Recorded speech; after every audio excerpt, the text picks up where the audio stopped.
Chapter 195, Preparation, Chapter 169. Chapter Text. I was beginning to think my daughter did not have any real interests outside of books. I watched, smile plastered over my face as Alyandra passed over a book on old tales from Dorne with a bemused look. As Emma took it with a squeal of happiness, I let my eyes slide over to the pile of existing books she already had. I winced without meaning to. Laena and I had brought her some books regarding folktales and myths. Laena and Joffrey had handed over books on dragons, Rhaenys and Corlys the illustrated version of his adventures, blown far out of proportion I was sure, and I could see the books Jane and Ali's Anne each held. I should get her something other than a book, although I was at a loss as to what. The only mount she rode was Dreamfire. She detested martial pursuits, she was decent at art but held no particular love for it, flying or reading. Perhaps she would find some other hobby on our progress? Surely it couldn't be all books, all the time. A memory tickled at the back of my head as Emma threw her arms about Alyandra's neck before turning to Jane. I hadn't liked much beyond reading during my first childhood. I remembered books, that had been escapism though. Guilt surged momentarily. What did Emma want to escape from so much that books would be her world, as they were mine in another life? No one else seemed to share my trepidation, though, least of all Emma herself who was now enthralled with Alisanne's gift. Everyone had that benevolent smile on their face as they gazed at her laugh in delight whenever she found a tale that interested her. Luke's gift was the last to be presented, another book, and I could barely bring myself to pay attention to what it even concerned. At least she was happy, I suppose? Have you heard anything from father? I asked Corlys as the gift-giving ended and the children began their usual scramble to examine the gifts. Jocelyn was hanging back, looking unsure, I noted with annoyance. Her rest had done wonders for her, but it seemed she'd never get along with voluntarily reading something. Not since the last time you asked, said Corlys dryly. You need not worry, I have organized the feast and he has not sent word that he is unable to make the celebration. I clucked my tongue. This was Emma's 7th birthday and he hadn't bothered to even pretend to organize the festivities this time, instead putting it all off on Corlys. Silence from the royal household continued, of course. No hint as to what was happening with Alicent or her children. It will be fine, said Rhaenys, her face earnest but worn. An early flight from Driftmark would do that, I supposed. Here I thought you'd want to knock some sense into him, I murmured. Rhaenys smiled with little joy in it. I saw sorrow more than I saw satisfaction. He has learnt the truth of his wife, she said finally. I won't pretend to be unhappy, but I take no joy in his grief. Nobody takes joy in his grief, I protested quietly. I just dislike his moping, his silence. He's retreated into himself as he always does, she replied, violet eyes distant. Then she sighed. I will speak to him. Thank you. I was startled to find that made me feel marginally better about it. That he should have someone he could lean on that wasn't Alicent or I, that didn't make him feel a traitor to the other. I did try. I know, she said, as if she had read my mind. Corlys dropped a comforting hand onto my shoulder. Rhaenys shot him an affectionate look. Sometimes all we can do is our best, he said, the last of his words almost being drowned out by raucous laughter from the children as they found something extremely amusing in one of Emma's gifts. I caught Laener's eye and he gave me a little grin, getting up to investigate what could have so many young people so giggly. No doubt something entirely age-inappropriate. Laena caught my eye as I went to engage Corlys and Rhaenys once more, nodding her head to the door. I suppressed a sigh. I had been expecting this sooner. I got up and picked my way through the children, giving Laena the chance to pluck the book from Emma's hands. She gave a shout and my husband soon drowned in children attempting to steal it back, Joffrey shouting advice at him interspersed with laughter as Emma clambered onto his back. I shut the door on the racket with a smile. Well, I said. She pursed her lips. Father, she asked, finally. Do you truly think that is appropriate? The hand of the king, I reminded her. Your son will be prince consort of Dorne one day. He will not take being left behind well, she insisted. Surely we can save this until after the progress. We cannot, I told her. We will be gone for a long time. Still, it is up to you. I cannot control your parenting decisions. Why not? She asked, tone bitter. You parent Rhaena and Luke as much as I do. More. She cut me off when I opened my mouth to respond tartly to that, waving one hand back and forth as she pinched the bridge of her nose with the other, keeping my obvious response unsaid, and perhaps for the better. Ignore me, she said, her tone lighter. I am. I did not sleep well. I am thankful you care for my children as much as you do. You're still being a bitch, I told her and she flushed. But so am I. I shouldn't expect to snap my fingers and decide where your son needs to be and when. Point, she mumbled. I cannot look him in the eye and tell him he is being left behind by all his friends. I don't want him to hate me. Again went unsaid. If anyone had abandonment issues, it was Luke. I bit my lip. He has a dragon, I reminded her. His mother and grandmother close by. He will still take it badly, she sighed. Then she took a deep breath, held it for a few moments and let it out slowly. From within the room, the children cheered wildly, presumably as they successfully reacquired the book. Joffrey thinks it will be good for him. And do you? I asked. She nodded, reluctantly. He has been at something of a loose end recently. Restless. The knife trick was probably part of that, I realized. Luke isn't all I wanted to talk to you about. Well, it's related. She's babbling, I realized.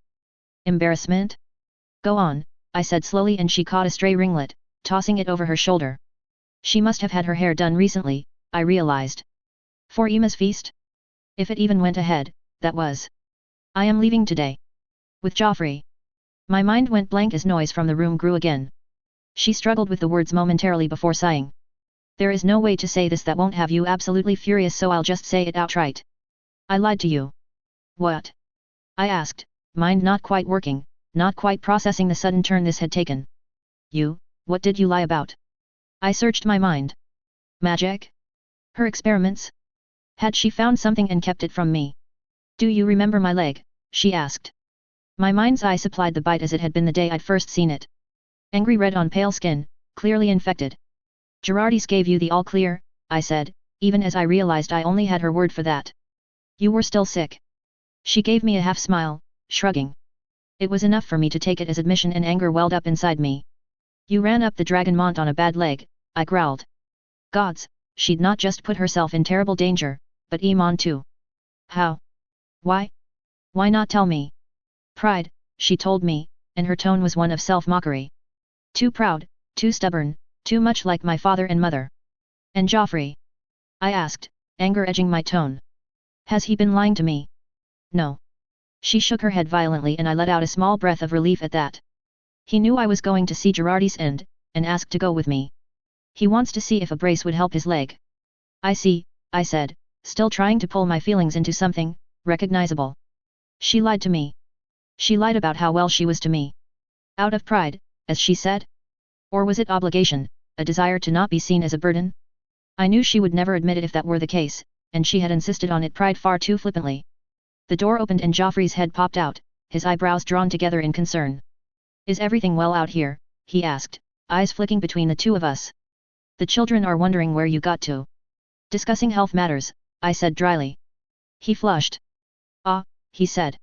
Lena told you about our trip. She did, I managed to say through gritted teeth. He directed a look of sympathy at her, and I think that was the softest look I'd seen him give her in a long time. Her smile was strained in return. Well, he said after a moment's silence. Good luck. Then he was gone before I could take him to task on that. I ran an agitated hand through my hair, grimacing when my prosthetic got trapped in part of the braid.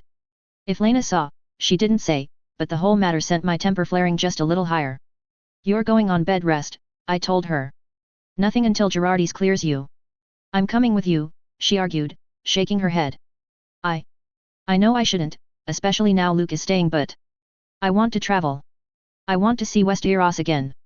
I know it's selfish. Relief and annoyance in equal measure now. Why was she so good at this? So good at turning me into a mess? Still, bed rest, I croaked, voice thick with emotion. No gallivanting off, you stay with us and you rest, and if we're traveling on land you're staying in a wheelhouse. Perhaps she saw the moment my annoyance eased because she smiled, tentative and hopeful. No gallivanting, she promised. He says if I don't start taking it easy, my leg could be like mother's and I can't. I can't heal myself. I did wonder about that. I admitted. Is it a matter of knowledge or? She shook her head. A bit. It's possible but, not. At my frown, she forged on. Magic breaks rules. You apply rules to magic and they get broken once again. Nothing is impossible with magic, but there are degrees of that. I haven't found any record of self-healing. Could one of us do it? She shook her head and I hated that I felt relief at that. It's difficult. Honestly, I shouldn't have learned it, I wanted to focus on dragons, but I wanted so desperately to have Rena I cut her off there. You healed yourself then, though. She gave me a rueful smile. I did not. It's hard to describe. I healed Rena, sort of. It's hard to describe magic to someone that doesn't use it, she told me, desperate eyes seeking mine as if she could convince me with her gaze alone. I brought my arms up to rest on her shoulders and took a deep breath, letting go of my annoyance as I let it out. Annoyance, anger, would not serve me well. Lena needed comfort, she needed her lover, not her princess going berserk. Then I will ensure you get the rest you need to not end up limping, I told her. She smiled.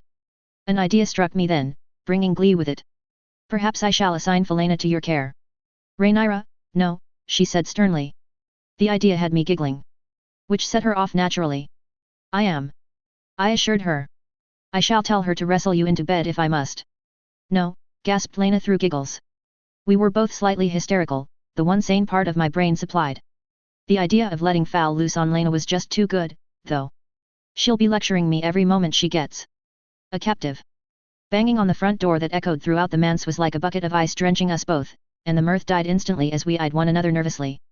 Then came the yelling, someone yelling for me, and I was moving towards the stairs before I could stop myself, vaguely aware of Lena stepping out of the room. The yelling increased in volume, and I realized who it was, speeding up. So did Lena and Laner. By the time I had reached the foyer, the servants had let Emond in. There was a wild look to his eyes as he gazed at me, panting for breath as if he'd sprinted here instead of taking a horse. You have to help, he gasped, sounding as if even speaking was an issue. Mother is taking Duran and Visera away. Chapter 196, Preparation, Chapter 170. It was surprising to me that the keep was so calm when I arrived. Something like the queen packing her bags and leaving should have the whole household abuzz, but the air was subdued, calm, perhaps that was wrong. Perhaps tense was a better word. I did not miss the red wine men lurking about. No doubt there was a ship waiting for my dear stepmother in the port. Emond gave me little time to think on the matter either way, as he all but charged the royal apartments, caring little for those who were forced to leap out of his way. I had not gotten much out of him beyond that first panicked announcement. Only that Helena had sent him, in a panic herself. I followed in his wake, mentally cursing that all my siblings should be taller than me. He didn't even wait to be announced before he nearly knocked Sir Ricard Thorne from his feet in his haste to enter the apartments. Rhaenyra, cried Helena as I entered, fighting for breath. She stood in the center of the room, servants a whirlwind of moving and packing around her. She looked lost, wide-eyed and clutching Riker to her as if she feared someone might try and take him. I didn't hesitate. I crossed to her and pulled her close, ignoring Riker's fussing at being disturbed from his sleep. What is going on? I asked, hating how I could barely draw breath and how my throat and lungs hurt with the effort I'd put in. By the gods, I had gotten lazy these past few years. Mother is leaving, whispered Helena. The confirmation hit me like a punch to the gut and I wasn't sure what I had expected, truly. That it was political in nature was a given, but to go through with her threat? To leave as Larry's had done. She is insisting Duran and Visera go with her. I took a deep breath and nearly choked as my lungs registered their complaints. Do you? I paused and cleared my throat. Do Duran and Visera even wish to go? It doesn't matter, barked Emond. They belong here, with us. Not with her. I let Helena go, squeezing her shoulder reassuringly. She offered me a pained smile but I could see the issue wasn't so cut and dry for her. Her eyes were distant, as if she wanted to cry but couldn't for whatever reason. Her shoulders hunched over as if she were curling into herself, or curling around Riker. My heart panged and I forced myself to direct my gaze at Emond. He was flushed and angry, looking at me like I could solve everything. What would you have me do, Emond? I asked him. His gaze dropped to the floor, his ears going red as his hands balled into fists before uncurling again and again. He did not know what he wanted me to do any more than I knew what I could do. Instead I took another deep breath, thankfully without pain this time, and stepped towards Alicent's rooms. Calm down and follow me. If you are unable to keep your temper, stay here with Helena. I heard him shift in surprise at that but he fell in behind me quickly enough. I turned to him, summoning a stern look. I mean it, I warned. No outbursts. I understand, he protested, his eyes flashing with annoyance. I was pushing it, I realized. Helena, I called, hand on the door. She glanced up from Riker, looking startled and a little lost once more. Take Riker to the manse and give your niece her name day greetings. She stared at me, brow furrowed in confusion. I raised an eyebrow at her and she glanced down at Riker again. The boy had begun dozing in her arms. For a moment, I thought she'd say no or argue or something. Instead she kind of slumped and left the room, as if some great weight was clawing at her. I frowned. Why? Asked Emond. I could hear the frustration and the anger. She should be here. She's not handling this well. Your mother can be nasty when riled and I will not have her target Helena or Riker. He was silent at that, as if he wanted to argue the point but knew I was right. As for sending her to the manse, I do not want her alone. Family is important, is it not? At that, he did flush. I offered him a little smile and he nodded. Too focused on the matter at hand to smile back, but I'd gotten my point across. There was little more to say, so I turned and threw open the doors that led to Alicent's rooms, shouting growing louder. Father's voice and Durin's, Alicent's shrill scream in return and the occasional interjection from Aegon's low, calm and very muffled voice humiliated me before the entire realm. No more. Alicent was screaming when I entered, flanked by Aemond as if he were the Dragon Knight himself. Her next point was cut off as she stared at me as if she could not quite believe her eyes. In the corner, Visera and Durin huddled, sheltering from the storm of their parents' anger. Father stood opposite, between her and the door. Aegon had taken the middle ground, his face a mask of calm concern. Sister, cried Aegon, his calm demeanor falling for a moment when he spotted me. What, Aemond? What have you done? I fetched her because you will not defend our siblings. Aemond barked back and Aegon recoiled as if Aemond had just physically struck at him. I will not abide this harlot here, said Alicent finally, her voice choked with rage. Father turned, his face full of anger. Rhaenyra, he said in a low voice. Now is not the time. Now is precisely the time. You seem to have forgotten my siblings huddled in the corner in what looks like fear. Neither king nor queen reacted to that, but Aegon flushed guiltily and Aemond crossed to them quickly, kneeling before them and murmuring reassurances I couldn't quite hear. I took the silence as an opportunity and stepped further into the room, heart hammering in my chest. This was dangerous, I realized. One misstep here and father would be furious with me for a very, very long time. Yet the sheer desperation in Aemond's eyes haunted me, as did the lost look my little sister had given me. You are leaving, I said to Alicent. You, alone. You do not need to steal away my siblings from their lives out of a desire to hurt those around you. Rhaenyra, cried Aegon, his voice full of dismay. Mother would never do such a thing. Father, how could you? Oh, she would, snapped Aemond and Aegon paused again to glare at him. They want to come with me, said Alicent, her voice full of triumph. I could believe that, I realized. Durin and Visera had always been closer to her. Aemond will not, I replied, stepping past father. He looked as if he wanted to reach and stop me but couldn't bring himself to. He looked defeated. Who will Durin squire with then? There are many fine knights in Old Town, snapped Alicent. He will not suffer. How many of those knights ride dragons? Asked Aemond. How many can teach him to ride Tessarion? Dragon riding is not that important, snorted Aegon. It is knightly virtue and it's skill. Knightly virtue is nothing without skill, yelled Aemond. Enough, Aegon, Aemond, said father, looking like a drowning man grasping a lifeline. That boded well, at least. My daughter raises a point, Alicent. You stole away my first three, you shall not steal away Durin or Visera, she screeched, starting to move towards them as if she wanted to grab at them. Aemond moved to stand in her way and she stopped dead. She peered past him at them. Well. Durin hesitated, his eyes flickering up to Aemond and then to his eldest brother. He was torn and everyone could see it. Visera grasped at his hand, his fingers going almost white in her clutch. Once Aemond had laid down the law and Durin had come to know what was expected of him, he had flourished under Aemond's care, and Tessarion was no small part of that. The dragon was worthy of its name, even if Vermax took the true prize, and Durin had always been ridiculously proud of his mount. The idea of squiring for a knight who would not understand that. At his stammering, Alicent's eyes narrowed and he squirmed, looking ashamed. The answer was written clear across his face. It is clear he wishes to stay, said father. Aemond has proved himself a fine knight and there is no finer man to guide Durin. Aemond flushed at the praise, as if he had not been expecting it. I bit back what I wanted to say as Alicent seemed to flounder at that. Aegon wanted to protest, I could tell. Was Maris right? Had she done all this to get Aegon on board? He seemed to want to fight her corner at least, as long as it didn't include going against Aemond, it seemed. Frustration ran through me. Was this him stepping up, taking the reins from her? Damn it all, I couldn't think about this now. I can think of no one finer, I said, earning a nod from father. Can you, Aegon? The look he sent me told me I'd hit the mark. He wouldn't defend Alicent by trashing Aemond. He nodded, finally, and Alicent's eyes blazed. So you steal my last son from me, she hissed and father flinched at the sheer hatred there. I kept my mouth shut as she rounded on her two youngest again and Durin almost cowered backwards. Would have done, I think, had Aemond not laid a hand on his shoulder. Visera. The girl blinked, peering at Durin and looking pained. It was her brother she'd stay for, if she indeed stayed, but I wasn't sure that would be enough. I want to go with mother, she said in a quiet voice. Alicent nodded, her lips quirking up, but I could tell the victory was tainted for her. I want to see the citadel. I want to read there. The last part was directed at father and his expression softened, grief and love in equal measure, and my heart hurt to see it on his face. Even one child being ripped away from him was going to hurt. Sending Aegon, Emond, and Helena away had pained him greatly. This was worse, in its own way, I think. I shall ensure you have royal dispensation to read whatever book you like, he promised. Even if I have to send knights down there myself. Viseira nodded solemnly and then wriggled out from behind Emond, flinging herself at father.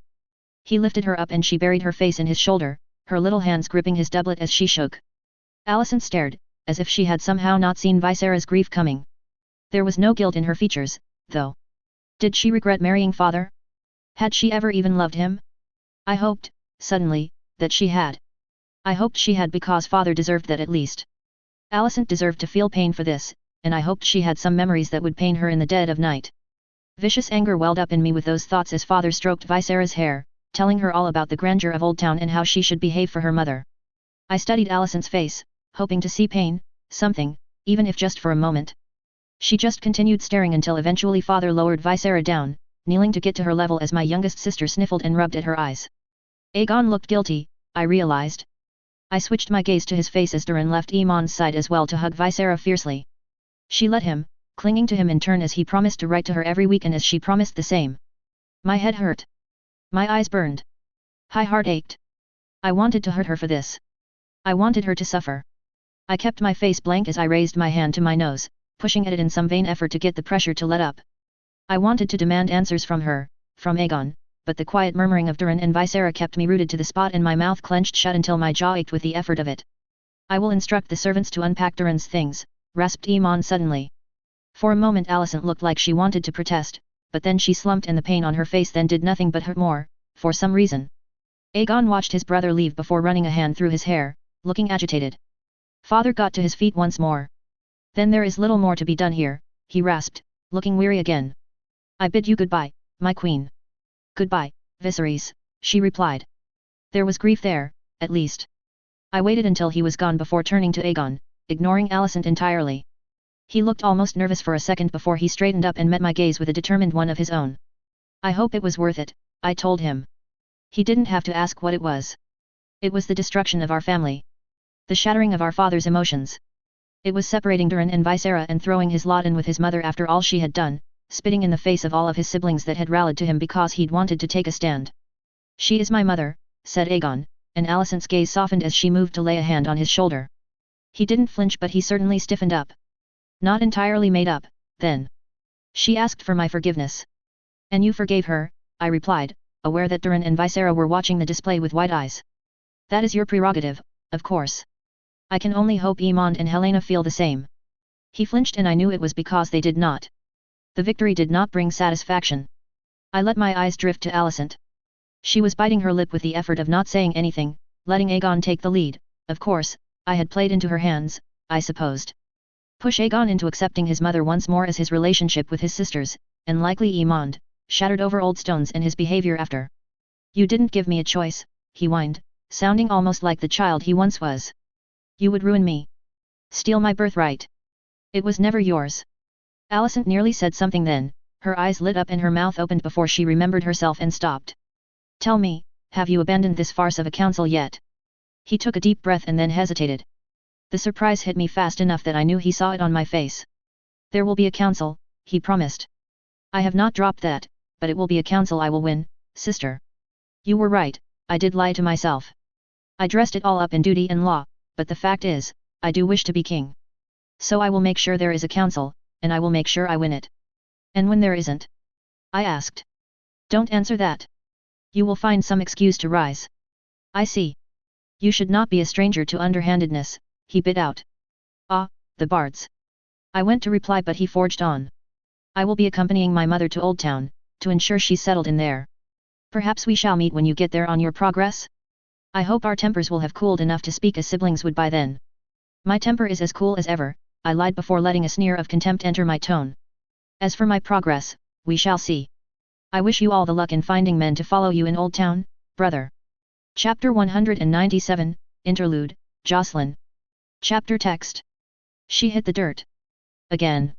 Sir Stefan stood over her, face unimpressed as she scrambled to her feet and made for the weapon he had so recently relieved her of.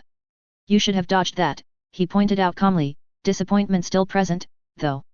She wanted to snap at him. Snap that she was tired, that she hurt, that it was Emma's name day and Aunt Helena was here and she couldn't even join in because she had to do. She leapt away as Sir Stefan grew tired of waiting and pressed her once again. One dodge, a botched parry leading into a stumble, the dirt. Again. I wasn't ready, she protested, getting up and wincing as her body ached. Tears threatened and she refused to let them fall, clenching her jaw until it hurt. Sir Stefan studied her before snorting. You won't be allowed to say that in a real fight, he told her, shifting to press his attack once more. This time, she managed to aim a clumsy strike at his torso when he went high, but she still ate dirt in the end. His still calm but disappointed tone sent anger tearing through her and she clenched her jaw once more, making her teeth ache, as she clambered to her feet. An improvement. The tone made it clear there was no praise in the admission. Tears threatened again and she rubbed at her face. She was 1 in 10. Not a child. Not a baby to cry because things weren't going her way. Sir Stefan. The knight turned to find Iman bearing down on them, his grin wide. She blinked when she got a second look at him. She was pretty sure that a wooden sword and mock pirate hat were not his usual clothing. Ima, she realized with a little smile. She must have press-ganged everyone into playing her games and acting out her tales. For a moment, she was glad that Sir Stefan had insisted on some lessons today, until her ribs twinged painfully where the padding had not quite protected them. Prince Iman, come to brush up your own skills, asked Sir Stefan, his face relaxing into a fond smile. She tried not to resent her brother for that. Iman was, everything she was not. No, Sir, he said politely. Papa says Mama will be back soon, and she will be furious with us all if we aren't dressed. Which meant putting on the awful, itchy dresses that left her feeling out of place and wrong. Dresses that were almost always designed to look best on Alyssa. She scowled and then chastised herself again. Mama had made it clear she could pick her own dresses, it was just so hard to remember. Hard to focus on when there were other, more fun things she could be doing. It was easier to go along with Alyssa's picks after the fact. Mama didn't understand, and she could barely put it into words herself. That terrible boredom that pushed her to move, that wouldn't let her be. Her siblings would be able to put it into words. Not her. Why was it that the words just wouldn't stay still for her? As if she passed on that need to move just by touching the pages. Even Emma could read by now, and she had been the youngest. Have to set up a practice match between you and my squire here. She blinked as she caught the tail end of their conversation. Iman was smiling broadly at them both. Anger stirred in her again. Perfect Iman. The thought was bitter and she cursed at herself. Why was she like this, today of all days? Mama would be angry if she spent all of Emma's feast in a mood. Sir Stefan turned to her as she bent and scooped her practice blade from the grass. She wanted to scream at his critical eye. She was doing her best. Go then, he said. Get cleaned up and don't embarrass me with your conduct, squire. Briefly, she longed for the days before the melee when Sir Stefan had given her tips and helped her practice in secret, laughing all the while. Now it was just this firm coldness. Mama had warned her, though. She had warned her, but she had been stupid Jocelyn, so convinced she was right, that if she could just win and prove well, she had won and proved herself an idiot besides. She wanted to go to her room. She wanted to sleep. Instead, she forced herself to bow in Sir Stefan's direction. Thank you, Sir, she murmured politely and he nodded. Who had Mama taken to the keep? Sir Eric had the day off. Don't worry, Joe, said Iman, smiling as Sir Stefan left them. Mama won't be back for ages yet, Papa says. You can have a nap before you have to get dressed. Alyssa says she'll cover for you. Guilt at her earlier bitter thoughts flooded her as she pulled her little brother close. Iman was like that. He understood people. Maybe not quite as well as Alyssa did, but he had a kindness about him that it hurt to admit her twin lacked. He snorted into her shoulder and wriggled away, cheeks aglow with embarrassment. She'd knocked his pirate hat askew and he corrected it with a huff, nearly hitting himself with the wooden sword he carried in the process. Something eased in her then, and the guilt, the bitterness left her and she laughed. I can play the knight for Emma on her name day, she confessed and Iman grinned. We were rescuing the prince from the Pirate King last I checked, he told her as they made their way inside. Oh, were you the Pirate King, she asked. Uncle Jove, Iman told her. Papa is the prince and I was fighting the brave Sir Luke. She laughed, picturing it. No doubt Emma had been dictating the tale from on high, Rena switching sides from brother to father whenever she felt like it. What side was Rolf on? She blinked at that. Where had that come from? She was prevented from examining the thought by her mama throwing open the doors to the foyer, her cheeks red with rage. She swallowed. She had accused Papa of loving a woman who wasn't her mama, why had she done that? Stupid, stupid Jocelyn, and even that hadn't gotten such a reaction. She paused when she saw them both there, breathing heavily. She wanted to tremble as Mama's gaze swung from Iman to her and back again, but she was rooted to the floor, as if by not moving she wouldn't manage to mess something up and bring that wrath down on her. I thought I gave you the day off. The voice was accusing, but for the first time, it didn't bring anger to her throat, but a desire to run, to not be seen. Would her mama extend her punishment if she said the wrong thing? A half day, she said and cursed her wobbly voice. Something changed then, her mama blinked as if waking from a daze, swooping down upon her. She wanted to protest. Mama always wore such nice dresses and she was covered in sweat and mud, but Mama didn't seem to mind as she pulled her clothes. I'm sorry, she whispered. You did not deserve that. She wanted to argue that she did. That she was not a good girl, not like Ima was. She couldn't be Iman or Alyssa, and she let herself get angry too much. She didn't look after Ronard as well as she should, she took naps when she wasn't supposed to. Go, Mama whispered, dropping a kiss to a cheek. Get yourself cleaned up and change into some more comfortable clothes. A dress, she asked. Oh, how she hated dresses. Or should I change later than that? Comfortable clothes, said her mama. No dress if you do not wish to. Iman. Yes, Mama. Oh. He had been there the entire time. Somehow that made everything worse and she wanted to cry again. Why was she like this? Could you fetch Ima for me? And your father and uncle too, asked Mama, letting her go. She wanted to protest, to throw herself back into her arms and stay there a little more. This was Ima's day, though. Not hers. So she left. Mama didn't seem to notice, too lost in thought. There was a bath waiting for her in her rooms and a maid to help her. She had never been sure why she needed a maid to help her bathe. She wasn't a child in danger of drowning herself anymore. Still, the maid refused to leave. Previous experience told Jocelyn the maid would not leave even if she snapped and raged at her, so she let the woman do her work. Afterwards, she dressed in a shirt and breeches, worry working its way through her thoughts. Her mother did not test her? Why then was she worried that this was a test?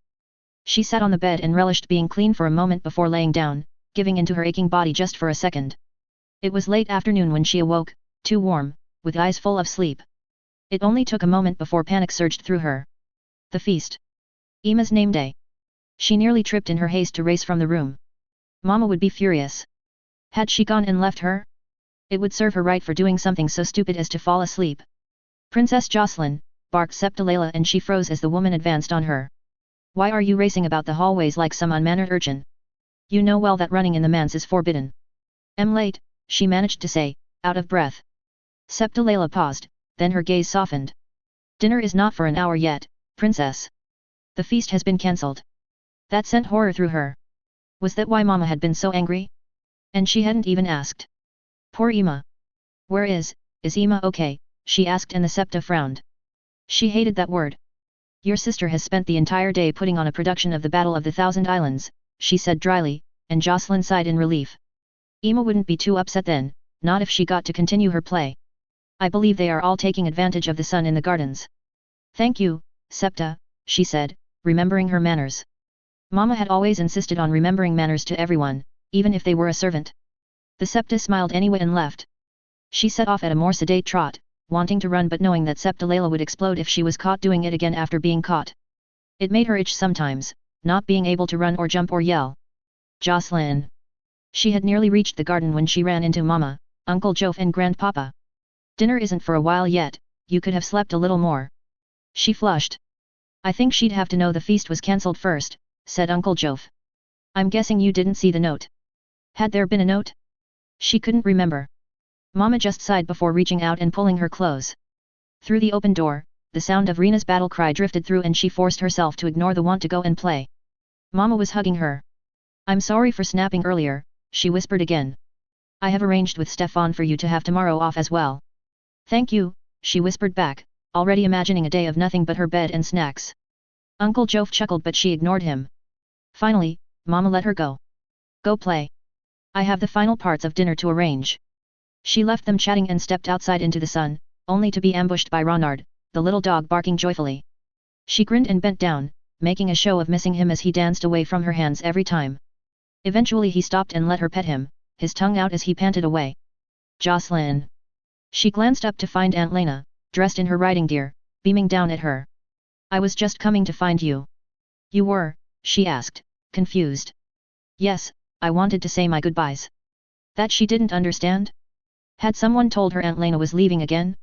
I'm off to take your dear uncle to Girardi's. A few days at most. Oh. That made sense. Maybe she hadn't been told then. She let Aunt Lena envelop her in a tight hug. Hugging Aunt Lena was different from hugging Mama. She laughed out loud and Aunt Lena decided to go one further and lift her into the air, grinning. Keep an eye on Luke for me. He's likely to cause trouble, chuckled Lena. And make sure Alyssa practices regularly. You could tell Mama this, she pointed out as Aunt Lena lowered her again. Your Mama has enough on her plate. Besides, I need someone I can trust. Even though she knew Aunt Lena was only humoring her, the statement brought a fierce pride to her chest and she nodded seriously. Good girl. Oh. Jocelyn is here. Jocelyn, I need another pirate. Aunt Lena gave her a wicked grin and then a light shove towards where Emma was waving. Had she imagined her whispering good luck? Ah well, it was Emma's name day, and she deserved to boss people around today of all days. Chapter 198, The Storm Lands, Chapter 171. Chapter text. That was a cruel thing to do to Lena, Rhaenyra, came Syrah's voice. I turned, smiling despite myself, and found her approaching, a smile playing around her own mouth as she tried and failed to look stern. Was it? I asked. Fal seemed not to think so. How are they getting along? I left Fal deciding which book Lena should read. I grit my teeth with the effort of not laughing once more, although Syrah definitely saw my mirth leaking through, despite my attempt at a stoic expression. She was threatening to be the one to turn the pages for her. I turned back to the sea and gave in, my shoulders shaking as I giggled silently into my sleeve. Syrah sighed but there was no heat in it. You shouldn't get so wound up, called another voice. Sabitha. Normally she'd be on Lena's side but like me, she'd been incensed to learn her friend had been so injured and had kept it to herself. As such, like me, she was taking an inordinate amount of amusement in Lena's punishment. Lena had proved herself nothing if not dedicated to Lena's total recovery. Lena could not even complain, she knew well this was a light punishment for being so utterly boneheaded and foolish. Besides, she did need the bed rest. She needed to heal. I was not entirely convinced I could be responsible for that, and I knew Lena was not trustworthy in that regard. Lena needs someone to tell her when to stop. I wouldn't say Fal was high on the list to enforce such matters, though, replied Syrah, her tone light. There was a smile playing around her mouth, though, as Sab joined us, dressed in her customary chainmail and short sword, with her hair drawn back by a leather band. An interesting contrast to Syrah, who wore a light blue dress and her hair loose down her back. Fal won't put up with her, at least, I said, turning back again now that Syrah was outnumbered by those who openly found the whole situation hilarious. My good sister is remarkably adept at talking both Sab and I around, and she knows it. She wouldn't talk me around, protested Syrah. Sab grinned at her. I am wise enough to her tricks. The 7 know that the children have picked up on most of them. There you go, then. That's why you can't watch her for us, who would watch the princess's children for her. Those poor mates Rhaenyra has brought along will be grey before their time without you to keep them in line. Besides, where else will they get those honey treats they are so fond of, teased Sab. Syrah flushed and gave me a guilty look before smiling when she noticed my own grin. In any case, Lena needs to be distracted right now, else she'll mope. I just managed to bite back a response to that. Sab was right, of course. She would mope if we gave her too much time alone without anything to focus on. Luke had not taken being left behind well. He had shouted, thrown things, kicked the doors and finally dissolved into tears. He'd only relented when Corlys had explained that most children squired at his age and Joffrey had explained that he had been sent away from his home at the age of 10 to squire with Corlys. He'd eventually apologized for his behavior after an hour or two to calm down with Joffrey alone, and Lena had lavished attention and praise upon him, along with promises of regular visits and any mementos she could find that might appeal to him. And then Rena had discovered the news. In many ways, she had been worse. She knew how to hurt with her words and she aimed to hurt everyone. Her mother was accused of abandoning Luke once more, Joffrey was accused of caring more for his role under me than his role as their father, I was accused of being utterly heartless, Lena of being a spineless dolt, the list went on. Rena had not apologized. Rena was still not speaking to her mother. At least fantasizing about kicking Falena overboard would keep her from her darker thoughts. I knew the main problem Rena had, of course. She took umbrage with our guests. Rolf was a given, as Lena's squire he was expected to accompany him. But Aelyendra and Alyria Toland, the lady of Ghost Hill, were not as acceptable in Rena's eyes. Luke had to remain with Corlys, Jane and Ali's Anne sent home to the Riverlands, why then could Aelyendra and some girl I did not even mentor get to come? She knew the answer well, of course. She was merely being contrary. I shook that thought from my head. She was 8. I glanced back towards Sira, who was lost in her own thoughts, hazel eyes fixed on the sea. I appreciate your care for my children, I told her and meant it. Sira nodded and then swallowed. Sab, as if sensing the momentary turn to emotion the conversation had taken, leaned against the taffrail and shot us both a lazy grin. If it wasn't for Sira, we might all have been overrun during Princess Emma's feast. Ah! The feast. I shuddered in time with the other two as we both recalled 16 children descending on the food that had been laid out, in a manner that was almost feral. I'm pretty sure mercenary armies sacking cities weren't as brutal as the children had been to that poor table of food. I'd come home that day in a fine temper and only made myself more upset by snapping at Jocelyn. Telling Emma that her feast had been cancelled had hurt. I had promised her another one, of course, one much grander, and had offered a small meal at home instead for now. Emma had slyly suggested that this might not include strict enforcement of table manners. Like a fool, one desperate to please her, I had given in and set about arranging a vast selection of finger foods, all designed to be eaten without cutlery. The staff had been bemused enough when I had requested such, but they had certainly earned the bonus I had given them after. In the space of about 6 hours they had produced a fairly impressive spread.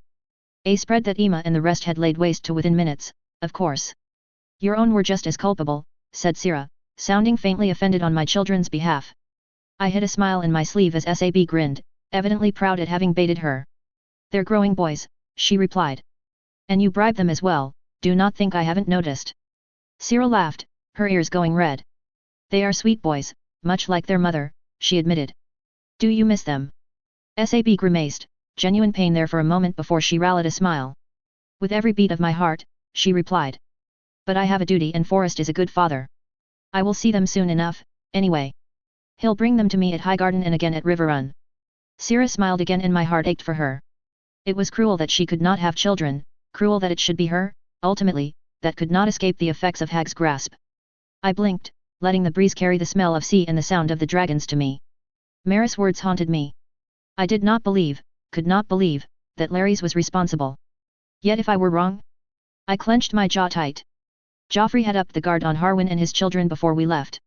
It could not hurt, even if I was right about Larry's. Keeping Harwin and Maris safe was important. I brought my thoughts back to Sira. Could Lena aid her? I filed the idle thought away for later. How many times had those she'd made the offer to heal turned her down cold? Magic came with a price not many were willing to pay. Would Sira be willing if Lena could give her the chance at a babe? She still had a few years of childbearing left within her. A quick wedding and bedding. I was getting ahead of myself. Best ask Lena first, and then find some way to broach the topic with Sira should she decide it could be done. Besides, said Sab with overly false cheer, her smile a tad brittle, and I realized we had all fallen silent. They have your nephews to keep them company. A bad influence, those 3, laughed Sira. Sab snorted and I smiled too. 3 strong boys. Was someone up there laughing at me? Maris showed no sign of a fourth despite assuring us all that her and Harwin were working ever so hard for one. And their mother. A monster and a known cheat at cards, I joked, when she trailed off with an impish grin. Gods, that smile, would I ever not see Ali's in it? Would I ever look at her and not remember her twin? I should fear for my throne given she's having tea with a certain ward of mine. That sent them laughing again. Maris had taken my offer to speak with Elyandra very seriously and the young woman came away from their chats looking puzzled but determined. Maris assured me she was being careful, and I trusted Elyandra not to do anything overtly stupid. I still had her report everything to Joffrey, though. Poor man. If he had been hoping for my progress to be a holiday, he was sorely mistaken. Still, Gerald, Maris and Corlys had the capital, leaving him to focus on those we would meet along the way. Elyandra is a sweet girl, said Sira finally. She is just given to worry. She loves you in her own way. I hadn't asked for the reassurance, but it eased something within me. Elyandra had been in an uncommonly good mood. She may have to suffer the Stormlands first, but she was going home and she could barely contain herself at the thought. Not even being denied spear practice with Lena for the journey had done much to dampen her spirits. It was not uncommon to see her flitting back and forth about the ship, bombarding the older Alyria with questions about Dorne and its customs before deciding and redeciding what outfits she would present herself in Sunspear in. Amusing and heartbreaking in equal measure. I was honestly quite surprised the Toland girl hadn't attempted to strangle her yet. She's making me dizzy with all that running about she's doing, joked Sab. Although at least she's visible. Where are Rhaenyra's brood? Brood? How unflattering, I murmured and she stuck her tongue out at me, eyes sparkling in amusement. If you must know, they are all engaging in highly appropriate activities for royalty such as themselves. Sira hummed disbelievingly and I sent her an aggrieved look. She kept her false look of innocence up for a few seconds before throwing her head back and laughing. I was almost offended on my children's behalf. They were, as far as I knew, all behaving themselves.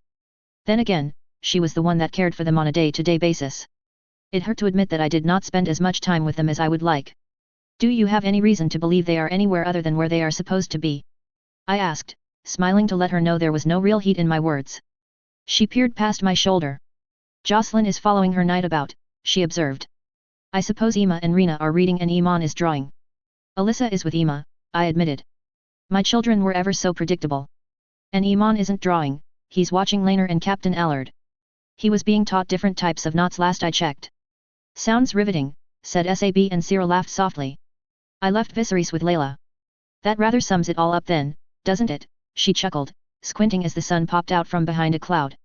I let myself enjoy the breeze and the warmth for a moment before smiling. I think I'll fetch my youngest, I decided. And take him on a tour of my namesake. What did you two have planned for this afternoon? I thought I'd drop in on Jocelyn's lesson and show her a few tricks about beating the boys. Come cheer me on, Syrah. The hope in Sabitha's eyes made me bite my lip. Syrah didn't get it, she never did. Of course. They said their goodbyes then and left me leaning against the rail. Things felt quiet, despite Laner's men calling out around me and the sound of practice from further down the deck. I let my eyes drift close. Those endless days of waiting in King's Landing were over. Those final days of watching my father try not to fall apart. Part of me had wanted to stay, but I knew I couldn't. If I stayed, I'd never leave, and I needed this. Alicent had abandoned the capital and Aegon may be set against me, but he was not the type to resort to war. If I could cow enough of them, then even Aegon's idea for a council would be dead in the water.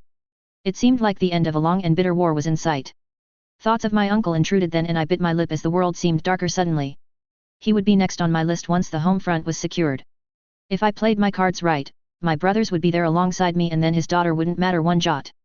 Chapter 199, The Storm Lands, Chapter 172. Chapter text. Viserys cooed happily in my arms. I had taken to spending an hour or two with him, just pacing the deck and letting him enjoy the breeze and the sun. Even if he was currently fighting to keep his mismatched eyes open at the moment. I brushed my fingers through his hair and he yawned sleepily. You are quite the lazy one, aren't you? I murmured to him. He was nearly 5 months old now and already hitting those ever-reassuring milestones. I half wondered if he wasn't faster than even Jocelyn had been. He could sit up by himself, roll himself over and had become adept in grabbing things and pulling them about. Much to Lena and Alyssa's chagrin, as neither had learned yet that ringlets were free game to a small baby. In response to my voice, he babbled nonsense at me before his eyes began closing again. I peered up at the sun. It was nearly midday and either Syrah or Septa would be by soon to put him down for a nap, else he'd scream the entire boat down later when he was too tired and cranky to actually sleep. That brought a pang of sadness to me and I held him a little closer, at least until he started fussing. There was precious little for me to do around the Princess Rhaenyra if I was being honest. My time would come after we'd reached dry land, but in the week or so it would take us to reach Storm's End I was entirely superfluous and the whole business had me feeling at something of a loss.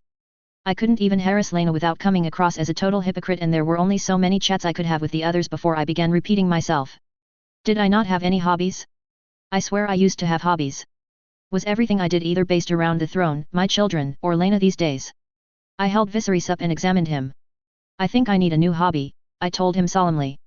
I used to practice my archery, that had fallen by the wayside a long time ago, and even the practice with my knives was more perfunctory these days. I think I've become rather boring. Viserys giggled softly and wriggled as the sea spray reached him, completely oblivious to my sudden revelation. I smiled as he extended a hand, grabbing for part of my dress. I let him tug on it for a while, mixed feelings churning around inside me. I said, to no one in particular. Viserys gave another tug on my dress. Perhaps I should take up scrapbooking, or journaling. It was mostly said in jest. Your Grace. I turned to find Septa hovering a little while away, a worried expression on her face. She did well with the children. I was quite impressed with the easy rapport she had established whilst still maintaining boundaries and discipline, but when confronted with those that held so much power, she tended to fall back on social niceties. Certainly, I had never had a good conversation with her. Just small talk. She was young, which had surprised me. I had expected some old sanctimonious crow. Perhaps that said more about me than it did about the faith. Layla had brilliant red hair, when it was not covered, and sparkling blue eyes. If I hadn't met Elmo already, I'd suspect she was a Tully of some sort. Joffrey had assured me she was not when I had brought it up with him, although I had mostly been joking. Is it time? I asked and she nodded, her face easing into a smile. I lifted Viserys up, watching as he attempted to put his entire fist in his mouth. All right, my little man. Be good for your septa. His answering gurgle was muffled by his knuckles and I laughed softly, dropping a kiss to his golden curls. Septa Layla took him after that, skillfully moving any easily grabable parts of her clothing away from him with a soft smile on her face. I watched the two leave and then sighed again. Truly, I hated not having anything to do. It made my fingers itch. I suppose scrapbooking or journaling weren't actually bad ideas. I had always been rather wary about how I might be described by those in the future, maybe I could leave behind my own words to refute whatever lies may be told. The idea sat easily with me as I decided to continue my daily wander sans Viserys. My children could know me, the actual me, and my descendants would know what I intended when I had laid out my vision for Westeros. I frowned. It would mean adding the bad as well as the good, I supposed. It had to be truthful, which of course begs the question, just how truthful? Detail my life before? I was honestly still occasionally amazed that my closest friends did not think me mad for the tales I told them. Perhaps that needs to be edited out, then. Should I include thoughts about the White Walkers? There were other ways to ensure the warning regarding the wall existed beyond me. Lena, for example. I could get her to slip that into her works and keep my own free of madness. The thought made me feel another type of guilt all over again. If I were to be true to myself, I would need to add everything she was to me. The others and I had never truly spoken about what was to be done about the children. They were too young to understand, we reasoned, but there would come a day when that excuse fell flat and a decision would need to be made. Mama. I nearly leapt with fright as Iman called out, so lost in my thoughts I was. I blinked when I saw him though. No paints or sketches in sight but holding a practice blade and dressed in padding. Iman, I said warmly. Working on your skills with the blade. Well, yes, he said, eyes bright. Then he fixed that bright look on me with a smile. I thought I should know more about the Stormlands. I see, I said, pride springing up inside of me. And you were inspired by their tales of martial prowess. He went red and I laughed, sending him even redder. I was reading about Storm's End, he said as I hid my amused smile in my sleeve. I did read that the Stormlanders take great pride in their martial abilities. I thought I should practice so I didn't embarrass myself in front of Cassie, Ellie, or Maris. That wiped the smile off of my face. I would think they would be impressed by your title and Vermax, I said. Iman, if they ever bother you too much or make you feel uncomfortable, come to me. I shall ensure they treat you with the respect you are due. He gave me a long-suffering look that nearly had me giggling again in that it took me so much by surprise. My son, older than his years and looking more and more like Laenor as the days went by. I know, Mama, he said. Then he hesitated, his ears going red. I waited as he seemed to debate something with himself. Then he sighed. Mama, he started, looking solemn. I know I am only 9 but I do know what is expected of me. Iman, I replied, equally as solemnly. He sounded as if he were reading from a prepared script when he spoke like that. You are 9 and I would fight any man who says you have to play the heir before you are ready to. But I am your heir, he protested. Alarmed at the sudden fear, I reached out and drew him close. Of course you are, but that doesn't mean you cannot have your own interests and hobbies, I told him, puzzled. He relaxed in my embrace for a moment before pulling away. But I am your heir, he insisted. I have all the lessons with Uncle Jof and I listen to Grandpapa's stories and Grandmama Renis tells me things as well. I want to be a good heir. A good king. You are a good heir. The best I could ask for. I have no doubts at all, Iman, that you will be a truly great king, I assured him, stroking his silver hair back from his eyes. It was getting long again, I thought absent-mindedly. And telling me if Cassandra, Maris, and Ellen are making you uncomfortable doesn't change that. They are older girls and just because they are girls, it doesn't mean you have to enjoy their attention or be made to pretend you do. I understand, he lied. I could see he was still struggling to understand it. He was 9. Do you? Think of what your father or I would do if the situation were reversed and it were Jocelyn or Alyssa being courted by 3 older boys. His face cleared then and he nodded. Yes, he said. I do understand. I will tell you if they do anything like that. You still have a year to go to choose, I assured him. Do not rush it because they are pressuring you. I know who I am going to choose, he murmured, then looked as if he regretted saying it out loud. I forced myself to keep my breath even and my face a mask of polite interest.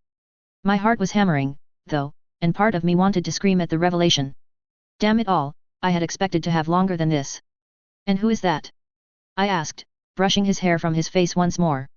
Mama, he said, long-suffering look back. I bit back the biting retort I might have directed at another adult and gave him a smile, even though I was quite sure it was a brittle one. I must warn Lady Elenda, you see, I told him. Something tells me the three storms did not get that name by accident. That made him look a little more thoughtful. They do argue a lot, he admitted. I suppose, but you have to promise to not try and change my mind. I winced and his face transformed into a triumphant look that was all Joffrey. All right, I said finally, mentally planning to make my spymaster pay for teaching him that expression. I will accept your choice. I reserve the right, however, to question you on your reasons. Maris, he said and the bottom of my stomach dropped out. Maris? I asked, mind conjuring the sharp-tongued, sharp-eyed girl that only just beat Cassandra in my desired good daughter category due to having intelligence to back up her pride. Not Ellen. Mama. I winced again. Maris is very clever and very funny. Ellen is nice but... He trailed off and I mentally filled in the blanks. Ellen was nice and sweet but even Cassandra could run rings around her when it came to mental attributes. Not to say she was stupid, she was not, she just could not keep up with her sisters. I wanted to protest but something told me that would end badly. Instead, I waited. Maris is very clever, he told me. And she doesn't pull faces at my art like Cassandra does and we do talk about lots of things. I opened my mouth and then froze as he directed his gaze at me again, looking ready to fight. His previous expression of triumph had been Joffrey, and Iman was Laner writ small, but this stubbornness was all me. I gathered him close again. I will write to Elenda and tell her you have made your choice, I promised. He relaxed again. Thank you, Mama. When can I tell the others? He asked. You can tell your papa and your uncle and aunt but not the others until it is announced. Elenda likely had her own schemes in play and Alyssa and Jocelyn were likely to kick up a stink again about Iman getting to choose. All right, he said, looking chagrined. I sighed into the top of his head. Mama. Yes, Iman. I answered. He wriggled in my grasp and pulled away. Might I have a few trips on Vermax whilst we are in the Stormlands? I blinked at the question. Maris and yourself? I asked. He shrugged. I want to do a project whilst we are away from home, he replied. To draw pictures from each of the kingdoms. I smiled. That was more the Iman I had been expecting. Still. Laner and I had set rules about this. If you take your father with you, or Uncle Jof, I told him. No flying away on grand trips until you are 6 and 10. Uncle Jof might say yes if Aunt Lena is still ill, he murmured. Papa might as well if Cousin Boros is, You've been eavesdropping, I realized and his ears went red again as he adopted an uncharacteristically shifty look. Iman. I like knowing things, he protested. I stared at him before sighing. If he had heard anything too damaging he would have said so by now, I was sure. Come ask to join us, then, don't lurk about doorways like some urchin, I told him and he nodded. Yes, Mama, he promised. I sighed again. Go on then, get back to your practice if you are so intent on impressing your lady. He gave me a playful shove as his ears stayed a vibrant red. Go on. Test Jocelyn's skill for me. I will, Mama, he promised. Then he paused. And thank you. I watched him go, wondering where Joffrey had gotten to. This would require careful navigation. Chapter 200, The Stormlands, Chapter 173. I curled into Laner as the ship jerked and shuddered violently underneath us, groaning and creaking as the wind and waves pulled it this way and that. We were lucky with the weather, called Captain Allard, voice barely audible over the wind. This is as good as it gets. This was a mistake, I mumbled in reply, not that Captain Allard heard me. Laner did, though, and he laughed, taking care to pull me a little closer. The roar of the wind, the way the waves knocked our ship about, the way it groaned and creaked so alarmingly, all of it combined put me on edge. I had never been afraid of ships or sailing before, I had done much of it in this life but this was something else entirely. This was the bay that had claimed Stefan and Cassina Baratheon, and this was good weather? Suddenly, I truly understood why this was known as Shipbreaker Bay. It won't be long, said Laner, confidently. Why not wait with Lena, Jof and the children? And have someone make a comment on it? I asked, peering up at him. He grinned. All right, I'll let you hang on to me so you can look good for Boros, he joked. You should get used to playing the devoted husband, I told him, tone slightly more sour than I intended. Thankfully for me, he took it as a joke. There were days I knew I did not deserve Laner. Fear not, we shall appear the most devoted couple since Jaehaerys and Alizan, he chuckled, reaching over me to adjust Alisan's crown. I had knocked it askew again as it caught on his doublet. Do remember how that ended, dear one, I told him, voice falsely sweet. He laughed again, before turning his head once more to the rapidly approaching dock. Storm's End. The first of my stops on my progress. I mean it, said Laner, a little solemnly. I know well we cannot afford rumors. The ship allows for more privacy. He cut me off. Conditional on the children not storming in. I will make the sacrifice.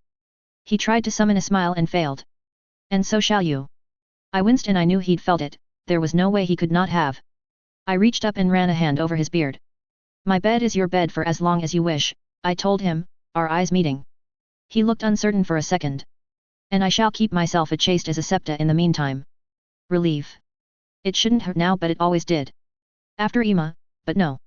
I shouldn't be getting stuck in those thoughts, not now. Not when I had to be at my best. I turned, the Baratheon family in full view now and clearly dressed to impress, a sea of yellow and black. Boros, Elenda, Cassandra, Maris, Ellen, and finally little Oris. Well, not so little. He was just younger than Iman, if I remembered that correctly. Much taller though, I realized, squinting at the dock. He had that proto-canon era Baratheon look to him, too. Like Iman was a smaller version of Laenor, Oris looked to be a small version of Boros. No doubt that had pleased the man. Laenor kept a hold on my shoulders as Captain Allard took us in closer and I kept the smile plastered firmly across my face. At some point, my ladies had brought the children above deck, each dressed their best as well. Actually arriving was tedious. There were certain ceremonies to be observed but Boros and Elenda had gone all out and were making it quite obvious. A formal greeting, followed by the introduction of various children, despite the fact that each party already knew each other well. Well, pomp and spectacle was what I had asked for, I suppose I should be happy that I got it. There were lords here, of course. Boros Bannerman, each come to judge me and him once more. I made a show of speaking to him and Elenda like old friends and saw the spark of satisfaction in both their eyes at my actions. My children didn't embarrass themselves either, even if Viserys had tugged on Boros' beard when he was passed over. A strong one, exclaimed Boros, attempting to remove a chubby hand from his hair. You must be very proud, Sir Laenor. I think this one might be quite the dashing knight when he's older, murmured Elenda, reaching over to help her husband. Their children looked amused at their father's predicament but clearly had their own thoughts about it. Cassandra and Maris had their sights fixed squarely on Iman, who blushed under their stares. Ellen seemed more curious about Rena and Emma and Oris was also focused on Iman, although I'd bet for very different reasons. I hoped, anyway. Then I felt bad for hoping it. Elenda freed her husband in the next moment and took over holding my son close, cooing in delight over his eyes and hair. It seemed genuine, everything Elenda always did seemed genuine, though. Her affection for her daughters, despite her canon betrayal of them. Her fondness for her husband, despite seemingly not batting an eyelid when he died in canon. She was an enigma, and not for the first time I was glad to have her on my side. What had she thought of canon, I wonder? Had she counseled Boros to hold back and get the best deal? Had she been furious that cunning Maris had provoked Iman so? Which side had she ultimately hoped to join? Blacks, to see Cassandra's right assured should she not birth a son in that final late pregnancy, or Greens, to avenge her husband's perceived abandonment by his cousin? I must thank you for your warning, Your Grace, murmured the object of my thoughts as she made a show of passing Viserys back towards me. I took a moment to adjust him into a comfortable hold where he could still see the sights and smiled at her. I was quite shocked he made his decision so early, but he seemed set on it. Elenda nodded, a smile quirking over her lips for a moment as she turned to gaze at her daughters. Her eldest had gone for Iman the moment it was polite and Ellen was cautiously approaching Rena. I noted Jocelyn keeping a close eye on her cousin and younger sister, as if ready to leap to their defense should Ellen prove upsetting to them. Alyssa was watching Iman in a similar manner. It warmed my heart to know they wanted to protect their younger siblings. Boros wishes to announce it, said Elenda, tone neutral. I told him you would want to wait but he insists. He wishes to make a show of it whilst we are all here and on his home ground, I replied. Normally, it would not be great, but I gave instructions that this progress was to be the grandest it could be. I suppose I cannot complain if he is fulfilling that in a manner that benefits House Baratheon too. Elenda tilted her head at that. I understand, she replied finally. I have not yet told them of his choice. I would rather you than me, I joked, and she smiled thinly and without much joy. Do not worry overly much, she replied dryly. If Cassandra causes trouble, I will deal with her. That sounds drastic. I murmured, trying to keep the alarm from my voice. I felt as if my blood had turned to ice in my veins. I knew well what Elenda thought were appropriate fates for daughters. Fear not for her, she replied. I have a good betrothal in mind. She will not suffer, unless she causes suffering to Maris or Ellen. I breathed out at the almost clinical admission. Suffer, it seemed bizarre any mother could speak so coldly about letting their child suffer. You dislike my approach, she asked. I am merely surprised by the bluntness. I could not imagine causing suffering to my children deliberately. She tilted her head again at that but smiled. I could not decide if I wanted to sigh with relief that she had not taken offense or take her by the shoulders and shake her for being so cold. You should look to your own children with the same attitude, she told me, her gaze drifting over the rest as the formality of the greetings broke down to parties chatting here and there. There were eyes on us, of course, but none so close that they could overhear what we were speaking of. What would you do if Jocelyn sought the throne? She does not, I assured her, and Elenda smiled. I do not accuse her of such. Yet if she did, you would need to take her in hand, she replied, eyes picking out Jocelyn as she watched Rena and Ellen chat about some tale both were familiar with. You would have to make her understand she is not your heir before such trouble is caused that cannot be taken back. Is Cassandra likely to cause such trouble? I asked. Elenda shook her head. No, I will watch her closely. I will ensure she goes to her marriage bed quietly and accepts that she will never have Storm's end. Elenda paused then, her eyes narrowing as she examined me. If I may be so bold, your father should have done the same long ago. Do not make his mistakes. I grimaced. Father had not tried, and by the time he had, it had been too little, too late. I could understand her sentiment, but I could not bring myself to agree with it entirely. Was this what father had felt? To look at his children and know drastic measures were needed, and yet, to know it would require causing one to suffer greatly? My eyes flickered to Syrinx then as she wheeled with the other dragons above the bay. It would take me a day or two to fly back to King's Landing from here, and suddenly I wanted to. I had left him a broken man. I begged him to, I whispered. To send Alicent away, send Aegon away. And now it is too late. Do not worry, Sir Joffrey has warned us. I looked back to Elenda, who was watching me with a knowing look in her eyes. I'm quite put out you got the boy before me, you know. He is older than both of us, I pointed out dryly. Indeed. Useful too, if he is anything like his sister. I kept my reaction off my face then and instead smiled. I fear he is private when it comes to his family, I said, keeping my tone easy as I sought him out. Joffrey was by Laner, dark eyes intent on whatever he was saying to Boros. No stick in sight, no doubt he had the brace on to project the image of a man not so damaged by Criston Cole. His sister was a lady of mine until she married. She has the mind of her brother. Not so much the eldest though, a bit of a disappointment there. Her tone was so dry and analytical that I wanted to laugh. It did not surprise me that I had not heard of his sister's wedding from Joffrey himself. It still baffled me as to why he was so desperate to keep us and his family apart. I could count on one hand the amount of times I had met Lord Giles, and I had never met Joffrey's siblings. Even in conversation they were brought up sparingly. Well, I am sure I will finally meet them both during this trip, I replied, shifting Viserys in my arms. Elenda smiled. I shall ensure it. Lucille is desperately curious about you in turn. That caught me by surprise. Then, the oddest look came over her face. Something about discovering if you were an appropriate partner for her baby brother. I flushed at the reminder of the old rumor and managed to stop myself from protesting, despite the urge to inform her that I had never lain with Joffrey. Elenda, it seemed, had already mentally moved on, her face becoming solemn again. It did not take me long to figure out why, once I'd gotten over the shock of Elenda making a joke. Aelyandra and Alyria shuffling off of the ship, young faces full of trepidation. I don't think I need to tell you to stay close to them, she murmured as Cassandra's face wrinkled in disgust when Alyssa waved them both close. I felt myself tense up as Aelyandra spotted the hostility in turn, transforming from young girl into the Princess of Dorne. I have guards that are assigned to them and only them, I replied, and she nodded. Good, it is beyond my power to control these lords when it comes to the Dornish. That was quite the admission from her. I also want no trouble from them. I will brook no Dornish trickery here. They are children, I told her harshly. Alyria was 5 when she came here and Ally was 3. Do you accuse me of raising them to be the type to disregard guest right? She shrugged. You can teach a dog tricks, but it's still a dog at the end of the day, and every dog is capable of turning on its master. She must have seen my look of disgust because when she spoke next, her tone was far more conciliatory. I meant no offense, of course. I just ask that you watch them closely. I shall watch my lords closely, and if the 7 are good, we will make it through this visit with little trouble.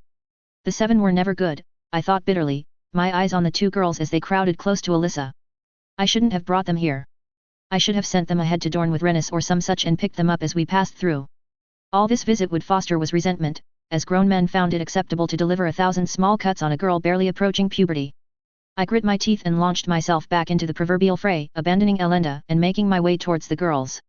I barely paid any mind to what they were speaking of, it didn't matter. I could already tell there was conflict about. Cassandra looked ready to leap for Alyssa and Alyssa looked ready to call Vermithor to her. I stopped beside them and let my hand rest on Alyandra's shoulder. Now, I said gently, capturing the attention of them all. I have been assured Storm's End is beautiful, which one of you girls will show me about the grounds? Chapter 202, The Storm Lands, Chapter 174. I was writing and rewriting the beginning passage of my journal, trying to imagine what my children might ask me or what my children's might, when a quill bounced off the back of my head and clattered across the floor. I sighed and placed my own quill down before turning. Lena stood in the doorway, wicked smile and all. Shouldn't you be resting? I asked, raising an eyebrow.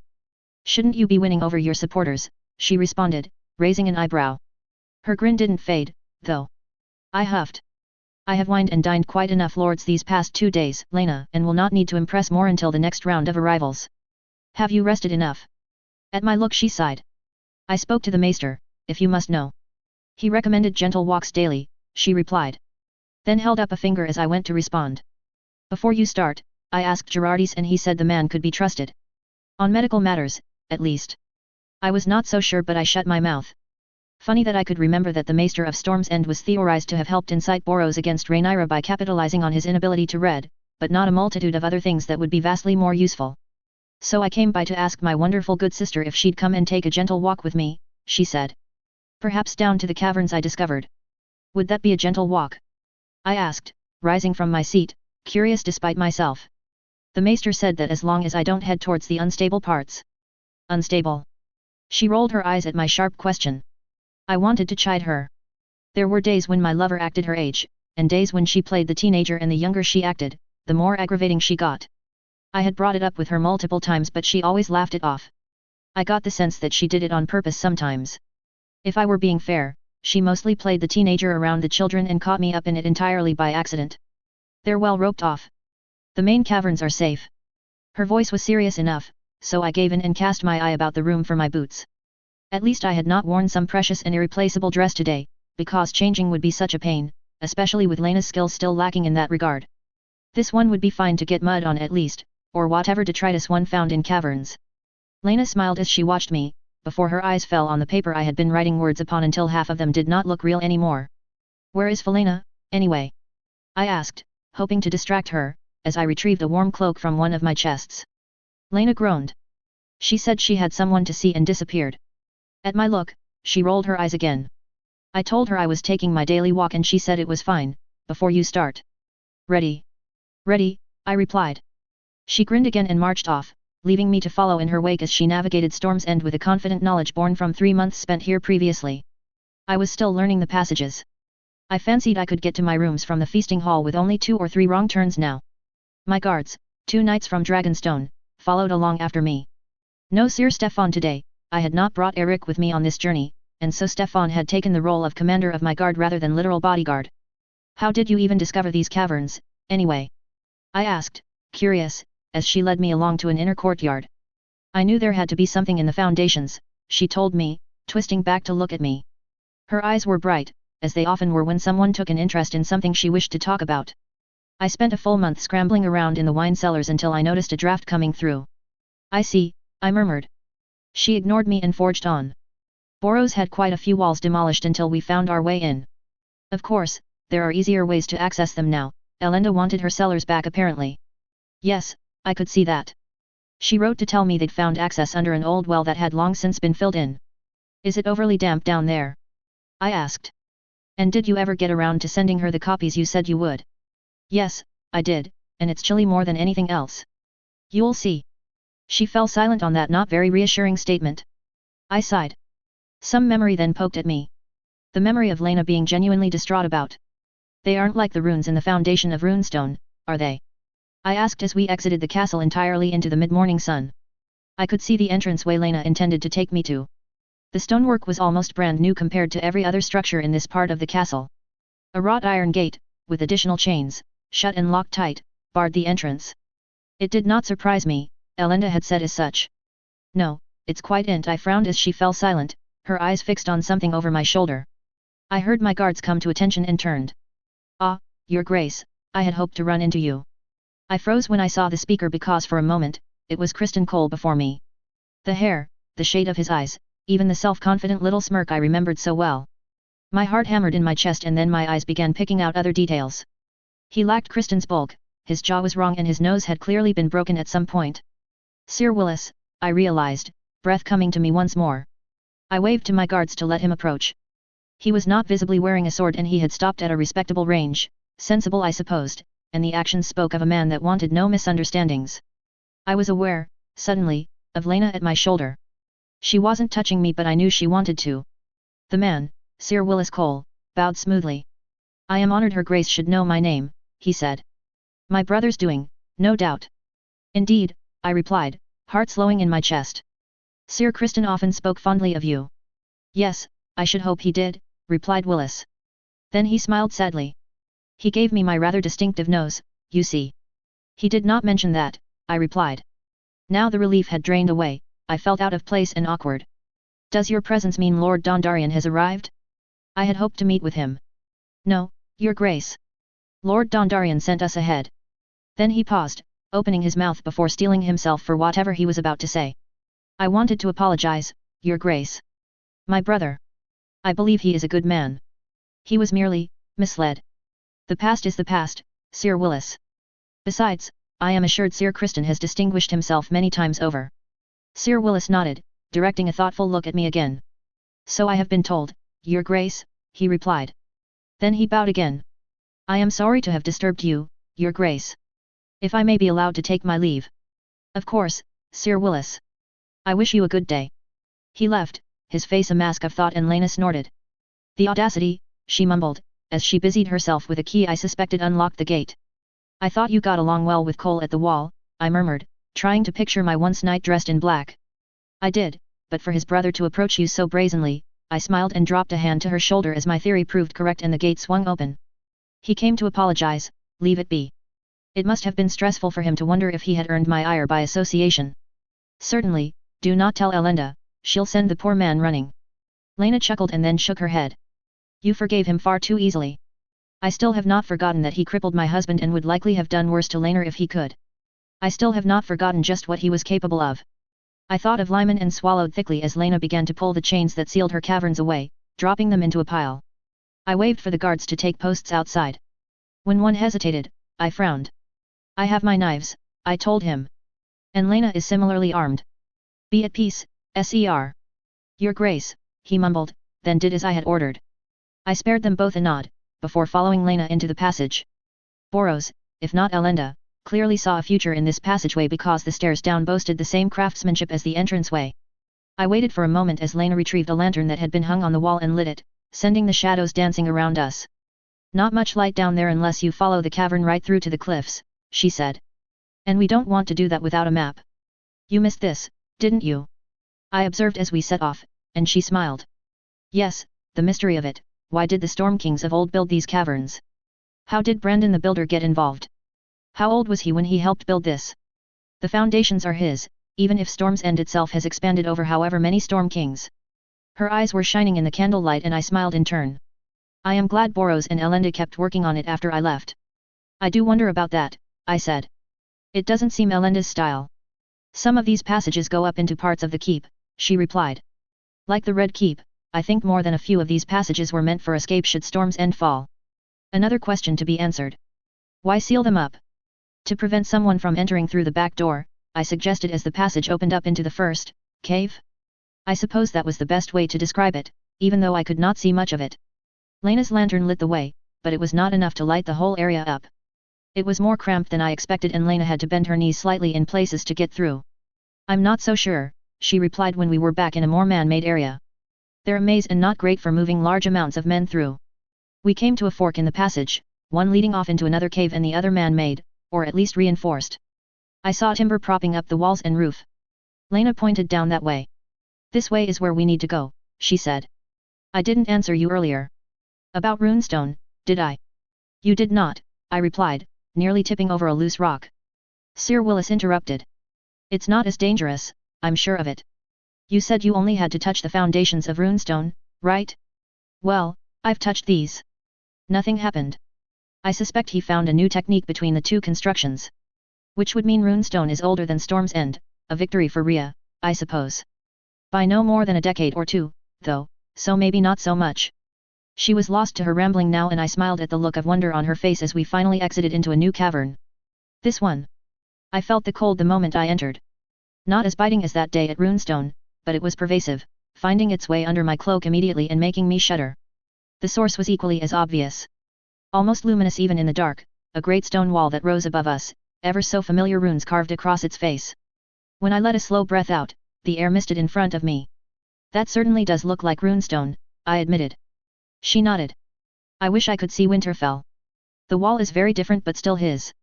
I wish I knew why his style changed so much. Winterfell could be the key to understanding why and how I cut her off. The long night? I asked. The wall and this castle were built for very different reasons. True, she sighed. I wish I knew what half of this magic did. I know the runes can be deciphered, but imagine what we could build if we could do what Brandon Stark could. Certainly leave our mark on Westeros, I murmured, moving to stand by her side and get a better look at it all. Could this have protected Storm's End from Dragonfire? Maybe. Some of it, possibly. Not enough to justify Argella's defiance, if that's what you are wondering about. I pursed my lips and turned to her. It was interesting to see, I said. Thank you. It was worth it to see her face light up. I thought I should show you that I am not entirely incompetent. I laid a finger against her lips and cut her off. You know I don't think that of you. You are the expert on dragons and I trust you with my life. She snorted and I removed my finger. I just think you could do with someone there to remind you to slow down and be cautious. Maybe you are right, she admitted begrudgingly. Then she raised the lantern to the runes again. I might drag Felena down here. Let her see this. Well, if she agrees to it, by all means. She may even enjoy the history lesson, I replied, not rising to the bait. Then I shivered as the temperature seemed to drop slightly. Do you want to leave? She asked. You look cold. Are you not? I asked in disbelief. She grinned. A little. It's probably hitting you harder, now that I think about it. She caught my arm as she turned and I turned with her. My prize for touching things? I asked. We had not spoken in any great detail about the scarring Lena had told me I had. She tensed when I mentioned it before relaxing just a bit. Yes.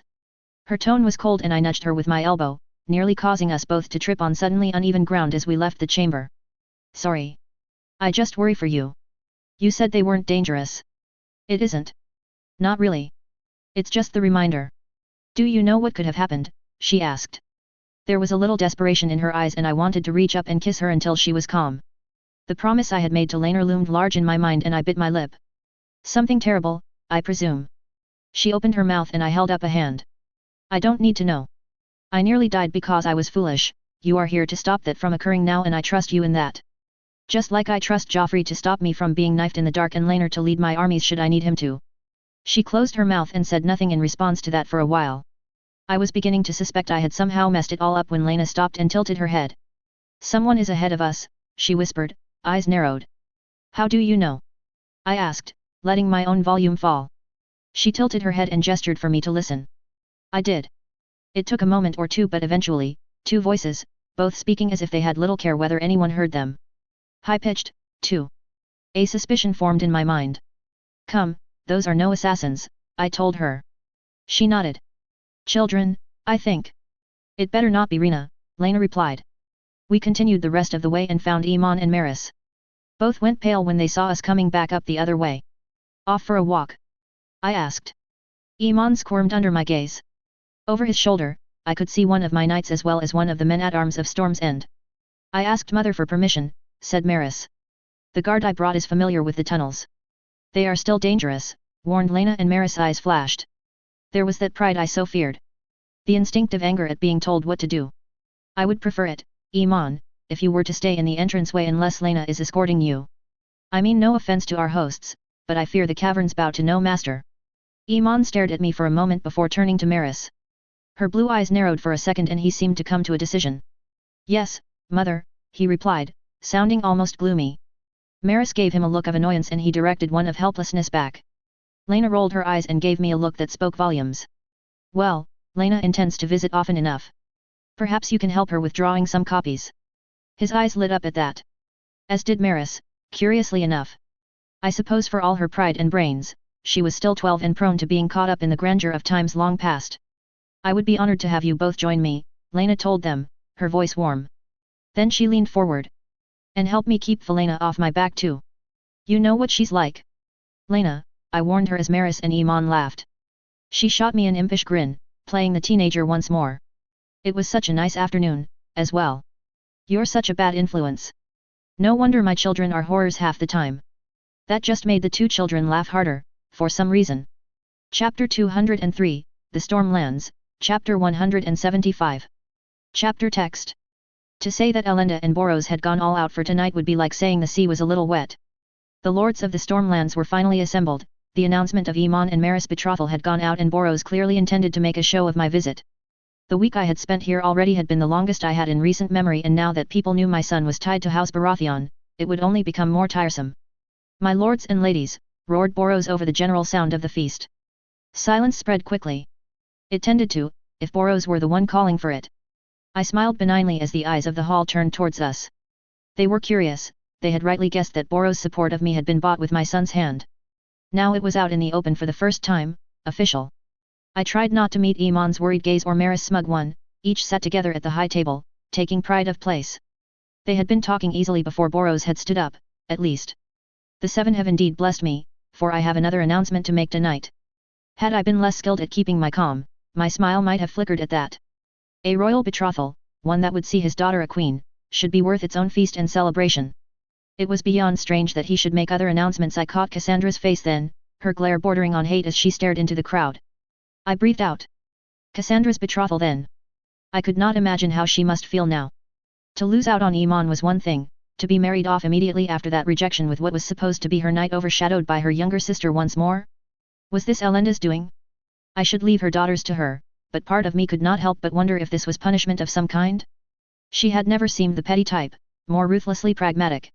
Why then levy such an insult against her daughter? 2 betrothals for House Baratheon. You all know why we are here. Boros nodded towards Maris and Iman. I watched as his daughter's smile died a little. Then he turned and gestured towards Cassandra. That got a cheer, and Cassandra's glare became a forced smile when her mother turned that fearsome gaze on her. She looked as if she was about to be sick. I looked back to Iman, who had a somewhat similar expression. My eldest. He trailed off and smiled at her, tears of pride in his eyes. Her smile then was a little more genuine, but I could still see the anger there, fear too. My firstborn will marry a man worthy of her. Sir Corwin Errol. A cheer rose then and a young man was singled out, rising to bow to Boros. He was handsome enough, I supposed. Light brown hair and a patchy beard with blue eyes that were full of worship as he gazed at his new betrothed. House Errol has long since been a stalwart ally of House Baratheon. Sir Corwin will make a fine husband, or else he'll answer to me. That got a laugh, even as Corwin Errol swallowed visibly and bowed once more. When he sat, several of his fellow knights clapped him on the back. Cassandra reached towards her glass of wine and sipped at it, glaring at the young man. That got him some laughs as he flushed red when he noticed at last. Now all. Enjoy the feast as we celebrate my 2 eldest daughters. I followed Cassandra's lead and sipped at my wine as Boros took his seat to raucous applause, looking immensely pleased with himself. I had an inkling that the man he was sat next to was the current Lord Errol, although I was unsure if he was Corwin's father or grandfather. I'd lay my bets on grandfather though. His hair was all silver and his stern features showed the passage of time well.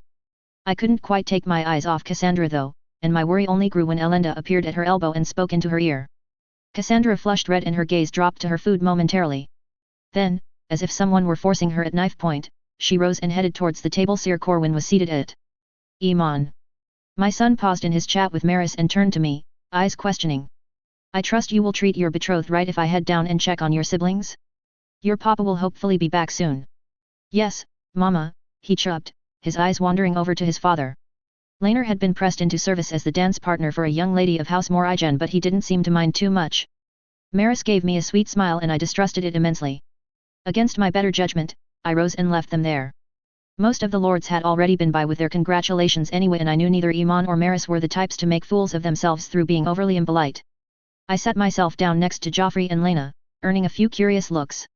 How are you finding the feast? I asked. It's very different from King's Landing, said Alice, peering about. They would not dance until the food was gone. They wouldn't announce a betrothal at a feast to celebrate another, either, said Felena, her tone disapproving. She was peering around Lena's shoulder, her gaze on me. He ought to have left it for a few days.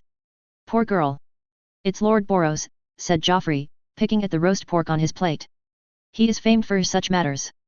Felena sniffed again. I agreed with her, if I was being honest.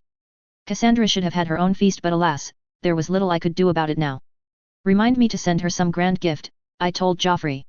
He nodded. What has you on edge? I asked. I'm not on edge, he almost snapped back and I blinked, nonplussed. At my expression, and the sudden attention of every child on the table, he groaned and dropped his cutlery. I am trying to ensure Lucille does not ambush me. I know she is here. You have never met my sister, she is. Interesting, Lena replied. And she has met Lucille. At our wedding, dearest husband. I suddenly had a vague memory of a young girl with mud-brown hair and eyes, almost cowering in her mother's shadow. That was hardly Lucille being Lucille, replied Joffrey. For one, she shut up for more than 5 minutes. Lena shoved him gently but I could see the amused smile on her face and, was that a little flinch? Lena had evidently met this famous Lucille, then. I smiled and commandeered some of Lena's wine, having forgotten my own. I'm sure we shall meet again soon enough, I replied as Lena gasped in shock at my brazen theft, the kids giggling at her expression. Why did we not have a betrothal feast, asked Alice, when I returned my stolen goods back to their owner. You will have one. Actually, you'll likely have multiple. I know Lord Roland wishes to throw one at Castamere and Jane will almost certainly want one at the Eyrie. I replied. In truth, I had tried to arrange one after the announcement but Jane had been impossibly busy and Lord Roland had agreed to a delay. And then that delay had become almost a year and a half. I cannot wait to show you Castamere, said Rolf. Jocelyn turned to him, bemused, and he took that as a sign to forge on. It doesn't look like much from the air but I promise you it is very grand once you get into it. Most of Castamere is underground, is it not? I asked, already knowing the answer. Rolf nodded, looking proud, and Jocelyn looked a tad more interested then. There will be space to let Morrigan rest, yes, she asked. He nodded again. Father is talking of having our own dragon pit nearby, solely for Morrigan, he enthused. I watched, smiling as she turned to face him fully then. Alice grinned too before turning to me. What is the Eyrie like? She asked. I have never seen it and I am to be its lady one day. It's beautiful, said Lena, before I could speak. Made of white marble, it sits atop the giant's lance like a crown. Lena speaks truly. It is beautiful. I first saw it when I was lifting a siege and I still had to stop and stare for a few moments despite the urgency of the situation. She looked thoughtful at that. Admittedly, parking Vermithor is going to be a nightmare. Will Osgood not build me a dragon pit? She asked, her half-smile indicating she was mostly joking. Viagar could stay there easily, said Lena. Vermithor should be okay. The true issue comes with multiple dragons. I laid a hand over Ali's and smiled at her. If he turns out to be a horror, I shall cancel the betrothal and weather whatever Jane throws my way, I promised. She smiled and Lena rolled her eyes. Alyssa is more than capable of mastering Osgoodarin, Rhaenyra, said Lena and Alice paused, looking as if she were unsure if that were a compliment or an insult. At my questioning look, Lena elaborated. She is the writer of Vermithor and she has your skill with words.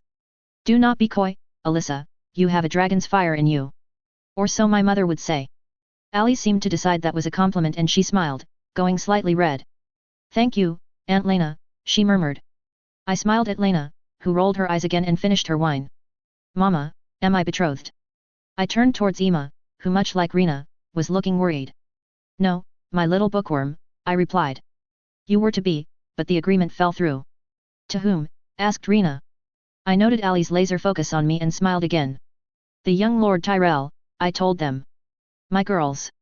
I would have had 2 ladies of great houses and one who might as well be with their power and riches. Rolf went red at the praise. Alas, it was not to be. I will find you a match worthy of you, Emma, do not fear. Then I glanced at Rena. And you too, if your mother does not beat me to it. You'd probably be best taking her offer, said Lena, her dry tone making her daughter's eyes widen. I fear diplomacy isn't my strong suit. It really isn't, murmured Joffrey and Rena broke down into giggles. Lena gave him a shocked look but there was no bite in it and Joffrey summoned an innocent smile in response. Fine betrothals, murmured Alyria Toland and I nearly pulled a muscle in my neck turning to look at her. She flushed slightly, but held my gaze. Next her, Alyandra frowned at her plate, pushing her food around as she sulked. My thanks, Lady Toland. Tell me, have you anyone in mind for yourself? She looked surprised at the question. Not yet, Your Grace. I want to secure myself in Ghost Hill first. I have no doubt work will need to be done. Her eyes flickered towards Alyandra again, who hadn't taken her eyes off her food. Then the Princess of Dorne flinched and I realized that the Toland girl must have kicked her under the table. She raised her head and met her friend's eyes before sighing. Luke is fine, she bit out and Alyria actually frowned at that. He will grow up, I assured her. And should he misbehave overly much, you have his mother and aunt ready to put him back in line. She watched me for a moment before sighing again. But evidently, Aliria, at least, had had enough. He is a fine match, she insisted. And if he is anything like his parents, he will grow to be a fine man.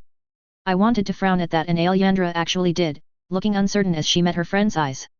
Aliria forged on. I would be proud to have Luke as the prince consort of Dorne if he were even half of what his mother and father are. Her expression was fierce. I glanced at Lena, who looked fit to cry at the girl's defense of her and her son. Even Joffrey was smiling slightly. I knew Lena's history with Aliria, of course, but Joffrey? When had Joffrey spoken with her? My princess. Come dance with me. I glanced up to find a slightly tipsy Laenor half leaning over Rolf. His eyes were bright and he was panting. This went beyond his usual love of dancing. Avoiding your dearest cousin? I asked, and the grimace I got told me I had hit the nail on the head. He's talking about a tourney now, he groaned. Please, my princess, save me. I spared one last glance towards my children and wards before rising. Since you asked so nicely, my dear husband. He grinned once more and took my hand as I picked my way around the table. Do let me know if Lucille turns up, Lena, I really want to meet her again. I left her laughing at Joffrey's discomfort and Rolf shyly asking Jocelyn to dance with him. Chapter 204, The Stormlands, Chapter 176. Chapter text. I look forward to seeing you compete, Sir Roland. The man in question gave me a bright grin. I am looking forward to it myself. It's a pity father won't be joining us. He actually looked disappointed at that. Lord Morton Morrigan was rapidly approaching 50, I was not sure why he would risk his health in a tourney. Maybe it was a Stormlands thing? A pity indeed, I agreed. But I look forward to seeing the might of the Stormlands, Sir Roland. May the warrior watch over you. I thank you, your grace. Will Sir Laenor be competing? There was only honest curiosity in his voice. I could hardly stop him. He is keen to test himself against his cousin's vassals. He was not, but the Stormlands would accept little else. Roland grinned brightly at my confirmation. I feared he would be prevented. I pray the warrior will lend strength to both our arms. I was never going to get the Stormlands, was I? He looked genuinely thrilled. Thank you, Sir Roland, I replied, feeling awkward. Tell me, do you know where Lady Elenda is? Likely overseeing the setup of the grounds, your grace. Elenda likes a personal touch. I smiled, yes, I could see that. But you speak as if you know her well. I asked, and he blushed. I squired for Sir Royce, your grace. I first met her when she was a girl. Ah, that made sense. I am curious, was she as formidable then as she is now? Sir Roland laughed. Oh yes, your grace. She has changed little. She was forever bossing us about and we dared not disobey. He wiped a tear of mirth from his eye. Sometimes, you could mistake her for being the Lady of Nightsong instead of her Lady Mother. I do wonder what they put in the water over there, I murmured, which made my knightly companion laugh again. 'Tis not the water, your grace, for her sister is as sweet and meek as any lady should be. I blinked in surprise at that and he blushed a deep red. Please, your grace, do not mistake that for condemnation. Oh? I asked. He blushed even redder. It is true that most ladies should be ruled by men, for they lack the will to rule themselves. He licked his lips nervously. But some ladies have that will, some even greater than men, and thus come to rule the men. I frowned. That was an interesting take. I grew up with Elenda, your grace. I went to Nightsong when I had barely seen 8 years. I know well that some women are different. Like yourself and Elenda. And because I have the will of a man, I should rule like a man. I asked, and he nodded, relief evident on his face. And if your will should outstrip even Sir Laenor's, then you should rule him too. He sounded pleased with his conclusion. It is quite simple. I do not see why more do not agree. There are men whose will is so weak that they are craven or easily led into crime. Why can there not be women who can rule or do anything else a man may do? It certainly is a contentious theory, I murmured. Ah, yes, he replied. Father has scolded me enough for sharing it about. I apologize, your grace, I meant no disrespect to yourself. You have my support and it shall not waver due to your sex.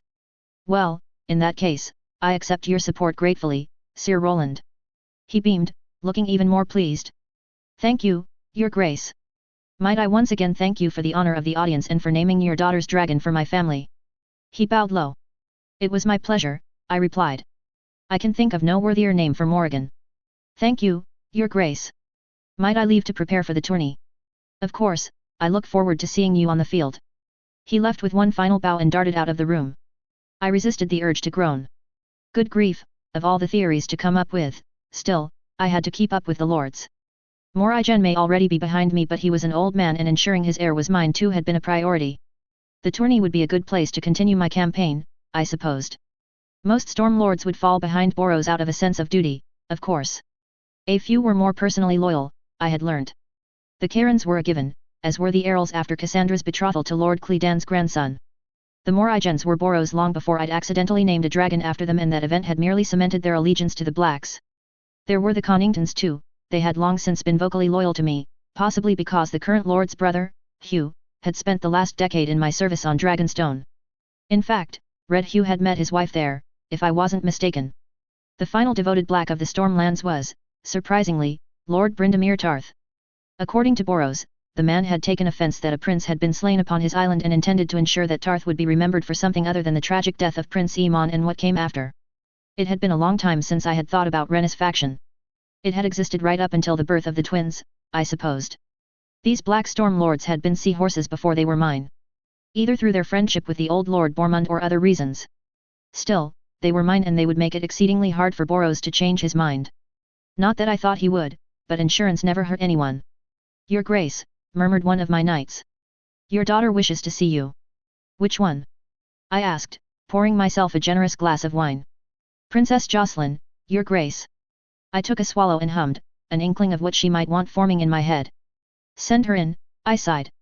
She stepped in a moment later, still in her practice gear with grass stains covering her padding and mud smeared over her cheek. Her eyes were bright with determination and I wanted to groan at the sight. No. You haven't even heard what I wanted to say yet, she protested. I put my wine down and leaned forward in my seat. You want to enter the squire's melee? She flushed, her gaze going to her feet. Please, Mama, she whined. There is no age limit and I am a squire now. It is dangerous, I told her gently. You see. So is riding Morrigan. Or a horse. Or even practicing the blade. Let me show you how far I've come. Her look was pleading and it was like an arrow to the heart. I dropped my face into my hands and scrubbed at my eyes. She waited in silence, something of a feat for her. I could see her shifting nervously as I thought it over. She was right in that there was no limit and that she was, technically, a squire. Still. We will go to your father for his opinion, I decided. She nodded, mouth twisting in determination. He's at the yards, she told me as I rose and pulled my cloak around me. I was just there. He is with cousin Boros. Of course. He did not wish to make a bad showing tomorrow even if he did not desire to make any kind of showing whatsoever. I followed my daughter as she seemingly forced herself to walk at a normal pace back the way she had just come.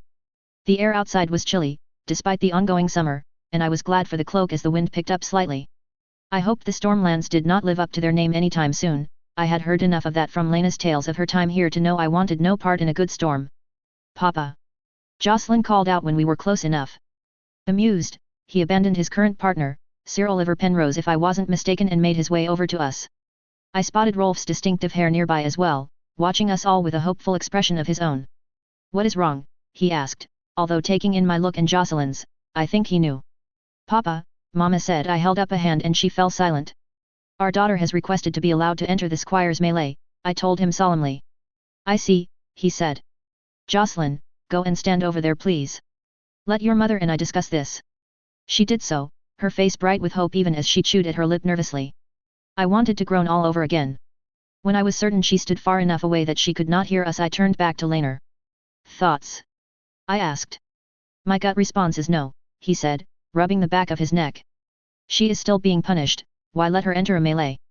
The exact thing she did to be punished to begin with. My gut response is no as well, but, Laner finished my sentence for me. It will be difficult to say no. His tone was gloomy. She will grieve. I hate playing the strict parent, I lamented. He nodded in agreement. It is my punishment, he said. I can tell her. Thank you. My tone was more relieved than I wanted it to be. His gaze wandered back to her for a moment and then he winced again. The more I think on it, but it is not our tourney, he stated. I grabbed that ray of hope with both hands and my teeth. How about this then? We push all our responsibilities on Boros and absolve ourselves completely.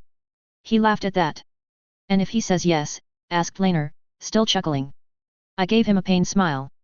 Then that's our own damn fault for pushing our responsibilities on Boros. Is he likely to? At my question, Laner tilted his head thoughtfully. Possibly? He thinks the situation with Jocelyn is funny, but allowing her to join a melee. He stroked his beard thoughtfully as he reasoned through it. Well then, we accept there is a chance he could say yes and it's the price of potentially avoiding a screaming meltdown or worse from our daughter. He nodded, then paused. Or worse, he asked. I grimaced. I would prefer a screaming meltdown to her retreating inside of herself because her confidence has been so shaken. Ah, he said, looking as if he agreed. Then he gestured for her to approach. She did so, looking apprehensive and chewing at her lip so much that I thought she might draw blood. We have decided that we will allow you, said Laner solemnly and her face lit up. He held up a hand and her joy flickered. But, it is not our tourney and a princess joining the squire's melee is. Unheard of, I finished when Laner hesitated, searching for the right word. I met her violet eyes. Thus, we must ask Lord Boros. I cannot overrule him in his own home. Will you accept his decision? Yes, Mama. I swear it. The urge to giggle at her suddenly solemn face was strong, but I resisted it. I will fetch him, said Laner. It was not hard to miss Boros, swinging away on the other side of the yard. Thank you, Mama, said Jocelyn. I mean it. Even if Lord Boros says no. I promise I won't sneak in. I know, I replied. Then, hoping to alleviate her worry, I continued on. Although can you imagine the color your father would turn if you did? She almost choked trying to not giggle. I caught her eye and smiled as Laner and Boros made their way over to us. She grinned back up at me before arranging her face into its solemn mask again. What all this then? Asked Boros once he was in range. We have a request, I told him. His gaze wandered across all three of us and he frowned. My daughter would like to compete in the squire's melee. At my words, he frowned, gaze swinging to Jocelyn as he studied her. She shifted from foot to foot, looking anxious but otherwise said nothing. Said Boros, then he waved. Come with me. We followed and I thought that Jocelyn might be sick with nerves. I leaned down and caught her shoulder, giving it a gentle squeeze. Her hand came up and captured mine briefly, before it dropped again as Boros led us out among the knights and squires, earning us more than a few odd looks. Where is your squire, Sir Laner? He needn't have asked. Rolf was by Laner's side moments later, his own sparring partner, Oris Baratheon, ambling over after him with no particular speed. Tell me, young Master Rolf, how do you find my son? Rolf hesitated, then peered up at Laner, looking worried. Boros laughed. Men aren't made overnight, boy. Give me your honest opinion, it'll help him grow. Oris gave Rolf an encouraging nod as Boros clapped his son on the back. It said a lot about the boy that he barely staggered. What did they feed him? Iman sprouted up like a weed and Oris was even taller than him. He is strong, said Rolf, but slow and, he loses his breath too easily as the fight goes on. Sir Alan has me run laps every morning, said the young boy cheerfully as his father laughed again. You have the right of it. It's been noted by my master-at-arms. Tell me, princess, fancy a match between my boy and you? Oris suddenly looked nervous even as Jocelyn stood up straight, her eyes eager. If Oris wants to, she replied. Boros looked to his son. No one will cast any aspersions on you, he said. Win or lose. Oris nodded and Jocelyn grinned broadly at us all before a space was cleared by the men and boys around us. I had to cover my smile as Rolf was nearly bouncing on his toes with the thrill of it all. I watched as the two were handed their practice blades. It was hard to remember Jocelyn was 3 years Oris elder when they nearly stood eye to eye. They began slowly, to the odd cheer from then men in the crowd. Some called for Oris to win and others called for Jocelyn. She flushed and I knew why. Those cheering for her were taunting Oris more than supporting her. Even I could see what Rolf had said about Oris was true. When he finally struck, he did so overwhelmingly, and if Jocelyn hadn't thrown herself to the side, I had no doubt he would have scored a hit. But he also barely managed to knock away her own answering hit. I hooked my arm through Laner's and took his hand. He smiled at me before he went back to watching the bout.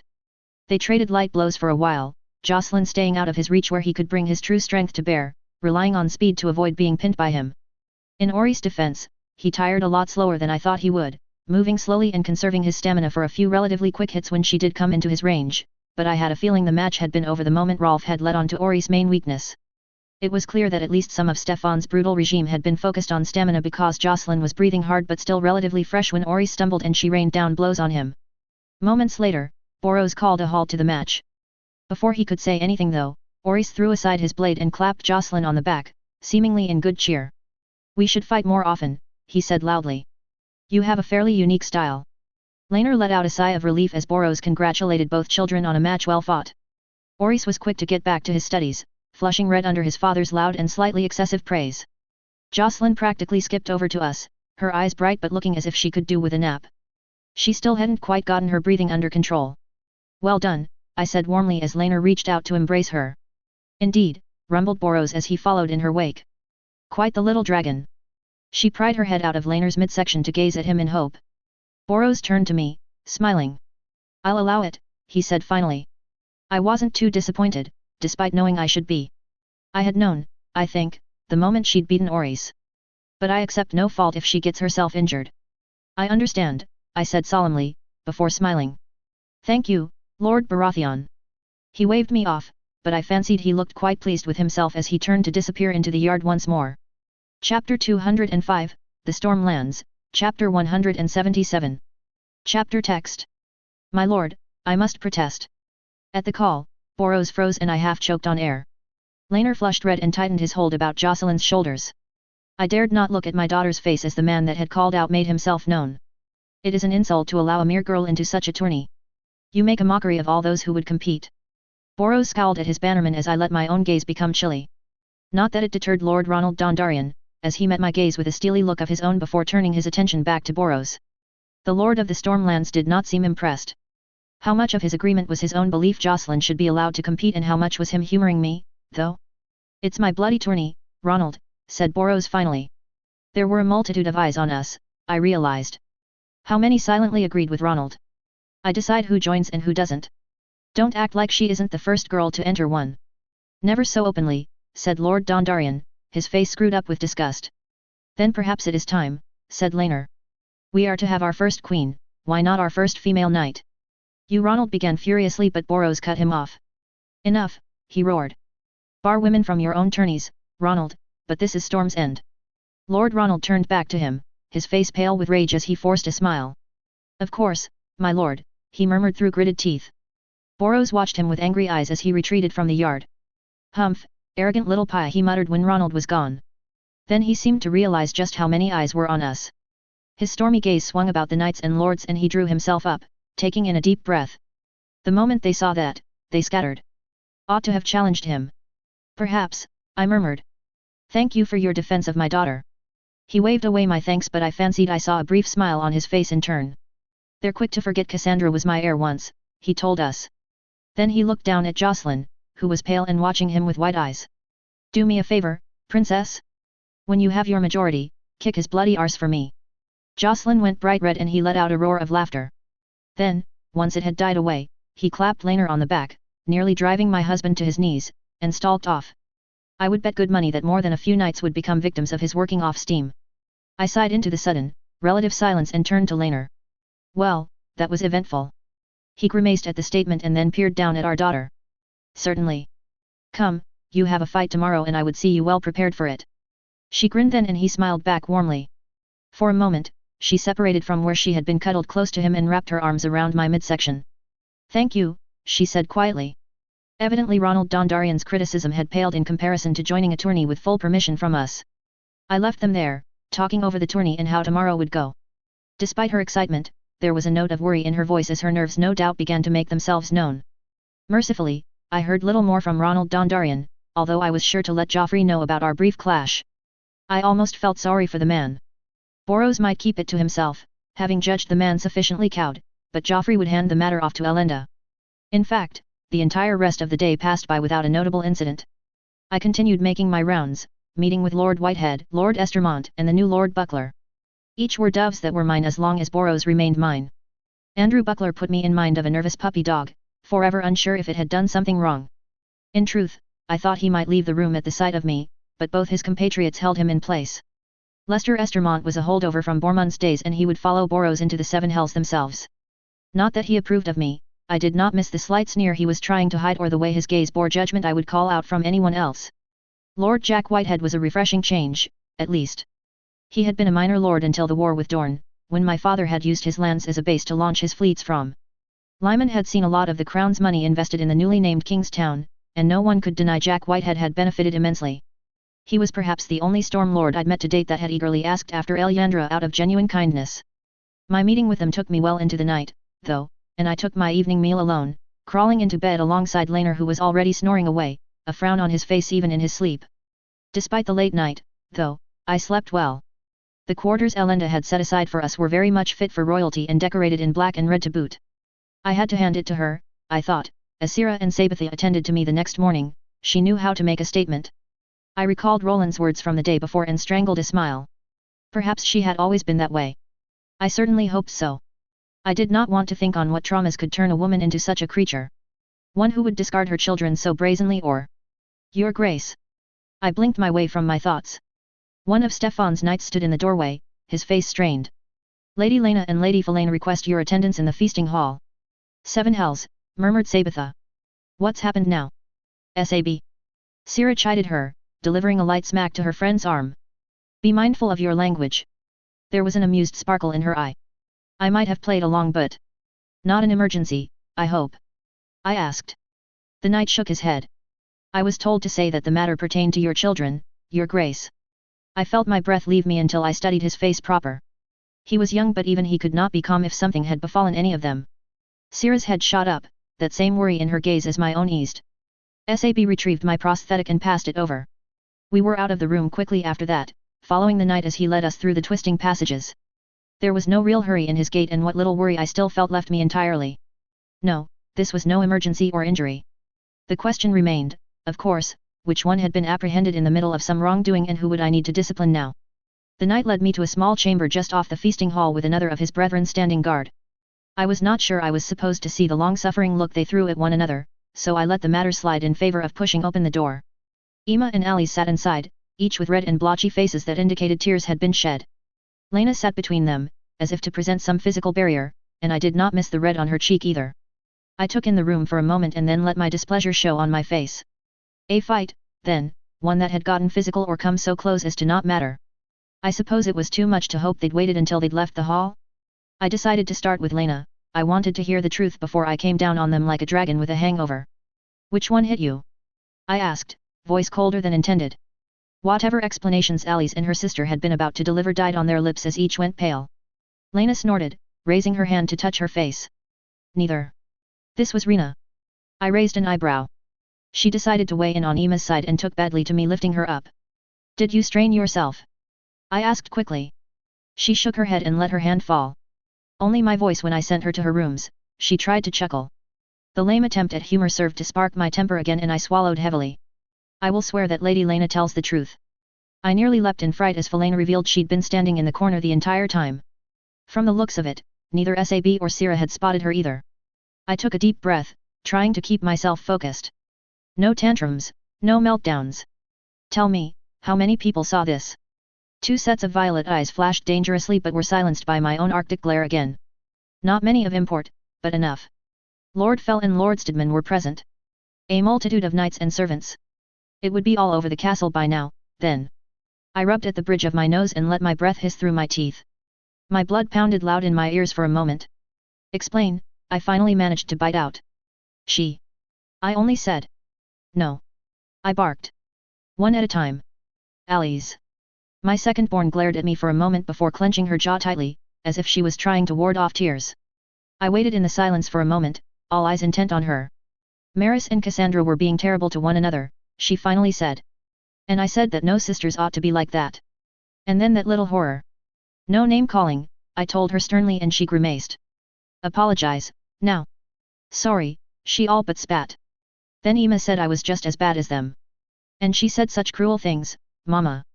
There were tears rolling down her face now. I wanted to wipe them away, but Emma would see it as favoritism and I could not afford that. Not with Alice, not here and not now. My behavior had bred resentment before. I let my gaze flit to Emma, who was staring at her shoes with her hands balled up. Emma? I asked, keeping any accusation from my voice.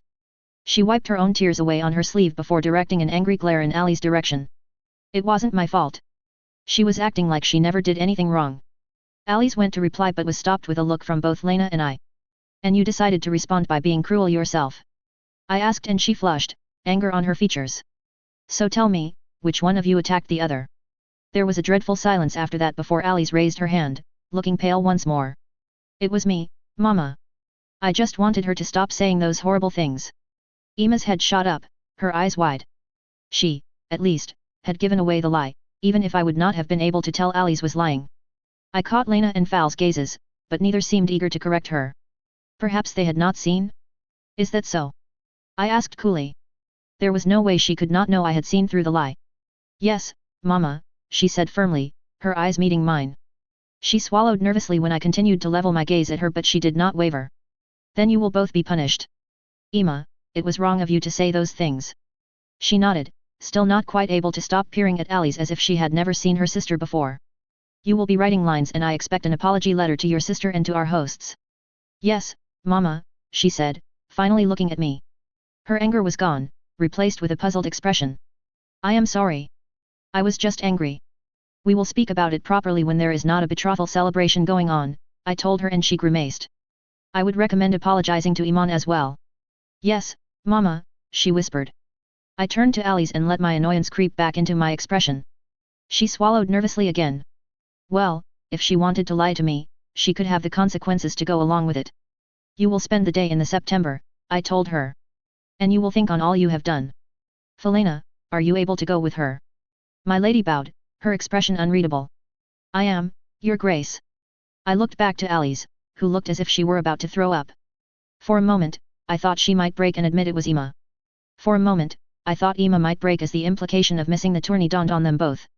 Then Alice shot Emma a look and my youngest daughter's mouth snapped closed. I sighed, the anger draining away and leaving a headache in its wake. Go, I told them. Felena stepped forward and nodded to Alice. Sira, would you take Emma to the stands? She is not to leave your sight. Of course, said Sira. Her gaze was sad as she reached out and took Emma's hand.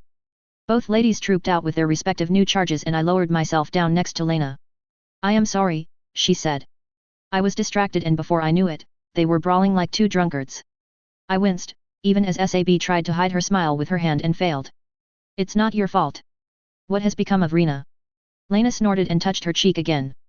Off to her rooms, under the watchful eye of Sir Alric. I am not the best mother, Rhaenyra, 7 hells, I'm probably not even a good one, but I won't put up with her slapping, biting, and cursing as she did. I winced at her words and dropped my arm about her. You love them, I said quietly. And it's getting better. It was, she murmured back. Silence reigned supreme for some time until Sab coughed politely. She bit you? She asked when we both turned to her. Lena gave her a pained smile and raised her other hand, twisting it so we could see the blotchy red imprints that could be teeth if you squinted. No broken flesh, but I'd put money on it bruising before long.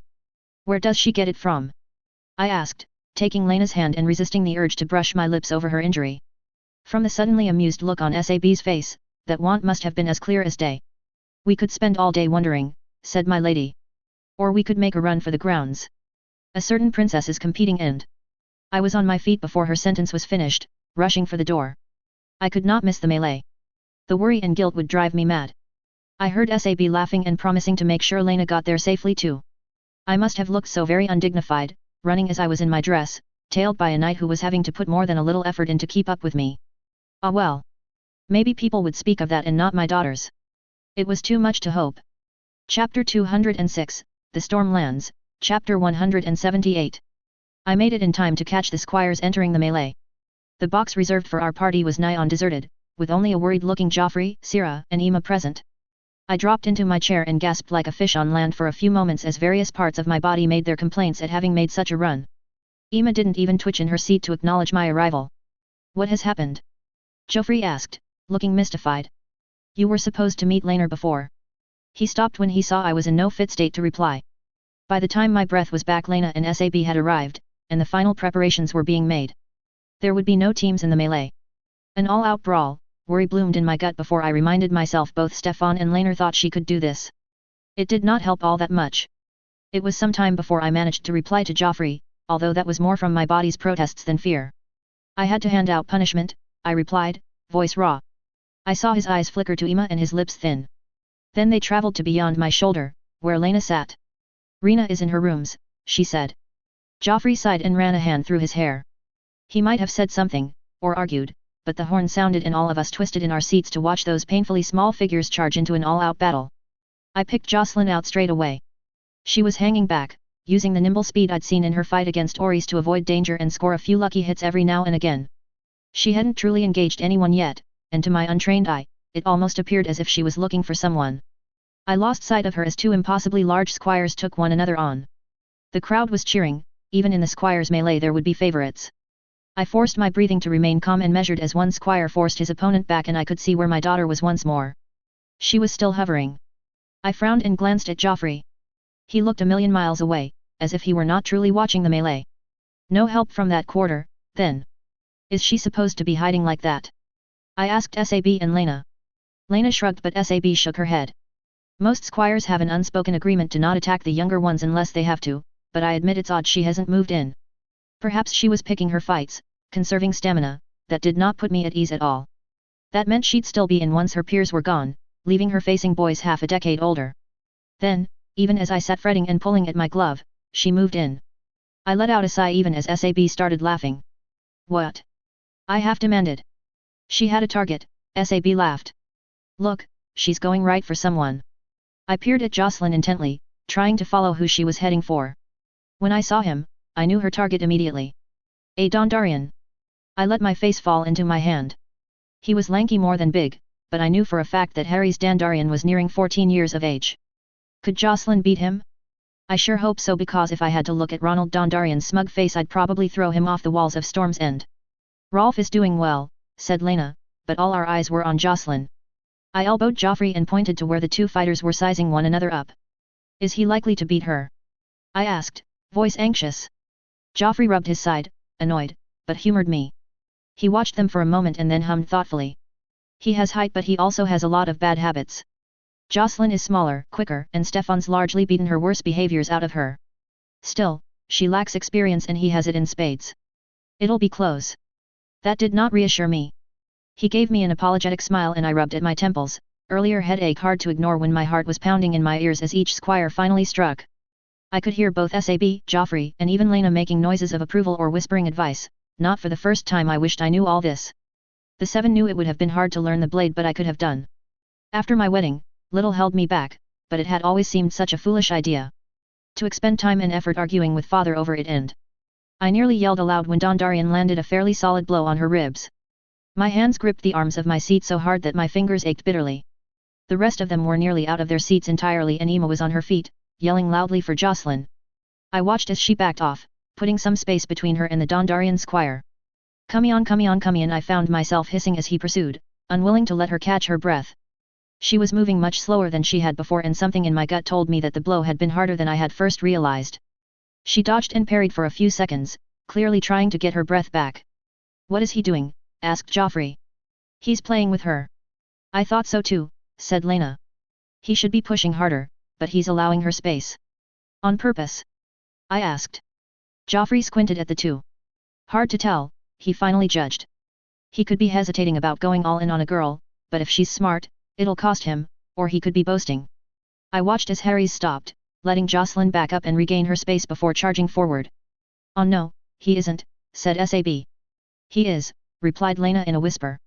And leaping at my daughter, bringing his sword over his head and swinging viciously at her. If it had hit, maybe, it would have hurt. I watched in horror as my daughter leapt away and Harry's crashed into the ground where she had been, kicking up a spray of mud and grass. Of all the squires, groaned Joffrey, putting his face in his hands. His master will kill him if he there she goes.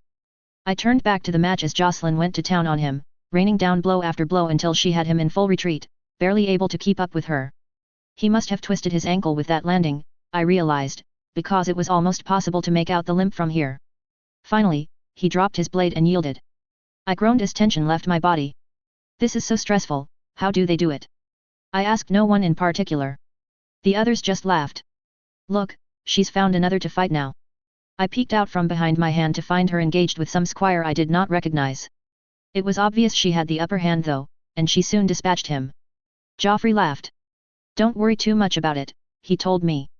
She was better matched against him than I would have thought. She should be fine. Should Lena cut me off by gasping? I turned to find Jocelyn facing down a squire in buckler colors. There were far fewer squires now, I noted. I knew straight away Jocelyn would not win this one. She could barely parry and dodge his blows and he was forcing her steadily backwards. One good blow later and my daughter yielded. At least she didn't appear to be overly injured, I reflected as she quit the field. I sat on my urge to run down there, Lena would meet her and I had to watch the rest of it. Jocelyn had stayed in a respectable amount of time, though, I realized as the boy who took her out turned and engaged another. Rolf's colors caught my eye as I realized he was still in as well. There were maybe 15 left out of the mass of squires that had poured onto the field at the beginning. Some of them were good, really good. Of those that were left, I'd bet 3 or 4 of them could face Laner and have a chance of victory. One by one they fell. Rolf made the top 10, at least. He fell to the same boy that defeated Jocelyn in the end, though. A strange pride welled up in me when that same boy won. Both Jocelyn and Rolf had lost to the ultimate winner, and that was no small thing. In truth, I knew they could have lost to a multitude of others, but they had not, in this instance. I smiled as I rose. I am off to meet our little heroes, I told the box. I received a few indulgent smiles for my trouble. Emma looked at me, biting her lip briefly. Will you say well done to Jocelyn? She asked in a small voice. I nodded and she smiled briefly. Of course, Emma. To Rolf as well. That got a nod in return. I left then, my ever-present guard on my tail. It was not hard to find my husband, his squire, or my daughter, and when I did, I drew her into a fierce hug. When she pulled back, she had a grimace on her face that spoke of some pain. Not that she was letting that get her down, if her shining eyes were any indication. Are you okay? I asked. Yes. Did you see, Mama? I beat Harry's and Fletch, and I waved a hand, laughing, and she trailed off, grinning. I saw both of you. Well done, I told them. Your sister made herself hoarse cheering for you. Emma? Where is Alyssa anyway? Asked Jocelyn. I bit back a sigh as Laner raised an eyebrow. He'd been waiting for them both in full armor. He would be justing soon enough. Only early, simple bouts before the main event tomorrow. Punishment, I finally said. She and Emma got into an argument. No need to worry though, it's only for a day. Don't let it ruin this. She smiled, briefly uncertain, and then she let out a squeal and threw her arms around Rolf's shoulders. Did you see? She asked him, and he winced, then laughed. I did, he replied. I smiled at Laner, their enthusiasm doing much to lift my mood. He grinned back. The boy who won was good, I said, as I noted him passing through. Andrew Buckler was there. Surely the man was too young to be a father to a boy that old. He has talent, yes, said Laner. An idea popped into my mind then, and I smiled. Laner sighed. What scheme have you decided on now? He asked, more amused than annoyed. Perhaps you might offer to knight him. The future prince of the realm and lord of the tides. His chuckle cut me off. And it would do much to endear Andrew Buckler to you, he asked, and I flushed, caught. Clifford is his brother, if you must know. I will ask him. You're knighting Clifford? Asked Rolf, overhearing and half pulling back from the still attached to him Jocelyn. I will offer to, I trust my squire and daughter have no objections, said Laner. Both shook their heads quickly. He's good, said Jocelyn by way of explanation. We made our way over after that, there was little more to say on the matter. Congratulations on your win, Master Clifford. He went pink at my words and bowed. Andrew looked as if he wanted to leap into a nearby tent and hide, but managed a smile regardless. Thank you, Your Grace, stammered the boy, looking to his older brother in a panic. My daughter and my squire tell me you are an excellent fighter. I'm of a mind to agree. At Laner's words, the boy went even redder. Has your master made any plans to knight you? Sir Justin, that is, He looked desperately at his brother again. I would like to discuss such matters with him, said Laner smoothly, as if he hadn't heard the boy stammering. Is that agreeable? Yes, he replied. Through it all, Andrew just looked lost. He had only recently inherited his father's title, something told me he had been completely unprepared to do so.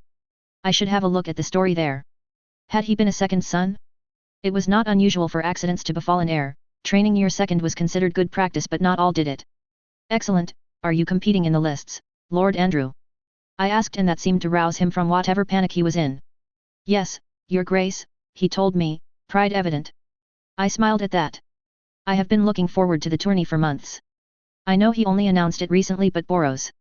That is, Lord Baratheon, we grew up together and... Tourneys are certainly a love of his, I said, and he laughed, even if it was strained. You grew up together? Forgive me, I thought Lord Boros older than yourself. Which was how I ended up learning all about Boros' tumultuous childhood and a lot more about Bormund Baratheon than I ever thought I needed to know. By the end of it, though, Andrew Buckler was much more at ease with me, so I would count it as a win. Chapter 207, The Storm Lands, Chapter 179. Chapter Text.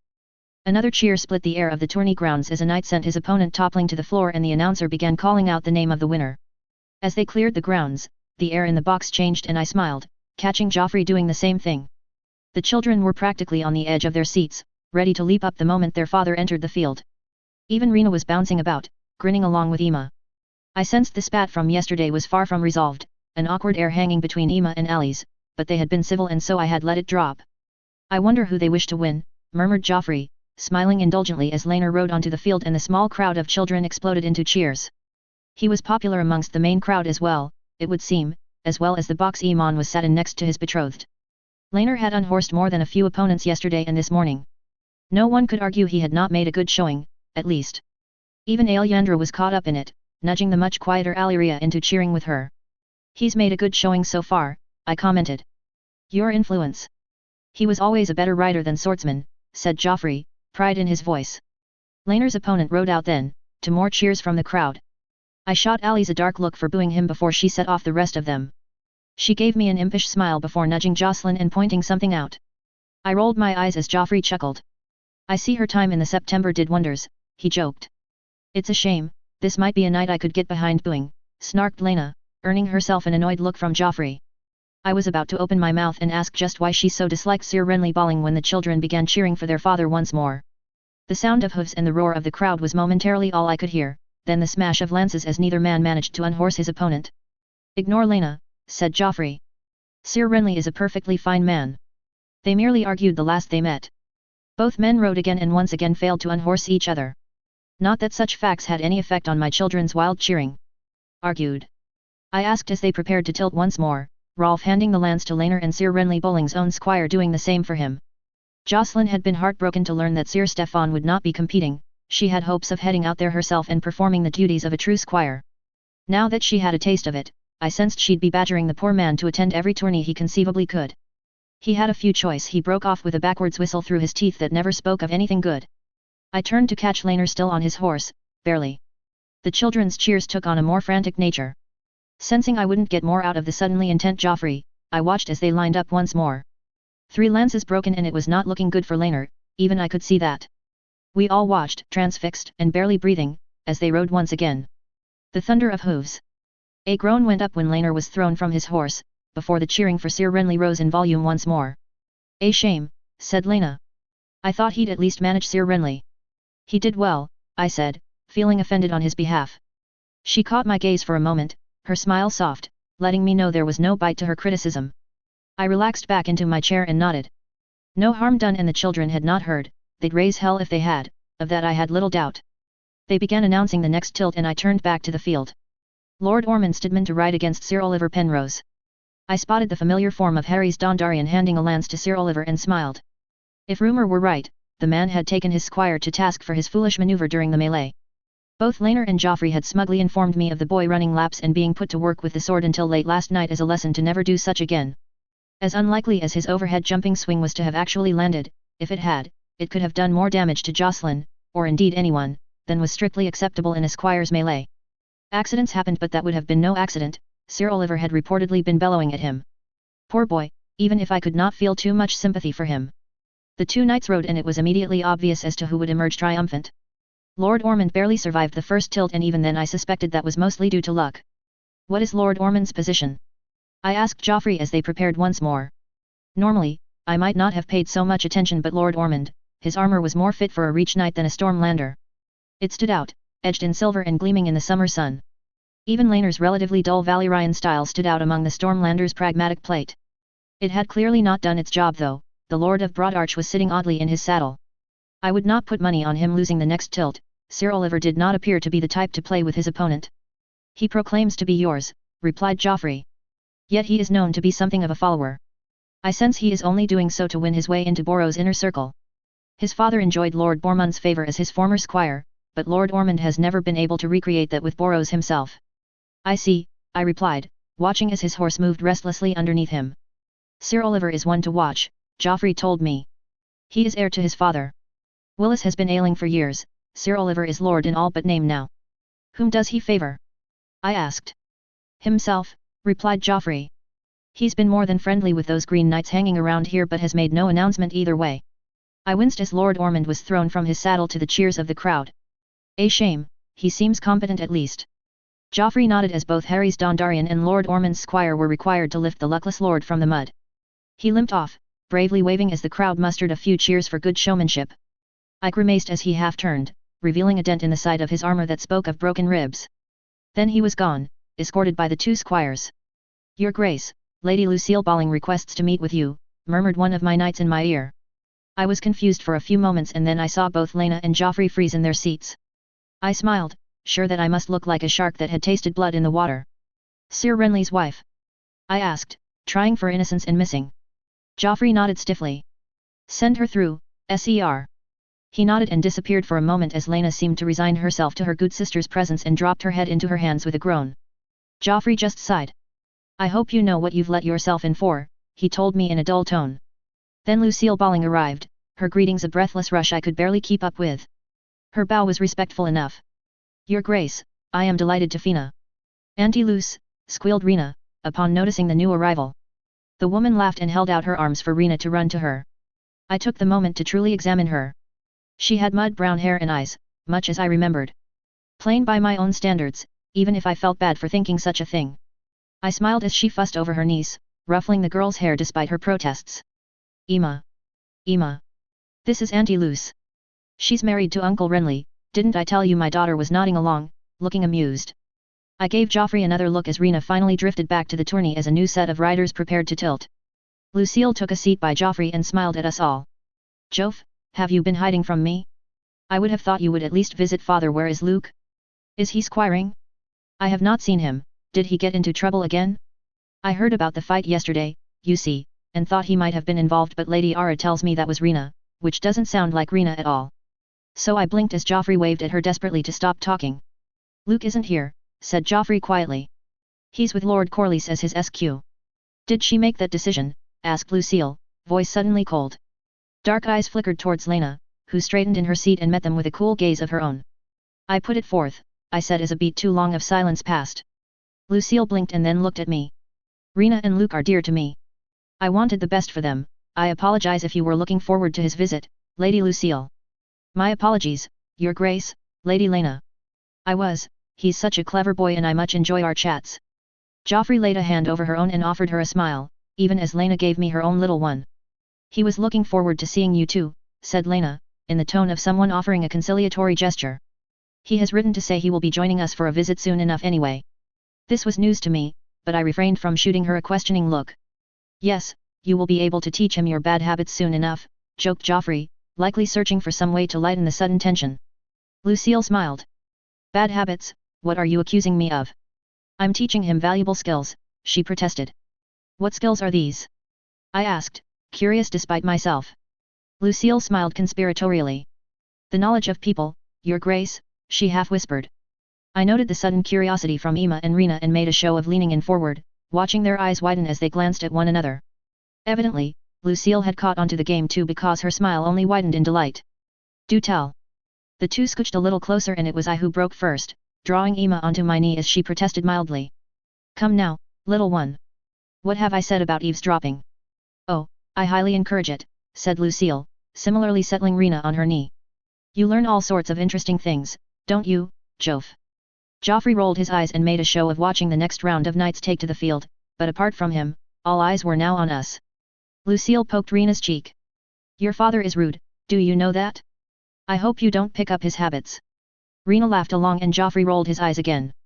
I caught Lena's gaze, a little unsure, but she just shrugged. Evidently she and Lucille were well familiar with one another.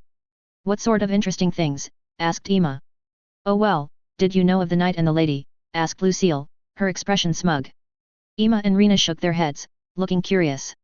"A tale of doomed romance, happening the very moment under our noses." "Is this an appropriate tale to tell?" asked Lena, her tone chilly. Lucille's eyes narrowed and then her lips pursed. Was this someone Lena knew? Was this Lucille's way of subtly taunting her good sister? Given Joffrey was suddenly intent as well. "You see, there is a knight here who has fallen in love. He confessed to her, you see, and she confessed she loved him back." Emma and Rena were hanging on every word but I could hear Lena grinding her teeth behind me. Confused, I glanced backwards. That look of fury. "Perhaps this is not the best tale to tell if it concerns true people," I murmured, to the immediate protest of Emma, Rena and half the children in the box. "If her grace wishes," said Lucille. "No. No. Mama, please." Emma gave me a heartbroken look and I winced. "Mama, please." "Oh for the love of," muttered Joffrey. See what you have done now, Lucille?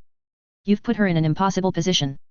Lucille flushed red even as Lena scowled away and the children fell silent, sensing more than just a fun tale was happening. I winced again, for entirely unrelated reasons. I was fairly sure who the knight was now. Only one type took vows these days that would reasonably prevent marriage, which meant if I were made aware of such a knight breaking his vows.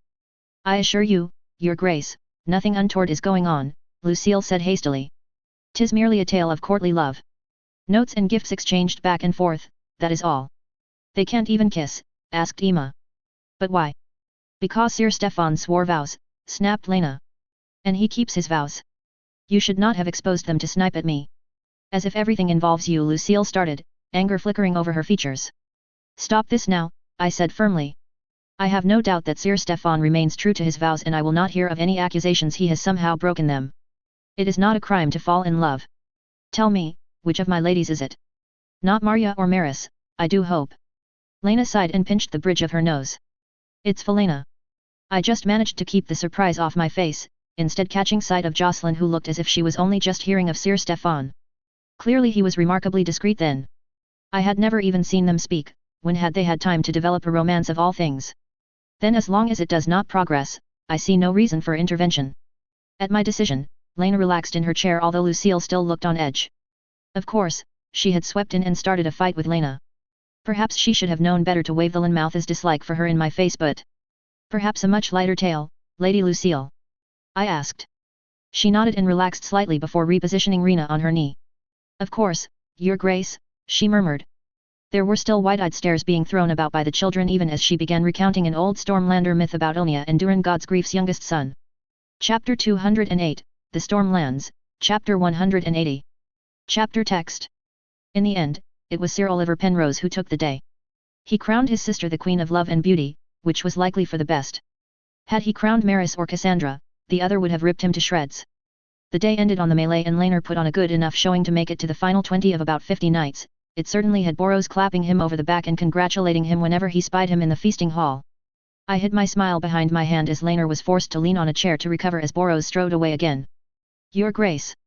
I froze and then turned, forcing my face into a neutral mask. Lord Wilde, I said, tone full of false politeness. I did not see you here, I assumed you had been unable to make it. Jasper smiled, although there was no warmth in it. I was delayed but I sent my son along ahead. Did Merrick not make himself known? Merrick? His son, I presumed. If he was anything like his father, I had no doubt he'd spent most of his time with the small minority of Green Knights that had found their way here. Alas, he did not. Perhaps the tourney had him distracted. I suggested and Jasper's face darkened for a second before it smoothed over into a smile. Perhaps, he admitted. He placed well, clearly his preoccupation paid off. Then he has my congratulations, you must be very proud. Jasper nodded, looking thoughtful. Tell me, Lord Jasper, how are your lands faring? Well, your grace, it has been something of a relief to finally be home once more. He stopped and then hesitated. I did not seek you out to engage in small talk, I'm afraid, your grace. I did not tense up, as I had no doubt he wanted me to. Instead, I smiled benignly at him and raised a questioning eyebrow. He shifted into an easy lounge, as if we were engaging in talking of something no greater than the weather. News reached me about trouble brewing, your grace, directed at your ward. Damn it, of course I would be too lucky to get out of this without such an incident. He did not smile when I let my annoyance show on my face. Whom? I asked. Lord Selmy, I suspect. He has not ventured forth from Harvest Hall since the conquest of Dorne, yet when word got around that you had been so bold as to bring young Aelyandra with you to the heart of the Stormlands I cut him off. He likely ran the entire way, foaming at the mouth, I finished bitterly. Jasper shook his head. He lost a leg in the boneway fighting Euronwood and Will. I flushed, feeling guilty. I thank you for the warning, Lord Jasper. At my acknowledgement, he gave a sardonic half-bow and moved away. I bit back a sigh and waved Sir Stefan over from where he had been watching, alert and ready. Did you hear that? I asked. I'll speak with my men, he swore. This lord will not get near her. I swear it. Do so, I replied, eyes seeking out Joffrey. I will let Joffrey know. He will no doubt be eager to scold me for bringing her here. Someone needs to keep you in line, he joked, smiling. I returned it easily before Lucille's words struck me in truth. Him and Felena? The idea seemed ludicrous but, well. He left me musing, heading towards my own guards meaningfully. Joffrey was not hard to find, seated by an older man and a younger one. From the resemblance, yes, I would warrant those were Giles and Martin Linmouth. Joffrey, I murmured once I was close enough. He glanced up at me and then sighed. What's gone wrong? He asked. Lord Wilde told me an interesting tale about Lord Selmy, I replied, taking a seat at the table. Joffrey snorted. I'll deal with it, he replied. Most likely he'll Jew. I do say, it's terribly rude to start with business before introducing us, interrupted Martin Linmouth, shooting me a dazzling smile. Joffrey broke off and shot his older brother an annoyed look. I was beginning to notice a theme with his family. That being said, Martin was also being glared at by his father as well. My apologies, I said after a moment. I sometimes get a little bull-headed. A little, said Joffrey, making his brother laugh. I'm surprised you bother with doors sometimes and do not charge through castle walls instead. Rude, I replied as Martin's laughter increased in volume. What's gotten into you, anyway? Joking? And I believe I even saw you smile earlier. I was under the impression you couldn't do that. She has you there, little brother, said Martin as Joffrey nodded, acknowledging the returned barb. Martin, show some respect, grumbled Giles before shifting to peer at me. He was older than I would have expected Joffrey's father to be. Age had turned dark hair a steely grey, although his eyes were as sharp as ever. Your Grace, my congratulations to your husband and daughter. Thank you, I replied easily as Joffrey's proud smile returned for a moment. Where is Laena? I thought she was with you. At the mention of Joffrey's wife, both men's smiles flickered for a moment. Better at hiding it than Lucille, then, but both couldn't hide it entirely. Supervising the children with Laena. He said the least she could do was dance with them, and that it would be good for her leg too. I smiled. I see. No more repeats of yesterday, then. Joffrey shook his head in response to my question. I should hope not, said Martin. Half the castle is speaking of 3 princesses brawling as if they were barmaids in a tavern. 3? I did not miss the look that earned Martin once more. Well, I wasn't about to correct him. Had circumstances been different? Children are children. They were punished accordingly. Giles nodded, still frowning at his son. I heard little Rena gave her mother quite the fight, Martin forged on. Is her injury so great? Great enough, murmured Joffrey. Perhaps that isn't the best topic for tonight, however. Giles caught on to what his son was saying, even if Martin did not. Quite. Speaking of Rena, why do you not seek her out? Offer her your hand as her dance partner.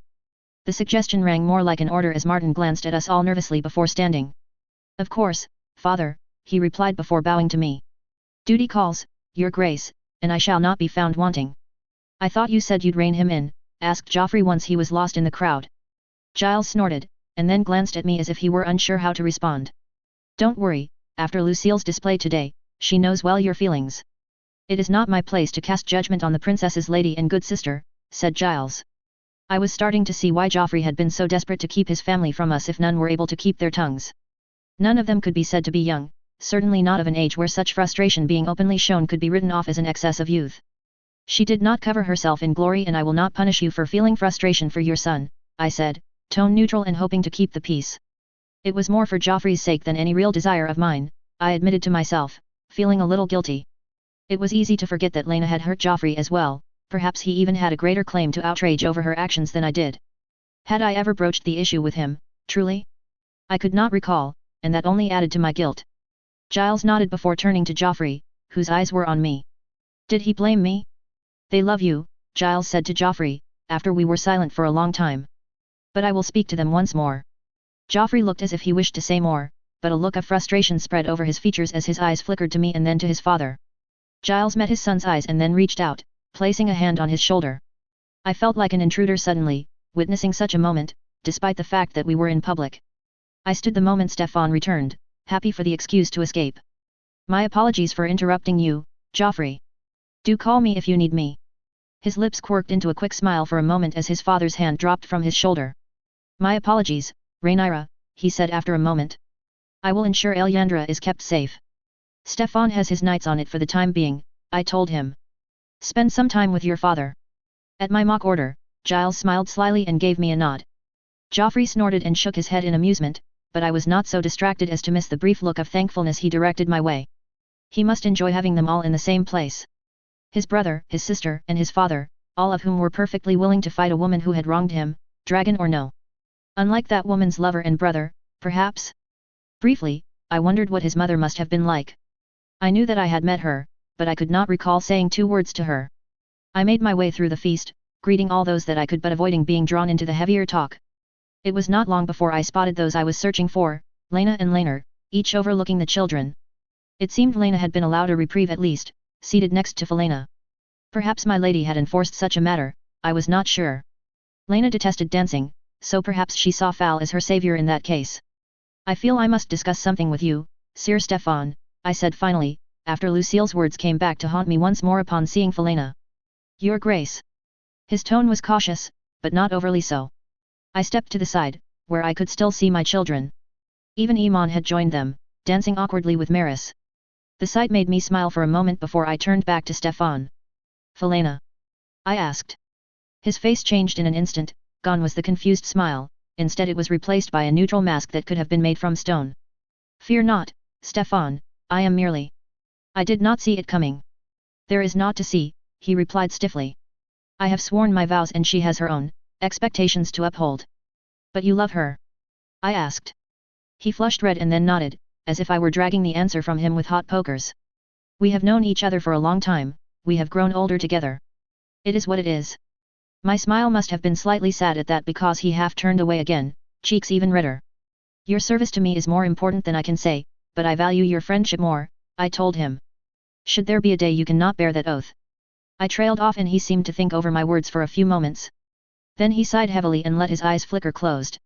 'Tis a pretty picture to think on, he said, smiling. I'd marry her in an instant and she me, I think. I waited for a moment longer, until his eyes opened and he gave me a firm nod. I gave that dream up when I swore my vows to the old king, and again to your father, he told me. Felena knows that, we have accepted that. I take it as a blessing that she should return my letters and gifts with ones of her own. The offer remains regardless, I told him. He chuckled, some of the red leaving his cheeks now. It must be embarrassing to discuss your love life with your boss, but... I could tell myself I needed to know if this had harmed his dedication to me, but I would be lying. I wanted them both happy, over a decade of service and friendship urged me on, regardless of how politically expedient it could be. And, I assured myself, I did need a way of removing a king's guard that was not merely sending them to the wall in disgrace.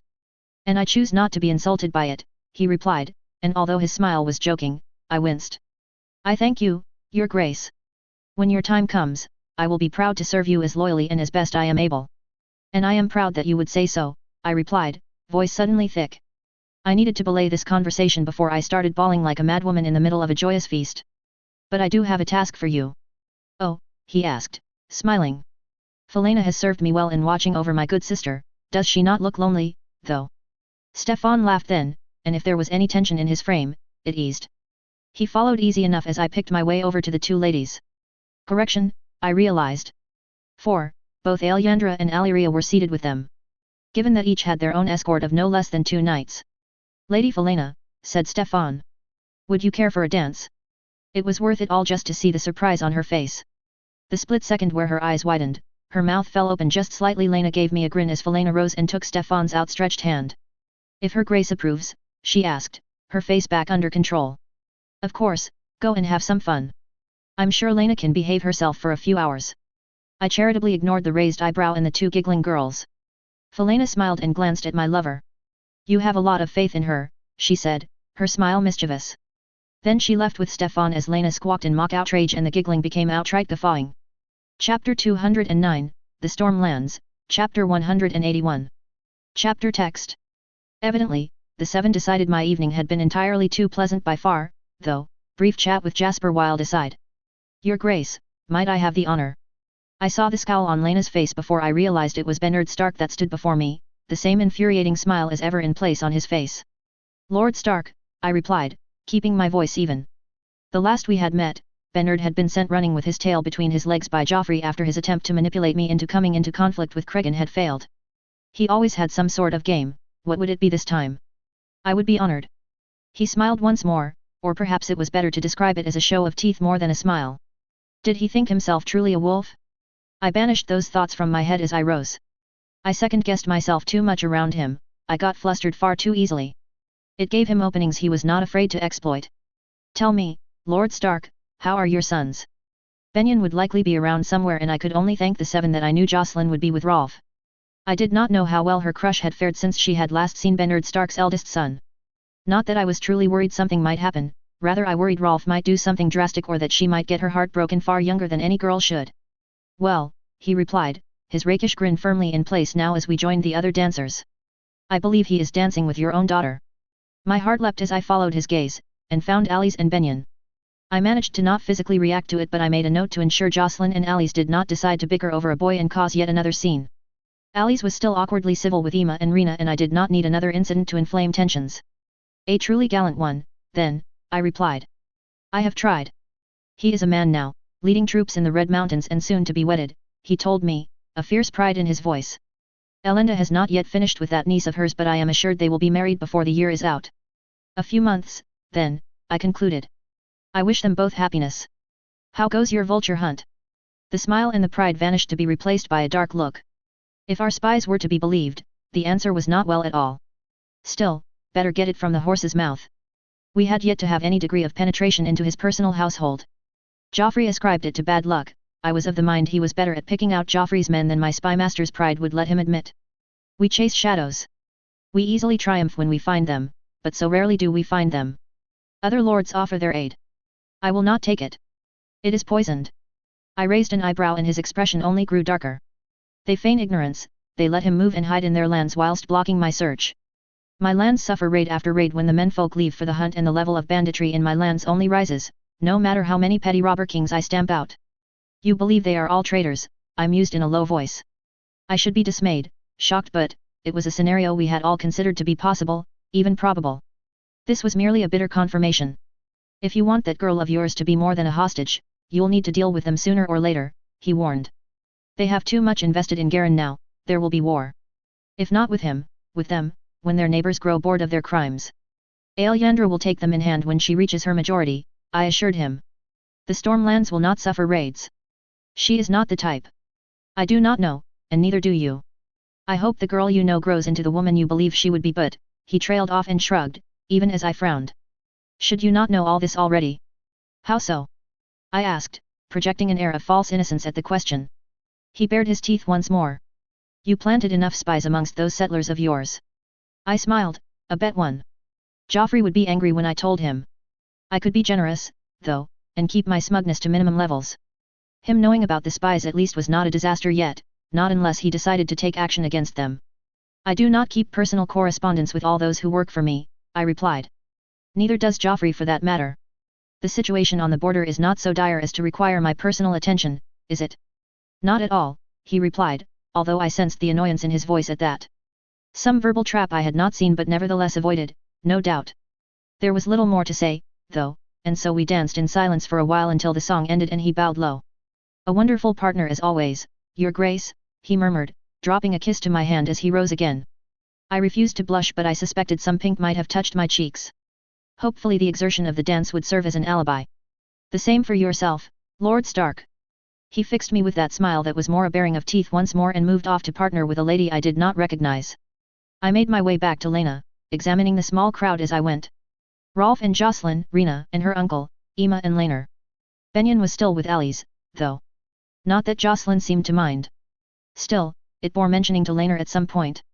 He would see that nothing would happen in the meantime, and I could tell him about the crush later so he had context enough to arm himself against any future trouble. Lena was still wearing her annoyance for all to see when I took my place by her side once more. Did he have much to say for himself? She asked. News from the border.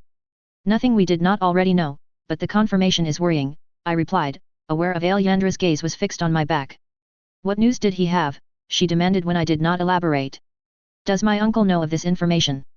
His hunts for Walter will reveals more about your uncle's supporters than they probably wish. I told her, trying to make it clear this was not the place to discuss it. I would have to sit her down before we reached Sun's Pair, though, and ensure she knew of the situation. I did not know how much Aaron Dane told her in his letters. I could ask Joffrey, but it felt like an intrusion. We will talk later about it. She fell back into her chair, looking frustrated and worried in equal measure, and my heart hurt once again. This trip had not been easy for her. Most of it had been spent in her rooms or consistently flanked by more guards than she was ever going to be comfortable with. I watched as Alyria laid a comforting hand on her arm and murmured something into her ear. The frown on her face didn't quite shift entirely, but she relaxed slightly, so I left the older girl to it and turned back to the floor. When is Luke arriving? I asked, wanting to break the silence more than anything. I never asked. Tomorrow or the day after. Mother will fly him over. Then she paused, before sighing heavily. I have missed him, and no doubt he will be thrilled to see Giles and the others. I wasn't touching that situation for love nor money. Perhaps he might like to stay for a week or so after we depart. It would give Rennis time to connect with her cousin. I suggested. Lena hummed thoughtfully. Depends on how Boros acts with her. He can be dense when she's around. I bit back the laugh that threatened at that information. It was true he completely changed around Rennis, I could only hope more time would fix that. A scuffle by the door broke my thoughts and drew my attention. It started small but soon the feast was falling silent. I shared a glance with Lena and stood, waving for the guards to form up around my charges. Murmuring began breaking out as a shrill voice began swearing at the guards, delivering vile epithets to all Dornish and few choice ones for Elyandra in particular. The girl had gone pale. Anger surged through me then, dimming my vision and filling my ears with the beating of my heart. She was a child and this man. I unclenched my fists when the ache in my fingers became a sharp stab of pain. I pushed my way through the crowd, Lena at my back, with what I'm quite sure was an expression bordering on murderous given how fast people leapt out of my way. It took 2 guards to restrain Selmy despite his small frame and missing leg. He was nothing if not spirited, tearing himself this way and that, as if he were a child having some sort of temper tantrum. I have a right. A right to be heard by my liege lord, he screamed. Come out, Boros. I name you a traitor to all of the Stormlands. My anger became shock, much like the rest of the rapidly growing crowd, if the scandalized whispering was anything to go by. Boros. Answer me. Or perhaps your mouth is too busy kissing the feet of the Dornish whore, he screamed again. Your father would be Ash. Bernard Stark stepped forth and delivered a single, punishing blow to his face. The old man's head slammed back, blood pouring from his nose.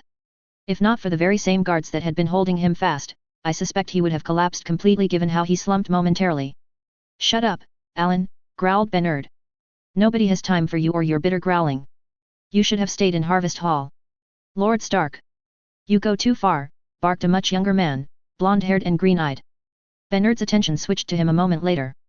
Neither man wore a sword at his side, which was for the best, because had they, I suspect they would have drawn them by now. You cannot attack a man under Lord Boros' protection. I do not know how Northerners act, but in the Stormlands we hold honor and tradition. We Northerners are more honorable than sacks of shit like you and your whoring father, snarled Bernard right back. The man flushed red, eyes flickering to the crowd as Boros finally shoved his way through.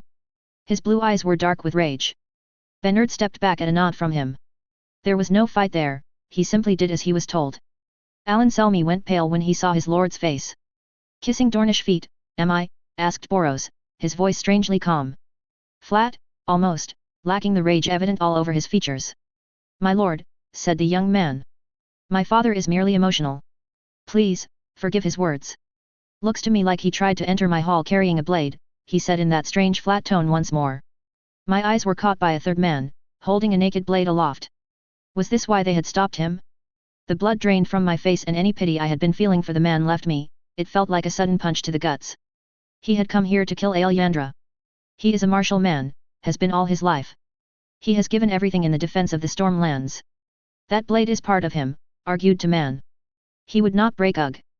Boros' hand snapped out, grabbing a handful of the man's tunic and dragged him forward until their noses were almost touching. Is your father so crippled now he needs a little bastard like you to fight his battles, Eric? Eric went red and squirmed in Boros' grip. I legitimized you, I knighted you. Remember that.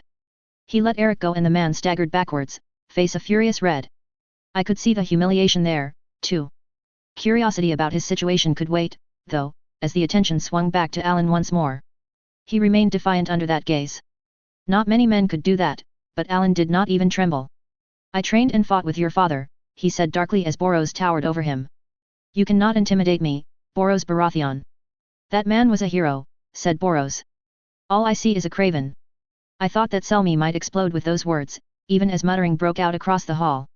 Elenda was at the front of the crowd now, her sharp eyes taking in the confrontation. I met her gaze briefly and she gave me a small nod before turning back to her husband.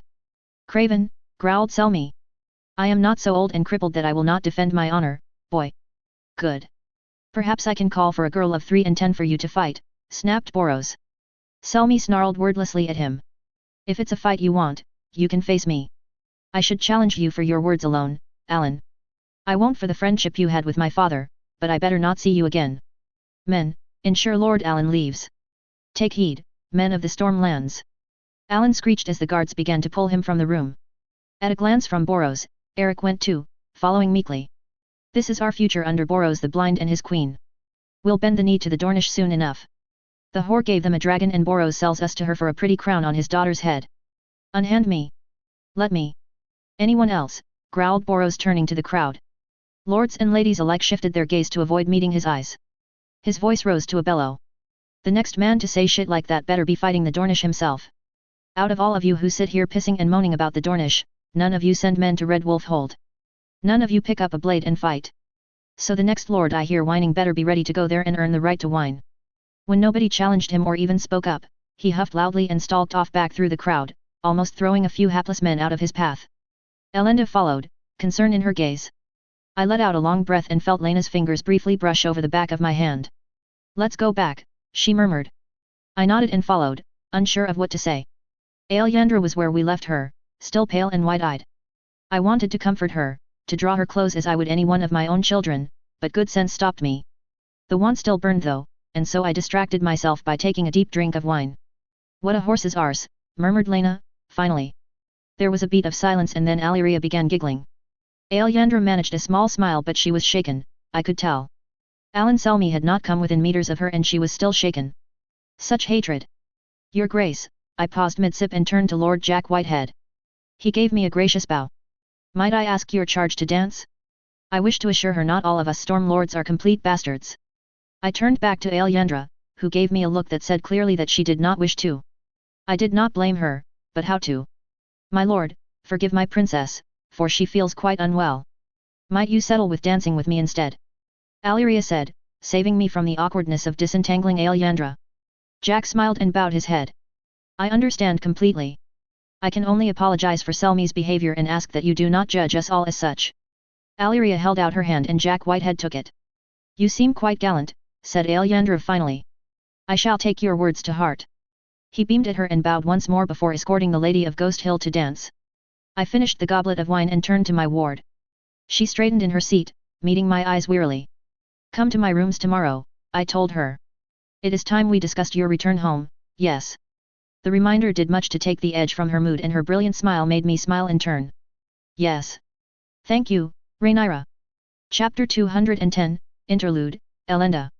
Chapter text. Last night had been unfortunate, she mused once she had some time to herself.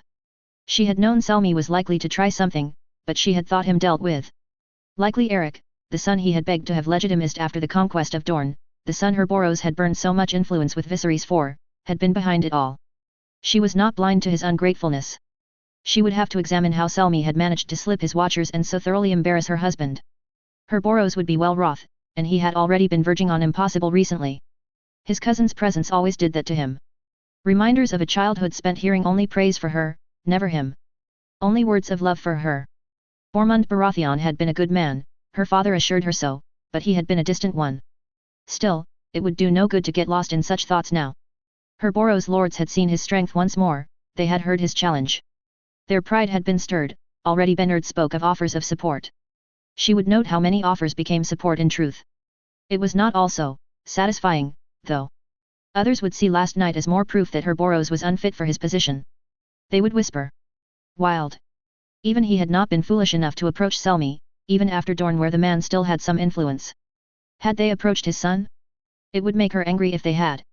Even in the aftermath of the conquest, Viserys had been reluctant to raise a bastard son of a whore. Her Boros had played on the king's softness. Selmy had lost his true-born sons fighting in the Prince's Pass and had no brother or nephews left that could inherit, only distant branches long disconnected from the main family. She noted down instructions to investigate links between Merrick Wilde and Eric Selmy, sending Elena running with it to deliver to her man. She would miss the girl when she was wedded, she had proved herself clever and knew well when to keep silent and when to speak up.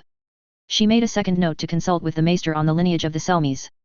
A useful and ambitious kinsman may be needed soon enough, if Eric had truly sold himself to the Greens. It was odd, she thought. She was rarely angry. Irritated, frustrated, little got her angry. The thought of Greens within her lands made her angry. That they defied her Boros. The Stormlands would do so well if they managed to link themselves to the throne, much in the way the Arryns had already done well from the links with just a princess. She moved down the list of reports and anger touched her again. Twice in one day? Perhaps the seven were sending her some sort of message. Her father. She had long grown weary of his unsubtle attempts to profit at the expense of her boroughs. He had his glory, his favorable marriages and his empty title. He had more than he should rightly have, and still he acted as if he were owed more. His attempts to turn his empty title into a true one, to raise House Karen up at the expense of the Marcher lords had caused trouble from the beginning. Now, he caused trouble once more. Under the visiting royal party's noses. Such a matter could not go unaddressed. Was he not disputing some grazing land right now? Ronald Dondarrion did not rightly own the land, and neither did his vassal, he was merely being mulish, encouraged by Manfred Swan supporting his claim. Still, perhaps she would give it to Dondarrion. A warning to her father that her patience was coming to an end. He had done the bare minimum that he had been asked to do. She had sent him to King's Landing. He could have been close to the princess, as Gerald Redford was on Jane Arryn's behalf. He had ignored those orders and embarrassed them all as well. Yes, Ronald Dondarrion would have his land.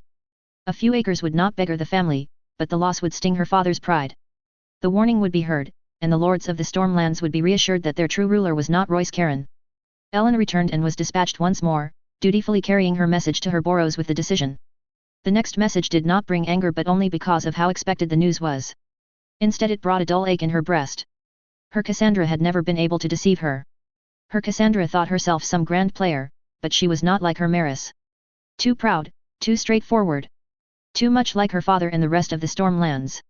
They all spoke when they should not. Every feeling, every thought. They seemed content to tell everyone their problems, make their problems everyone else's as well. Her Cassandra lacked subtlety. A queen needed subtlety, cunning, cleverness, a cool head. Her Maris had those in spades. She did not let her pride rule her as her Cassandra did. She was glad the boy prince had chosen her Maris. Even over her Ellen. Her Ellen was too soft. She lacked the bite, the true pride. She would make a fine wife to some lordling someday. Not like her Cassandra. Corwin Errol was celebrating now, she did not think he would celebrate after he came to know her eldest. Already she sought to make a mockery of her father. Pride pushing her to consort with unsavory types. Did her Cassandra truly think that she would miss a covered meeting between her and Simon Mertens? Or the dances she had shared with his younger brother? Simon Mertens was Jasper Wilde's creature. The thought made her angry again. Another warning to be dispatched then. What would be best? Of course. Cyrena Swan. Arrogant girl. Foolish too, to so blatantly carry on with her favorite manservant. Should her father find out, he would send her to a mother house and have no more to do with her. It would take little to blackmail the girl into maneuvering such a young and hot-blooded young man into a compromising position. It would take even less to ensure they were discovered. The Mertens and Swan would be furious with one another, and the Greens would crack. Cracks that could be exploited, in time. Ellen returned once more, although she did not depart when the next message was handed to her. Unusual. Aunt, the rumor is that Princess Rhaenys and her charge will soon arrive. The hesitant tone would not do, she thought idly as she frowned. Her Boros would be working himself into a mood as they spoke. Thank you, Elena. Deliver that message and take the afternoon off. Track down your betrothed. Her niece caught the implication and nodded, eyes determined. Thank you, Aunt Elenda, have a good afternoon, she said politely before taking off. She allowed herself to bask in the satisfaction of a job well done for a moment before rising. If rumor was already circulating, she would bet Princess Rhaenys was likely to arrive within the hour. That was not a true issue, she had planned for an early arrival. She should go to her Boros, but she knew he would be in the yards. That must be his domain. Never hers. Instead, she made her way to the outer courtyard, to the space she had set aside for the mighty beasts that the Targaryens rode. Viagar was the greatest of them all, but even the smallest, deep red Morrigan, was far bigger than most houses. She watched them shift about as their riders gathered, ready to greet their own. She could not deny her relief at choosing the side that had amassed so many of the creatures. Enough of her ancestors had fallen during Aegon's conquest to know that the Stormlands could not survive the onslaught they would bring, should she have decided to back Prince Aegon. Although it would never do to underestimate a dragon, neither would it do to overestimate one. Princess Rhaenyra had pulled many to her side, but Prince Aegon had a talent for capturing the hearts of men. Had her Boros not already been promised a crown, he may have wavered. He liked the prince, liked his skill with a blade even more. Disappointingly, even the princess put more stock in scale and steel than the hearts of men. All of her dragons would do her no good if enough refused to bow. Magur come again. She frowned. She was out of sorts. Irritated, a frustration bubbling under her skin. She was not usually so introspective. The dragons were visible in the sky when she finally joined the waiting crowd. The scarlet Malays, looking as if she were made of ruby, hung in the sky. Skywalker, deep and dark red compared to his lighter companion. The younger children let out a cheer as the two circled the yard, even her Ellen seemed thrilled. Some part of her would admit to watching intently too, so intently she nearly did not hear her Boros approach from behind, his huff of annoyance giving him away. Did you ever wish to ride one? He asked her. No, she lied as Skywalker landed. Her Boros chuckled. I did. I argued with my father. It was unfair, I thought. Unfair Rennis got one and you did not. Her Boros had always struggled with those thoughts. She waited for the royal party to greet the newcomers, watching for weakness. What would they reveal in what they said? What they failed to say? She felt no guilt. Lunmouth would have gone through Storm's End with glee. How she wished she had gotten to the boy first. Sadly, he was Laenar Velarion's now, and little would remove him from the man's side. His sister was good enough. Lucille was not as empty-headed as most. She could even deliver the most delicious gossip when pushed. Laenar Velaryon had erred when she had made an enemy of such a woman. Even if Lucille did have a few blind spots. She watched as the Dornish princess stepped forth to greet her betrothed. There was a stiff civility there. An enforced politeness. Two anxious parents and one host watching them with keen interest. Then the moment passed and the girl said something that made the boy frown, more in surprise than anger. It was another crack to be wary of. To know and to feed. She did not feel a marcher's anger towards Dorne, but that did not mean she liked them. Or that she wished for them to obtain a dragon. Steps would have to be taken. It would not do to underestimate or overestimate Lucerys Velaryon or Elyandra Martell, after all. Chapter 211, Dorne, Chapter 182. Chapter text. It was a relief to finally collapse onto my bed within my cabin and just have 5 minutes where I was not performing, not being swarmed by lords wishing to discuss last-minute arrangements and could just relax. The moment of peace lasted an entire 30 seconds before there was a knock on my door and Joffrey let himself in, smiling to himself as if he had just heard some grand joke. I groaned and rolled over, wanting nothing more than to burrow into the covers. The children are in their cabins, he told me, dropping into one of the chairs and moving to remove his leg brace. He had worn it nearly constantly during the trip, I realized with surprise as I came to the realization I had barely seen him with the stick. He winced as he removed it, and that told me as much as I needed to know about why that was the case. Vanity, pride. Emma snapped at Ali's again, he told me, setting the contraption of metal and leather aside and rubbing at his leg. I sighed. Ali's did nothing to warrant it. I asked, already knowing the answer. She hadn't. Ali's had been on her best behavior around her siblings recently. He shook his head, merely confirming what I had already known. I shall speak to her, I promised. I suspect she just needs some time to herself. She'll struggle to get that on a ship, Joffrey mused. That was, sadly, the truth.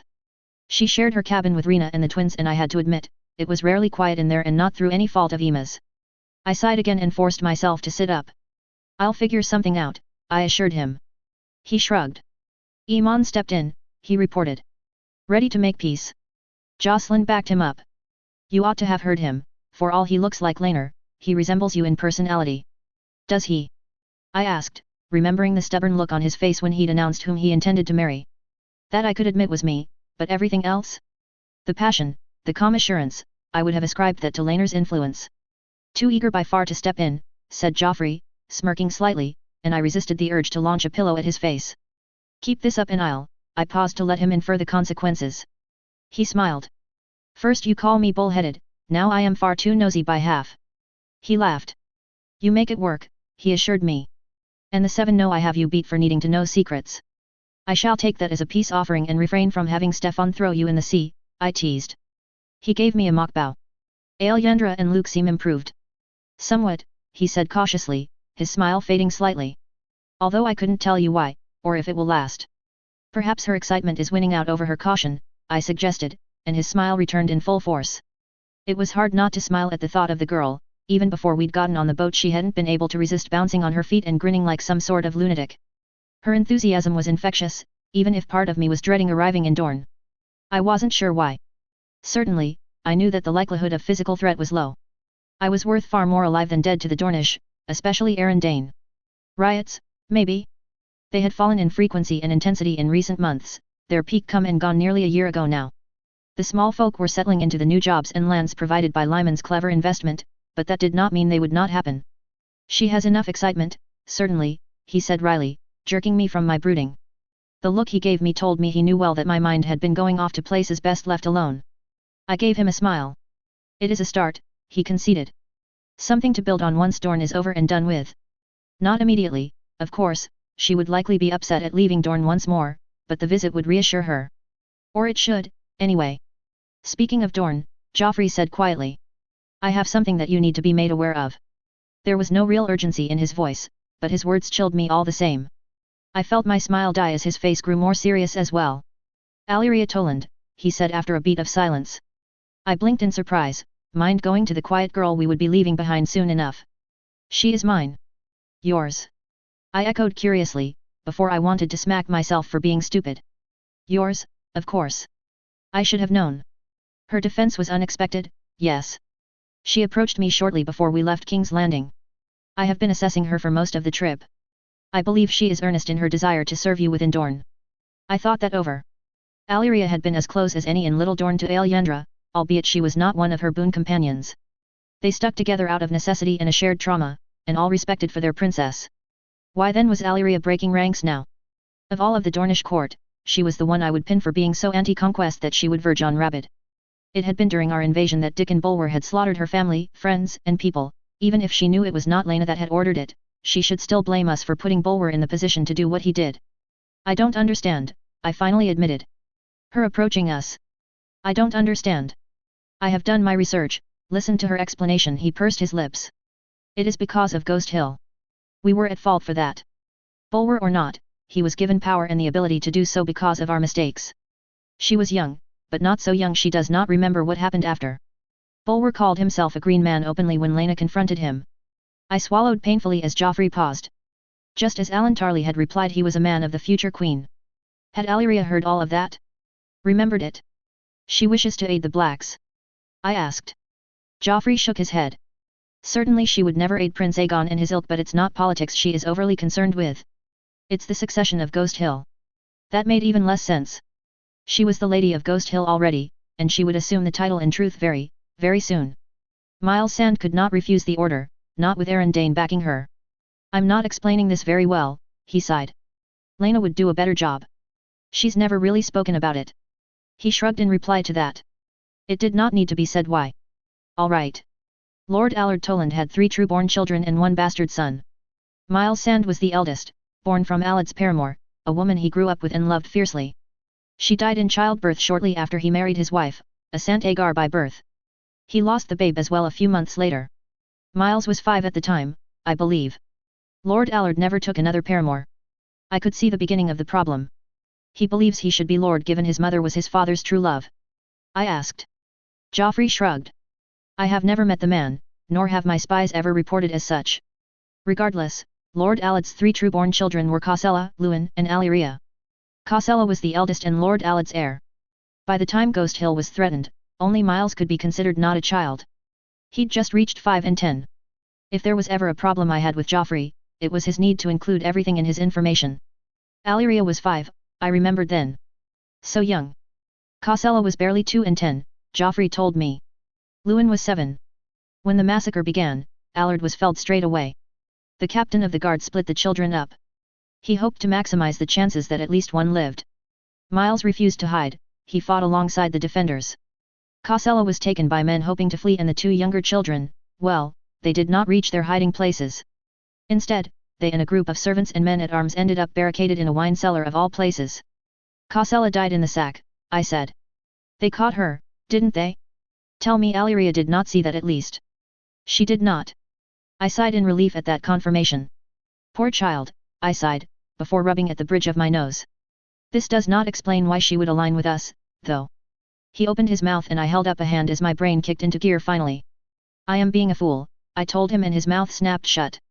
She would align with us due to an ambitious half-brother, the son of her father's greatest love, who can claim to have fought for Ghost Hill on one of its darkest days. An ambitious brother who has been her regent for nearly a decade now, and has probably left behind more than a few of his own, loyal men. That is about the long and short of it, Joffrey admitted. Miles has been loud in his criticism of Alyendra and especially of the Iron Throne.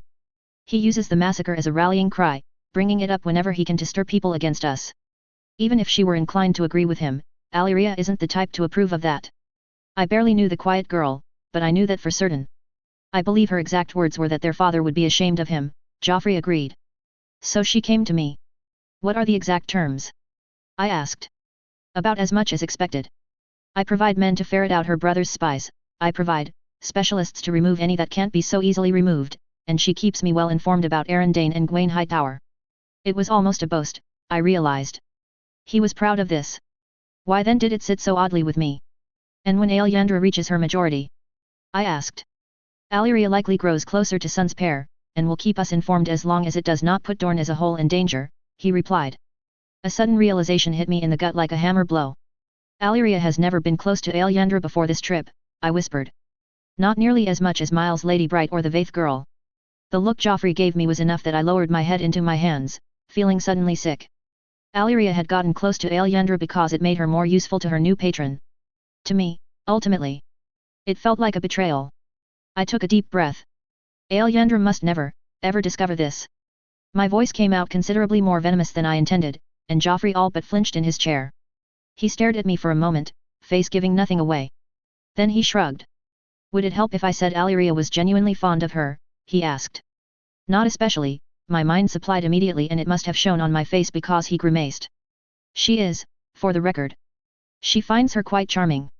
But the pretext for the relationship is a lie, I murmured. If Alyandra were to discover that, she would resent you, resent Alyria, resent me. Annoyed, I cut him off. And we would lose Dorne entirely, I said hotly. Perhaps, he murmured. But you and I know well enough it's her resentment you fear most. Princesses did not throw things, but boy, did I want to. There was a satisfyingly heavy copy of the seven-pointed star on my bedside table. I raised her, I hissed. I don't want to see her needlessly hurt. Perhaps he was aware of my growing rage because he held his hands up in surrender, his face full of pity. Rhaenyra, I do not blame you for taking to her, but you have to consider that she will distance herself eventually, he told me, tone gentle. I took a deep breath. I know that, I told him. I do not need to be told that, but I do not wish to push her to it, and her resentment is guaranteed if she finds out about this stunt. I understand. There was still that thrice-damned pity on his face though, and I forced the anger down, letting myself flop back onto the bed once more with a ragged sigh that contained more frustration than I had intended. I am sorry, he said. I did not mean to preach. Yet preach you did, I shot back, staring at the canopy of the bed. But I accept your apology. Silence reigned for too long before I told myself it was time to stop sulking and hauled myself upright once more. I was 30. A mother. Old enough to know better by now. I gave him a strained smile. When are we setting off anyway? This cabin is starting to feel cramped, but Laenor will have my hide if I bother his men with my wanderings. Joffrey smiled. There's an image. Soon, I believe. One of us must really learn more about boats one of these days. There was a pause and I smiled, trying my best to ignore the frustration still bubbling under my skin. I'm telling him you called his ship a boat, I informed him, less smug than I wanted to be but smug enough, before bursting into cackles at his expression of worry. Chapter 212, Dorne, Chapter 183. Chapter text. Come in. I called at the hesitant knock. Alyandra pushed the door open, freezing for a moment when she saw Laenor and I sat there. She said little when I gestured to the seat opposite me. How are you finding the calmer seas?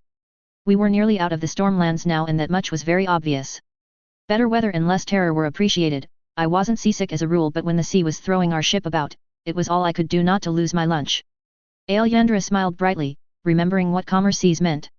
A lot better than the stormlands, she told me, and Laenor laughed before pouring her a goblet of wine and passing it to her. She thanked him with a mumble and a dip of her head. Her free hand came up to twist at her hair. Am I in trouble? Not at all, I said, keeping my voice as warm as possible. I merely wish to speak with you. We're waiting on Alyria though.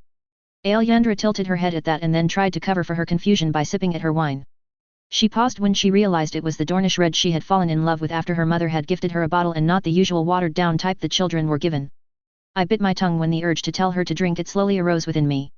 Joffrey's words coming back to haunt me again. It was a painful truth, but from now on, I had to stop seeing myself as her mother. I was not, and if she had let me take that role in the past, it was because she was vulnerable and lonely. Now that she was returning to Dorne as its ruling princess, she would be spending more time than ever with her mother, and I would have to take a back seat. This trip was the first step in letting Dorne see that Alyandra was not my creature, but her own woman. A knock drew me from my brooding and Alyria popped her head around the door at Laenor's call, relaxing slightly when she saw Alyandra already seated and grinning brightly at her. Your Grace, she said a moment later as she sat down next to her friend. How may I help? Firstly, I owe you both an apology.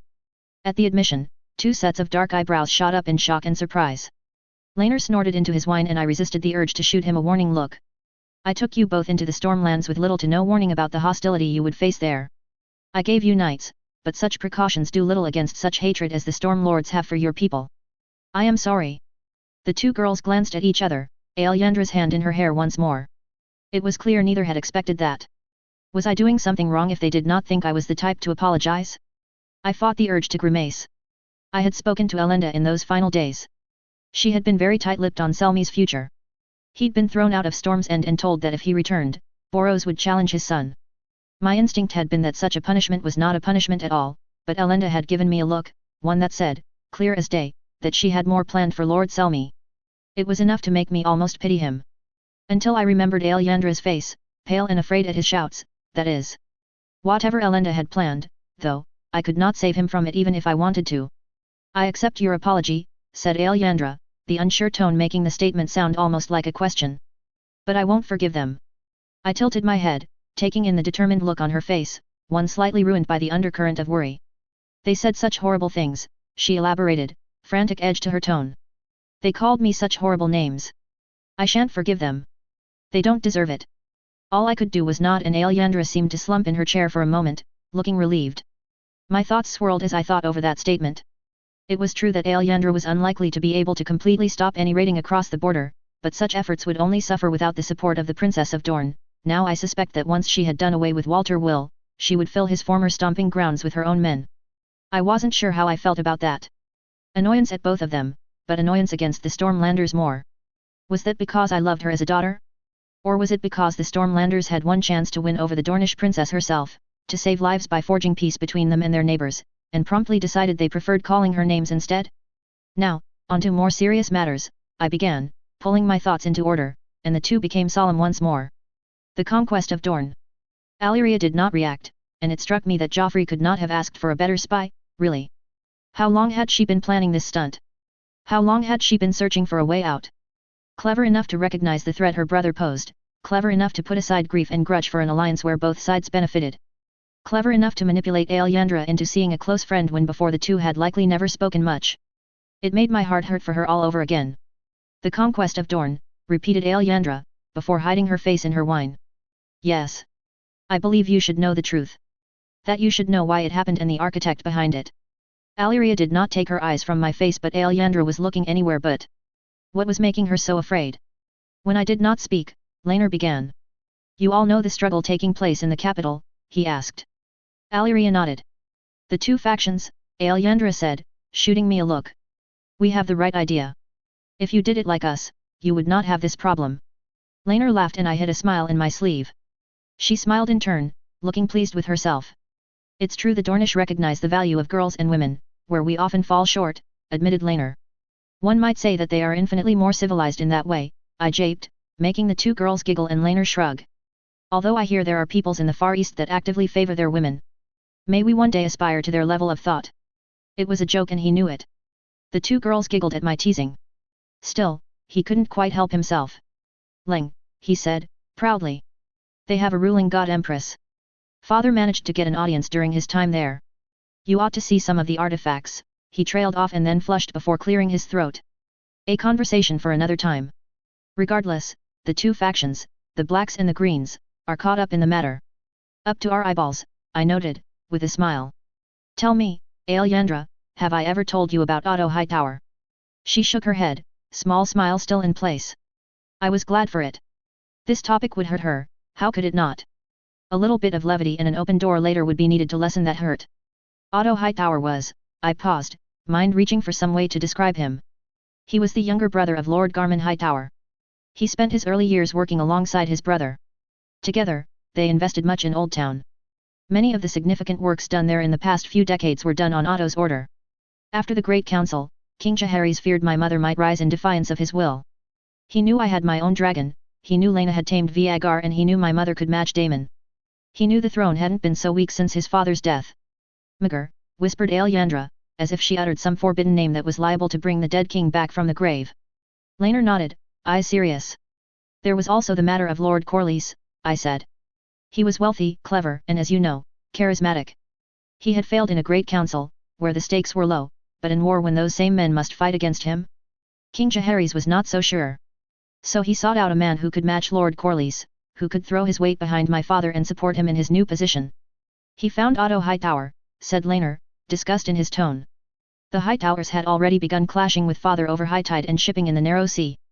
Otto was an obvious choice, and so the old king summoned him, and his family, to King's Landing, where he immediately began making himself entirely too comfortable. He ruled my father like one of those street performers rules a puppet. The bitterness of my tone was obvious, and Laenor laid a hand over my own. But there was one who clashed with him so frequently that he became Otto's outright enemy. One who would lead Otto into his greatest mistake. Daemon Targaryen, said Alyria. Alyandra scowled, hate briefly sparking in her eyes. Had we ever spoken about my uncle? No, we hadn't. Yes, I replied. He opposed Otto's power, and in turn, Otto sought to block him from what he desired most. Otto succeeded when my mother died. He had Viserys sign a decree that named me his successor over my uncle. Over any other, suitable, male relatives. Otto wanted to give Daemon no avenue for challenge. The wording was overly strict. It included younger brothers, said Laenor. But ultimately, the decree's wording doesn't matter. And wouldn't have mattered, but Viserys married Alicent Hightower and had male children by her. Otto was incensed, he fought to have his own decree overturned, and I do not know why my father refused. A lie, but a little one. It would do me little good to bring up the matter between Daemon and Alicent here. Eventually, Otto went too far and was banished from the capital. In his absence, Alicent became his influence, leader of what became the Greens. Even she stopped listening to him when I failed to really answer her scheming with schemes of my own. The girls nodded along. When I married dear Rhaenyra, she was still absorbed in her own hobbies, ignoring what supporters she did have and driving my father to rage, laughed Laenor. We worked it out. Our blacks, we made a lot of progress in those early days. We escalated the matter, I said dryly. Alicent had gotten comfortable, slowly moving her pieces about and growing her power. Those that opposed her and her influence found allies in us, and the factions began to grow more hostile to one another. There was little she could do to truly combat our growing faction with her skill set. She put her faith in others. It culminated with, Laenor paused then. With Carl Corey, I finished for him. A desperate lie, based on spurious rumors from half a decade before.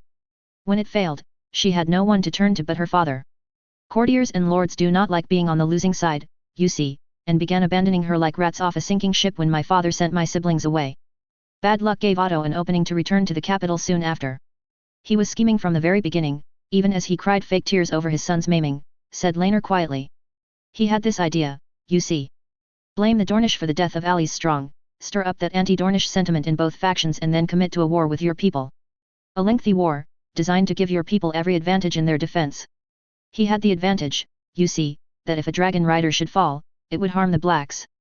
Any murder done with poison would be blamed on the Dornish, any army felled by ambush would be the fault of the Dornish, and any lord sufficiently invested in war would be more likely to favor a male claimant later down the line. Laenor cut my rant off with a wave, and I realized both girls were staring at me as if I had sprouted a second head.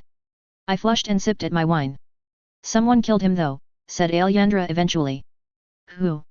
His own daughter's spy master, replied Laenor, and Alyandra's eyes widened. We do not know if she knew, I clarified. I am inclined to think she did not.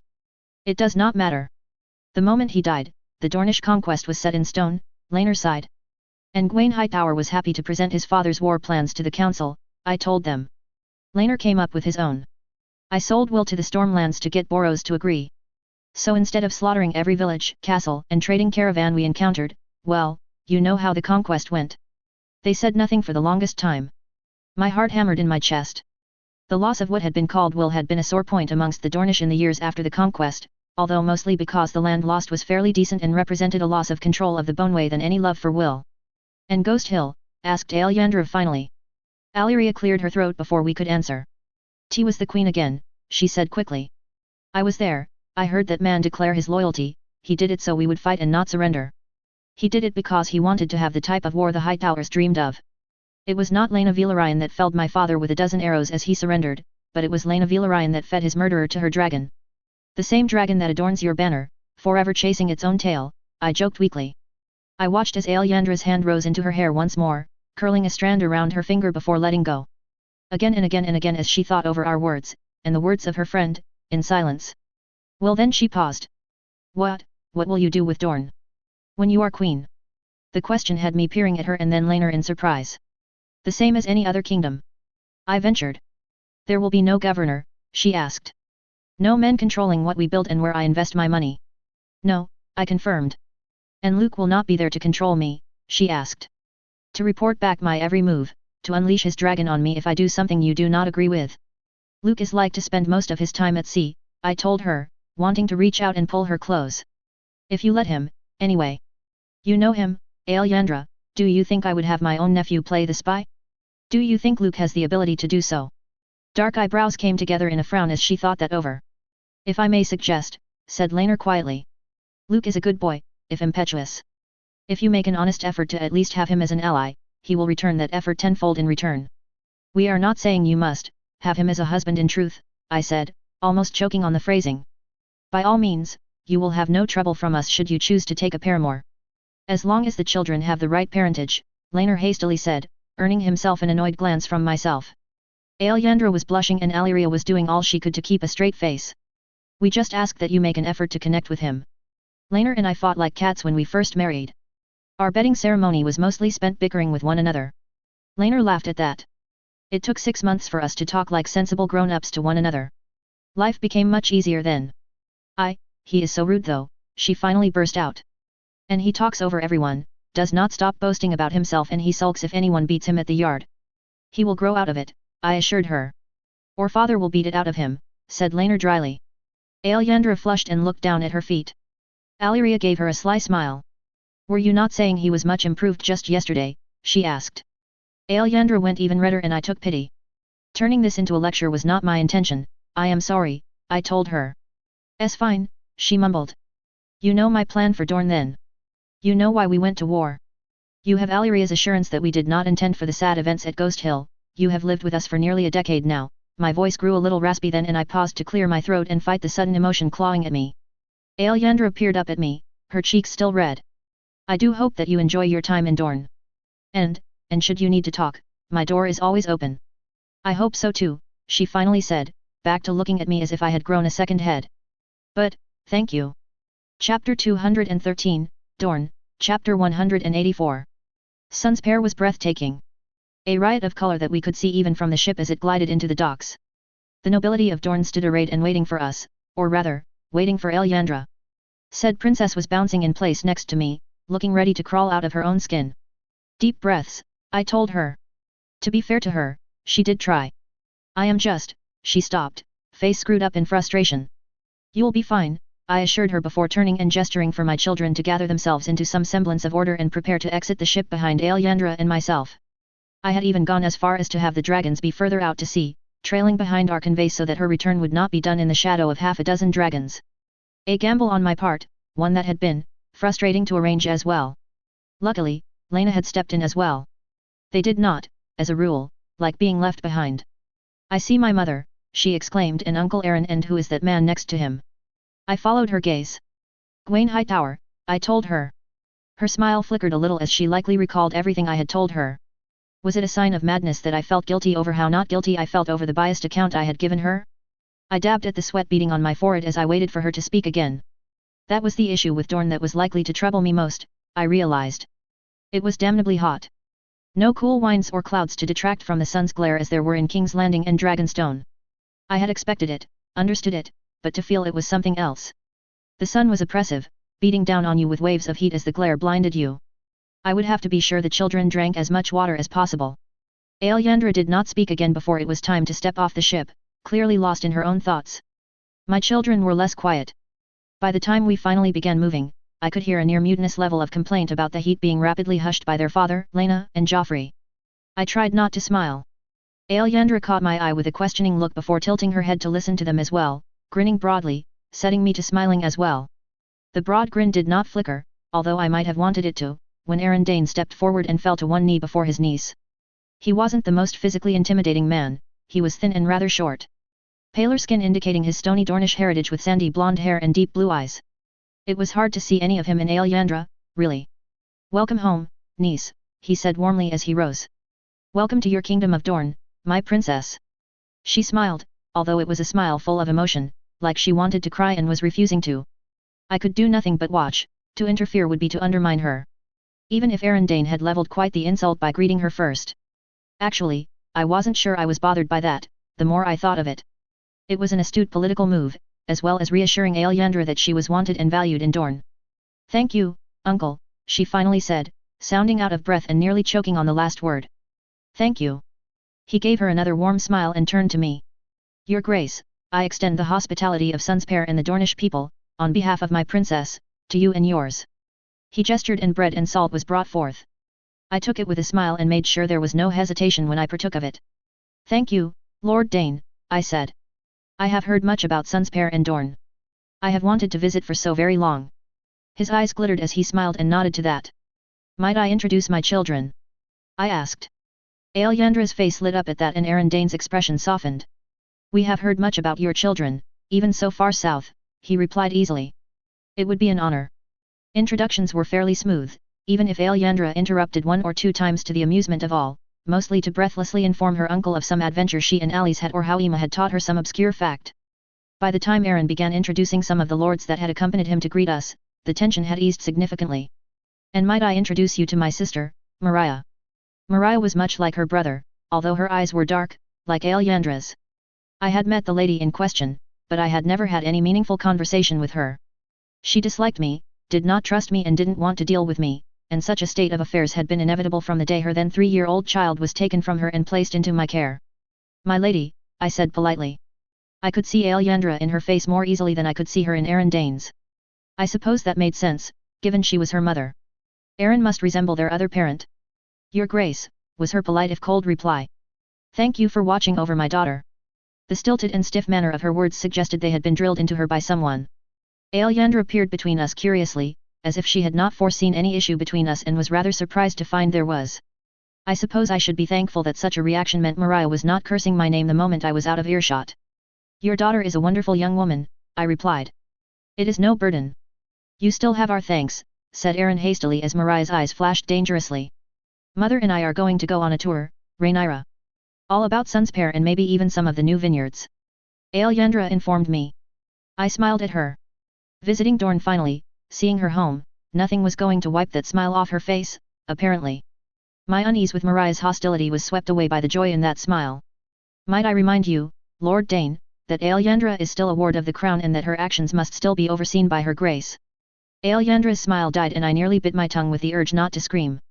Instead, I turned to Gwaine Hightower with a brittle smile. Aaron Dane looked ready to launch himself at the man and whilst such a scene might be entertaining, I did not need Gwaine ruining my tentative relations with Alyandra's supporters. Lord Dane and I will discuss the matter in private, but I do not see any issue in letting her mother take over for the duration of our visit. Alyandra sighed in relief when I said that. Gwaine's return smile was equally brittle. My apologies if I seem overly pedantic, but these things must be done properly, he told me. I couldn't quite parse his tone. Of course, Sir Gwaine. Never fear, if there is something we do here in Dorne, it's things in the proper manner. I did not get Aaron's joke, but evidently those around me did as the chuckled or suppressed smiles of amusement. So I have seen, he all but sneered back. If Alyandra's excitement and obvious enthusiasm for being home and showing her friends said home had eased the tension, Gwaine Hightower opening his mouth had brought it all back in one fell swoop. I wanted to take the man by his shoulders and shake some sense into him. Come now, I think we have stood outside in the sun for long enough, said Aaron, after a moment of tension. We have prepared a meal to welcome you all, an introduction to traditional Dornish food. Gwaine nodded in acquiescence and we all made to follow Aaron's lead. Behind us, servants moved forth to begin taking our luggage from the ships. I cast a wary glance around, noting how agitated Stefan looked and how the various Dornish nobles cast annoyed or outright hostile glances about. I grit my teeth and took a deep breath. I knew in my heart that father could not have favored me entirely in his treaty, but to appoint Gwaine here? Perhaps he was not the snake his father had been, but he was hardly the man to forge peace between the Dornish and Westeros. The old palace was jaw-dropping in its beauty. A forest of white stone towers topped with domes of shining bronze that near blinded you if you gazed too long at them. I could only remember the Spear Tower, the tallest of such towers, by name. The central one seemed grandest and I was quite sure it did have a name, but I couldn't recall it in the moment, and asking would likely provoke amusement from my hosts, at best. Your home is very beautiful, I said as we passed between an arch of white stone into the old palace proper. Thank you, said Aaron as Alyandra's face lit up.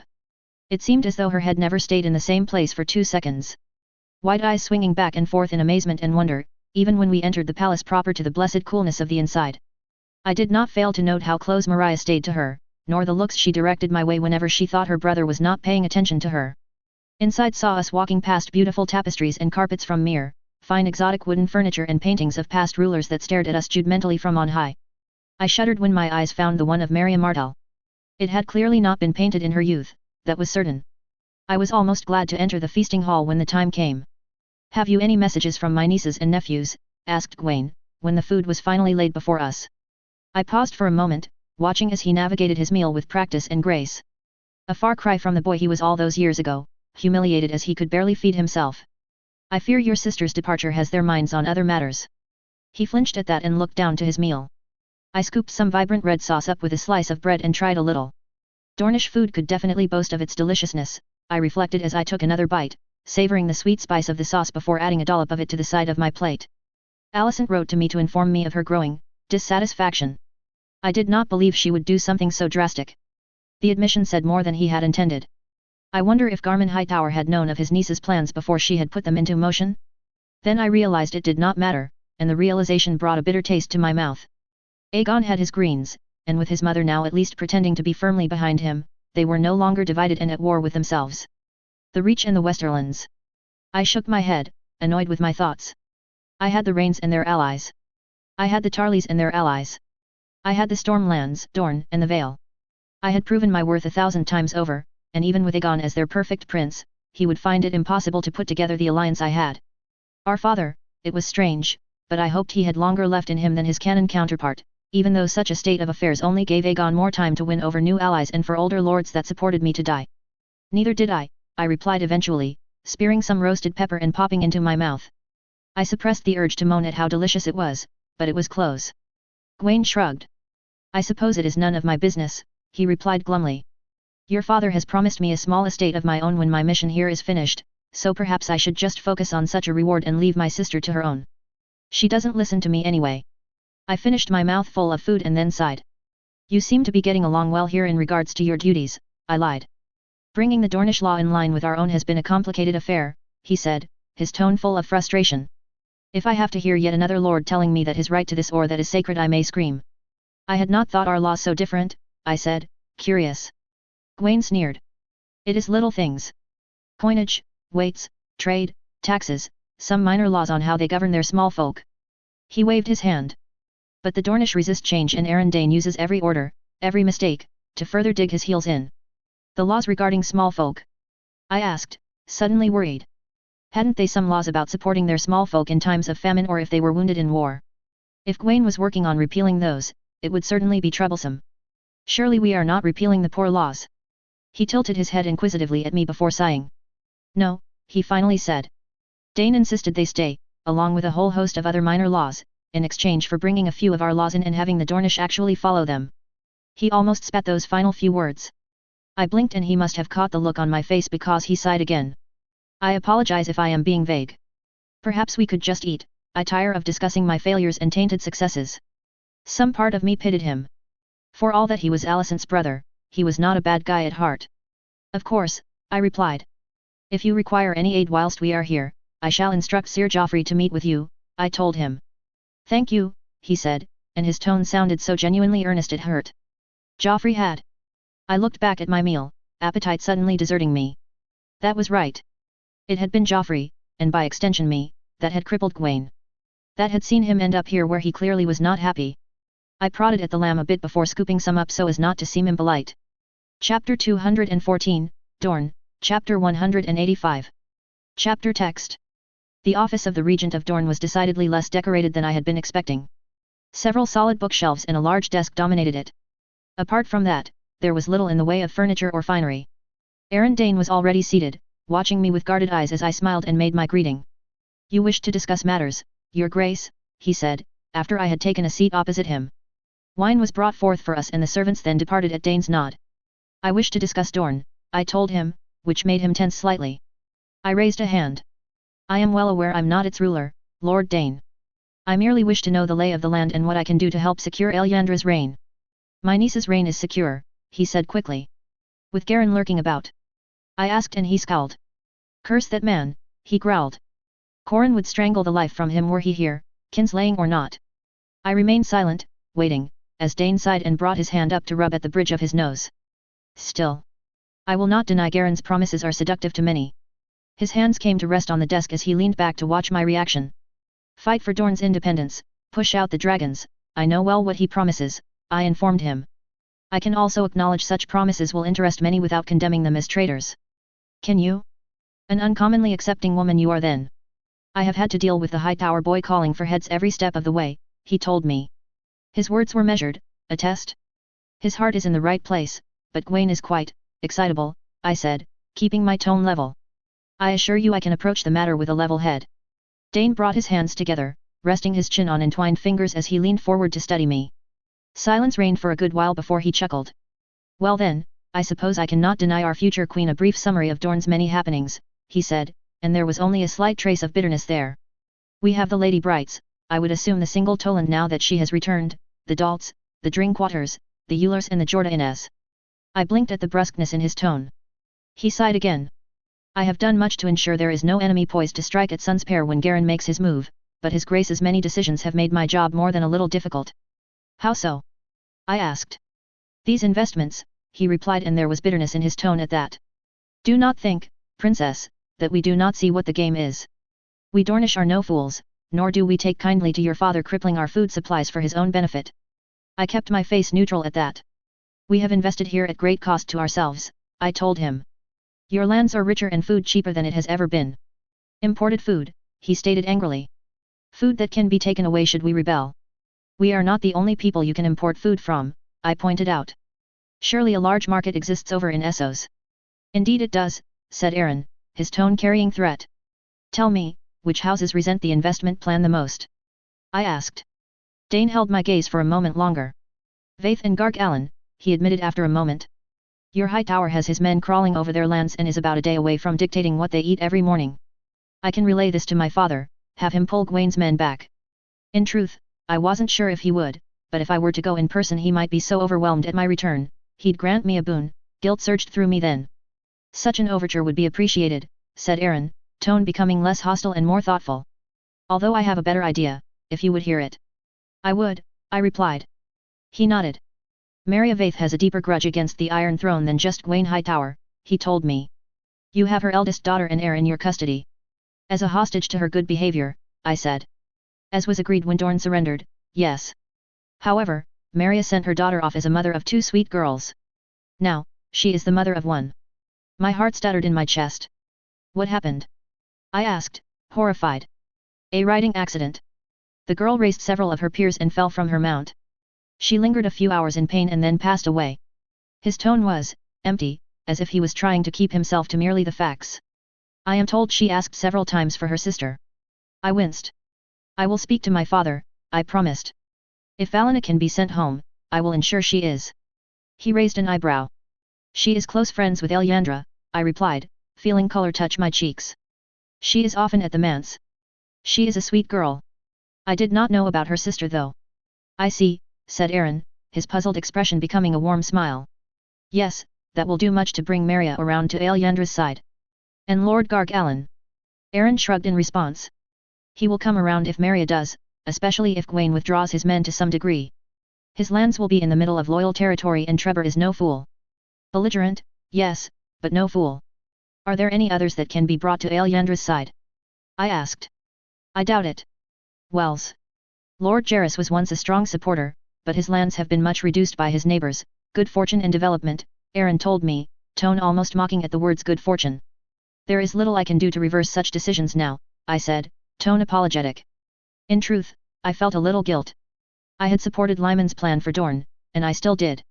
It could not be allowed to slip out of our hands and become as it had been before, a constant hostile presence on our borders.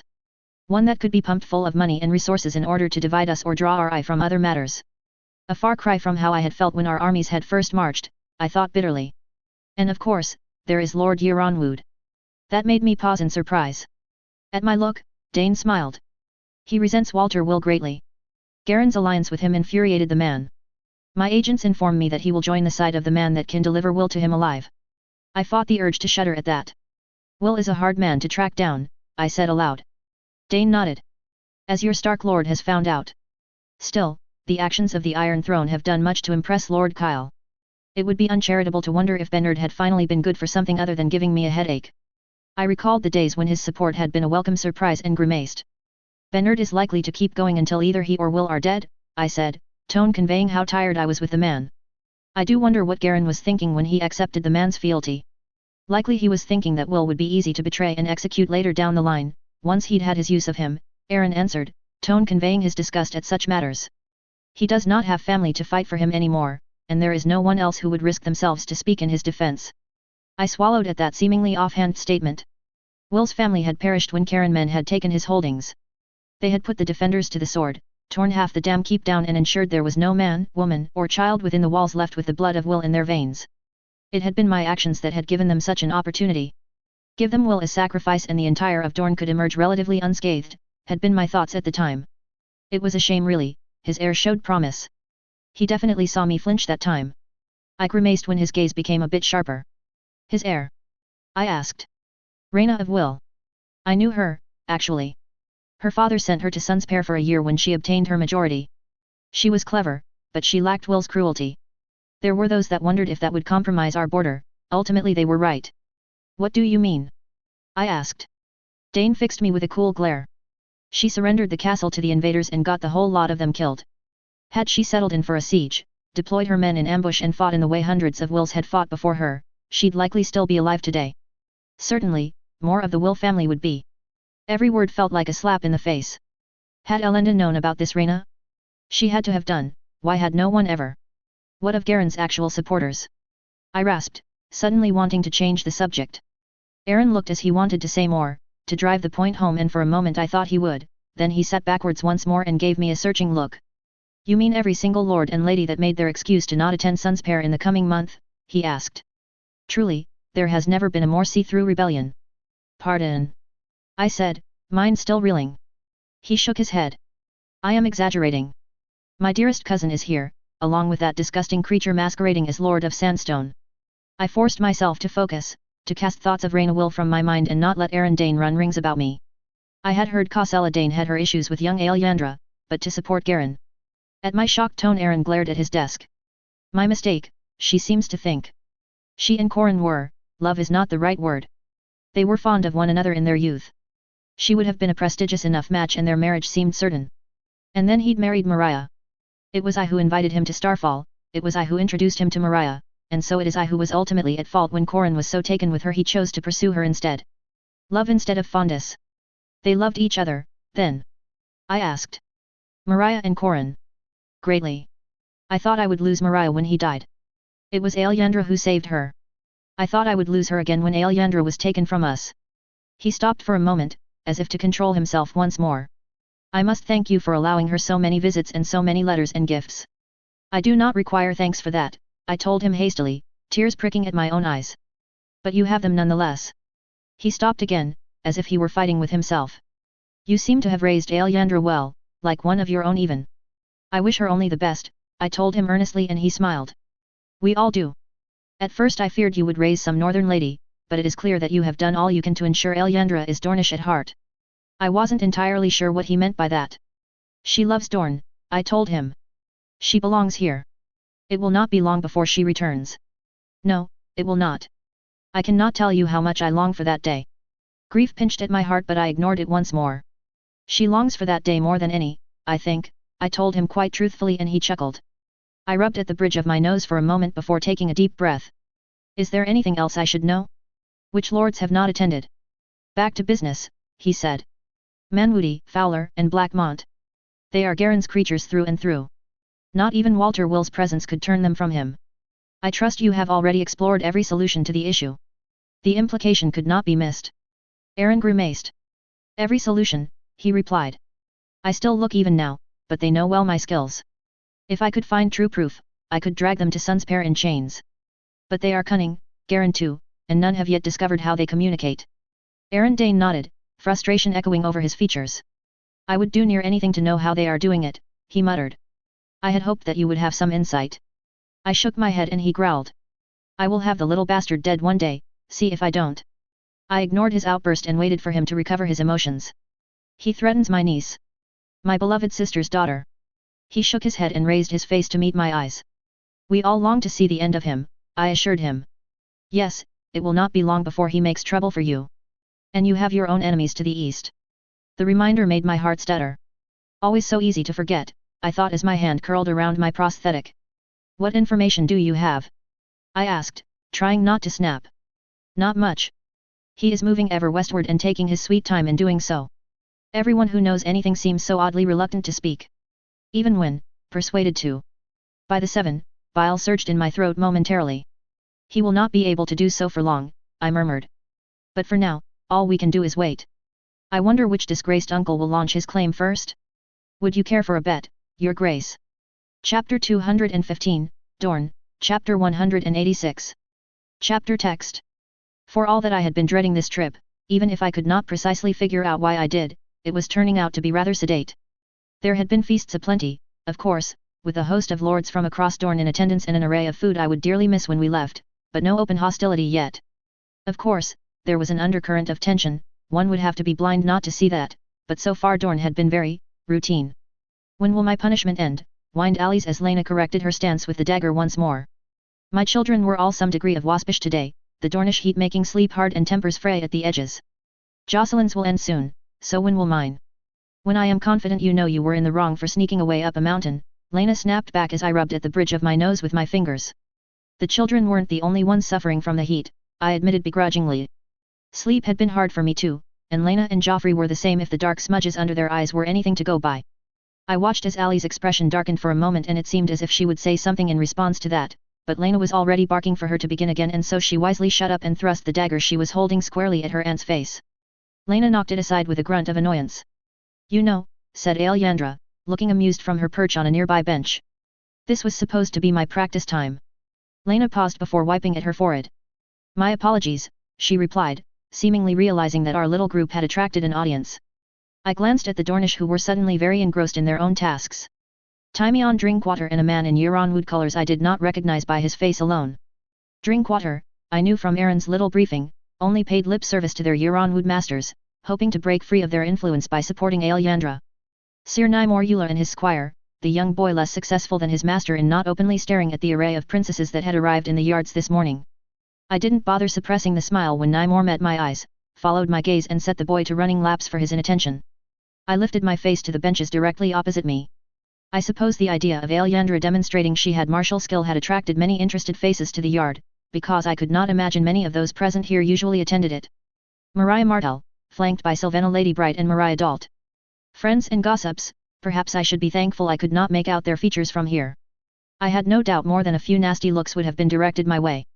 My attention was pulled back to Lena as she and Alyandra seemed to come to some kind of agreement. Ali sighed happily and made her way towards me as Alyandra hopped to her feet and scooped her spear up with an excited grin, barely able to contain her enthusiasm for showing everyone just what she could do. My daughter dropped down beside me with a groan. I gestured for water to be brought and she seized the goblet and gulped at it like a woman emerging from a desert. How did she even rope me into practice, she grumbled when she was done. You opened your mouth too wide when Stefan put Jocelyn in the dirt. At my reminder, she turned heartbroken eyes to me. Mama, she whined. You can't agree with her. I forfeited any right to complain when she took over your lessons, I reminded her and she pouted. My writing lessons, she pointed out. I tilted my head. Fair, I replied. But you must stop antagonizing your sisters. You know how they take it. It's just a bit of fun, she protested, eyes wide. I don't hate them like the Baratheons do. But when you tease them so and they begin to fear every misstep, what are they to think? At my question, Ali slumped backwards. I don't look for them to misstep, she grumbled. And they can tease me in turn. Consider this, Alice, I said, keeping my tone even as Alyandra began to circle Lena, both watching the other, each ready to seize on any opening they could find. If the other person is not laughing, is it a joke anymore? No, it is bullying. She glared at her shoes. I don't mean it that way, she said quietly as Lena and Alyandra exchanged a few blows before moving away from one another when neither came out on top. It just comes out. I can't help it. You better start helping it, I informed her, looking away from the duel to my daughter. Because should you keep doing it, I'll keep letting your aunt punish you in turn. She looked at me, eyes wide and startled. Then a single tear slid down her cheek and her gaze turned to her shoes once more.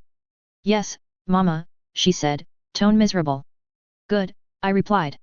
I knew it was not right, nor strictly fair, To make Lena punish my child, yet, well, I had not established such a great track record there, had I? I tapped an annoyed beat out on my thighs as Alyandra moved in, pushing Lena onto the defensive. Aunt Lena's leg is hurting her, said Alice after a moment, tone still bearing traces of sullenness. I blinked at the observation and then studied my lover. I could see no sign of such beyond her giving Alyandra more room than usual. Do you really not see it? I glanced down at Alice again. She frowned. But you are always watching Papa and Aunt Lena fight, she protested. Don't you know how they move by now? Ignoring how rude that was, it did not feel prudent to tell my daughter that I was not precisely watching their footwork when I came to watch my husband and good sister practice in the yards. I have always been useless at such things, I admitted, flushing despite myself. Then allow me to confirm that your daughter speaks the truth, Your Grace, came a new voice. Even Alice jumped. A young man approached us, face familiar, although I could not place it. He bowed, but the bow was shallow. The butcher of Ghost Hill does indeed favor her left over her right. The princess has seen so and is using it to her advantage. At the name, my skin crawled. You shouldn't use that name, said Alice, tone dark. It's not true anyway, it was Dickon Bulwer who deserves that name and Aunt Lena made sure he paid for it. So impressive, to know so much so young, he purred. Especially when you gainsay those that were there. Now I knew him. Enough, I said, tone cold. You know as well as I that even the rightful lady of Ghost Hill speaks for my good sister. His features darkened slightly at my emphasis on the word rightful. My sister was young, he said then. She was taken by the guards to hide away. I fought with my father's men. I fought. Miles, do not be so rude to our esteemed guests, came another voice then, and I had the feeling I had been set up slightly as the speaker stepped into view. Tall and blonde with blue eyes. Lady Cosella Dane. Next to me, Alice stiffened. It is a privilege to finally meet you, Your Grace. I fear I have been a tad unwell these recent days. Too ill for feasts, anyway. Likewise, Lady Cosella, I murmured. Her bow was much more natural looking, even if the mocking glint in her eye and her smirk made my teeth itch. Miles Sand, soon to be Toland, sneered for a moment. I hope you are well now. Better, she replied. I fear all this foreign food disagrees with me. That is a shame, I said blandly. I have found it all to be quite delicious so far. So it has been noted, she chuckled. Not many take so well to our spicier dishes. And what does the little princess think? I think we should serve more stuff like this at home, said Alice, eyes wide and feigning innocence. Cosella Dane's indulgent laugh was quite forced at that. From the mouth of babes, she said, tone patronizing and almost dismissive. I knew my daughter well enough that she wished to scratch the woman's eyes out for that comment. Well, I cannot stay long, I only came to see our princess fight for a few moments but now I must be off. Do remember your manners in future, Miles. Had I just been ambushed? Or had she ambushed Miles? Something to relay to Aaron, certainly. We watched her leave and then spent a good few minutes in silence before Miles turned back, supposedly sure she was not watching him, ugly scowl now firmly in place on his features. I will have justice for my father, he vowed. His tone sent chills down my spines. I will see his murderers dead. And what of Lewin's murderer, Miles? Alyria stalked towards us, anger evident on her features. I note you are not so keen to bring them to justice. I will always push to see the wrongs done to our family made whole, he said. I will make them acknowledge that they blame a dead man to protect the living criminal because it is politically advantageous to do so. Big words, replied Alyria. I wonder whose they are. Sister, said Miles, mock offense suffusing his tone. Just what do you accuse me of? Nothing you aren't guilty of, I'm sure, she replied icily. Perhaps you should be a good boy and follow Lady Dane to find out if she has any errands that need running? Perhaps she needs her boots cleaned or some tea fetched. His face went ugly with rage then, and he might have stepped towards her but my knights were faster, moving in closer. At the threat he stopped and took a few deep breaths, Alyria remaining still throughout it all, her expression unmoving. You will not always be useful to the dragons, sweet sister. Let's see how fast they abandon you when they have the chance. He stormed away then, leaving us in shocked silence. I'm sorry you all had to see that, said Alyria quietly.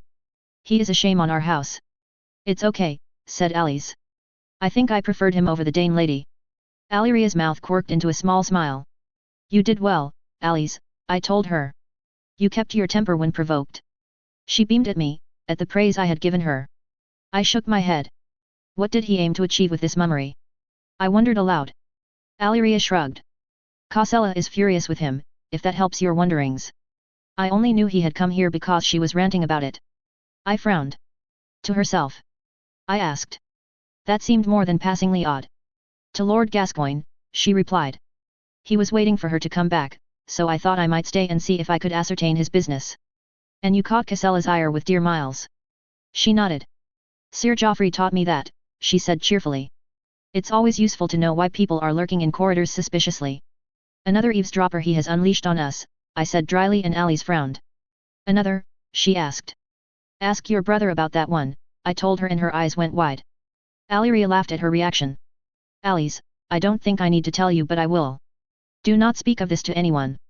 Yes, Mama, she replied solemnly. And you, Alyria, I railed off as she perked up. I have no power over you, but I do encourage you to tell Arundane and Alyandra of this, and I would also encourage you to not spread the matter too far afield. Fear not, Your Grace, she replied, understanding in her eyes. I nodded before turning back to the yards. Lena was seated now, watching Sir Nymor and Alyandra spar. I did not miss the occasional turn of her head, shooting uncertain glances in our direction. Nor did I miss the fact that Mariah Dalt was no longer by Mariah's side. Do so soon, I told her. I fear he will already know, though. She left after Lady Dane did, said Alice. Then he definitely knows already, remarked Alyria dryly. Is there anything you wish to relay to him through me? I will speak with him myself, but he will want Casella's annoyance with Miles word for word. Then I shall commit it to memory, Your Grace, she promised before hesitating, her eyes flickering to Alice and back to me. After a moment of what seemed like debate, she spoke. Be careful of my brother, Your Grace. Lady Lena had him under guard after the massacre, and well. She trailed off awkwardly. He will be watched, I vowed. He will not be able to strike at you. It's not him I worry about striking at me, she said ruefully. But thank you for hearing my warning all the same. I will go to Arundane now, I think. Bye, Alyria, said Alice, her voice sing-song as she waved. I frowned at her and she gave me an innocent smile. She's nice, Alice explained when she sat again. She was really quiet at home, but she's nice. I'm glad you like her, I said, thoughts turning towards Miles Sand once more. I kind of have to, murmured Alice. She's Alyandra's friend, after all. Chapter 216, Dorn, Chapter 187. Chapter text. How is your leg? I asked Lena as she shed her training gear. It still hurt to see her so scarred. It aches a bit, she admitted. But you'll note that I only engaged in the one sparring match, and that I took Alyandra to the butts after she had finished learning that trick from Sir Nymor. Then I shall drop the matter, I said, the knowledge of her pain sitting unhappily in my breast, yet knowing that she had tried to be responsible and was continuing to be so by taking the time to rest afterwards. She gave me a grateful smile and slipped into the freshly heated water in the tub. You can be a little annoyed if you wish, she said as she settled. Felena certainly was. I am not your mother, I said, wanting so desperately to take her up on the offer. She smiled and then closed her eyes. No more sparring. She chuckled. A little bit of exercise won't set me back that far, she reasoned. If you wish, I will send a letter to Girardi's. Or better yet, you could come with me to King's Landing. At my suggestion, her eyes opened wide. What? I wanted to laugh at her expression. We've barely been here a week. A week and a few days, I corrected her. But I need to see father regarding some matters best discussed face to face. Lena bit her lip, looking torn. I would welcome the company, I said, and I saw the moment she gave in. Very well. I shall have my checkup, and Luke will enjoy my presence, anyway. At the reminder, I smiled, even as Lena relaxed once more. He must miss you, I said. She nodded. He misses us all, but she hesitated, only continuing when I made a questioning noise in the back of my throat. He is not doing as badly as I feared. His letters are full of the endless things he is learning, the fun he is having with the other squires. That is good, I said, and she nodded. But you aren't happy? No. That's not I am happy, but it makes my heart hurt a little. My boy is growing up. Ah. Well, I suppose I couldn't deny I had the same feelings at times. Which did remind me, now that she mentioned it. What? You have that look on your face again. No, it's nothing. Well, it's just that you reminded me that I need to speak with Sir Stefan. At that she smiled a little. Jocelyn, she guessed. How long does she have to go? Just over a week if I am aiming to be pedantic about the matter, I informed my lover. She chuckled. I need to know if Stefan intends to keep her as his squire. I hope he does, she said, before dropping beneath the water and near catching me with the splash she made. I waited for her head to break the surface. You should go now, then, and leave me to my bath in peace. You do not normally protest my presence during your baths. The words slipped out before I could stop them and her cheeks went pink even as she gave me a raised eyebrow. Point taken, I shall leave you to your bath. I left cursing my mouth and praying that such a tease would not get back to our hosts. The last thing I needed was for Aaron Dane to have blackmail material on me. Or worse, his cousin.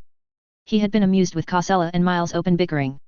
Apparently, Miles resented playing the junior to lords and ladies with children older than him, especially when he believed he brought more to the table with his tragic story and castle closer to Sun's pair than all the rest. That he had broken ranks then was not all that surprising. My feet took me to the rooms my children were having their daily lessons in, watched over by my household knights and their formidable commander. The White Knight smiled at me as I entered to the familiar sound of Emma reading aloud for the others. No great tale of adventure and heroism today, though, rather a dry book on the fractious history of the River Lords. Septa Layla was watching my youngest daughter read, her eyes sparkling with a mix of pride and approval. From the sounds of it, they were discussing the rise of the Justman kings. Stefan came silently when motioned and we stepped outside, more than one pair of curious eyes on us. How goes your day? I asked as the door swung shut. Well, Your Grace, and it seems I am to learn something today as well, he chuckled. My tutor as a boy only touched upon the early Andal kings. The perks of service, I chuckled back. He seemed to be in a good mood at least. He had been a little more open about his affection for my lady recently as well. Letters, dances, and private conversations. Felena seemed to be pleased as well. It warmed my heart, actually. But I admit to ulterior motives for seeking you out. He waited, his small smile still in place. My daughter's punishment is soon to come to an end, I said, and understanding spread across his face. She has improved with the blade greatly, Your Grace. There was a curious look on his face that I had never seen before, eyes full of want. It seems a waste to go back to before. I suppose that makes my job easier. Would you allow her to continue on as your squire in truth? I asked and he grinned widely. It'd be my honor, he replied, and tension I had not realized was present seemed to leave him as his shoulders slumped slightly. She has been asking about it. I rather thought she might have. The tourney in the Stormlands has given her a taste of what it is to be a squire without the punishment associated with it. He nodded at that observation, eyes thoughtful. She has made mention to me of entering the next tourney we encounter a few times, he murmured, scratching at his chin. I fear I will have to make it clear to her that there may be some who will bar her from the melees. Cowards, you mean? There is no rule that a woman cannot compete, else we would not have the likes of Jonquil Dark. Or Brienne of Tarth, if we went forward a bit. The matter still stands, though, especially since the next we are like to encounter will be in the Reach. My brother's stronghold. I could see a few of his banning her out of spite. I will speak to her. Then we should tell her now, give her something to work towards in the final weeks of her punishment.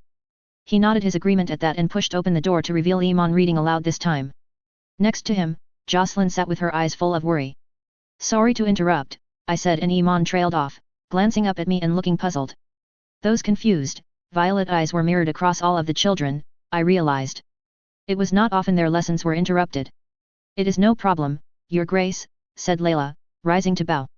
I gave her a courteous nod in turn. I have news for my daughter that I thought she ought to hear before she explodes. Jocelyn's confused gaze became worried again, although the worry seemed softened by my amused tone at least. Sir Stefan. My White Knight cleared his throat and I saw hope spark in her eyes. Then as he gave her a warm smile, a grin of her own broke out over her face and she began rising to her feet. Really? She asked. The rest of the children exchanged glances of confusion. Not Iman, though, his eyes never left me. I would have to check to see that something was not bothering him. Your mother has asked and I have. She cut him off with a squeal of excitement and then impacted my stomach a moment later, sending me staggering. Jocelyn is a squire properly now, I think, said Alice. Oh, said Emma, understanding in her eyes. She clambered to her feet, followed by Rena, and both charged over to my eldest. She separated from me and was immediately mobbed by the two young girls. Alice followed at a more sedate pace, a grin on her face. I mean, you're good enough that she was never going to say no, she told her twin, only to be dragged into the group hug with a squawk of protest. At my questioning glance, Iman got to his feet, still frowning. I gestured for him to step aside. What is wrong? I asked in a low tone as the excited squealing grew in pitch. It's nothing, he lied before meeting my eyes and squirming. I am happy for Joe. Iman. The tone carried just a hint of warning and his gaze found his shoes. I just thought I would be a squire by now as well, he admitted, ears going red. You are too young, I told him. Strictly speaking, he was not. He fidgeted with his tunic for a moment, seemingly working up the courage to protest that. I am good with the blade for my age though, Papa said so, he insisted. Laner, had said such a thing, I recalled. Then again, he had also followed it up with the statement, when he bothers to show up. He was still so young, only 9. Certainly, it might be time to increase your lessons, I admitted, feeling as if wild horses were dragging the statement from my mouth. He glanced up at me, uncertain. But I would ask you to wait in your squiring until we return home, after the procession. There, I will have my pick of knights able to train you, I don't want to simply make do with what I have on hand. There were still tears in his eyes when he nodded and I felt as if I had just slapped him. Across the room, Stefan began dictating Jocelyn's duties to her, and with every breathless agreement and promise that she would be the best squire he'd ever had, Iman flinched as if she was physically striking him. I laid a hand on his shoulder. You are my heir, Iman, but that doesn't mean you need to rush everything. Enjoy your childhood, as I wish I had. He nodded, mouth still set into a sullen slant and his features still sulky. Internally, I winced again. What could I do? Then the answer hit me, and I felt stupid for not remembering sooner. Still, I said, making a show of thinking on it. I do recall becoming my father's cupbearer by your age. You were 8, Mama, he told me, hope in his tone. Was I? I asked and he didn't answer, suspecting that I already knew that quite well.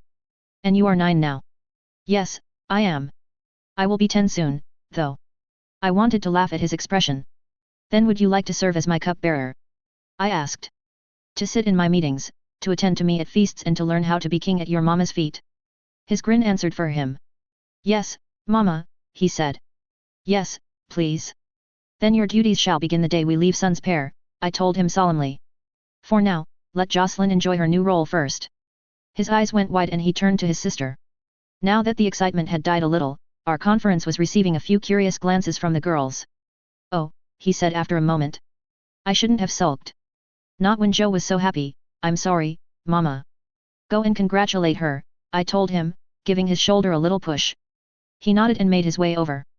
The group soon devolved into happy laughs and squeals from the girls once more. Stefan met my gaze, eyes curious. Jealousy I mouthed to him when I was sure the others were not watching me. His expression cleared and he gave me a half shrug in response. Come now, children, called Layla. It is time to resume the lesson.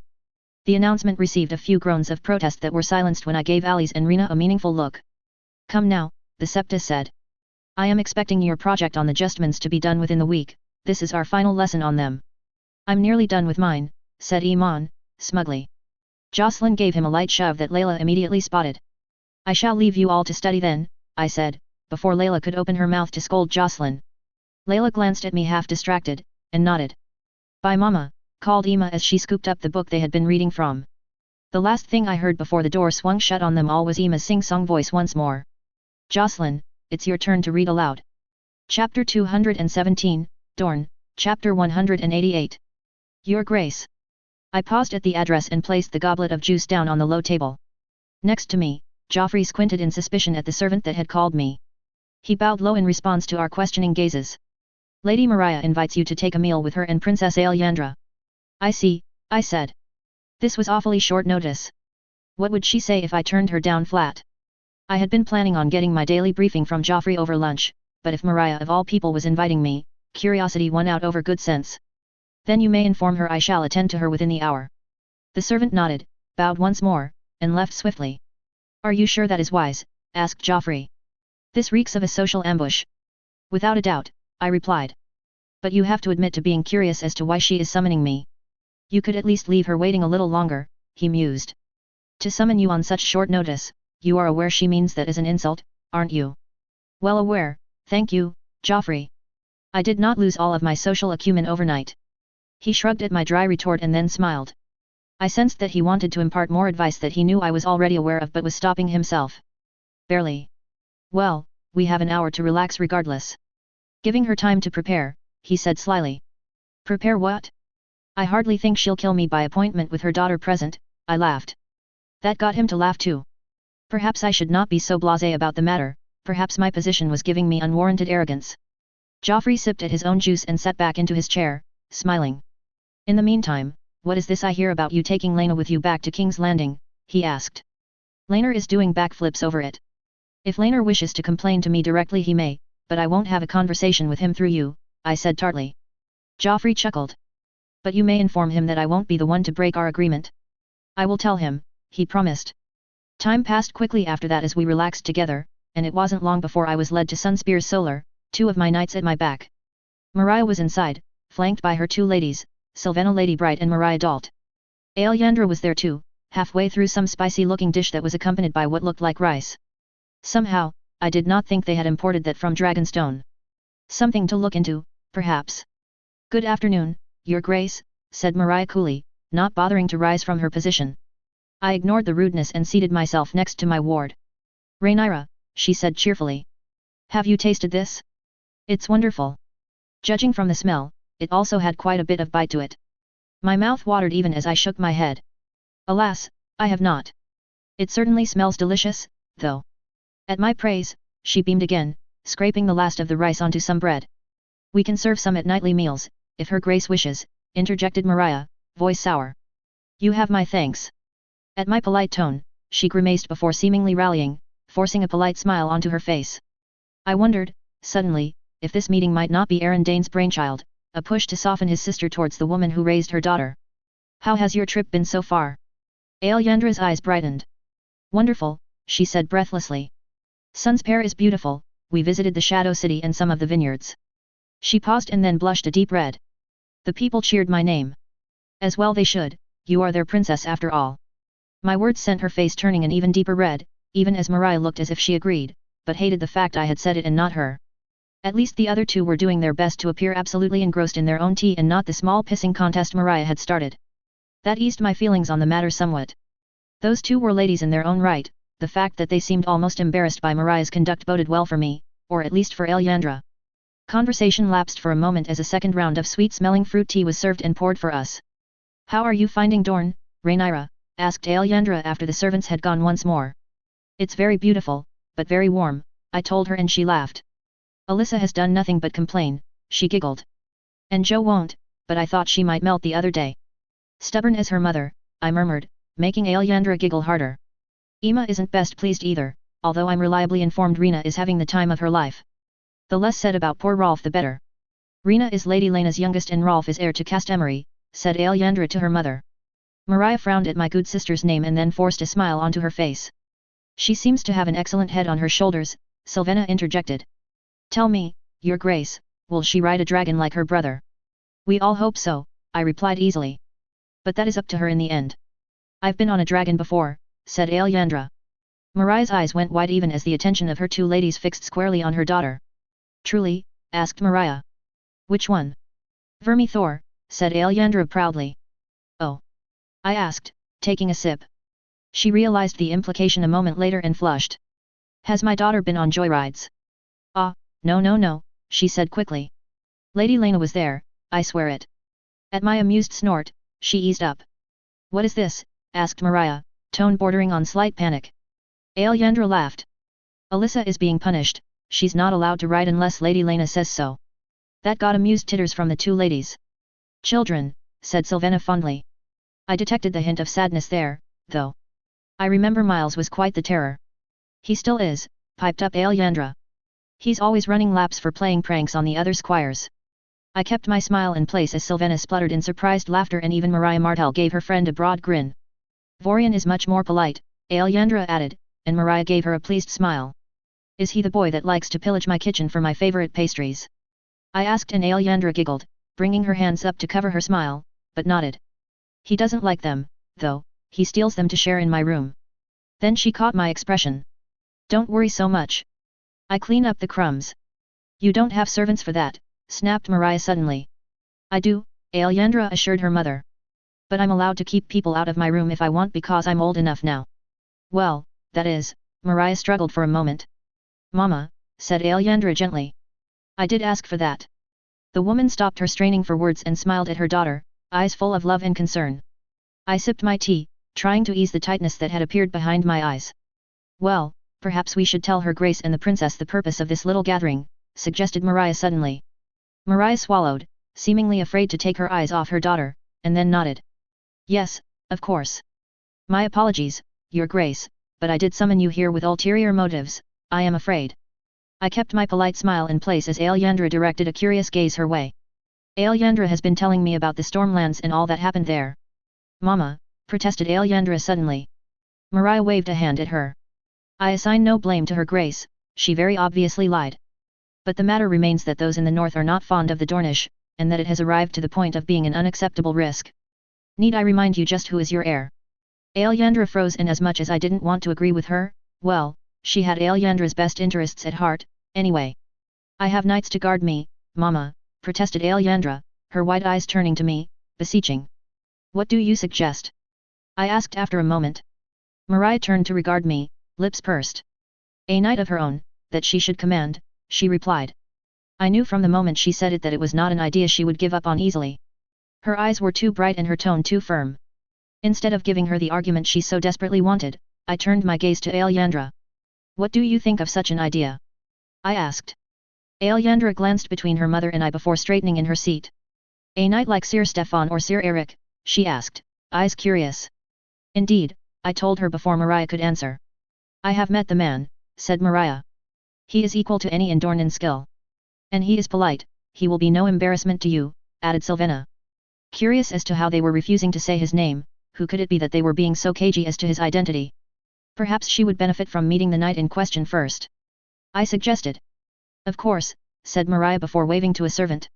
The speed at which the man left told me this part had likely been planned as well. Just what was this woman's game? Did she expect me to deny the knight? Such an assumption was not an impossibility. If Alyandra were the average hostage, I might even have done. But she was not, and so I would embrace this knight for her, if for no one else. I was quite startled despite that silent promise to myself when a knight in Euronwood colours, the same I had seen in the yards during my ill-fated encounter with Miles Sand, stepped inside the room and bowed low, first to Alyandra and then to myself. Greetings, Your Grace, my princess, I am Sir Giles Euronwood. Should you accept my service, I pledge to serve you, Princess Alyandra, until the end of my days. At his words, Alyandra gaped at him. We waited in silence as she seemed to process his presence before peering at her mother, then me, then her mother once more. He is, why? Ah. My lessons on questioning motives coming to the fore, it would seem. I admit myself to being curious as to why a Euronwood knight would guard the princess, given it is no secret Lord Euronwood is at odds with Sun's pair. At my words, Maria and Sylvena exchanged a glance I could not parse. Forgive me, said Sir Giles. My brother and I, we do not speak. Our last words were ones of anger, ones that cannot be taken back, I fear. Perhaps you ought to tell our royal guests just what you said, Maria suggested, an amused smile in place. Sir Giles flushed. The whole of Dorne knows of your words. As you well know, my brother's heir is his eldest daughter, Ynys, Giles began. I vaguely recalled the girl. Like Alyria, she and Alyandra had been distant. Friendly, but not so close that she might as well live at the manse. When my brother made noises that the prince might be a better choice to rule Dorne, I asked him if that meant I was a better choice to rule Euronwood. Ynys was a girl at the time, only a year older than Alyandra. I just managed to not burst into startled laughter at that, instead scooping up my tea and taking a long sip to hide my amusement. My brother did not agree with me, said Sir Giles after a beat of silence. He banished me from his lands. In truth, it was like to happen sooner rather than later. Our family was contentious before then. I wonder why? Well, if you are so invested in supporting my rights, I would happily accept you as my knight, said Alyandra, looking decidedly more puzzled than amused. If Rhaenyra says it's okay. Giles frowned but turned to me, eyes expectant. If you are willing to accept his service, and all that entails, then I have no argument. At my words, the three ladies relaxed slightly. But I would ask that he meet with Sir Stefan regularly though. Rhaenyra's Kingsguard, said Alyandra when Giles looked puzzled. I know of Sir Stefan, said Giles. If her grace requires I meet with him, then meet with him I shall. Sir Joffrey might also have information for you from time to time, I added. Excellent, said Maria, before the conversation could derail into conversations about my security detail. Shall we all have another cup of tea? I fear mine has gone cold. Chapter 218, Dorne, Chapter 189. Chapter text. It had been a long, long time since I had ridden Syrinx for so long. As my duties and the demands on my time grew, Syrinx's time with me had suffered. Rhaenys had complained and so had Laena. I had assured them that my lessons with Jocelyn were enough and that over 2 decades of riding her would not vanish overnight, no matter their protests. I was somewhat regretting that attitude now. I did warn you, said Laena from where she was seated, watching me sinking into the warm water the servants had drawn up with a pained groan. In my defense, we spent 2.5 days on them, I protested, much more interested in soaking my sore and aching body than looking at her smug expression. When would I ever have prepared for that? If you rode more, you wouldn't be suffering as much now, she said primly. I closed my eyes and dunked my head under the water, drowning out the sound of her musical laughter. Oh, how I loved that laugh, even if I wasn't in the mood to hear it right now. I emerged to find her watching me, violet eyes sparkling. Even the knights we brought with us did not complain half as much as you, she said and then laughed again at my pout. Very well, I give in. No more lectures. I do hope you'll consider this a warning to ride more often in the future. Perhaps I might, I replied. Perhaps we can involve the children. Experience will do them good, she murmured. Iman is coming along well, and even Alyssa is better than I would have given her credit for. I raised an eyebrow and she sighed. Don't tell her I said that, her head may cease to fit through doorways. At my grin she sighed back. I admit that, perhaps, I judged her too harshly, but I still maintain you allowed her too much leeway. But you're fond of her, I teased and she snorted. I was never not, she said. I just disliked her horrid behavior and the fact you seemed to melt in the face of it. I tried not to wince. I still did, and it was probably a sign of Lena being diplomatic that she had not mentioned it. It was just whenever I brought myself to deliver harsh punishment, I saw that tiny sickly babe that would not have survived in any normal scenario all over again in my mind's eye. I suppose Lena saw the girl that had nearly gotten her son killed. No, that was me being far too harsh. He had been given a good thrashing by 2 squires twice his size, but they had stopped well short of any permanent harm. Was I excusing her again? I dunked my head beneath the water once more. Luke was certainly happy to see you, I remarked when I emerged. She grinned. He was, she replied. Mother was too. According to her, Luke has been driving her crazy when it comes to riding Skywalker. Apparently, he and Jocelyn have some bet with each other. Oh no, I murmured as Lena paused and then waved her hand. I checked, it's nothing that will get them into trouble, she told me and I sighed in relief. Jocelyn and Luke were too like in some ways, it always spelled trouble in the end. Then Lena added. I'm taking him with me to Dragonstone. Is that wise? I asked before I could stop myself. Her eyebrow shot up and internally, I winced. I just mean, you are going for your leg. I will be there for a few days, she replied, annoyance in her tone. And I want to spend some time with my son. I did not mean offense.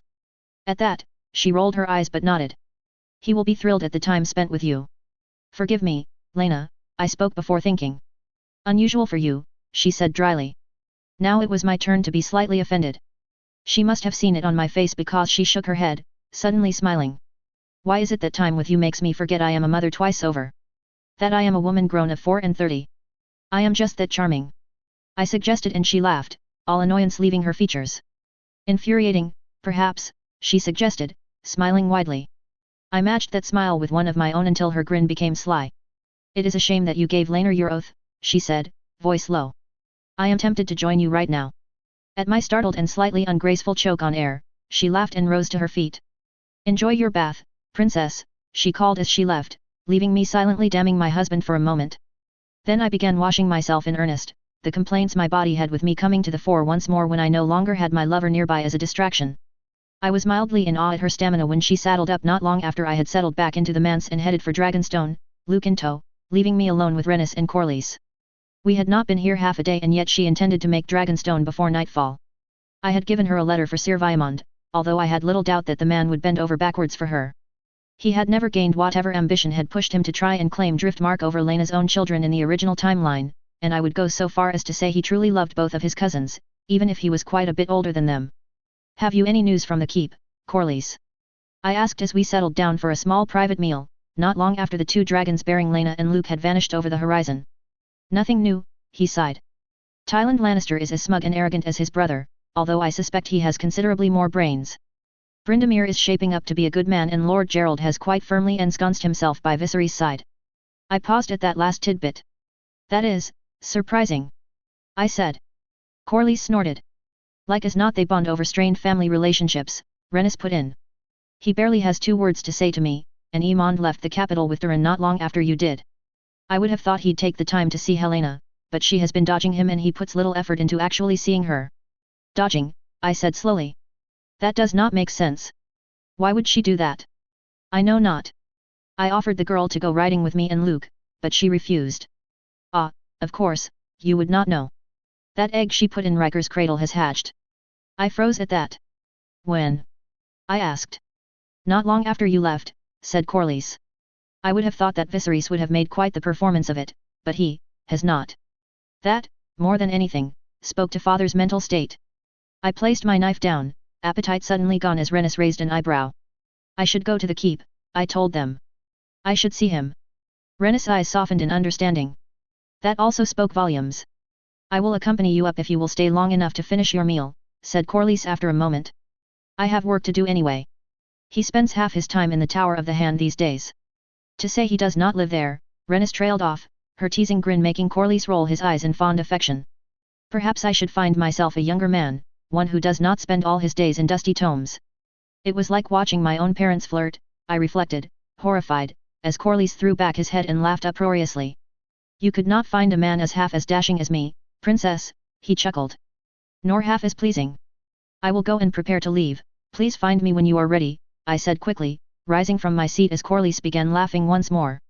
Although I was not sure if he was laughing at my mortification or Rhaenys' blush. I did not stay to find out, darting from the room as speedily as my still aching legs would let me. My rooms in the manse seemed empty without my ladies or Laenor, without the children rushing in and out at every opportunity. In fact, this entire manse felt empty without them. How had we coped before? It was not too much longer before Corlys arrived, amusement evident in his smile even after we retrieved horses from the stable and began making our way towards the keep, my thighs still aching a bit in protest. It struck me that if there was a man that did not look his age, it was Lord Corlys. He had to be about Lyman's age, although I would confess to not knowing, precisely, how old Lyman Beesbury was. Still, there could not be more than a few years difference, yet Lord Corlys could pass for a man in his early 60s at 74, whereas Lyman looked like a light breeze would be too much for him. My musing served as a passable distraction and it seemed Corlys had his own thoughts to keep him occupied, because we did not speak at all on our way up to the keep. I should ask him what other news he had for me, after all, Joffrey could only tell me so much, yet the ache in my heart for leaving my father so soon after Alicent's stunt and the realities of what that had done to him made it hard to focus. And Helena too, I realized with a start as we reached the keep. I had thought Aemond being by her side was enough, yet I had not even thought to check he would stay in the capital after I left. Now, she was alone. No brothers or sisters by her side, with a child that must be crawling by now and a newly hatched dragon to manage. The wounds of her mother leaving, of how Aegon had evidently come to his decision on the matter after months of horrendous behavior from him. I should see Helena too, whilst I am here, I said aloud as I dismounted. The girl has been sticking to her rooms, said Corlys. That could not bode well. I pushed down the gilt and walked on, feet taking me on the familiar route to my father's rooms. Would he have heard of my arrival in the capital?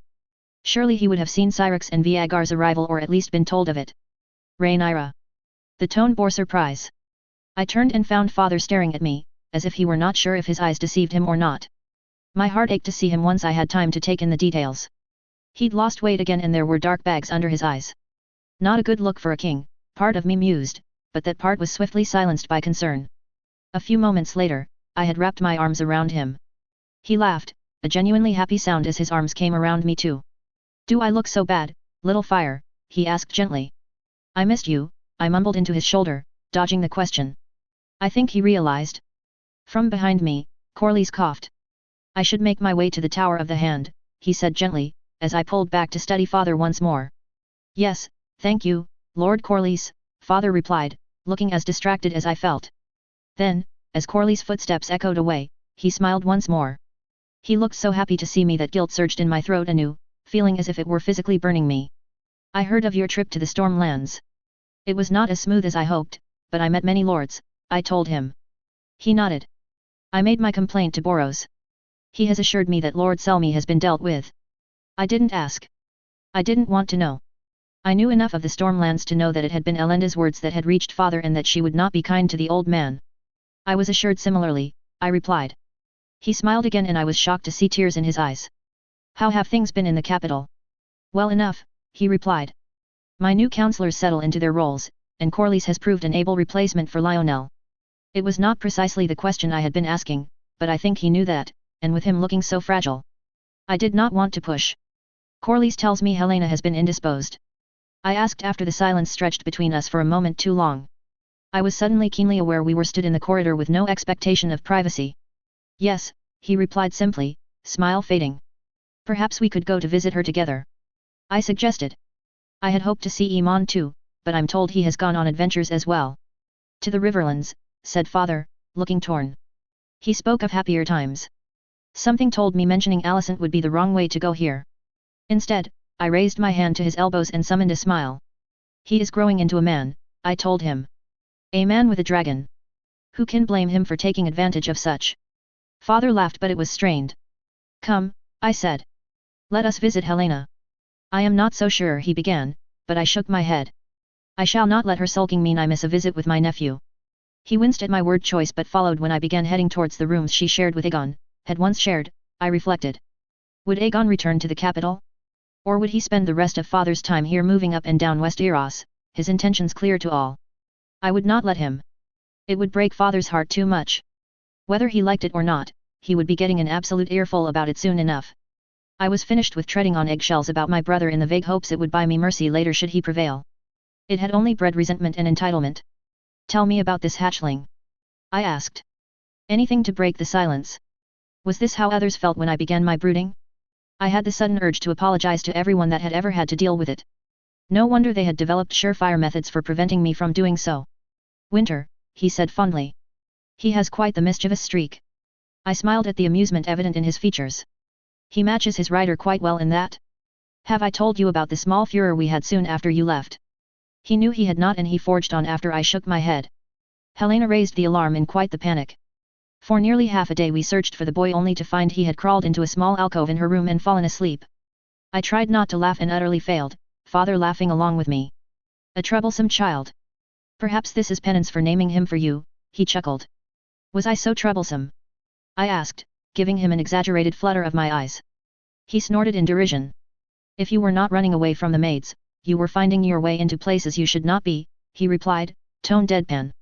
You were the most troublesome of all my children. Then he smiled softly and pulled me closer, awkward given we were still walking, but I managed not to trip over my own feet at least.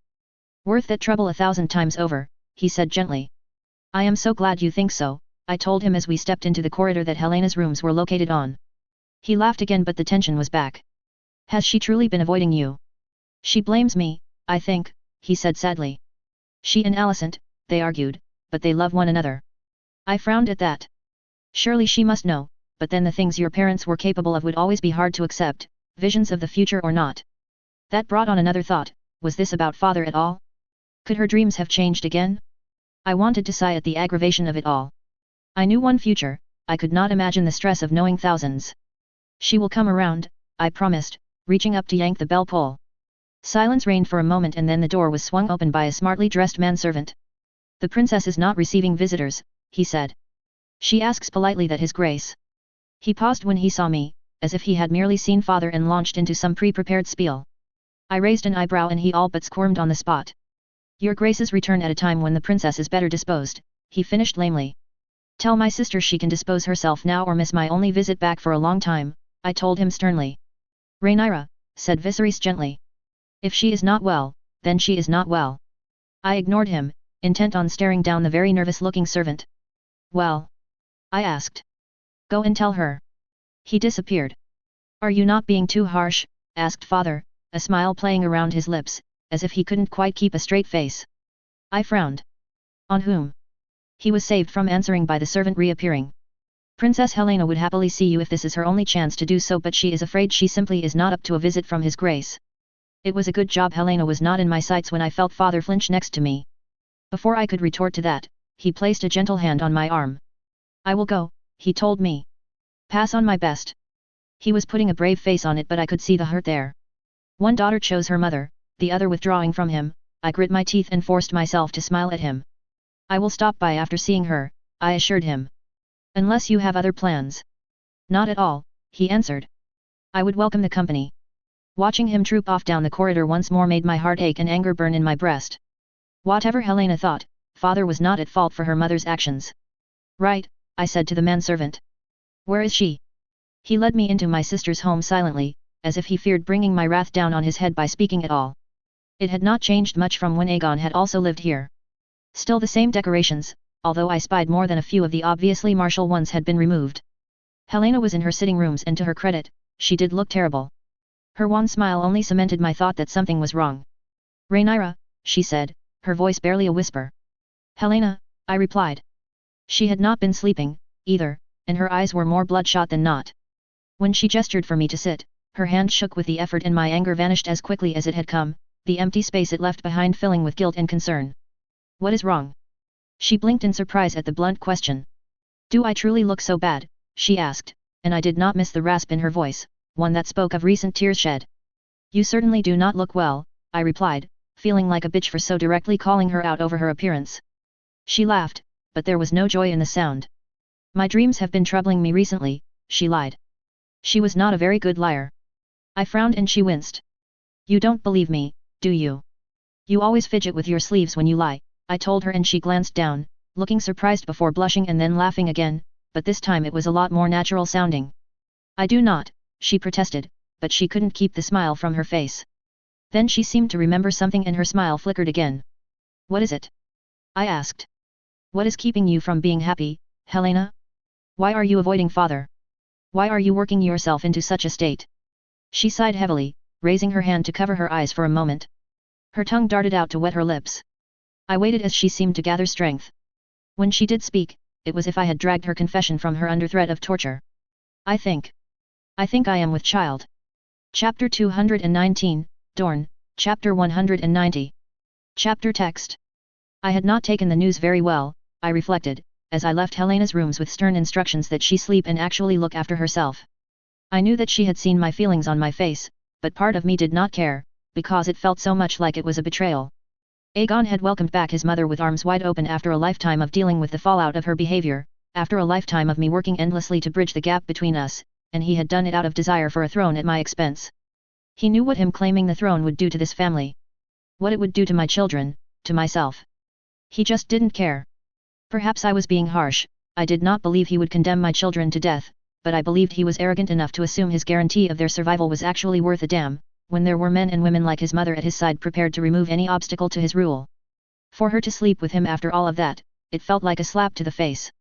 She had confessed in a quiet voice to me that after leaving the manse that day she had returned to find him waiting for her. They had spoken long into the night, he had gone on bended knee to apologize for his behavior and his actions. Helena had given in. I swallowed the usual disgust that brought grief, she had said, almost begging me to understand her position. Now Aegon would have another babe to offer about to allies. I shook my head as my feet took me on the familiar route to father's rooms. I was being cynical again. I yet had Emma and Viserys, but the part of me that was never quite silent countered with the knowledge that a third daughter with 2 brothers to boot was not a juicy prospect as the only daughter with only one, still very young brother ahead of her. I paused when I reached father's door to take a deep breath. Sir Willis Fell watched me, eyes unimpressed, for all that his face was a mask of neutrality. I gave him a nod and then stepped inside. Father was half dozing in front of the fire, head leaning on his hand as it lolled to one side, his curtains wide open to reveal the rapidly darkening sky. I smiled at the picture before I remembered the state he was in. Father, I said softly, and he jerked awake, peering at me before smiling hesitantly. You were faster than I thought, he said. Is she well? Not really, I replied. She had begged me not to tell him. After Alicent, Visera, Aegon, Aemond, Durin, and myself had all left, he would be truly intolerable. I sympathized with that more than she knew, but he would want answers eventually and withholding them would only hurt him more. In the end she had snapped at me, telling me to do as I wished, then, if the matter was so important. She took her mother leaving quite badly, he said quietly. I do wonder why she didn't leave with them. Her feelings for Alicent are more complicated than you realize, I told him, sitting down on the chair opposite him and taking a moment to bask in the warmth of the fire. He knew that, of course, this was just another way to castigate himself. I peered about his rooms. I had not been in these quarters in a long time. Not since he had married Alicent. A great deal had changed, and yet I could still pick out things unchanged. It brought a sudden sting to my eyes and I blinked the thought away. What did I do wrong? He asked, tone morose. Everything and nothing, I answered in my mind. I could not say it aloud, though, and so I waited in silence. Finally, he seemed to wrangle some of his thoughts into order. Enough of this dire mood, you come home for a visit and all I do is sulk. It's nice to be back, I said, and he smiled. Dorne is nice enough, but it is not home. How is Dorne? He asked, and I recognized the tone as one that spoke of business. I leaned back in the chair. Quiet for now, I finally said after some deliberation. They seem to have a positive impression of Alyandra, and Aaron Dane is as competent as we suspected. My visit home does concern some issues there, however. Oh, he asked, looking curious. What issues? Our investment plan proceeds well, yet I am concerned about the amount of involvement we still have in day-to-day affairs there, I began. I do wonder if perhaps it is not time to begin withdrawing our direct oversight and watching to see where the pieces land. He looked thoughtful at that and I added. Whilst we still have a governor to step in and ensure our interests are represented. I did not intend to remove Gwaine the moment Princess Alyandra gains her majority, admitted father. We have time yet. Gwaine doesn't, I said dryly and father winced slightly. Do not misunderstand me, this is not about Alicent or court factions. The man is dangerously close to losing it. Have him begin the transition period now and ensure the estate you have in line for him is a generous one. Father stroked his mustache thoughtfully. Somehow, it did not surprise me that throughout everything, that damnable piece of facial hair was meticulously groomed and completely intact.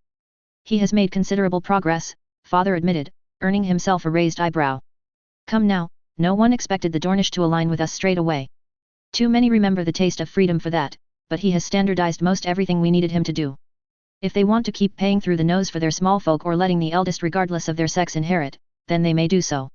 Letting the eldest inherit, I murmured and he chuckled. I am aware how that sounds, yes. Still, I was not inheriting because I was the eldest, and he knew I knew it.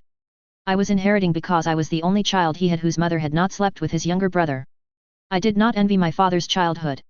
I could not see the Balin I remembered being a bad father, but Daemon was everything Viserys wasn't, good and bad. Yet until Spicetown, Westeros had only seen the good. To be compared constantly to him. Why could he not be as good with a blade as his brother? Why could he not be as charming as his brother? Then there was Rhaenys. Rhaenys who rode her dragon as if she had been born on it. As if it were Jocelyn Baratheon that had taken her child on dragon back when she had been days old. Why could he not ride like Rhaenys did? No wonder he had gone so far as to mount Bael Ryan. I will speak with Lyman, father said suddenly. I will see what he thinks on the matter. Thank you, father, I replied and he nodded happily. It was the best I could do, I sensed. Pushing it now would get me nowhere, and he may even delay speaking with Lyman, or refuse to altogether, if I got him angry enough. There is something else as well. Oh, he asked, smile playing about his face. You have that tone in your voice, daughter. What tone? I asked, frowning, and he laughed softly. The tone that says you wish for something you are not sure I'll grant but intend to flatter me into it anyway. He couldn't quite stop his chuckles as he told me that. I flushed, which made the matter worse. Ask for your boon, Rhaenyra. It regards one of the hostages here, I told him, aware I was still blushing and feeling slightly grumpy about it. Valen of Aeth. Ah, yes. I recall the girl, he said. What about her? I wish to return her to her mother. At that, his amusement was replaced by surprise. You wish to release a hostage, he asked, as if he weren't sure he had heard me all that well. Just one, I replied. He opened his mouth, likely to deny me, and I cut him off with a waved hand. Hear my reasons, father, please. I ask not as the princess of Westeros but as your daughter and a mother myself. Lady Cosella sent us her daughter in good faith, although it grieved her deeply to be parted from her. She took solace in a younger daughter, perhaps unwisely in retrospect. Unwisely, said father slowly, eyes narrowed in suspicion. She allowed the girl freedoms that most would consider excessive, I told him, feeling very uncharitable at the assessment. She died, father. She died after falling from her horse, racing her peers. Her last hours were spent in pain, begging to see her mother and older sister one more time. He froze, likely recalling another who had died in a similar way. Visera's death had been quick and sudden, but it had broken Ali's Anne just a little bit more. I am sorry, father, if you think that I have a woman's heart. That you think the Dornish sold me some story and that I have taken the bait, but I want to see that girl home to her mother more than anything in the world. As I finished, he stood and knelt before me, raising a hand to my cheek.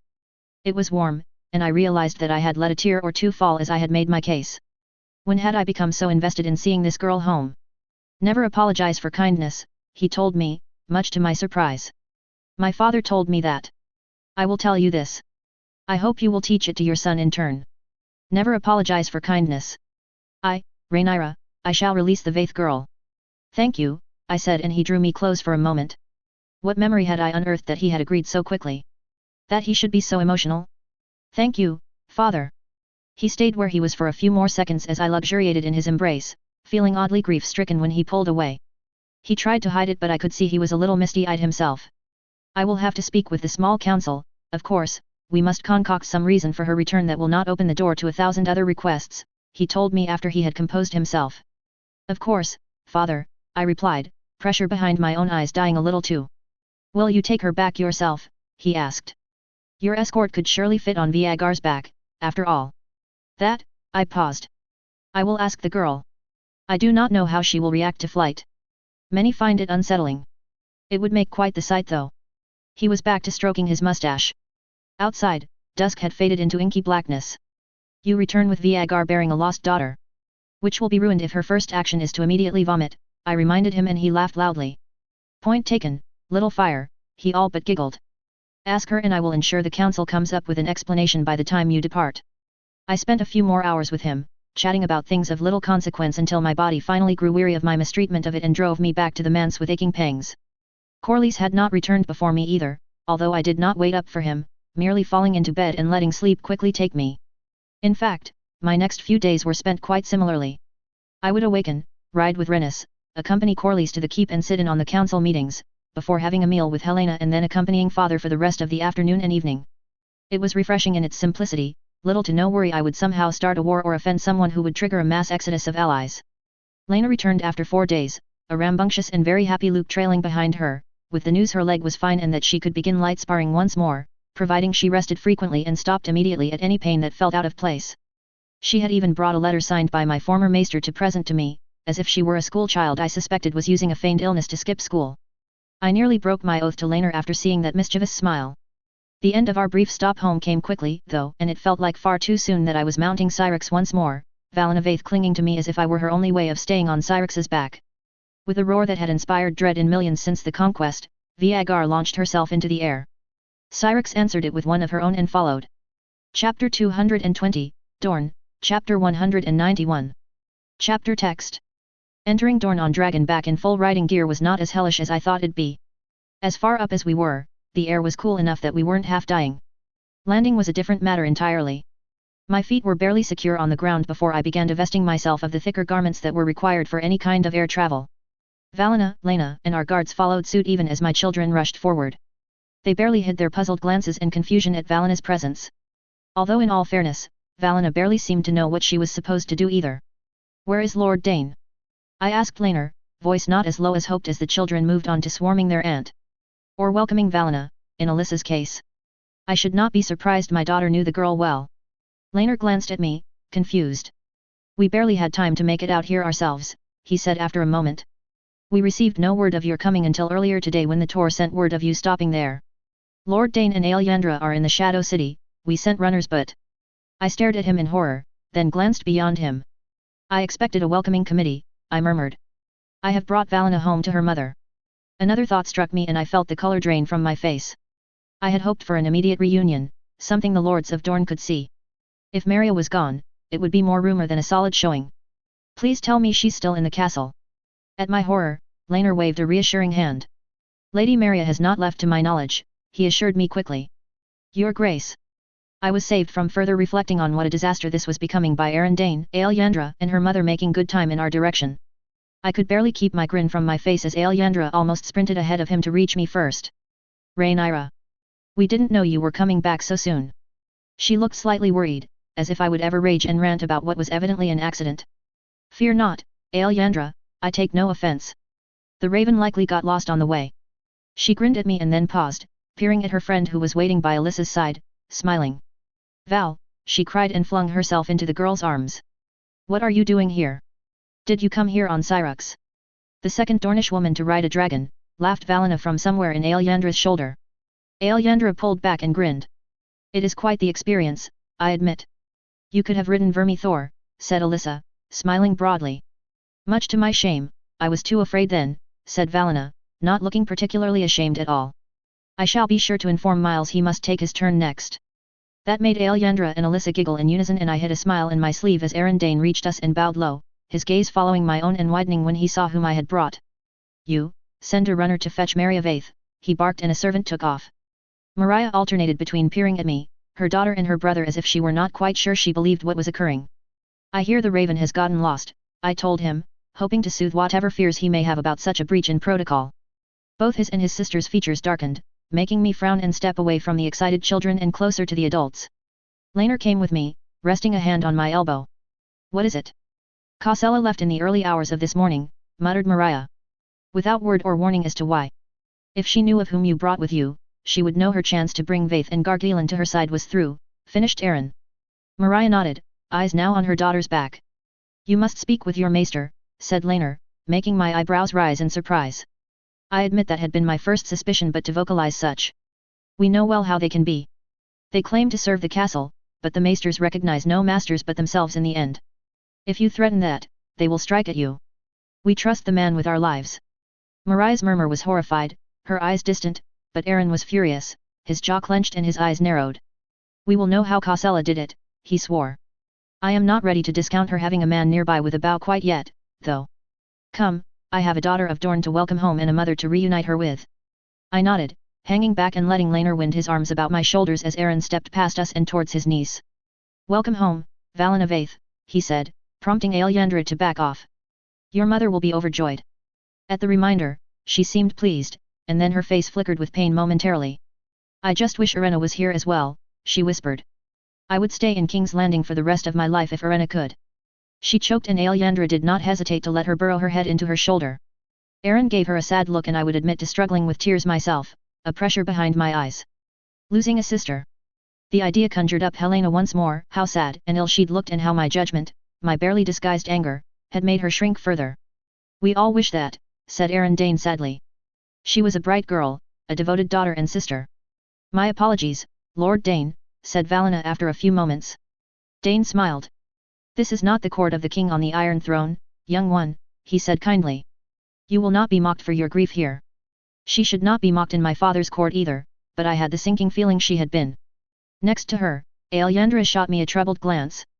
I had made it clear she was under my protection, but I had done precious little else to shield the other denizens of Little Dorne from the cruelty and realities of court. Another failure. There was a distressing amount of those being made apparent to me these days. It's good you arrived when you did, said Aelyandra a moment later, clearly looking to at least try and lighten the mood.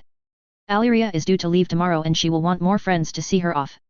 Valena looked puzzled by that, but happily accepted the invitation. Of course, I realized a moment later. When Aelyandra and Alyria had left King's Landing, they had been friendly but distant. Valena must be wondering what had happened to make them so close. I'm sure that Aelyandra would tell her of the Stormlands, but the real reason why brought guilt surging to my breast again. Thankfully, I was not given much time to brood on it because Maria Vaith appeared in the distance and Valena's eyes went wide. Aelyandra helped her rearrange her dress to appear more presentable as Aaron Dane smiled, as if anticipating the sweetness of their reunion. I found myself smiling as well, for some bizarre reason. She looked puzzled as she approached, as if she were not quite certain why she above all others had been summoned to greet the Princess of Dragonstone. That bemused puzzlement was overriding the usual annoyance that creased her eyes when I was in her direct vicinity, at least. Aaron Dane motioned for me to step forth and I did, Laner still at my back, an indulgent smile on his own face now he knew what was to occur. Lady Maria, you have my apologies for summoning you without warning, Lord Aaron said smoothly once she was in range. I live to serve my princess and her regent, she replied quickly, glancing at me and then at whatever Aelyandra was fussing with, half hidden by Cyrix's bulk from where she was standing. And her grace, of course. The addition was hasty and unconvincing. Aaron tried to hide his smile and failed, which only further served to confuse the woman. Maria, said Maria gently, stepping forward to take Maria's arms. Forgive my brother his games, he is overly giddy due to the news that Princess Rhaenyra has brought us. Am I to guess what such news could be? She asked dryly. Maria smiled and then nodded at me, and I was surprised to see the look of happiness and amusement in her eyes was genuine. My father and I spoke much about Dorne on my return, I told her. Of Gwaine and of the hostage situation. Maria nodded, and I could already see a small spark of hope breaking over her face.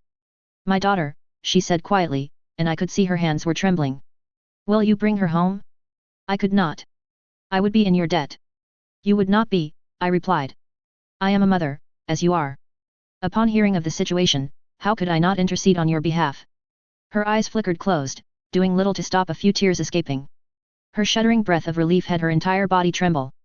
We stayed like that in silence for a moment and I wondered if we were not cruel to drag it out this way. Finally, she spoke again. When will she be home? She asked. Maria's smile became broader as I gestured to Cyrix's bulk and to Aelyandra. Maria froze, looking as if she dared not believe what I was implying. Valena. At her call, Valena froze and it took Aelyandra almost dragging her into her mother's side to get her feet moving once more. The poor girl looked half terrified. Once again, I wondered if this spectacle Aaron and I had spontaneously conjured was not cruel, if we should not have let Valena rush to her mother with open arms. And then I realized that would not have happened anyway. Was she like Alyandra? Did she fear her mother would reject her for not being Dornish enough?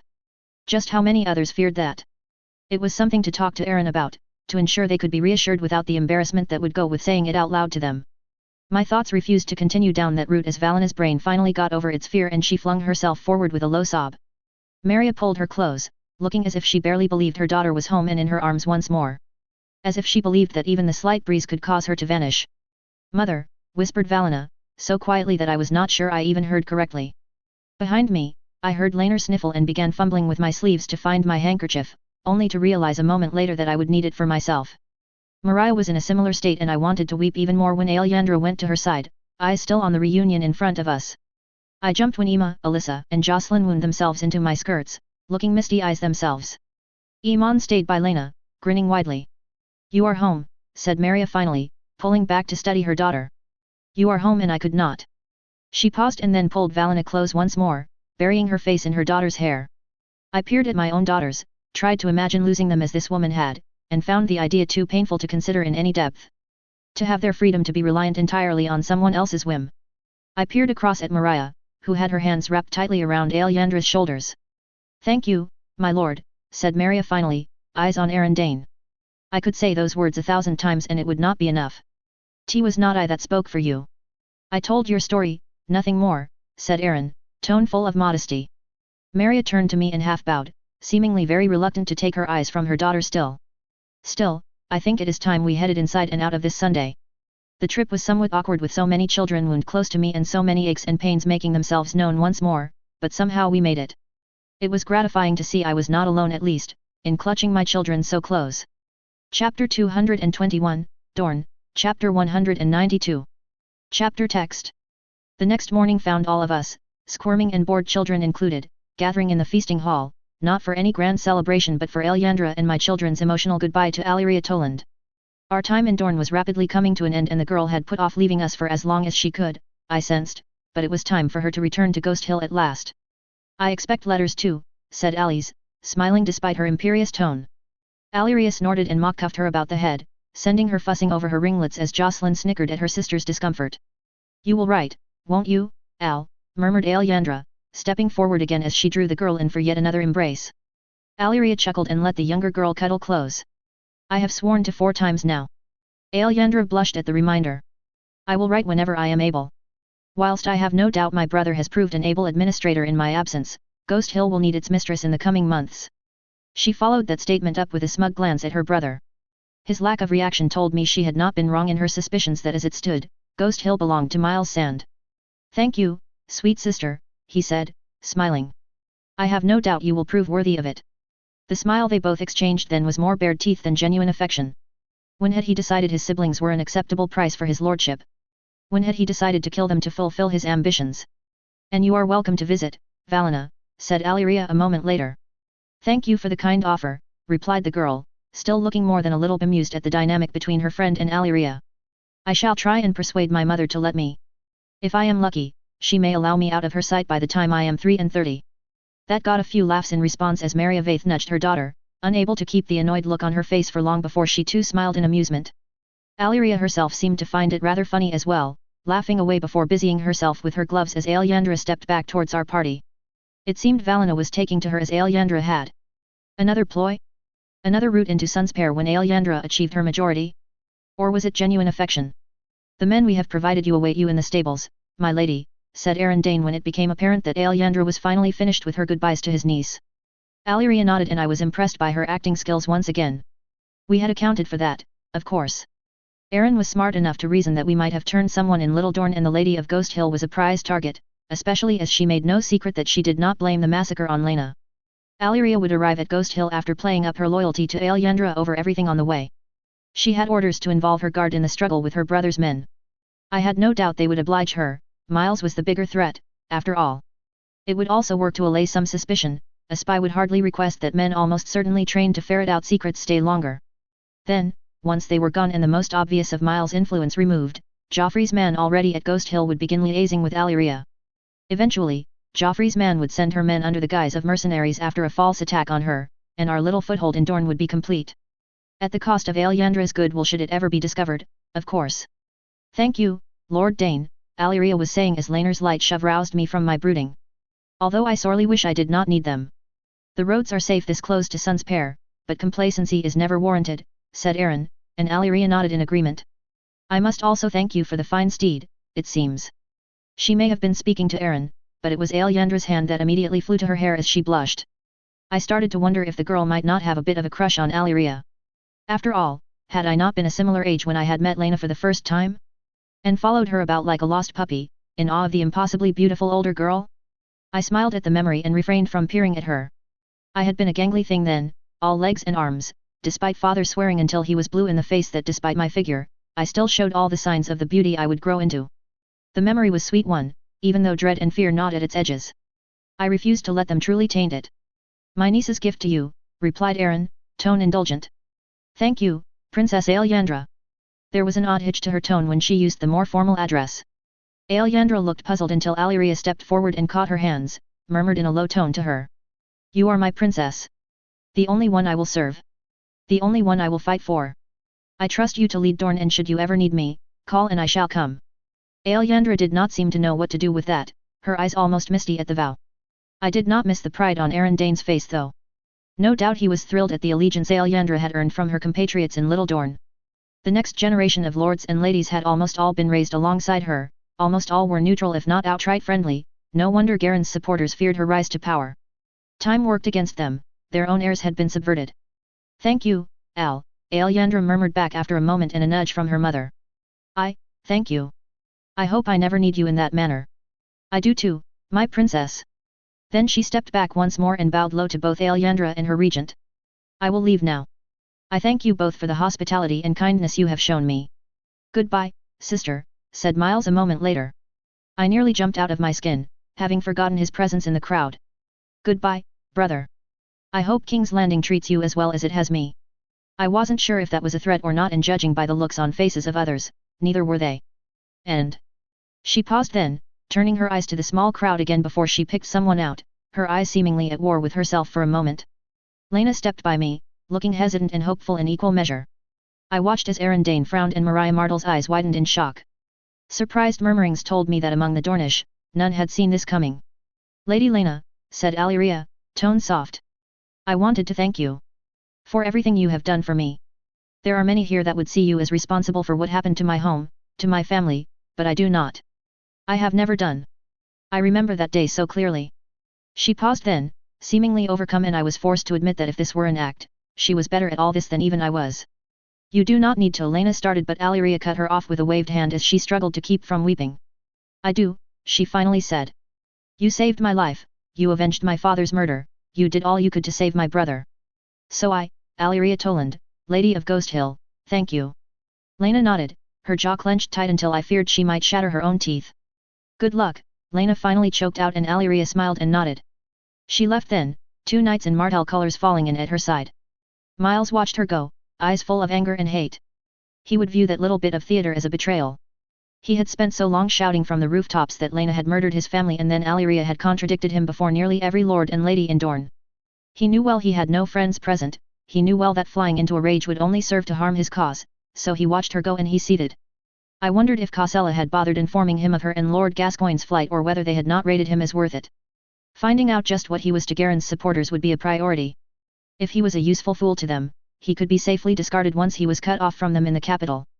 If he was considered an actual asset, one worthy of being considered an actual conspirator, he would warrant an entirely different strategy to deal with him. I waited until Alyria was out of sight and for Alyandra to control herself, to fight the tears that threatened, before I stepped forward towards the Martell party and Aaron Dane. There was a new type of tension in the air now. I doubted there was a man or woman here who did not know the deal that had been struck surrounding the Tolands. Aaron Dane's smile showed entirely too much teeth. My apologies for doing this so soon after Alyria's goodbyes.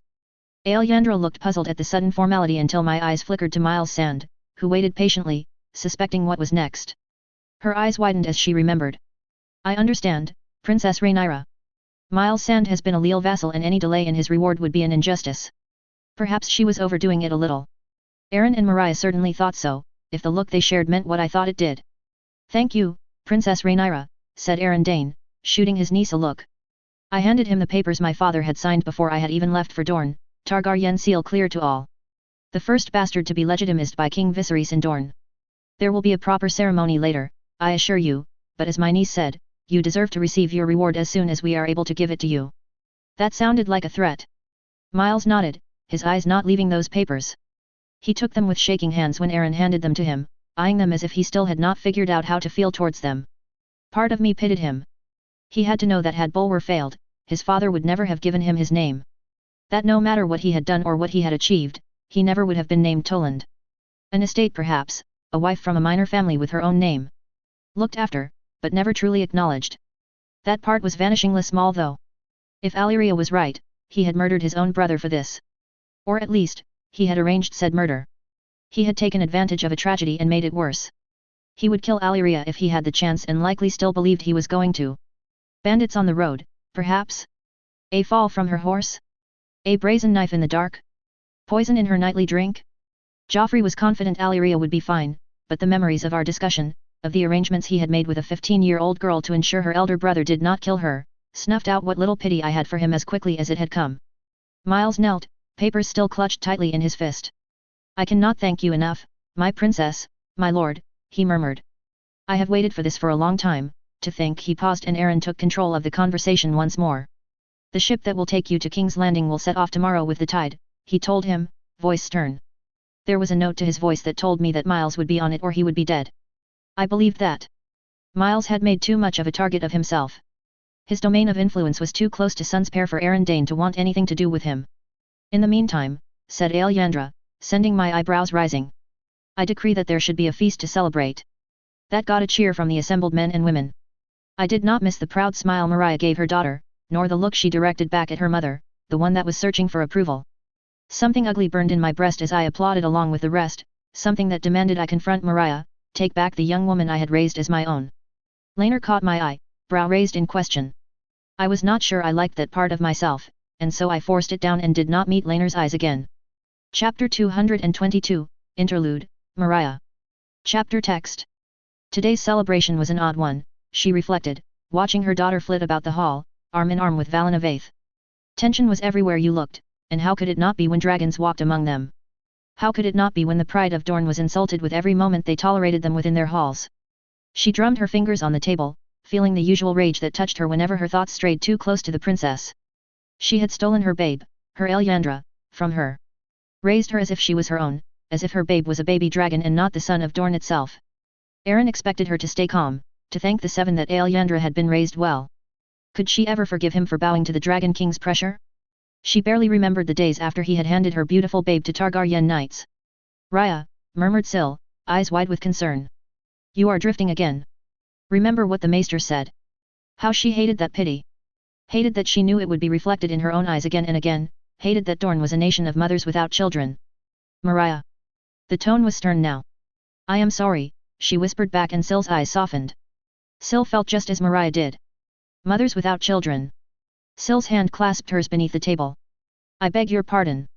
No begging needed, she replied, tone still gentle and low. Take deep breaths now, we went over this with the maester, remember. That brought new fears. Curse that woman. I can barely bring myself to, you know what they said about him. At her worry, Syl looked unimpressed. Your brother has had the man questioned, had his quarters searched and will have him watched from here on out. Aaron believes he is loyal to Sun's pair. Think little of clever lies, they seek only to divide our people. Her words made sense and yet. Did one not nearly kill her, she asked, hating the fresh pity in Syl's eyes again. Did one not kill Arabella Tyrell? Hightower plots. The Iron Throne's business, said Syl firmly. Put it from your mind, Raya. Our maesters are loyal, we would know if they were not. Someone told Kassella, she whined. Why could Syl not see her worry? Her fear? All her insistence brought was more pity. She hated it. Not a maester, said Syl. We know they have spy. Not in Sun's pair, perhaps, but why does he say there was never any raven until the one from the Tor? Syl frowned at that and she could tell her patience was wearing thin. Mariah was usually the one who stayed by her side during these times, but Mariah had been called back to Lemonwood to deal with her brother once more. Frustration followed that realization and she stood, disentangling herself from Syl's grasp. Mariah, she said sternly. Do not do something foolish. She looked at her daughter again. The Targaryen girl had joined them now, the one with silver hair that looked so eerily like the butcher even as young as she was, she peered about, easily spotting Maria Vaith watching the three like a vulture. A land of mothers without children. Her feet moved almost without her input. She knew her destination, but part of her screamed to not do so, that Aaron would be furious, Sil even more so. Maria would just be disappointed, but she was not a child, subject to their rules. She was a woman grown. May I speak with you, Princess Rhaenyra? Had her tone been too harsh? She had earned herself nothing but frowns from the princess's compatriots. In the corner of her eye, she noted Giles Euronwood's sudden frantic look. If you wish, said the princess, after a moment of deliberation. There was a guarded look in her eye, as if she expected the outburst Aaron feared. Had her brother warned her? No, Aaron would not. He would not. My lady, perhaps I could escort you. She cut the knight off. No, Giles, she said firmly, and part of her took satisfaction in the panic that was now visible to all. The White Knight sensed it as well, nodding for the knight in black and red that had moved to follow to back off as he himself took over the duty. That grated. Still, she could hardly demand the woman leave behind her protection. He seems to be worried, remarked the princess as they stepped away, heading for the exit of the feast. He frets, she half snapped back before taking a deep breath. Perhaps she should recall the maester's advice, perhaps she should remember his years of apparent loyalty, but she needed to know. Dawn in the dusk was cool, so cool that she half wished she had remembered to pick up her shawl. Yet the feasting hall had been warm, and she had discarded it to dance with Morgan Jourdain when he had asked. What did you wish to speak to me about? Asked the princess, once they had found somewhere quiet. So many things, was the answer. Alyandra, court, the maester, the princess herself, Alyandra, the questions welled up inside her until she could barely speak. She was aware, suddenly, of how foolish this had been. Of how the White Knight's gaze was fixed on her back, ready to react should she draw a knife, how those guarded but curious violet eyes seemed to burn into her. Perhaps we should sit, said the princess, guarded eyes becoming pitying ones. I can stand, she snapped. I am not the child my brother thinks of me. Speaking as an older sibling, said the princess sadly, our younger siblings will always be children in our eyes. She swallowed. She had not expected that. That sadness, but of course, she would grieve for siblings that had turned against her. Just as Corin would grieve if he knew what Garen had become. She realized then that she had expected this dragon to be a greedy monster, uncaring of others. The knowledge she was not was like a slap to the face. Then I may think of forgiving him yet, she mumbled finally. The princess smiled at that, a slight quirk of her lips. I wanted to ask. What did she want to ask?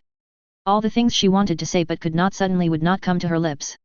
My brother says we should thank you and your father, she finally said when it appeared the princess would urge her to speak again.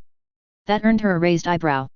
For your intercession, for bringing the Vaith girl home. He says you did it for Alyandra and for Maria. Why? If you pity Maria Vaith so, why take Alyandra from me when I too had nothing? Pity. Just like Sil's pity. Pain too. Losing a child is my worst fear, said the princess then. I know that with the troubles the throne is having, it is oh so easy that I could lose one. Two, even. Believe me, it was no easy choice. But you still made it, she rasped and the princess nodded. I did, she replied, drawing herself a little straighter. I made it because for all that I hated that our invasion happened, I knew letting Dorne go once more would have been far worse. Dorne should be free, she replied then. Unbent, unbowed, unbroken. Your Aegon had no right to take this land and your Viserys had no right to take this land. We could argue that to the death, replied the princess. You do not truly wish to debate Aegon's conquest with me, do you?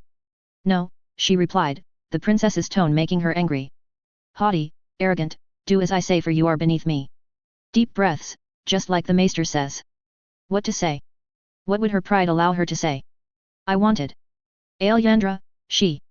I miss her so much when she is gone. When I am with her. I never know what to say, what to do. Do you understand that? You took my daughter from me. How can I be her mother when you so ably fill that role? She hated the whine in her voice. Hated that it was this woman she should tell all of this to. She had been princess of Dorne once, wife to the greatest prince since Nymor, and here she was, groveling at a dragon's feet for any shred of knowledge of her daughter. A disgrace. As much as I wish I was, I am not Alyandra's mother. She knows that, said the princess sadly. Grieve. Somehow, that made her feel better. Did Alyandra make that clear? I love her as if she were my own, and I will never be able to let that go, but she is your daughter.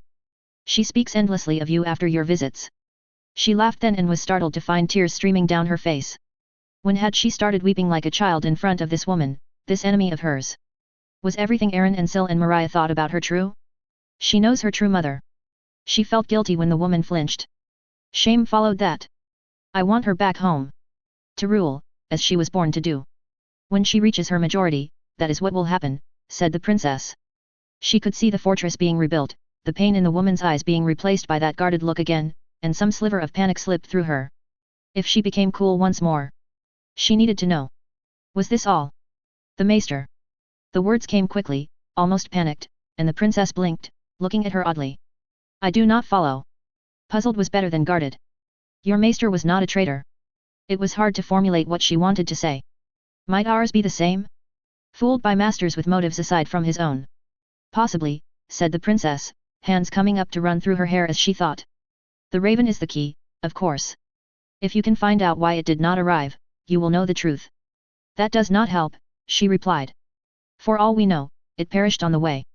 Possible, admitted the princess, looking doubtful. It is a rare enough occurrence, though.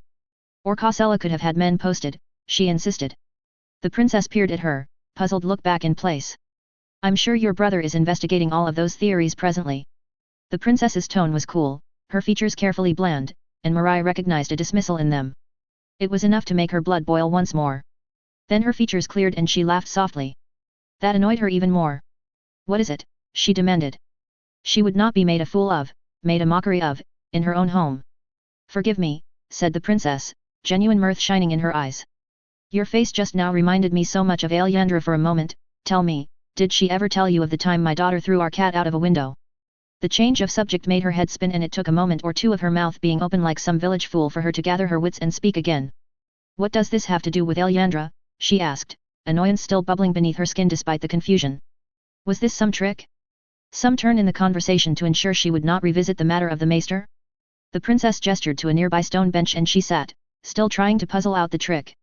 Behind her, she was aware of the white knight coughing as if he were trying not to laugh. Alyandra was the one that saw the whole thing and let me tell you, she gave Jocelyn quite the speaking to. The princess paused then and her smile became soft, her eyes became soft, a mother, not a dragon.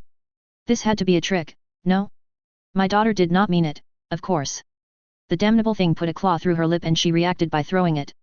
She was 9, so I would ask for some forgiveness on her part. The open window was unfortunate. Alyandra. When she is angry, she looks more like you than ever. That comment, more than anything, saw her relax as the princess launched into a more thorough explanation of the whole matter. When Giles and Aaron found them later, she wanted to laugh at her brother's startled expression. He had been convinced she would cause a scene, cause some sort of incident, especially if left alone. Perhaps he was right, perhaps she would have done, but she would never like the princess, but she could respect her. Chapter 223, The Reach, Chapter 193. Chapter text. Mama, began Iman, half frightening me from my staring. I turned to him, the by now familiar sound of the sea and Laner's sailors in the background. Could I have a lesson with Sir Stefan? He had been sulking slightly since we had left Dorne. I had announced to all that he was my cupbearer now, but I think he had expected some immediate and grand change. I wasn't having many meetings on the ship, so he had been disappointed. It didn't help that Jocelyn's lessons seemed as in-depth as ever. I wasn't sure if he was truly jealous or just. I rubbed the bridge of my nose. Your father is teaching you for now, I told him. Although if you wish, I will speak with Sir Stefan. He smiled at that, before looking out to the coastline I had been gazing at. Dorne's coastlines were beautiful. I wasn't sure why that surprised me, but they were. Luscious greenery, orchards and vineyards, white buildings dotted here and there. Dorne is beautiful, he said after a moment, tone almost tentative. Have you spoken to Ali? I pursed my lips. I had tried to speak with Alyandra, but she had not been receptive. The only person capable of rousing her from her despair was Ali's, and my daughter had taken to doing so like it was some sacred duty. Iman watched my face carefully, head tilting slightly in curiosity. I was thinking, he said when I failed to reply. Too busy brooding. I painted a lot in Sun's pair. I thought I might give her a pic of them. Why did that not surprise me? That's why you'll be a good king, I told him, recalling the conversation I'd had with father during my brief visit back. Kindness. Iman blushed and glanced at his shoes, but he looked pleased regardless. Kindness is how you win friends and the loyalty of those around you. Fear can be overcome and fuel hatred in turn. Look to Magur for that. At my lecture, he glanced up again. Uncle Joffrey has only touched on his rule, he said cautiously. I know. Magur is not, you need to be older to fully appreciate the horrors he inflicted. Iman nodded thoughtfully at that, and I reached out to smooth some non-existent flaw in his hair. Unlike Jocelyn, Alice, or Emma, he let me do so without complaint. His ears were red, though, and I found myself smiling at the whole matter. He told me about King Jaehaerys, though, he piped up when he was evidently bored of my grinning like a maniac at the Dornish coastline. It was a testament to my sudden good mood that my smile didn't even flicker. Uncle Joffrey says you didn't like him. I didn't, I replied. The man was arrogant. People credited him with too much when it was the work of others instead. Do you know who Regodraz was? Iman's mouth opened then closed and he frowned, face a mask of puzzlement. After a few painful minutes of silence, his gaze found his shoes again and he shook his head. Sorry, Mama. The name. I have heard it. I smiled at his hopeful look as he raised his head to peer at me. You have. Allow me to lecture you a little longer. At my question, he beamed, obviously pleased, and nodded. If only everyone was so eager to hear me talk. He giggled. Very well. Magur left the Iron Throne in shambles, as you well know. There was a boy king on the throne, the previous king had all but bankrupted the realm, many regions were on the verge of outright rebellion, he had very credible threats to his claim, the greatest dragons of that era lacked riders, to say nothing of the religious tensions still rife or even of the fanatics still loose and playing bandit. By the time Jaehaerys was 20, Westeros was a different place. A strong king, a strong treasury, loyalty abounded and religious tensions soothed. He rode to the starry September, he was merciful and kind, Iman told me, eyes shining. He forgave the good people who had fought against his uncle, he forgave the good people that followed his uncle's commands, and he punished the bad people. He had a talented regent, I answered, a bit sharply, and Iman's face flickered into confusion. Do not get me wrong, Jaehaerys was, I am forced to admit, a clever man and a good king. Ugh.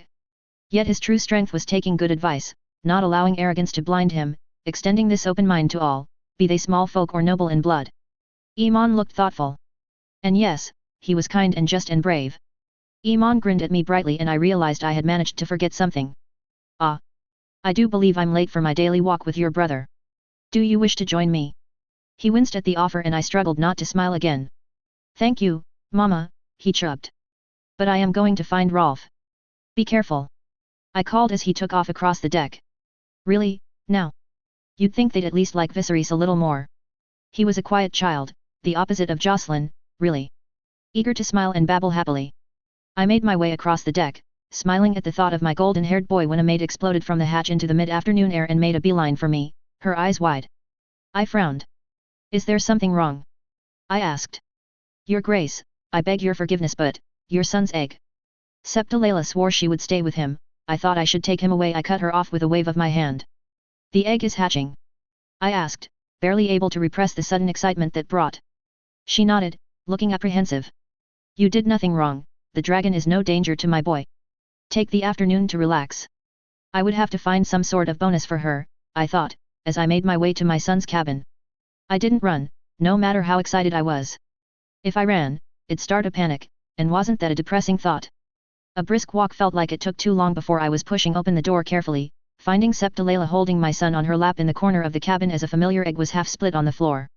The hatchling had gotten its head and wings out at least, but it appeared to be having some trouble extracting the rest of itself. I let out a slow breath, attracting Layla's attention, fright in her eyes before she recognized me and bowed her head. My son did not notice me, he was gazing in wonder at his dragon, even as it began kicking and scrabbling. I stepped inside the room and it froze, peering at me, head moving ever so slightly this way and that. Bring him a little closer, if you can, I instructed Layla. And you, Sir Dennis, fetch my husband. He will want to see this. The knight in Targaryen livery hesitated and then bowed, vanishing from my back. I felt oh so very naked without the reassuring presence, but it took a back seat to watching Layla stand and carry Viserys closer. His dragon, his hatchling.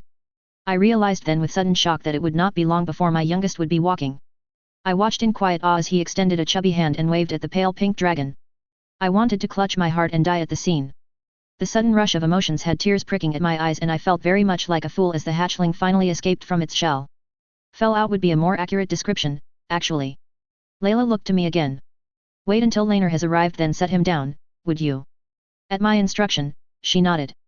It would need a name, I mused as it began curiously sniffing at its surroundings, head snaking back and forth, occasionally bumping fragments of egg about. What is it? The knight said it was Laenor stopped in the doorway behind me and let out a gasp of wonder and delight. Layla set our son down gently and we watched together as he stretched out. The hatchling paused and then crept closer, ever so cautious and careful. It drew back, startled, when its snout brushed Viserys' outstretched hand, and my son made to grab at it. Viserys let out an annoyed warble at that, nearly unbalancing himself in the process. Our son has a dragon, whispered Laenor. I glanced at him, as hard as it was to take my eyes off of my son, and found he had tears in his eyes. Of course, Seasmoke had hatched for him. Had he wished that for his children? For them to know their mounts as they grew? Jocelyn had Morrigan but Alyssa, Iman, and Emma had not. I suppose it meant less danger later as well, no herring about the dragon mont or the dragon pit for a suitably pretty one. Instead, my son had Raspberry Ripple. It would grow with him, learn alongside him. I came up with some names. If it hatched, Laenor finally said. I had been thinking of what we could. Mother helped, you see. He blushed and I smiled. Rhaenys seemed rather intent on not having another foolishly named dragon it would seem. He is your son as much as he is mine, I told him and he smiled, pleased. Besides, I named most of them. Including Morrigan. We can wait, said Laenor. He will not need a name for the early stages anyway. Mama? Papa? What is Oh. Allie. Come see. Come see. We both turned to find a rather rumpled-looking Alice in the doorway, staring at the addition in wonder. A rather sulky-looking Alyandra appeared at her shoulder a moment later, eyes going wide. A baby one, she said, and I realized she'd not seen one so young before. I stepped into Laenor's arms to give them a better view, Alice prodding Alyandra forward with an indulgent look on her face. Is it dangerous? Will it breathe fire? Viserys giggled and I noted it had snapped at the egg, failing to crunch it between its jaws. They don't breathe fire for ages, said Alice reassuringly. Go closer, I promise it will be fine. Alyandra did, shuffling the entire way. The hatchling turned to them as Viserys seemingly realized other people had arrived too. He gave us all a happy wave and then pointed proudly to his dragon. I smiled as Laenor moved from my side to sit next to him, offering a finger to be clutched at it. His movement startled the hatchling, sending it scrabbling backwards. Layla moved back to her corner and settled back into her chair. Are all dragons so, Alyandra paused, looking for the right word as it took another bite at its hated enemy, its own egg. Silly. I asked, making her blush and Alice laugh softly. At least this one is not as destructive as Skywalker. I lost some perfectly good betting in that fiasco. You were there when Skywalker hatched, asked Alice curiously. She saw the whole thing. Laena missed it, Laenor laughed as he lifted his son onto his knee, much to Viserys' delight. So were you, technically. I will tell you the story sometime, I promised as she looked puzzled at that particular statement. Alyandra crouched down, peering at the hatchling as it watched us all. We were likely scaring it, I realized. Surrounded by beings strange and so much bigger. The thought derailed as Alyandra held out her pinky finger and brushed it down the hatchling's back, sending its wings flapping in surprise. After a moment, it seemed to decide it actually didn't mind and shuffled ever so slightly closer. Viserys clapped happily as she began petting it in earnest, a soft smile on her face.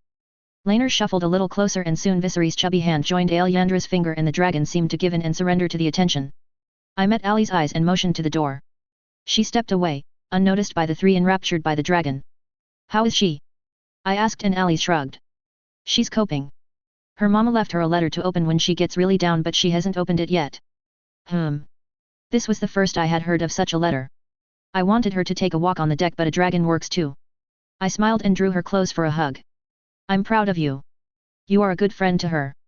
Ali stayed silent at that, looking thoughtful. Well done.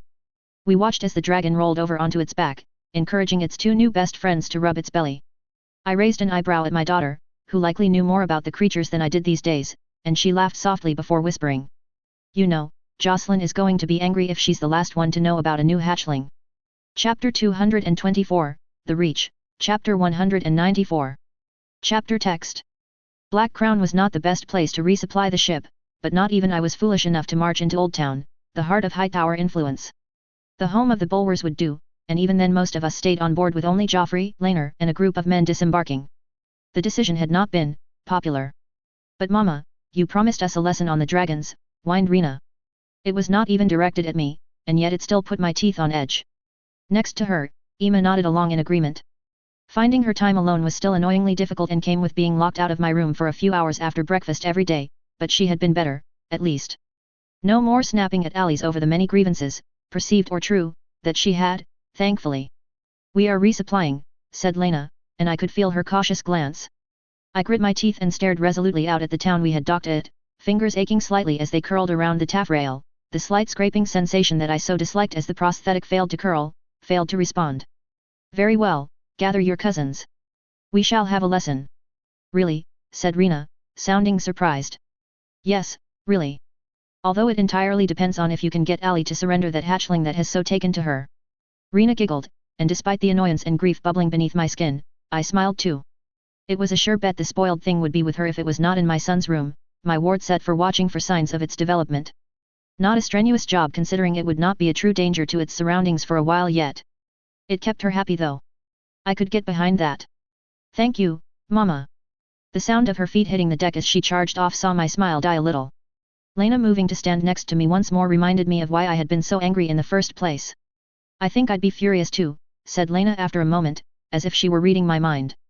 But what? I asked, finally. She's just gone running back. No, she is informing her husband she is with child. She needs to.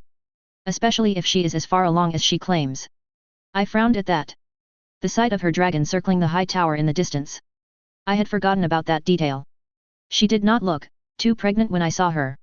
Then again, I'd hardly been paying attention to her stomach. I'd been looking at her face and how ill she had looked, and after that I had been stewing in my own anger at the betrayal of it all. I let my head drop onto my hands with an aggravated sigh and Lena dropped a comforting hand to my shoulder, drawing circles there with her fingers. At least we can be sure she's getting the best possible care, joked Lena after a moment or two of silence. I tilted my head to glare at her and she chuckled. There was little chance of her getting one of my midwives into Old Town, but it was as Lena said. The maesters would not let any harm come to her. Nobody would want to risk that particular disaster. I looked back out at Black Crown, thoughts a jumbled mess. Mama. Everyone is here. Even Ellie.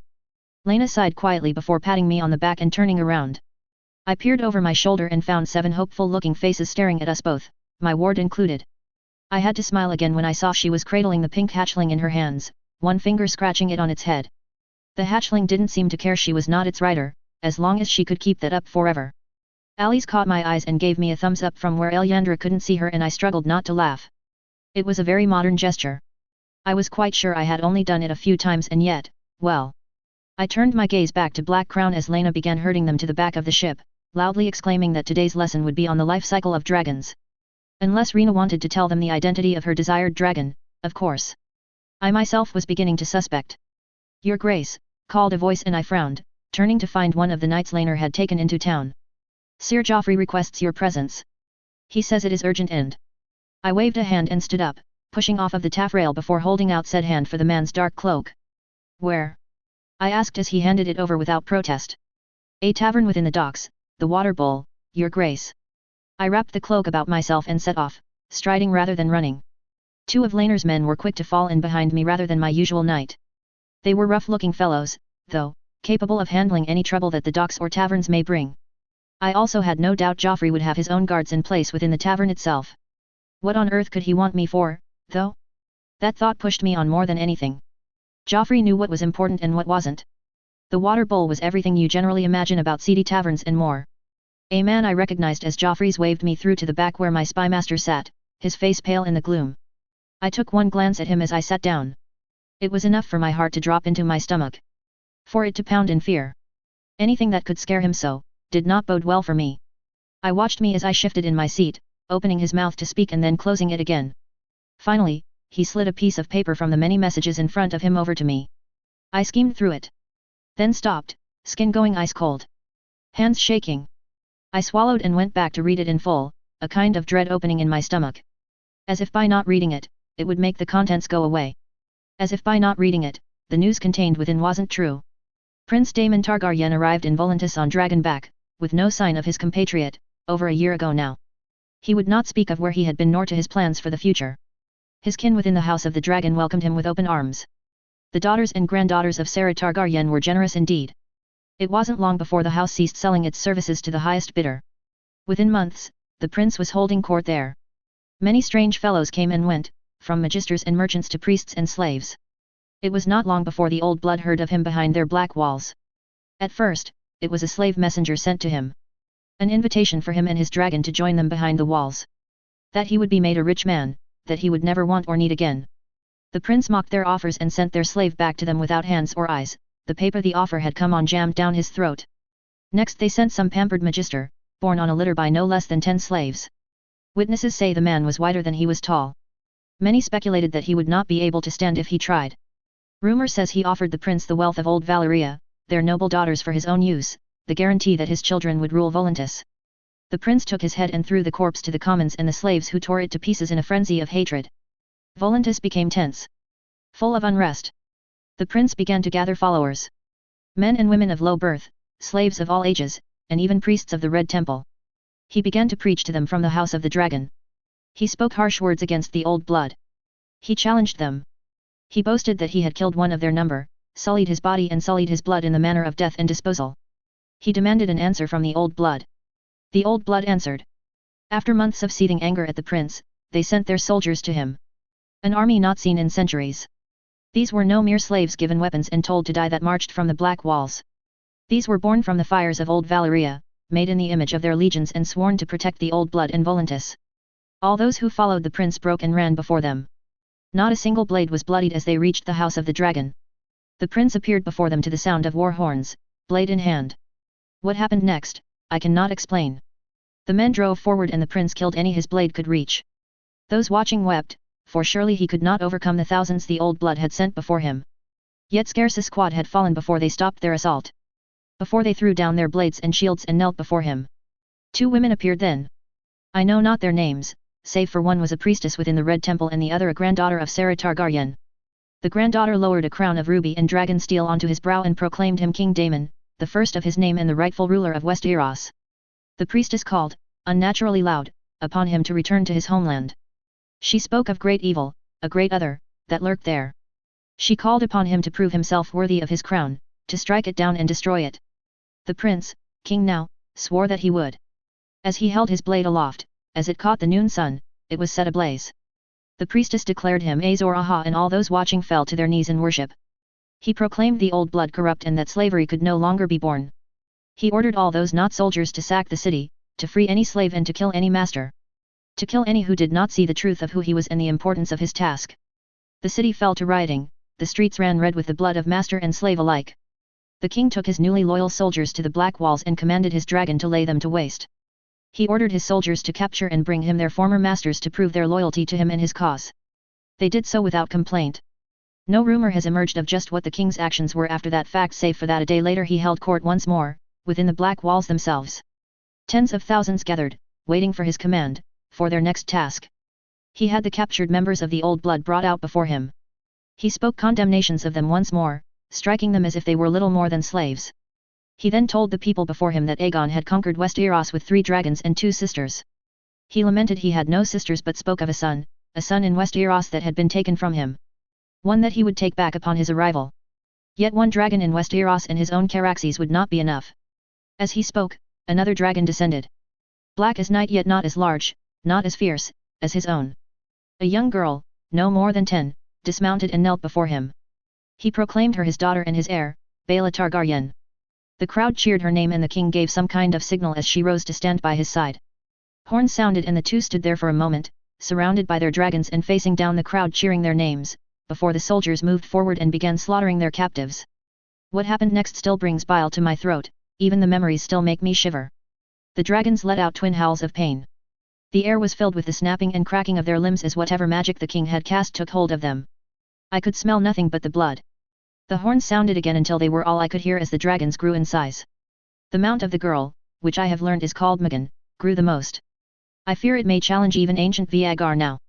The king declared that his target was Westeros but that during his time in exile, he had seen too much of our depravity to allow it to go unaddressed. He bid everyone to strike against slavery wherever they found it. I know he sent men, led by a trusted general, to Slavers Bay. Yet the main body of his army, his legion, have taken control of the Volantis fleet. They intend to take Lys. They intend to bring peace to the disputed lands. This sounds like, I couldn't finish the sentence, bile burning in my gut. Fiction. I glanced at him as he fumbled with his papers a little more, handing me what looked like a scrap. It is. As far as I can tell. This is a report from that same spy, dated back to when we first began getting reports he'd moved from Slavers Bay into Volantis proper. Hiding within the House of the Dragon for months on end, holding court like a king. Triarchs summoned him many times, would not step beyond the black walls. Unrest in the city. Slaves speaking of superstitions, fights and scuffles. Related? Surely this was not the work of the same person? Joffrey smiled and I realized I'd spoken aloud. He still looked pale and even the smile he'd summoned at him and me coming to the same conclusion was weak. I closed my eyes, trying to control my breathing, trying to think beyond the desperate thumping of my heart. Almost unbidden, my hand found the prosthetic, curling around it. Cool, even with the glove in the way. My hands were still shaking. What are we going to do? I murmured. This is far beyond what we thought we were dealing with. Joffrey said nothing, his gaze on the paper again, as if the words would change. I opened my eyes and stared, fear drowning out every other emotion. If even half of that letter was true. I closed my eyes again. We need Laenor and Laena, I decided finally, proud my voice did not shake. I know not what we can do, but Laenor is our general and Laena our mage. This is their wheelhouse. Chapter 225, The Reach, Chapter 195. Chapter text. Our journey back to the ship was done separately and unhurried.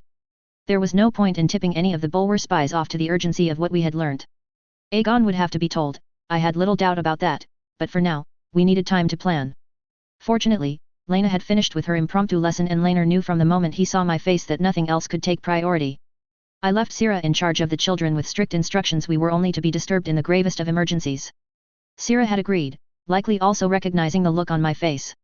Laenor left his captain Allard to finish resupplying us and we ensconced ourselves in Laena and Joffrey's room with the door locked, Sir Stefan in the corner and 2 of his knights posted outside. Wordlessly, the paper was handed over to the siblings and we sat in silence as they read. It was impossible not to study them, not to note the reaction.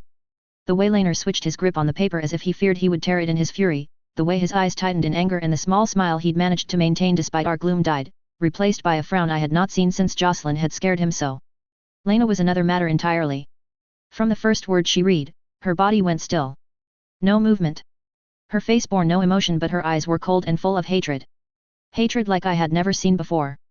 Finally, Laenor placed the paper down, steepling his fingers over it as he closed his eyes and took a deep breath. Laena remained staring at the words, even obscured as they were by her brother's hands.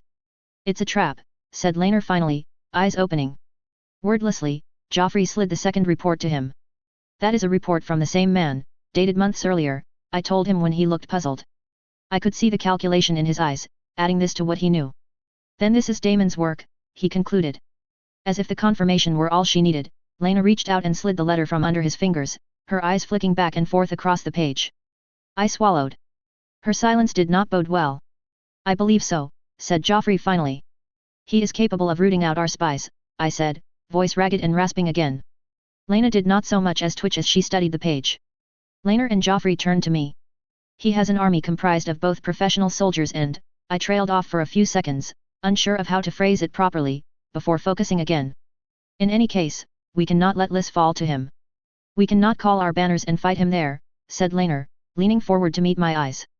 I wanted to laugh. Had he forgotten Spicestown? Bloodstone? Had he forgotten how dangerous Daemon was? How in that other world, Daemon had been his death?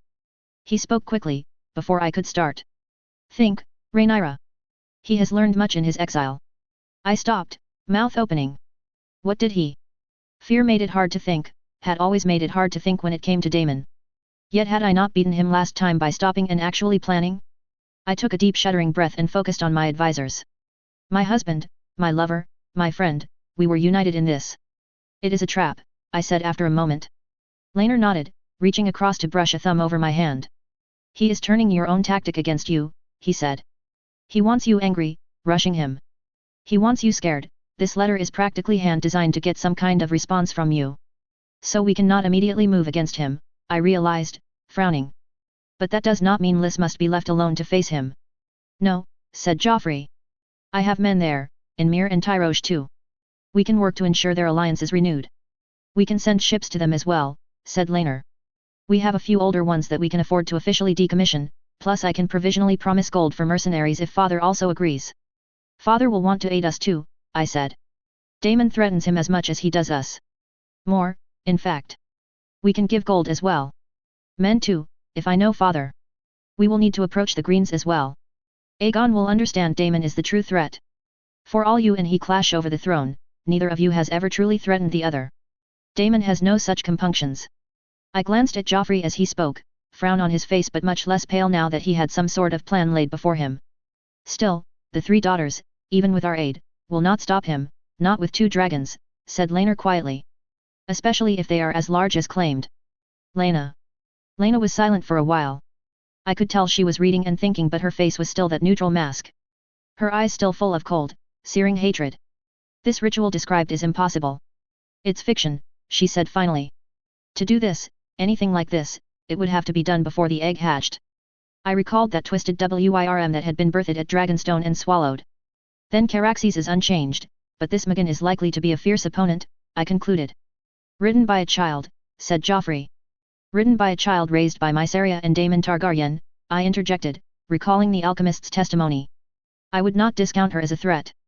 Can your mother beat Daemon, Laenor? Laenor sighed and leaned back in his chair before shaking his head. I frowned. Back then, back when he fled, she could have fought him. Maybe beat him, but she would have died. Daemon was too good. Now I fear she is injured and he is, mad, he explained. It matters not, said Laena quickly. I can.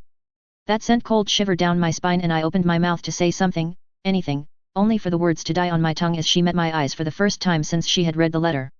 I swallowed. He's making it clear that if he reaches Luke, he will claim him, said Laena quietly. We must tell him, said Joffrey then, looking pained. We must tell him because if we do not and Daemon somehow does. I will not allow it, snapped Laena. He is yours. Daemon could not forget his hatred for even one moment in order to raise Luke, while you embraced him with open arms. Do you think I have forgotten how you wept when he first called you Papa? You are Luke's father. I will not allow. I will not allow Daemon to ruin him. I wasn't sure who she was trying to convince. My spymaster shifted in his seat suddenly, his eyes fixed on his wife in surprise. Then he smiled, his eyes full of emotion. She gave him a nod and something passed between them then, I wasn't sure what. Judging by the helpless shrug Laenor gave me, he had no clue either. The matter remains that it won't be long before those rumors will be going around anew, I whispered, hating to break their staring. Laena snarled briefly. Let them talk. They are nothing, less than nothing, she muttered. Their words mean nothing. Perhaps we can lean on your brother, suggested Laenor quickly as I opened my mouth to retort. If he is as in command as he thinks he is, it should be a trivial matter for him to ensure his people keep their mouths shut. After all, what knight would involve himself in spreading such scandalous rumors? Like our sleeping arrangements, chuckled Joffrey weakly. I expect that one to go around once more. Maris will squash that one. She and Felena have always been fond of taking the veil route of dealing with such matters, said Laenor, resting a hand on his lover's. Joffrey smiled before moving slightly to entangle Laenor's fingers in his own. My husband smiled then, looking ridiculously pleased with the fact they were now holding hands. How could he, I thought. Daemon had begun to move once more and here he is playing the love-struck goof. Then that smile died and his serious frown returned, and I found I felt guilty for willing it away from him. He turned to us, hand still in Joffrey's. So we have the beginnings of a plan, he announced. We will send aid to Lys, ensure they can stand against Daemon for a while, at least. Their armies and fleets will wear him down, a war of attrition. He has no solid base, and I suspect he needs quick wins in order to put some distance between him and Volantis. I don't doubt for a second that if he had destroyed it as utterly as he claims, the world would be ablaze with the news. Whilst war wages in the disputed lands, he continued. We will marshal our forces. We will train our men, build our defenses, stockpile foods, and ensure we are ready to face him with the home advantage. We will contest every crossing and will make sure that any dragon he sends against us is met by more in turn. And, I added as he met our eyes, seeking our approval. We will take steps to ensure he does not have any advantage over us, magical or otherwise. Joffrey, I want him blind within Westeros. I want every single one of his sleepers found. Start with those in the most dangerous positions and work backwards. Laena. At my words, her gaze jerked towards me. I took a deep breath and let it out slowly. The alchemists are yours. Learn all you can about this magic, about any magic he may have gained. No oversight, no budget. We cannot afford to be blindsided by some trick or conjuring. Jarrett would go along with it. He might make a token protest about the non-scientific method in which Laena worked, but the call of magic, of knowledge, would be too great. That, and he owed me too much to back out now. I will write to Vaimond, tell him to take the staff in hand, to quash any rumors. He will understand. Will he? She asked dryly before shrugging when I raised an eyebrow at her. She got my meaning. Vaimond had no choice. In the meantime, I must return to my father's side. The next few months will be critical and we must ensure that Lys is given a good foundation if it is to serve as our Joffrey cut me off with a wave of his hand. I would argue that continuing your progress and leaving Lord Corlys to coordinate the response in Lys would be a better use of your time. His gaze did not flicker when I fixed him with an imperious glare. You have met with those who are loyal to you, but this progress was never about that. It was about showing Westeros that you have power, support. It was about convincing those that are on the fence to fall on your side. What good is all of this if you abandon it before we reach the areas in which it will do the most good? He is right, said Laenor quietly. We have supporters in the Reach that need reinforcing.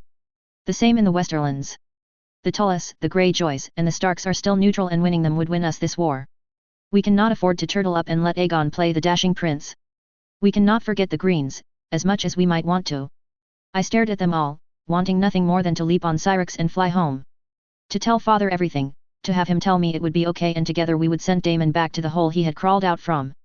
I let my fingers curl around my prosthetic again, thoughts turning to Aegon. His face when he had left. To Helena and Riker and the new child that would soon be welcomed into the world. What are your thoughts, Sir Stefan? I felt odd and numb as I spoke, hoping my question would buy me some time to sort out the mess of emotions in my mind.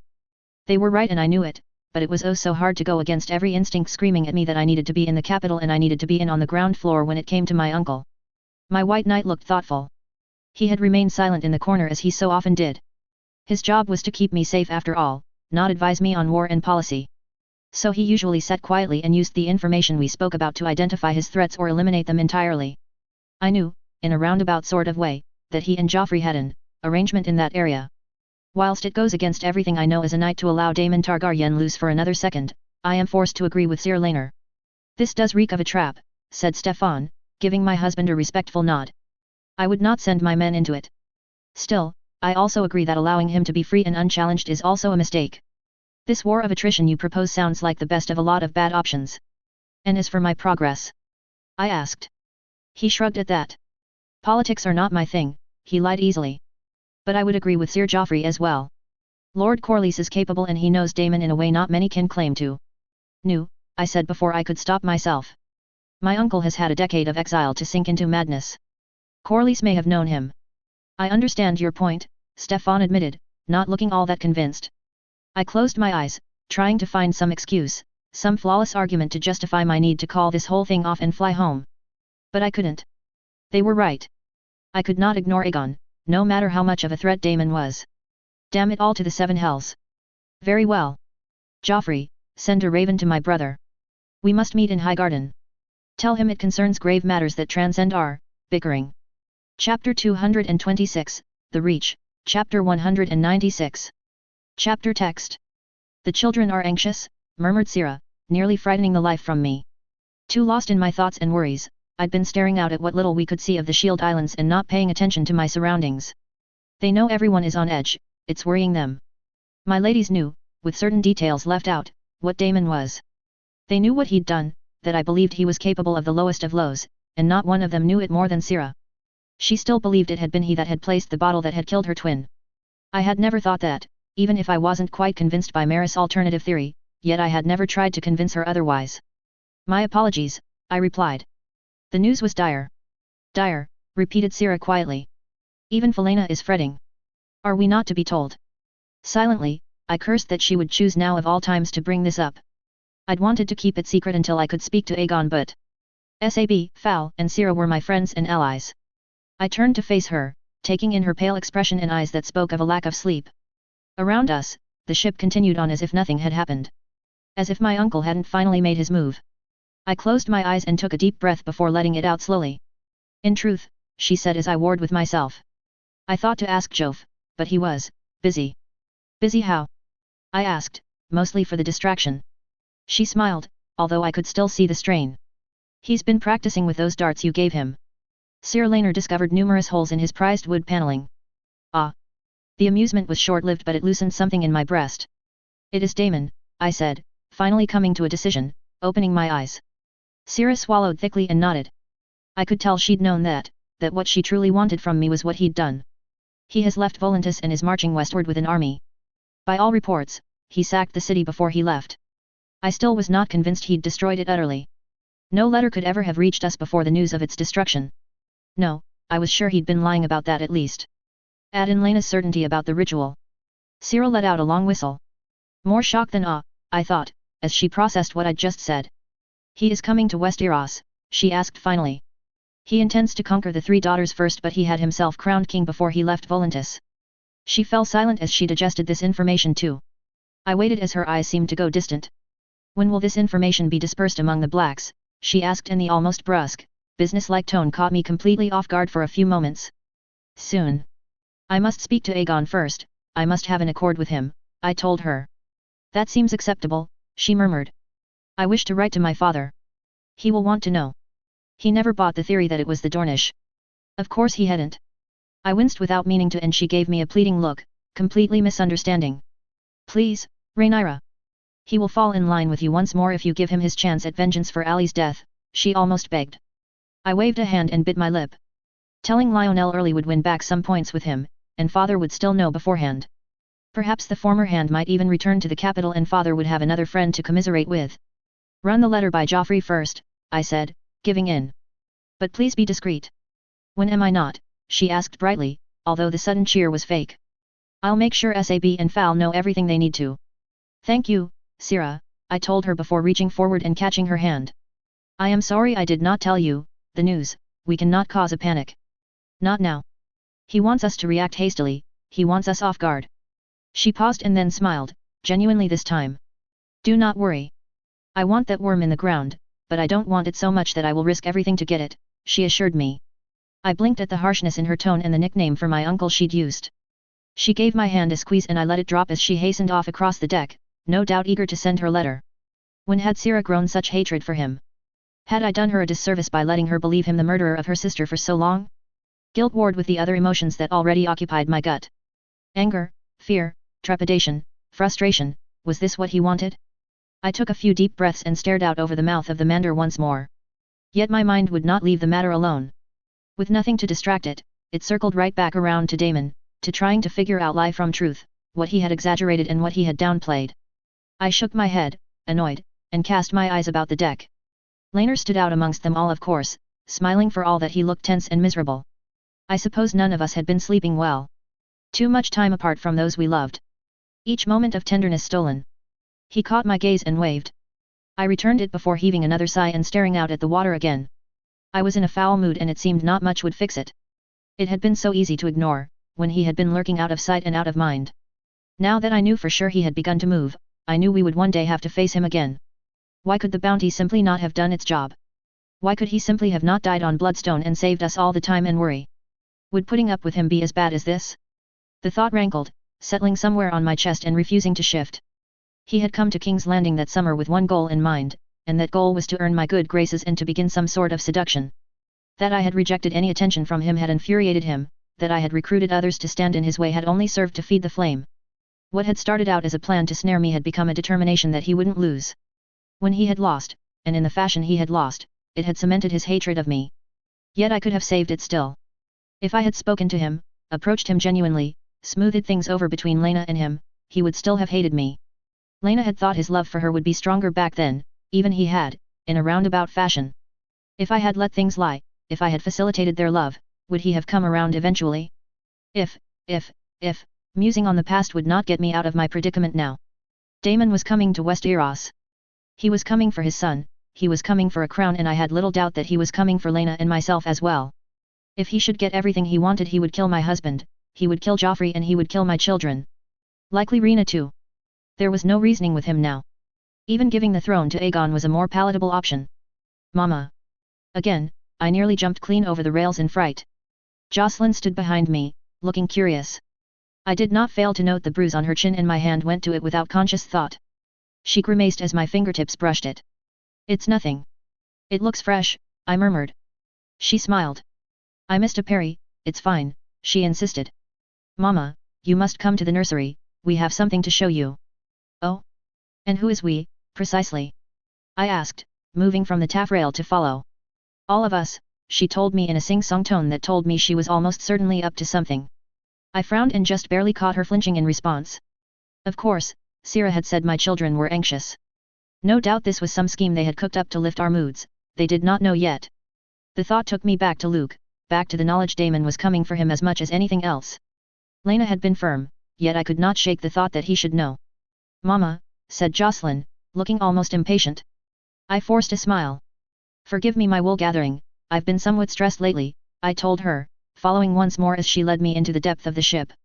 We noticed, she said with an impish smile, and I realized, quite suddenly, that it would not be long before she was 12.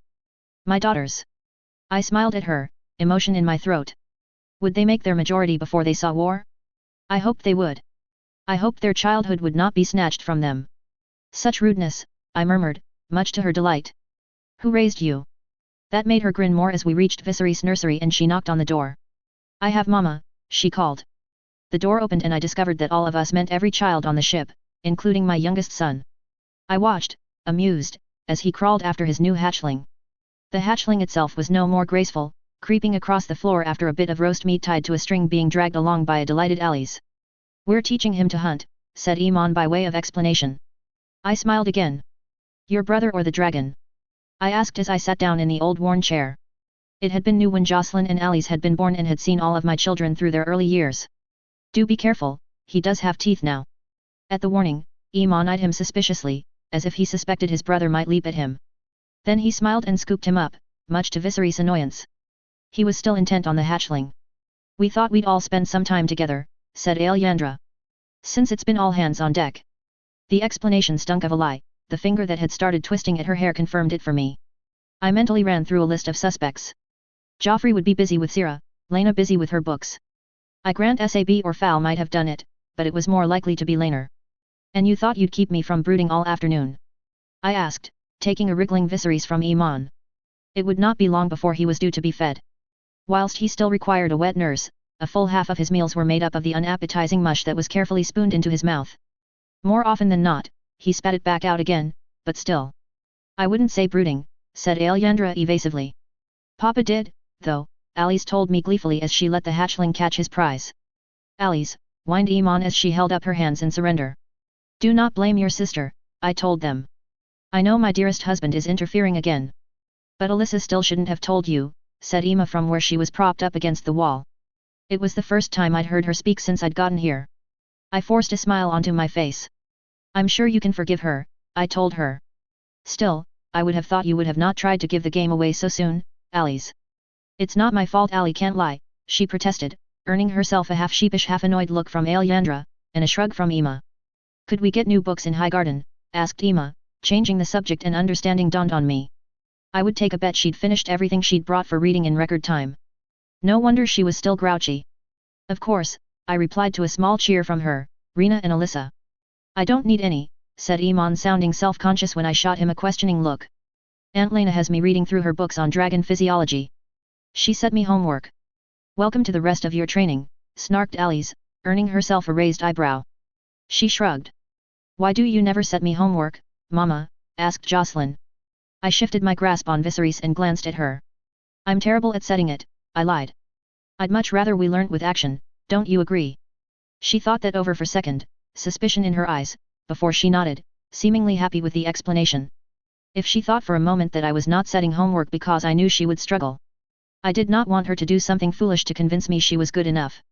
Knowing my luck, she'd be Ariella Dueling or something. A thought struck me then.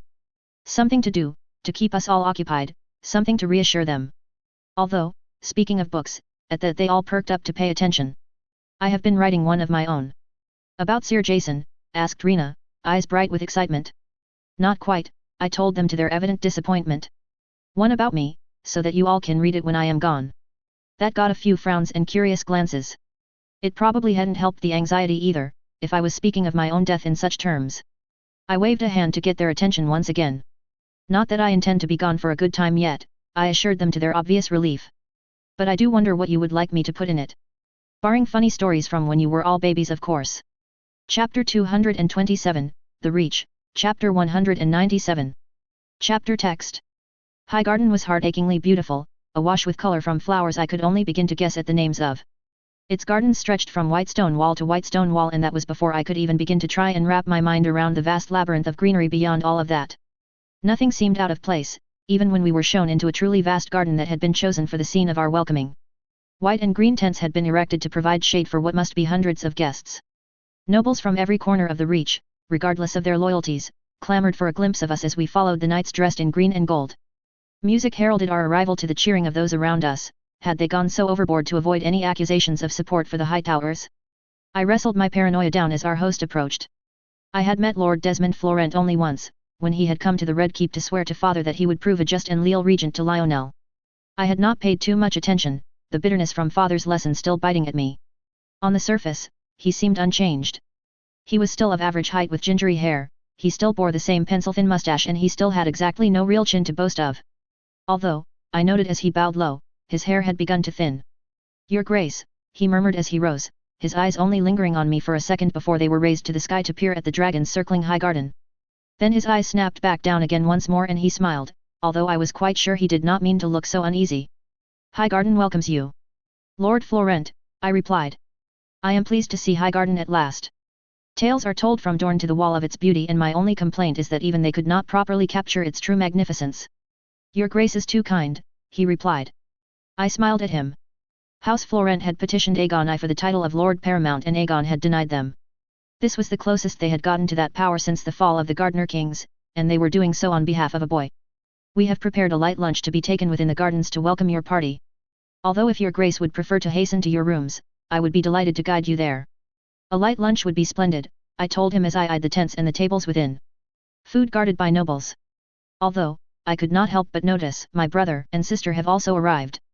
Lord Florent actually looked a little nervous at that, as if he feared I would challenge Aegon to a duel on the spot and turn Highgarden into a pleasant-smelling bonfire. His eyes shot about, looking for some sort of distraction before he seemed to resign himself to the matter.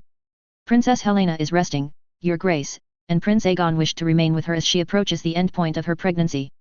It all seemed too much, too fast, I reflected as only sheer habit kept my smile in place. Another son or daughter for Aegon, another pregnancy my sister endured. "She is hoping to return to Old Town after you depart and spend her confinement there." "Thank you, Lord Florent. I shall not trouble them, then.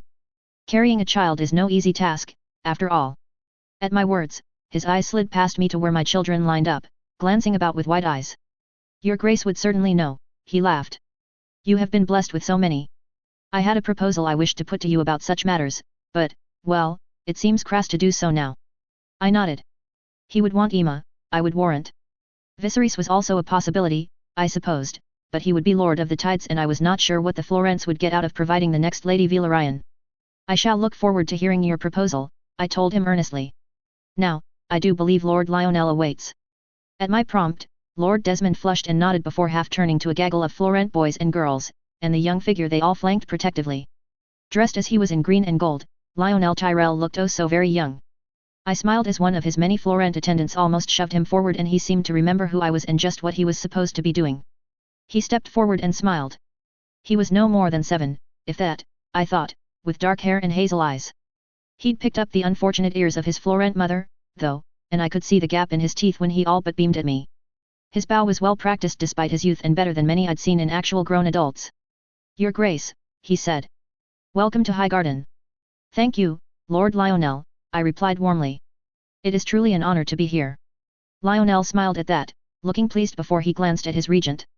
Lord Desmond gave him a look and something passed between them before the boy straightened up and tried to adopt a solemn look. "Thank you for your kind words when my mother passed," he said quietly. "They were." He stopped and I winced. "I lost my mother young as well," I told him gently. His look was startled, but I saw the tears there, the ones he was trying desperately to hide. "You need not thank me. I know how, little words can help." "Thank you," he said again. I cursed Lord Desmond in that moment. It would have been better if he'd let the boy speak and not insisted on the thank you, the one that had clearly brought old pain to the surface once more. "Might I introduce my children, Lord Lionel?" At that, he seemed to cheer up a little as my little procession came forward. Even Alyandra was greeted with a boyish politeness, and when she complimented him, he blushed red to the roots of his hair. He blushed again when he received Ali's attention, much to the amusement of all. I would have to watch that. The Reach would be no more friendly to Alyandra than the Stormlands, but I had to trust they would at least hide it to a greater degree. Sir Stefan had clued the knights in this time, anyway. Soon the pomp and ceremony was done with and we were released to pillage the bounty of Highgarden. "So," said Laenor quietly after I disentangled myself from some minor landed knight and stole a truly delicious-looking apple from a nearby basket. Aegon is here. As are the high towers. You make it sound as if it were a surprise, I murmured, before biting down. Laenor shook his head, annoyed. You are disquieted. I dislike Ormond Hightower being so close, he muttered, reaching out and taking an apple for himself.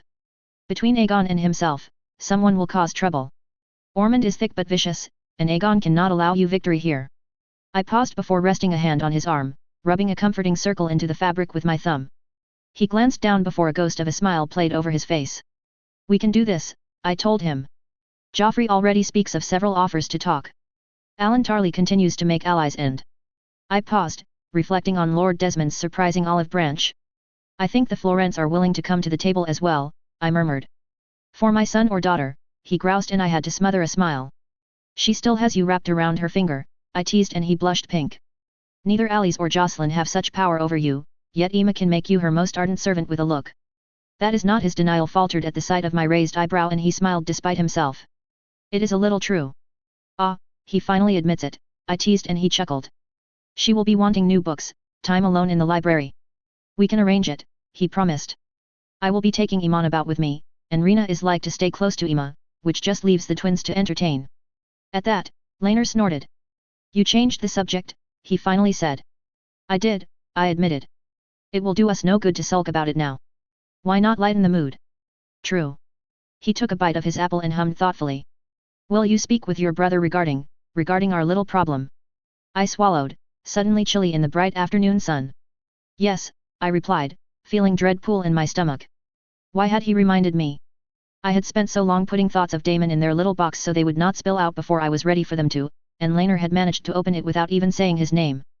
Aegon will help. He has to. He is arrogant, murmured Laenor. What is to say he believes he could attack us all? Not even he is that arrogant, I snorted disdainfully. He has 2 kingdoms and less dragons. He'd be a fool to even go so far as to attack me. Make sure he knows that, Laenor told me before his face transformed into a pleased smile. Ah, Lord Tarly.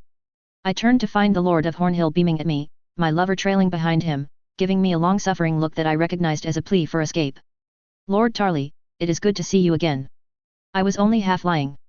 Tarly was a good man and a staunch black, but he could try the nerves if you did not ration your meetings with him. He did not look like much at first glance. He was stocky and short for a man, with sandy-colored hair and dark eyes, but when he was on the battlefield, well, I had been informed that you knew it. At least this time he was not wearing the almost comically sized heartsbane. Your Grace, he replied, eyes bright. How are you finding the Reach so far? Beautiful, I replied. The people, the weather, and the local architecture. He looked very pleased with that compliment. I was just speaking with Lady Lena about the battle in the pass when she suggested that we track you down to speak of battles to come. Thank you, Lena. Most appreciated. The woman in question was looking like a deer in headlights, so I took pity. And an excellent suggestion it was, Lord Tarly, I said, the lie coming easier than most. We have much to discuss. Something must have come through then, because he frowned. Is something already afoot? He almost whispered. You became ever so grim there. The princess's uncle moves, murmured Laenor, and I barely heard him over the chatter surrounding us. Tarly's eyes went wide and he let a few choice curses slip under his breath that would have made a Septa blush. What is the plan? He asked, eyes suddenly serious. I could see why he had the reputation he did, in that moment anyway. Not here, said Lena. All it takes is one overheard statement and we start a panic. Tarly nodded, thoughtfully. My father is being informed as we speak, I assured him. Once we know what the king has to say about the matter, we can begin our answer. I understand completely, Your Grace, he said. Too many hotheads about here. Too many cowards, too. He was looking past me when he said that and I followed his gaze to a tall, oaken-haired man in conversation with a lord I only recognized from the colors he wore. Ormond Hightower, no doubt, in deep conversation with Lord Harry's Oakheart. I turned back. Ormond's actions had killed Lord Donald Tarly and nearly lost the house its Valyrian steel sword in the process. Scars like that did not ever heal, not really. Coward, said Lena. No. Idiot, more like. He wouldn't know good military strategy if it bit him on the arse. So thick he couldn't find said backside with both hands in a map, muttered Tarly. Had the gall to call my father incompetent, to blame him for the disaster in the pass. Laenor whistled in shock and even I had to take a moment to truly reflect on how much of a bad idea that was. And look at him, Tarly continued. He comes to Highgarden armed. Now that he mentioned it, Ormond was wearing a blade at his side when there was a suspicious dearth of them on the more finely dressed guests. From the hilt I would guess Garmin had taken a head wound and decided to give his son the family blade. Come, I said finally, tossing my apple core aside. We are here to network, not mutter and stare. Let us go once more unto the breach. Chapter 228, The Reach, Chapter 198. Chapter text. You did not welcome me, brother, am I to take that as an insult? It was gratifying when he all but leapt from the seat he had taken, whirling about to face me before relaxing by a mere fraction a moment later. I smiled, admittedly without much affection, as he watched me, as if trying to gauge my mood. We had not spoken since the mess in King's Landing, since he'd crawled back into his mother's skirts and left father behind. It hardly seemed appropriate, Rhaenyra, he said finally. Besides, Helena needs me during this time. Around us, the garden swayed in the breeze, sending leaves and petals into the air and new scents. It was as beautiful as any other corner of Highgarden. Lord Desmond had informed me, after much prodding, that Aegon and Helena had almost taken it over since their arrival with the rest of the Hightower party. How is she? I asked, softening. I could be angry at her some other time, when she was not suffering. Aegon looked at me for a moment, no doubt trying to figure out how genuine my concern was before dropping back onto his bench and rubbing his hands over his face and hair. That bad? The babe is weak, he admitted. We barely feel it, she's barely showing. The maesters feared. He stopped then and sighed, and I realized he had dark smudges under his eyes. It dawned on me that my brother was stressed beyond all belief for our sister. Part of me, the part of me I was not sure I liked, was satisfied with such a state of affairs. Aegon had abandoned me, declared he would disrupt everything for greed and want of a throne. Helena had proven that for all her claims of hating being married to him, she would crawl back to him at a moment's notice for comfort, if for nothing else. Then I squashed that part down. Helena is strong, I told him. I cannot promise the babe will be fine, Aegon, but he or she has the best possible start. He smiled then, relaxing for barely a moment before the smile flickered and died and he peered at me. Thank you, sister, he said carefully. I trust your progress goes well. I grit my teeth at the tone and dropped into the seat beside him, making him shuffle a little to put space between us. Honestly, it was as if he feared I would dissolve into screaming and strike at him. My temper was fearsome, but not that fearsome. Well enough, I replied. Is that truly what you wish to speak of? I should, he told me. Lord Garmin is quite worried. He told me that I should try and find out which men support you and who waver. He told me it would be easy to draw you into conversation as such. He prepares for the worst, I said, tone bland. Aegon sighed in frustration and we both fell silent, for all I wanted to clip him over the back of the head until he saw just how stupid he was being. Lord Garmin understood, even if Aegon himself seemingly could not. There would be no council, not whilst I had the power to prevent one. Aegon would have to burn his reputation on the altar of appeasing the lords who supported him or he would have to declare war. I rubbed the bridge of my nose. My thoughts had echoed this path 1,000 times over. Still, this was not why I had tracked him down. I did not seek you out for a polite check-in, however. At that, Aegon's mouth quirked up at the side. Amused, but no joy. I would not have suspected you had ulterior motives for doing so, sister, he said dryly and I stamped on the urge to slap him again. That dread was welling up inside me again, making Aegon seem small and inconsequential in its wake. Do not mock me, Aegon, I told him sharply. This is more serious than both of us. He stared at me and for a moment I thought he would retort and that this whole conversation would descend into bickering. Then he swallowed whatever he had to say and simply nodded for me to continue. I let out a shaking breath and wrapped my injured hand in my good one. It concerns our uncle, I told him. Aegon's features went dark. I see, he replied stiffly. What shame does he bring upon our house now? It is what shame he will bring in the future we must worry about, I told him and Aegon stiffened in his seat, glancing briefly at the castle before looking back at me. He marches westward finally, and he marches with an army at his back. Mercenaries? Asked Aegon, frowning. No, troops from Volantis. I held up a hand as Aegon's eyes went wide and he tried to interrupt me. He stole them somehow, we know not the method. He lured them out to face him and then they turned traitor and aided in his sack of the city. Volantis is sacked, he murmured, eyes wide. Lord Garmin must be told. Why have we not heard of this yet? As near as we can tell? It only happened a few weeks past, and Daemon has shown an unnerving ability to suppress rumors. I suspect not even he can keep this quiet for much longer, though, I told him. He marches westward with the intention of conquering Lys, Myr, and Tyrosh. Revenge, said Aegon. They brought him low once, he wants revenge. Or am I wrong? You know our uncle better than I. And what is that to mean, Aegon? I asked sweetly, tone belying the fury that was suddenly hammering through my veins. Say it, I willed him. Say it, for I have much to say on the subject of women who laid with our uncle. He tensed, sensing the danger. It was you he attacked, he said hastily. It was your allies he burned. Mother may shout, but I do not believe everything she tells me. I relaxed. I could tell him. I could tell him everything his mother had done, I could tell him just why father would never approve of having Aegon as his heir.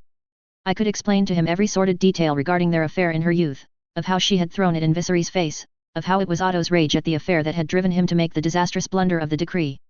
I even opened my mouth, ready to do so. Ready to tear Aegon from his mother's bosom once more. Then I snapped my mouth closed. Anger was making me reckless, silly. Such a revelation would serve as better ammunition for later. Lord Desmond had assured me that Alicent was not present, not currently. It would be best to tell him when she was right there, ready to receive his hate and anger. Was I truly that cruel, or was Joffrey a bad influence? Such a thought, such a ploy, that felt as if it could have been ripped straight from his mind. Very well, I replied finally. Revenge was my thought as well. He claims it as peacekeeping, a way to free the slaves and bring peace to a land torn by war. That man, murmured Aegon. We cannot allow him to destroy innocents. We must inform father, we must raise our armies. And run directly into the trap he has laid for us. I asked and Aegon glared at me then, looking more like a petulant child than a prince. Father knows. We told him as soon as we could and I will be traveling back soon enough to coordinate our response. Then I will return with you, he insisted. I could snap at him now, I could send him crying back into his mother's skirts when I threw his lack of title and experience in his stupid face. It would be worth it for that moment of sheer satisfaction. And leave Helena alone? I asked. He flinched and then grimaced. Besides, there will be no official response, I told him, driving the point home. We will not give that cur what he wants. We will renew the bounty, we will reinforce Lys, we will ensure the three daughters are strong, we will send them gold and ships but we will not march blindly at the man and hope that justice and goodness will save us from him. I will return with you, he insisted. We cannot afford to sneak about, we must challenge him openly. Let them all know he is wrong, that his actions cannot be borne. Father would side with me. He would have too many advising him to do so, after all. His counsel was black, his friend was black, his one loyal child was black. Aegon's words would not change that, in fact, they may solidify his support behind my plan. He would not soon forget his son's betrayal, after all. Maybe Aegon would finally understand what it is like to be the focus of father's kind of topsy-turvy love. Very well, I sighed, as if it were no great matter. I will finish my tour in Highgarden and then fly back as the rest travel to Lannisport. I understand, said Aegon. I will make the arrangements with Lord Garmin. I nearly asked him if he needed Lord Garmin's permission to use the privy as well, but bit my tongue at the last second. Father will enjoy seeing you again, I told him, part of me enjoying the flinch and the slight slouch that brought. Has he been well? He asked. No, another flinch and Aegon could not quite meet my eye. He grieves for his children. We are not dead, Aegon bit out, sounding annoyed, defensive. No, but you have so publicly rejected him, I replied, twisting the knife a little further. He is humiliated and hurting. You did that, I mentally added, but Aegon knew. He was hurting mother so much, he whispered. The dishonor. Please, it was all about you again. Why can't I be king? Why can't I have a throne? At my words, he looked up at me, fury in his eyes and I cursed my tongue. Alicent's transgressions came back to me, taunting me with how easy they would be to say. Instead, I folded my arms and fixed him with a glare. A king should be all-powerful in his realms, not at the mercy of his lords. We have had this argument, he snapped. We have had it 1,000 times. What do we gain by bickering like children now?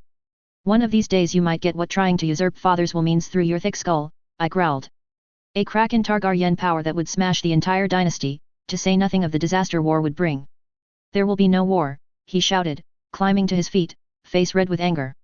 I am not our uncle. I am not some honorless cur, willing to shed the blood of family. All I ask is for a fair shot at what is mine by rights. What is mine by law? By all traditions we hold. Anger rose within me then, and I stood too. Not tall enough to see eye to eye but it was enough that he shuffled back a few paces. I have told you once and I have told you 1,000 times and yet you still persist in this fundamental misunderstanding, I hissed. There will be no council. I will not allow it. My supporters will not allow it. What will you do then? How will you placate your lords? How will you keep them from starting a war when they grow restless without bloodshed? After all, in your little dream world, a king is not absolute. He stared at me, eyes glowing with resentment, but he had nothing to say, and he knew it. Enough. We both whirled then to find Helena walking up the path towards us. Guilt surged through me as Aegon all but ran to her side. She looked even worse in the light of day. Pale, lack of sleep evident, thinner than I recalled. The curve of her belly, even this far along, was barely there. Helena, you should be resting, insisted Aegon as he lowered her to the bench. Lord Desmond was kind enough to inform me that Rhaenyra was searching for us both. I figured she'd find you here, she said, shooting me a look that said clear as day, she expected to find us arguing as well. I refused to feel guilt at that look, I also refused to cross my arms like a petulant child. We were discussing matters of great importance, said Aegon, glancing at me. Truly? I could hear you yelling your usual arguments from the gate, she snapped, and Aegon flushed. We were discussing our uncle, I said, taking pity. Helena froze for a moment, fear echoing over her face before she let out a long breath as if to steady herself. Fear came to me once again. Such a reaction could never bode well. I moved, sitting next to her and taking her hands.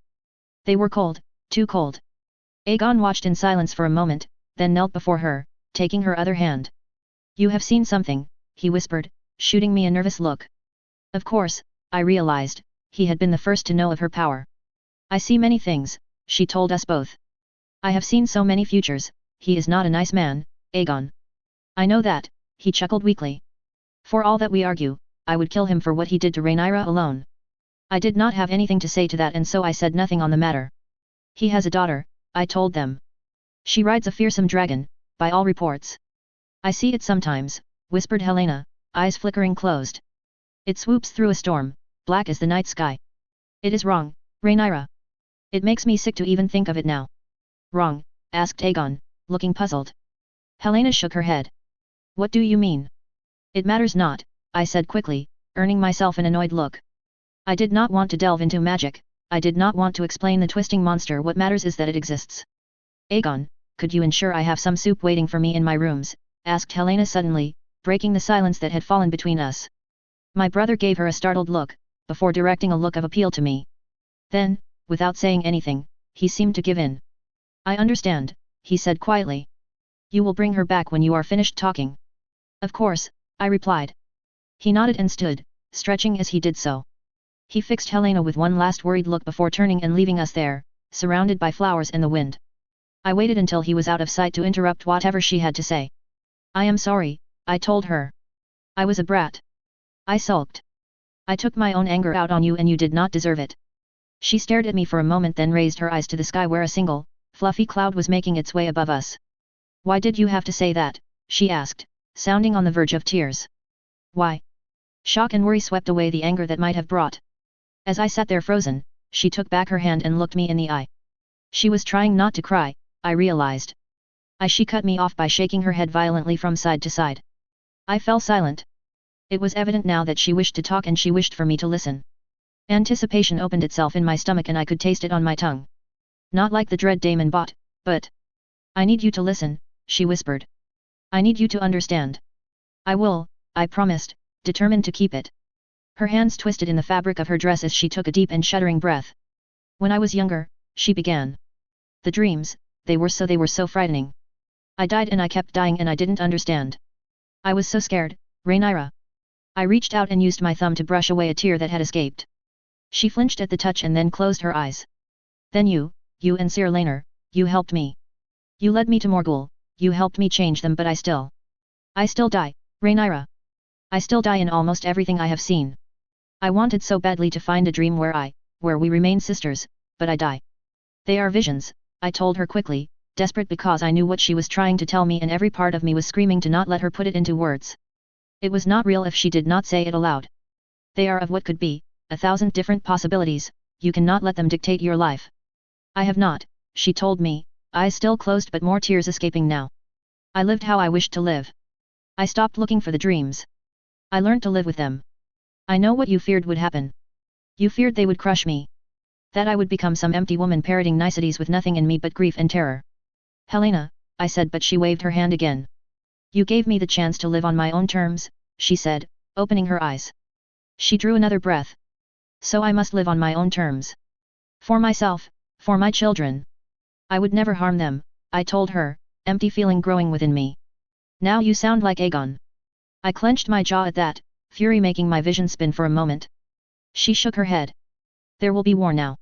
Damon, there will be war against him. It is hard to see. I think that is what is worse. To know events but not know what led to them, to know what is coming and to not know how. I waited, wrestling with my feelings. You will follow him, then? I asked, and I hated how my voice sounded at that moment. Petulant and whining, as if Helena were a toy Aegon had somehow stolen. Even after all I have done for you, you will follow him. I love my brother, Rhaenyra, she whispered. I love my mother and I love Aemond, Durin, and Visera, even when they are being brats. I love my son and my unborn child. And what of me? I demanded. She sighed and closed her eyes for a second before opening them. It is not enough. If I choose you, I sacrifice the rest. If I choose you, my brothers die. If I choose you, my family is cast into ruin. If I choose you, my children are torn from me. My fingers ached as I clenched them tightly, but I did not care at that moment. I wanted to yell, to scream at her, to throw something. I will not fight against you. I will defend, not attack, but I cannot let you kill those I love. I cannot choose you. I see. It was all I could manage without breaking my promise to her. She said nothing as I took a few deep breaths. There was a pressure behind my eyes that threatened to make my head ache with the force of it. A wind roaring in my ears, a sudden need to move and not be here. To be anywhere but here.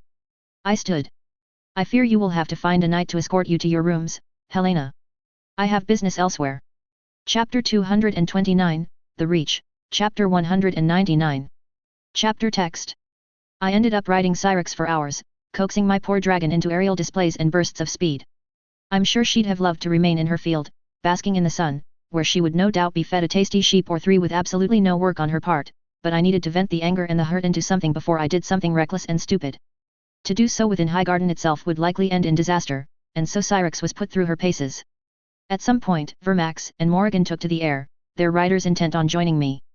"Mama!" shouted Jocelyn, the sound of her whip cracking as Morrigan came in close and slowed.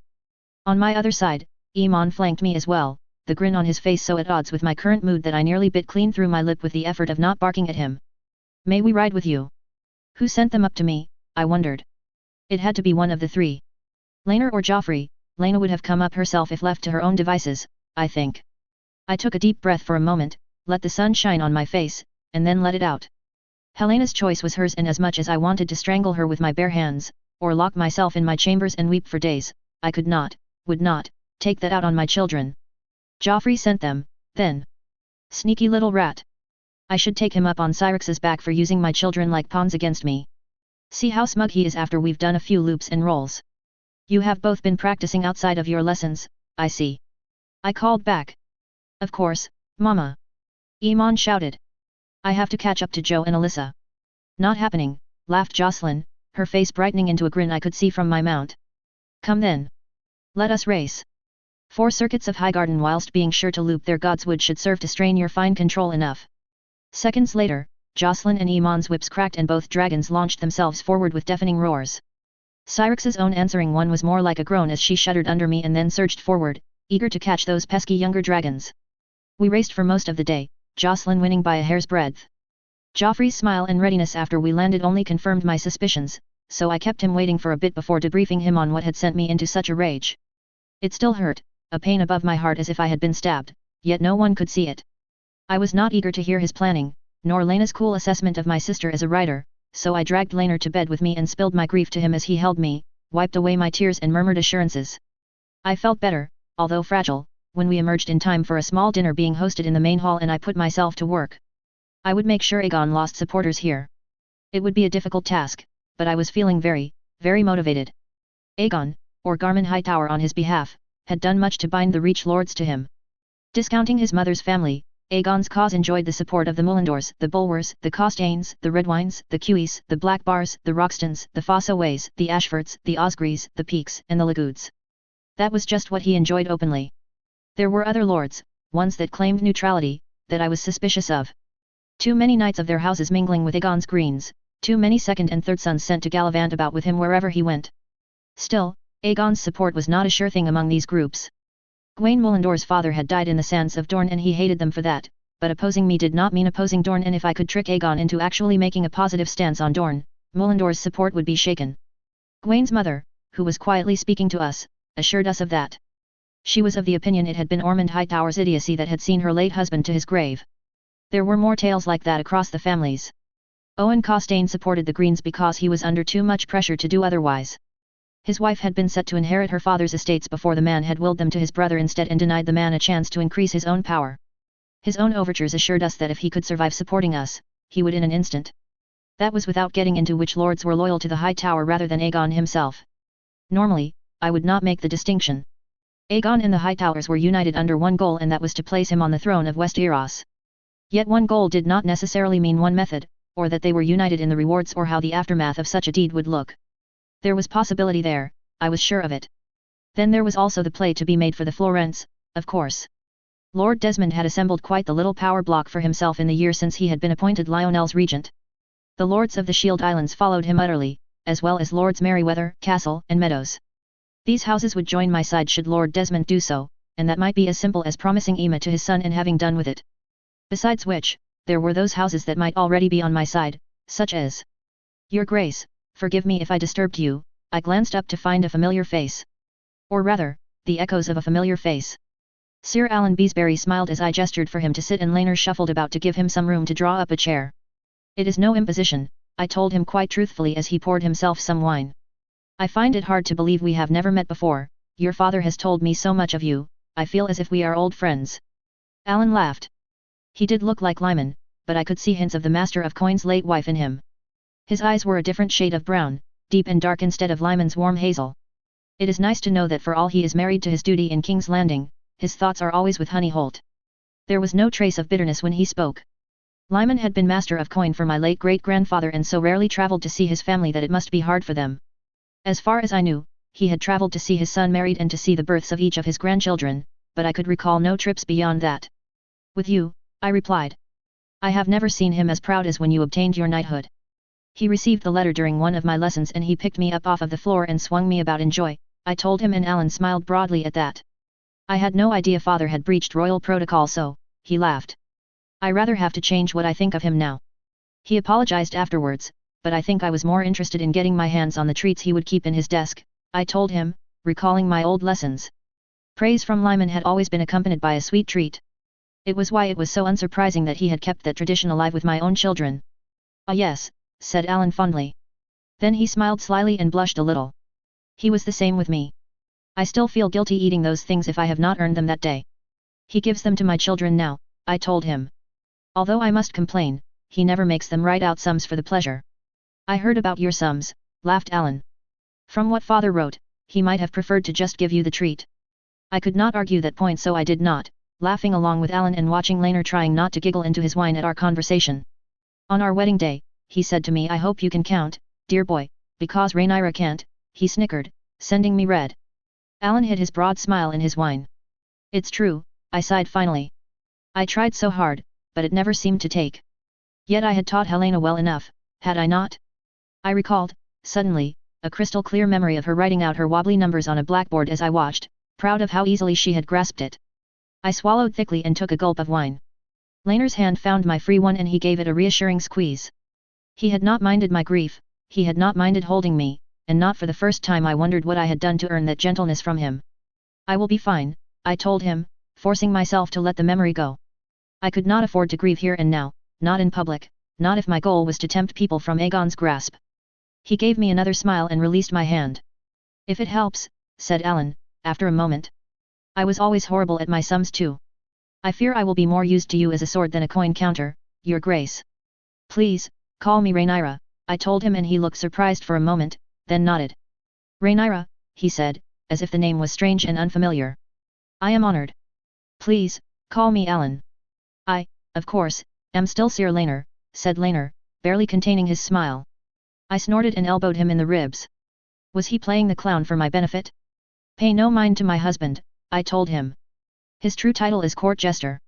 Alan's lips quirked into a delighted smile as Laner sputtered in mock outrage at the comment. It was nice, I realized. We hadn't joked like this for a long time.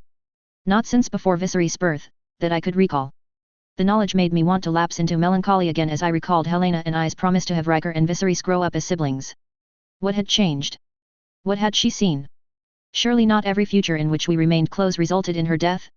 My wife is cruel, said Laner, taking my hand again. How am I to put up with this? We must all ask ourselves that one day, Laner, said Alan, grinning. I find hunting helps. Something about the way he said it. Oh. I asked. Tell me more. My daughters will soon turn 2 and 10 and wish for nothing more than to take part in their first true hunt. They have ridden with one before on ponies, of course, but now they wish to ride themselves. My son is the same, Alan told me. There will be a hunt soon enough, I believe. Lord Lionel enjoys the pageantry of them, even if he can only watch from the horse of his guard. Perhaps we should join them for your girl's name day? Lord Alan wanted to go regardless, I think. I was right, then. It would not hurt to trail them. Getting involved would likely spoil their fun, no. I said, and Alan nodded, eyes shining in amusement. We could chat more about my dear father and the times we have each moved him to tears. Something told me that we would not be discussing Lyman's disappointment in our math skills. A fine suggestion, Alan, I said warmly. Tell me, have any other lords gotten their hands on some amusing tales of our loyal master of coin? Lord Osgry might, mused Alan, looking delighted. He and I have been talking of late, and Lord Alan found his tales amusing enough. I have no doubt they would delight you. Well. Chapter 230, The Reach, Chapter 200. Chapter text. The smack of wood on wood greeted me as I stepped through the Tyrell's impressive God's wood. No heart tree, not for something so close to the center of the Andal faith, but the trees that cast me half into shadow were beautiful and old weirwoods. One could almost believe it had been the legendary Garth Greenhand that had planted them. I wondered when they'd gotten rid of the heart tree. I turned my attention back to the children sat about, watched over by a diverse array of knights. Lionel Tyrell, my children, Aelyandra, a couple of the Florents, Rolf Rain and, shockingly enough, Visera. My sister was wedged between Emma and Rena, looking oh so uncomfortable, but definitely present. It set my heart aching dully all over again, and so I forced myself to look away. Rolf was in the process of dueling Jocelyn. The fight looked to be hard fought, although I still knew little of such affairs. He paused for a moment when he saw me watching, and Jocelyn put him in the dirt, much to the amusement of the surrounding children. I was distracted, he grumbled as he rose. Liar, laughed Jocelyn. I won fair and square, now admit I'm better. Jocelyn, I said quietly and enjoying the moment when she seemed to leap a few feet into the air in surprise. I did not raise a sore winner. Be gracious in victory. Rolf spluttered with laughter as she whirled to face me, looking slightly guilty. Yes, Mama, she said finally. I refrained from reaching out and brushing the hair from her face. Something told me she would not appreciate the gesture. That being said, you did very well. At my praise, she beamed. As did you, Rolf. Thank you, Your Grace, he said, bowing. I blinked in surprise as Jocelyn giggled and Rolf blushed to the roots of his hair. Sorry, Rhaenyra. I forgot. Think nothing of it. It seems I have hardly seen you since we began traveling. At my moving on, he seemed to slump in relief. Sir Laner has been keeping me busy, Rhaenyra, he told me proudly. Then he glanced at my daughter. So has Jo. She's a very good sparring partner. So did the 5 days you spent in the Maester's Tower in Sun's Pair, called Alice from her position next to Aelyandra on the grass. He blushed again and I sighed, internally. It was true the boy had managed a truly heroic sunburn, all angry red and peeling skin. Still, Alice did not need to bring it up here. I gave her a cool look and she blanched, seemingly realizing what had just come out of her mouth. Aelyandra came to the rescue and shoved her over into the grass. It happens to us all, lad, said Giles Yeronwood, not 2 feet from where his charge was now under attack from Alice. At least you were sensible enough to get help. I've known men to scar through sheer stubbornness. Thank you, Sir Giles, said Rolf, still such a crimson red that I was beginning to worry. Mind you, said Giles thoughtfully, I know a fair few ladies that have a thing for scars. That earned a few laughs even from the Tyrell and Florent men, no mean feat for a Dornish knight, I supposed. Still, perhaps it was best to put an end to the conversation. I gave him a look and he smiled. He was a handsome man, really, although not to my tastes. He was, or so the rumor went, very much to the tastes of Mora Yeronwood. His words had provided the excuse of his banishment, but he'd sealed his fate the moment he'd laid with his brother's wife.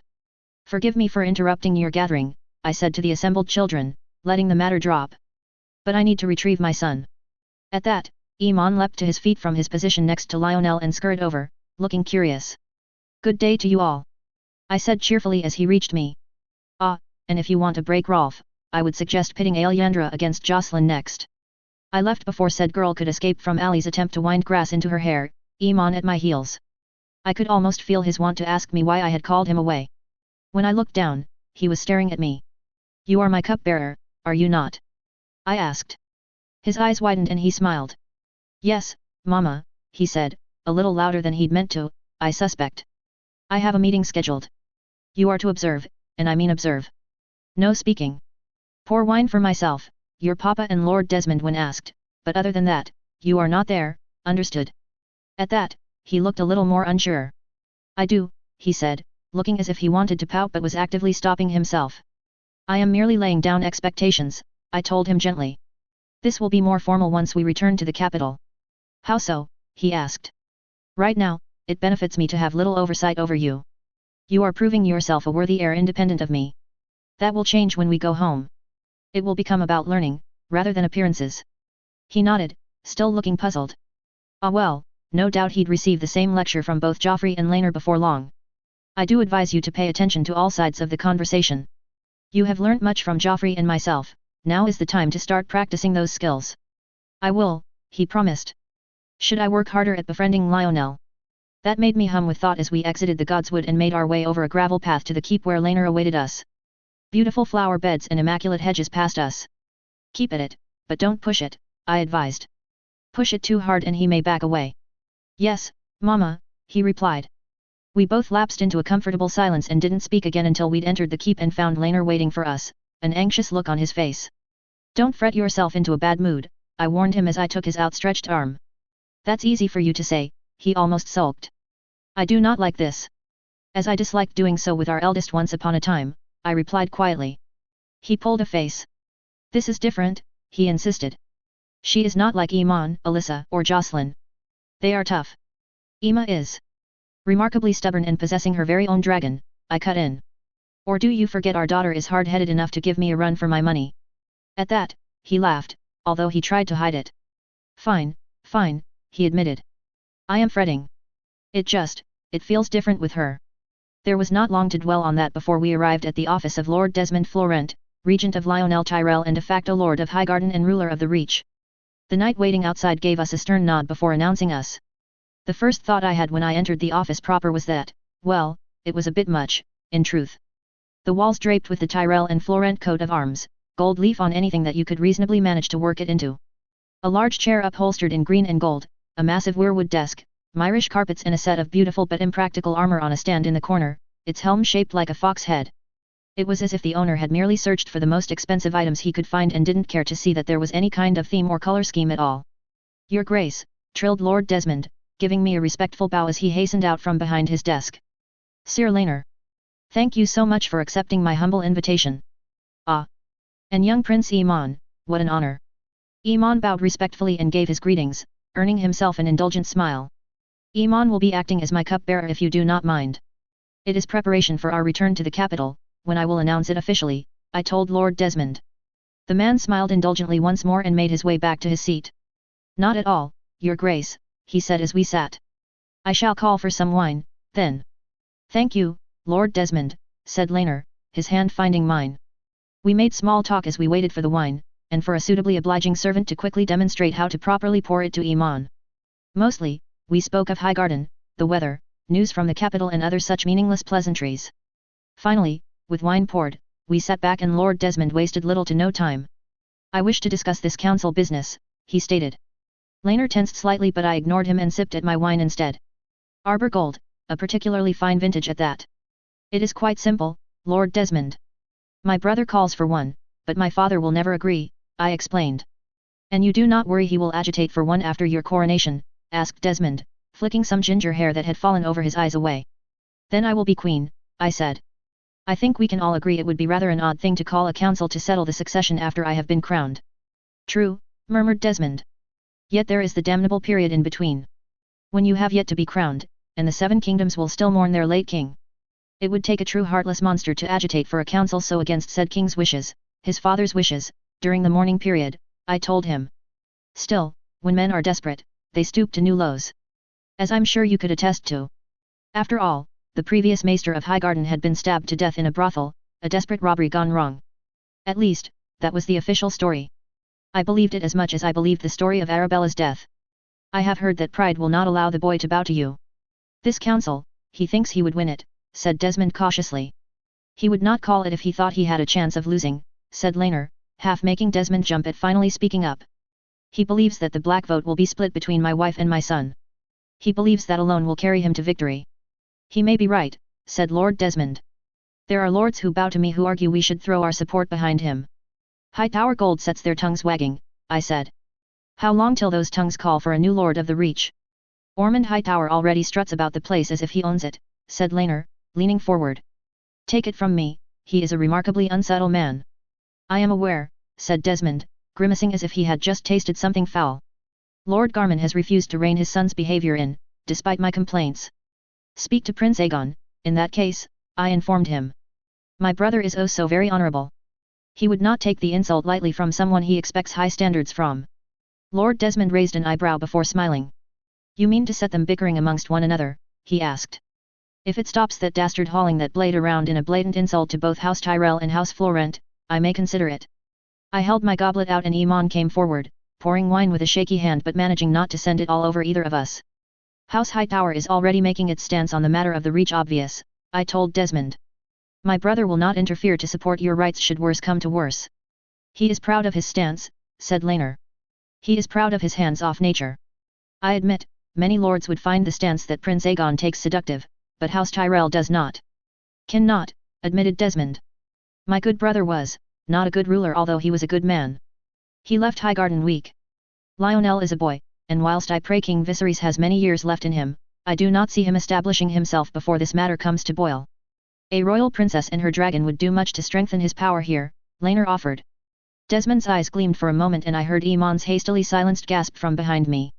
I am afraid he is promised, said Lord Florent quickly. A distant cousin of mine. He is well fond of the girl and she of him. They are well matched. I see, I said, making a show of sounding saddened by the news. In truth, it was completely expected. Lord Desmond would not want to relinquish power so quickly when Lionel obtained his majority. Still, that is not to say some sort of marriage alliance cannot be forged. The man's entire demeanor had changed. Now, it seemed as if he positively oozed slime from his position behind the desk and I could feel Laner's sudden desire to be anywhere but here. He took a long gulp of his wine and held the goblet out. Iman came forward, studiously avoiding eye contact and poured more. Laner drank again the moment our son retreated. Truly? I asked when it seemed Laner would say nothing more. How so? My son, said Desmond quickly. He and Lionel are fast friends and bound by blood. A fine husband for little Emma, no? A fine father to future dragon riders. A fine husband at 8 years her senior, I thought darkly. And the way he had said the word dragon. I have heard good things about him, I lied. And Laner has seen him at the yards. An impressive warrior in the making. Average if he put effort in, and Laner had not predicted him putting effort in. The boy's true love was math and history, according to all that knew him. At least that might endear him to Emma. I supposed he would make a competent commander of men if pushed, but, ah well. I thank you for the praise, said Desmond warmly, all but preening in front of us. Of course, should they marry, there are many things to discuss. We have yet to decide on the betrothal, I chuckled, the amusement sounding forced. Laner merely sipped his wine. Ah, of course, my apologies, he murmured, settling back into his seat. I am getting ahead of myself. Excitement, you see, for the benefits we could bring one another if we should ally together. Indeed, I replied.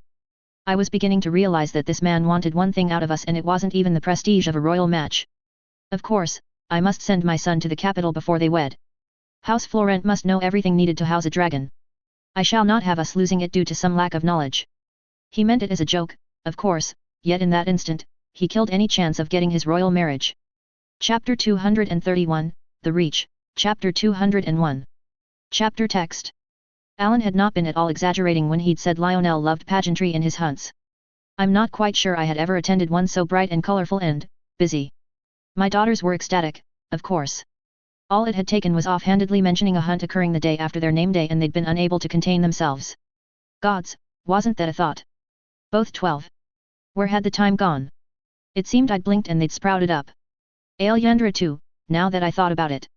My ward was riding with Alice whilst Rolf and Jocelyn rode alongside each other, chattering with barely concealed excitement. Almost on the edges of that little group were Laner and Iman, all three chatting away, although I would admit to having no clue what about. Iman seemed relatively happy, though. He had informed me, very seriously over a private breakfast, that he would be doing his best to get even closer to Lionel Tyrell on this hunt. Joffrey had congratulated him for the forward-thinking scheme, and the whole thing had devolved into a fond bickering between him and Laenor about bad influences on our son. A small way away were Visera, Rena and Emma. They I don't want to be outside club, from the looks of it. Each sat on their ponies looking thoroughly miserable at the whole matter. Well, Emma and Visera were, anyway. Rena looked as if she was trying to be miserable in solidarity but couldn't quite stop her gaze from shooting this way and that as she took in bright banners, knights, men-at-arms, hunting dogs and every other soul that had managed to tag along. I caught her eye and smiled warmly. She gave me a little wave, smiling briefly before trying to look solemn again and failing. Perhaps I should have brought Viserys with me, I mused aloud, running my hand over the coat of my borrowed mare. She shifted and nickered, as if expecting I might have a treat ready for her. He would have enjoyed it for all of 5 minutes, said Joffrey. Then he would have whaled the forest down. This is a business trip, remember. Spoil sport, I told him, tone teasing, and he smiled. I have made it my mission to ruin fun wherever I see it, he told me, voice deadpan. Or I have if you listen to Rena, anyway. I laughed and let the matter drop as he smiled again, looking pleased with himself. Then his smile died as my brother appeared, Helena riding alongside him with his Hightower kin trailing them. Ormond, in particular, looked as if he had tasted something particularly foul. And his sword was not on his hip. I tried to feel amusement at that, but my heart would not let me. Helena looked even worse, if I was being honest. Some part of me wanted to march up to Aegon and demand what the hell he thought he was playing at by doing anything other than locking her in her rooms and plying her with food. Instead, I turned and mounted up, taking much longer than necessary. It was not my business, not anymore. I had almost convinced myself of such a fact when Lionel and his Florent escort finally made their appearances, Lionel firmly ensconced in front of a Tyrell knight, his face alight in wonder at the hunt arrayed before him. I smiled at that, aware that it was indulgent. He and Emma, I had a feeling they would have made a good pair. I peered around again as the various greetings and pleasantries were exchanged. It did not surprise me so many had come, if I was honest. I rather suspected that the small tourney to celebrate your arrival, name day, and the name day of your daughters was going to be anything but small, and this hunt was just a prelude to that. Which reminded me, I had yet to approach Desmond Florent on the subject of Jocelyn's involvement as a squire. Whilst he could not stop her acting as Sir Stephan's squire, he could prevent her from entering the squire's melee. My eyes sought my daughter out again, she and Rolf laughing uproariously at some joke Giles Yeronwood had just told them. The Stormlands had been just a hint at the disapproval she could receive, and that had been tempered by the complete acceptance of it by the Dornish. Joffrey had already informed me of some rising discontent among those lords and ladies that had noticed her practicing. What are you brooding on now? Asked Joffrey, whose own eyes were wandering the crowd. Jocelyn, I replied easily. I worry for her. Joffrey smiled. For the hunt? You needn't bother, Laena will be with her and Laenor will be following Alice. You are doing this on purpose, I sighed, as movement up ahead indicated that it was time. Joffrey laughed. I am, he cheerfully admitted. Come, we must focus. Our friend may find us at any point. You will put him off if you spend the entire time with that expression. Someone is in high spirits today. Has anyone ever told you that you are quite the charmer like this? I asked, dryly. Joffrey smiled again. Your Grace, you wound me with your words. Oh good gods, he really was in a good mood today. What had gotten into him? Musing on that mystery would have to wait as the hunt began in earnest, Lionel riding ahead with Alyssa and Aemon flanking him. I would admit to being impressed at the almost natural inclusion of Alyandra, even if some of those knights were letting their feelings show when directed at Giles. Jocelyn and Rolf were closer to Laenor as Laena dropped back to watch our daughters and Visera. I could not see Aegon amidst the mass of people and wondered if he had set his own men to keeping an eye on her or if he had abandoned his sister to the mercy of the hunt. It did not take long for groups to begin breaking away from Lionel's main convoy. The forest that was the normal hunting grounds of the Tyrell family was vaster than I would have thought, given the Reach's extensive farmland. Joffrey and I stayed back though, giving the excuse of Joffrey's leg to any that questioned us on such. That and Sir Stephan's scowling soon meant we were relatively alone but for our knights. And not long after the sun was high in the sky, visible even through the boughs of the trees overhead, Sir Alan Beesbury appeared, leading Sir Joffrey Osgrey straight to us. The man himself was not much to look at. He was short and wide with a florid complexion. His bow was awkward at best and when Alan began making the introductions, Sir Joffrey could barely stop himself from fidgeting with anything he could feasibly reach. I hope the day finds you well, Lord Osgrey, I said warmly after the introductions were over and done with. He did not look as if the day found him well. He was sweating and nervous, his eyes shooting this way and that. I half wondered if he were grey due to age or sheer anxiousness before banishing the thought as unworthy of me. Well enough, he muttered back, unable to look more suspicious to any observers if he tried. Lord Joffrey tells such wonderful tales, Rhaenyra, you simply must listen to the one he has of Father Ellen Redwine and the tourney of Tumbleton, laughed Alan Beesbury, sending Joffrey redder and redder. Mentally, I sighed before fixing him with a smile again. Do tell. Lyman has enough tales of my youth, I wish to return the favor in the capital, I told him. The poor man looked thoroughly miserable at the attention, eyes fixed on his house for a while before he finally spoke. If it pleases you, your grace, my family has not held lordship in living memory, he sighed, voice low. Unjustly taken, by all accounts, I told him. Magur was a tyrant, no true king. He tried not to look surprised at that and failed. I cursed my great-grandfather again. To rule that Magur was Aeneas' successor, I stopped that line of thought. I would break from that narrative when I was crowned. Forgive me, your grace, but the punishment of House Osgry was ruled on by Jaehaerys himself. I thought something uncharitable at Jaehaerys again.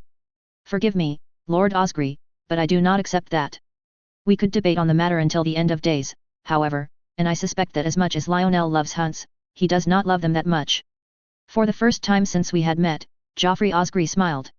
My grandfather spoke up against Magur's law and was punished by having his lordship seized and our long and noble line relegated second to some up-jumped knight who was in Magur's good graces that day, he complained. That House Weber sits in our ancestral home is an insult.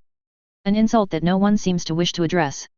Thaddeus is a good man, I told him, recalling the man that had, insistently, courted me throughout my teenage years and spent my entire marriage ceremony shooting my mournful, heartbroken looks.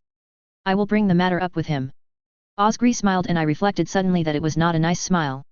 I do not come to you, your grace, with my hands outstretched and nothing in turn. I am no beggar. He shifted suddenly and retrieved a small pouch from his saddle bag. Joffrey took it from him and I half jumped at the realization he and Alan were still there. We rode on in silence as Joffrey opened the pouch and examined its contents. Where did this come from? Asked Joffrey finally, after a few minutes of silence. My father made it his life's mission to restore Cold Moat to its true owners, said Lord Joffrey. He installed many loyal to him. Edwin is clever, but has not half the wiles my father did. There are still those loyal to House Osgry in Cold Moat yet. Including the maester, by the looks of it. I gave Joffrey a questioning look and he held up the pouch. Communication between Lord Edwin Webber and Lord Garmon Hightower. It seems Webber wants out from under the thumb of House Rowan, and is willing to betray their liege lords for such an opportunity. I whistled in surprise at that as Lord Joffrey looked triumphant. Lord Thaddeus Rowan is a true knight, one who remembers his oaths, he said. Lord Edwin Webber would see him dead or worse, through betrayal no less. Well, what can you expect from a house born from Magur's cruelty? Indeed, I replied. Lord Joffrey suddenly seemed to remember something and glanced down at his saddle. I must beg your apologies, your grace, he began. I swore false oaths to Hightower so as to learn his intentions. It was how I discovered Webber was speaking with them. I read between the lines. Either Garmon Hightower had dropped his talks with Osgry the moment he'd found a better option in sabotaging Lord Rowan, or he had been unwilling to fulfill Osgry's request for Cold Moat the moment Webber had made his interest clear. I tapped out a beat on the saddle for a moment, thinking. Osgry had been obvious in his leanings towards Aegon in the beginning, Webber had likely begun hedging his bets then. Was the man sneaky enough to attempt to play both sides? Under myself, by following his liege lord, nothing was like to change unless of course, the Greens won and Osgry got his wish. Under the Greens, Osgry would be denied his wish and as far as he knew, I was unlikely to indulge Osgry given his previous Green leanings, especially when Webber was still pretending to be black. Unless, of course, proof was brought to me of his betrayal and Osgry got his wish regardless. How interesting. Of course, Joffrey here will have to investigate your information himself, I told him after thinking on the matter for a few minutes. Lord Joffrey nodded. I completely understand. His confidence told me Joffrey would likely find out Webber was green. He would not be so confident if these papers were forgeries, I was quite sure. He was still sweating away in his saddle just from the meeting alone. If such information does prove to be true, I will ensure justice is done, Lord Osgry. Lord Joffrey's eyes lit up in glee at that and he smiled again. Thank you, Joffrey, said Alan. You've done us a great service. Let me know if you hear of any other interesting tales. Yes. I will. I swear it on my honor as a knight and I swear it on the chance to one day regain Cold Moat. From this day forth, I am Princess Rhaenyra's man, he promised. Do so quietly, said my Joffrey. We have Lord Alan Tarley for loud. Alan Beesbury laughed softly to himself at that and even Lord Osgry managed another grin. I confess the man has a reputation, he admitted. I will do as you think best and confine my black connection to Sir Alan alone. Thank you, Lord Joffrey, I said warmly. Now, tell me, does this tale of Lord Lyman actually exist? Because if it does, I simply must hear it. It did exist, as it turned out. And it was worth the wait. Chapter 232, The Reach, Chapter 202. Absolutely not, Your Grace, stammered Lord Desmond, eyes wide at the idea that I would even ask him such a thing. It is not proper at all. Behind me, I could almost feel the air of Jocelyn's palpable disappointment, as well as Sir Stephan's glare at the man. I bit back a sigh and instead smiled. That is your prerogative, Lord Desmond. I thank you for hearing my request. He was still looking at me in surprise and bewilderment. Occasionally, his eyes would flicker to the two behind me as if he suspected he were the butt of a joke and was waiting for the laughter to start.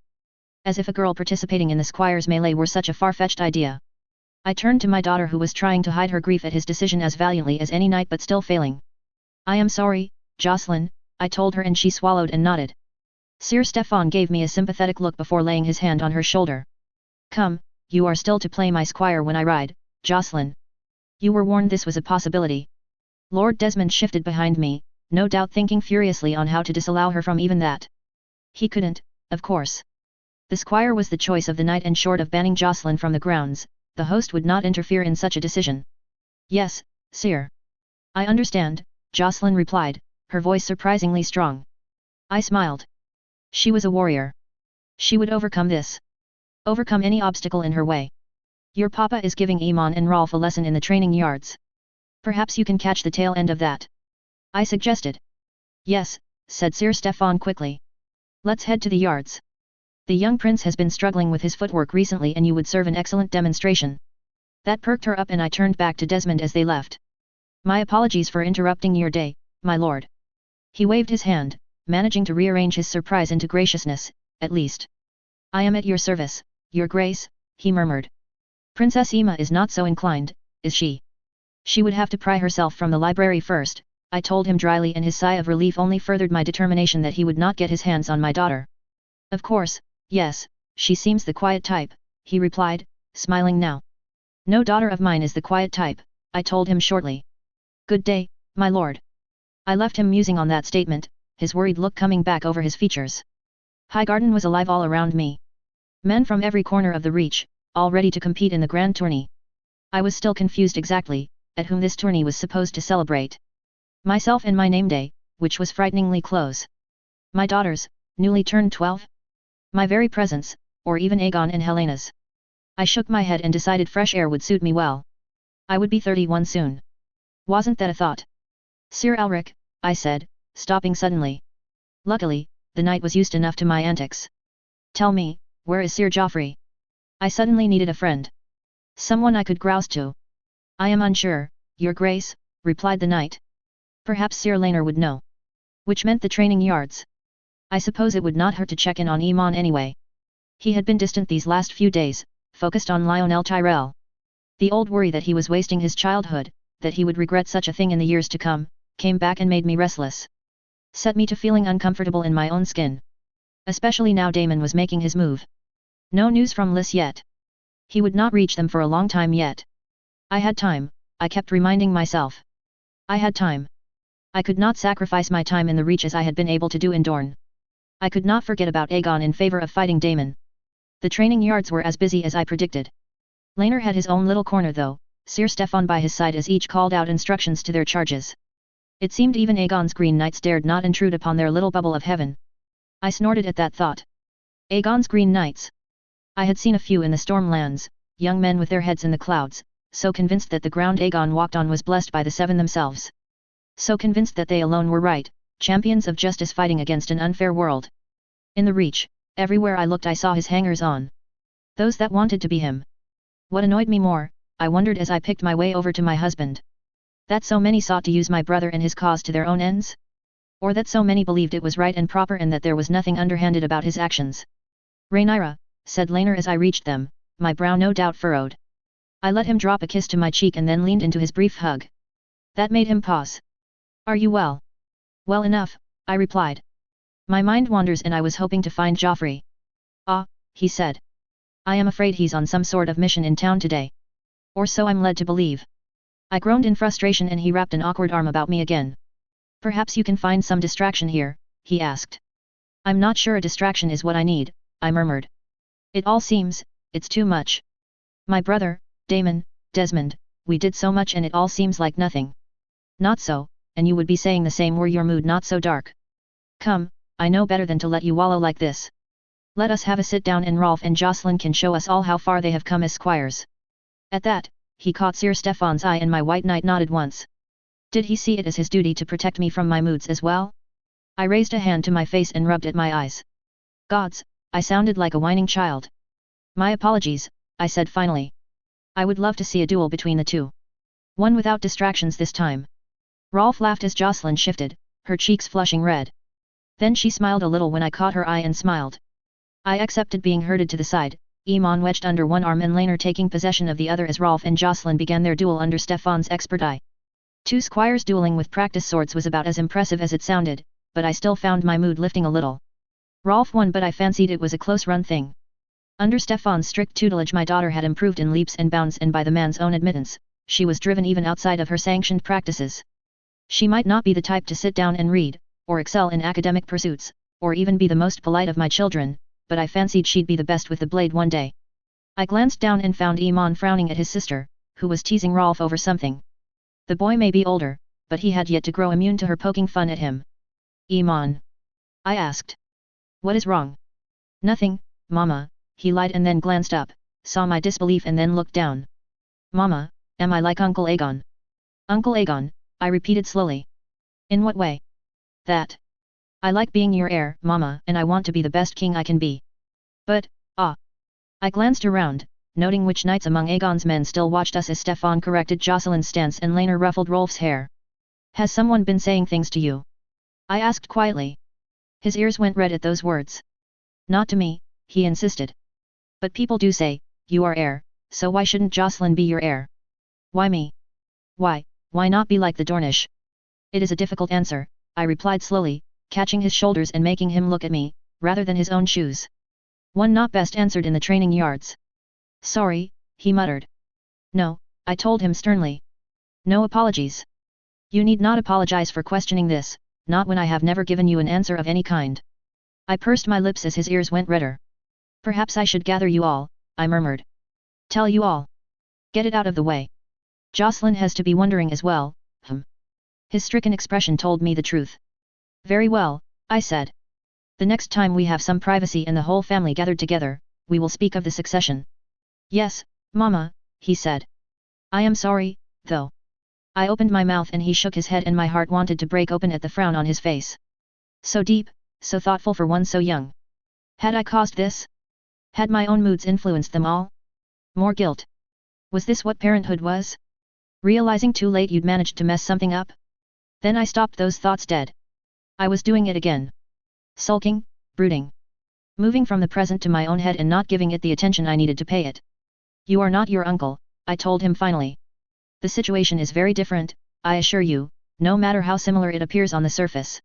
For a moment, I might have added, your father never slept with Daemon Targaryen, for one. And then I stopped myself because it was not only in bad taste but if such a comment were to get back to Aegon, he would never leave me alone until he learned the truth of the matter. Could I prove such an accusation? Would father back me up? Would I even need him to or would Aegon believe me? What was worse, telling him and not being believed or telling him and having it not matter? If I saved such a revelation for when it was expedient, would it even sunder him from Alicent again? Was it possible he already knew? Would Otto have told his brother of his daughter's shame? Would they know the rumors that had circulated the capital to be true? Damn it all, father should have done this years ago. It isn't, asked Iman, then he looked thoughtful. Because you do not share a mother with Aegon. That is, closer to the truth than you know, I replied, feeling awkward. Did I ever tell you of my mother? A little, he said, eyes bright now that we had moved on from painful topics. You said she was very beautiful and that she would read to you every night, like you read for us. She loved reading, I told him. She loved learning, and finding new tales, she was much like your sister in that regard. She also loved hawking and riding. She had this beautiful bird, a gift from her brother, I think. Even my father envied that bird. If you tell Emma, maybe she would start doing something more than read, said Iman slyly, only to go red when I directed a raised eyebrow at him. Emma doesn't like much of the outdoors, I told him.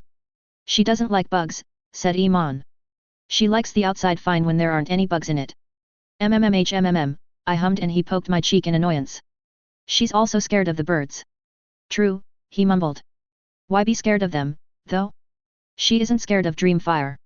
Or even Morrigan, and Morrigan snaps at everything. Hey, called Jocelyn, frowning at us both. Morrigan doesn't snap. She does, little one, I told her and her frown deepened. But she isn't as dangerous as that would imply. You have done well in training her, given her natural aggression. My daughter half smiled, looking as if she wasn't sure if that was a compliment or not. We were talking about Emma, Joe, said Iman, and she relaxed a little, drifting over and looking curious. Is she being a horror? She asked. I thought she promised not to. I was hoping Mama would trick her into hawking. Iman giggled and Jocelyn smirked. She isn't afraid of the birds, Iman, she said very smugly. She just tells people that so they won't invite her to go. I sighed. Sometimes I worry about that girl. Jocelyn shrugged.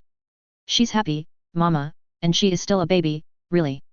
I'm sure when she grows up she won't read so much. The attempt at reassurance was not very reassuring. I will keep an eye on her. I do not want her to end up like the last rider of that dragon she chose. Jocelyn shrugged again, her attention already wandering back to Stefan, her father and Rolf. She won't, promised Iman. I'll look after her. I promise. What a wonderful older brother you are, I told him, pulling him close for an awkward half-hug. Listen to us both, speaking as if the situation were so dire. She has Rena, yes? And that wonderfully stubborn personality of hers. Do not bother her overly much, Iman. He smiled. She also has Shadow. I tried not to shudder at the mention of the cat. Yes, she also has him, I agreed. Unless he tries to murder you again and you make him into a hat. The impish note in his tone told me he'd managed to overhear my complaints about the damn creature at some point. Iman, I said sternly, which only set him to laughing so hard he had to sit down. Chapter 233, The Reach, Chapter 203. Chapter text. A cheer rose from the stadium as my white knight's lance struck true and his opponent barely managed to keep himself in the saddle. More luck than skill, even I could tell that. Aegon's Green Knight, a minor Oakheart cousin, would not last another round. I could not deny a slight smugness chasing that thought. Aegon had not entered, and that thought worried me, try as I might to ignore those feelings. Joffrey had been clear on that. Helena was not an ally now. I could not spare my worry for her, not when Daemon himself was marching west and my brother openly plotted treason. Perhaps that was a little far, I reflected, smiling as Jocelyn performed her duties as a squire below, handing Stefan his new lance. This morning had been a good one indeed. Woken by my children, each seemingly more excited than the last that I had turned 31. Even Rena had joined them, supervised by Joffrey and Lena, and we had eaten our breakfast in my rooms. Of course, Lena had to rush off soon after along with Rolf and Jocelyn, each with their own parts to play today. Lena and Fal had gone as well, with my lover complaining of an aching leg and my most formidable lady all but ready to carry her to her rooms. At least my dearest husband had made a good showing, having unhorsed 3 riders so far. There was another cheer as Stefan's opponent hit the dirt. I clapped along as the children went wild in response. Even Iman and Aelyandra. Is Giles competing, Aelyandra? I asked as they calmed down. I have not seen him today. Yes, Rhaenyra, she replied, eyes flickering to me for politeness sake before returning to being glued to the scene below. He said something about showing the Reach Knights what a true Dornishman could do. I tried to hide my smile at that and failed. The Reach Knights are the pinnacle of chivalry, said Emma, sounding as if she were reading from a book. Granted, she likely was. That's what Giles said too, replied Aelyandra, a little too glibly, and Emma's face screwed up in confusion as I directed a raised eyebrow at my ward. She smiled slyly and turned her attention back to where 2 knights I could not place now rode against one another. Chivalry is important, said Iman, directing a bright smile at Emma. But skill is too. I think that is what Aelyandra was saying. I had a feeling that Giles hadn't been half as polite, but Iman had managed to sum it up well enough. Emma's face smoothed out and she shrugged before turning back to watch as both knights failed to unhorse the other and the crowd jeered and booed. Sir Giles is right, then, said Alice from her seat next to Sira and Sab. A knight is nothing if he cannot use his sword. A knight ought to be chivalrous, though, or he's no different from any man who can lift up a blade, insisted Rena. You like your tales too much, said Alice. And you sound like Uncle Emond, murmured Emma, her voice carrying just far enough for Alice to bristle in response. I caught Sab's eye and my lady rolled her eyes and cuffed Alice about the ear gently. Enough arguing, you two, she said. Besides, a true knight is skilled and virtuous in equal measure. If they neglect one for the other, then they are neglecting part of their knighthood. Well spoken, I said, hoping that it would end the debate. Sab smiled. That's forest for you, she said. Bah, I miss the fool. What happened to my visits, That sent a twinge of guilt through me. I was unsure as to the precise reason Forrest had yet to meet us, but I had a sinking feeling it was something to do with the news from the east. Forrest may not be an integral part of our power in the capital, but he was honest, reliable, and apart from his unfortunate nickname, well regarded by this point as both a warrior and a man of honor. I frowned. He had been lord of the twins in that other time. Yet here, he remained a simple second son. I could not understand why. I had assumed his brother would die before producing issue, but he had 2 healthy boys and a multitude of daughters. Had I changed something? I did not see how. My influence in the Riverlands had been vanishingly small. I rubbed at my nose. If I had somehow done my good friend out of a ladyship, I would be annoyed indeed. Or was that cruel and callous of me? To wish death on a man and his family so that my friend could advance? You have a mighty scowl on your face, asked Sira. What is wrong? I paused, sparing a glance below us where Ormond Hightower was due to ride against Illigood. I will take you with me back to King's Landing, Sab, I finally promised. She flushed red. No. Please don't trouble yourself on my behalf. I will see him soon enough. We were parted longer than this when he rode to war. I cut her off with a wave of my hand. And your children? Her guilty smile told me more than I needed. I will take you. You can be the blade at my back, anyway. Keeping you safe from bandits and ne'er-do-wells, she asked. That I can do. She'll also teach Jocelyn to fight dirty whilst she's at it, said Alice, earning herself another gentle cuff about the ear. I heard her laughing softly afterwards as Sab grinned at me. Below, Ormond Hightower triumphed and advanced.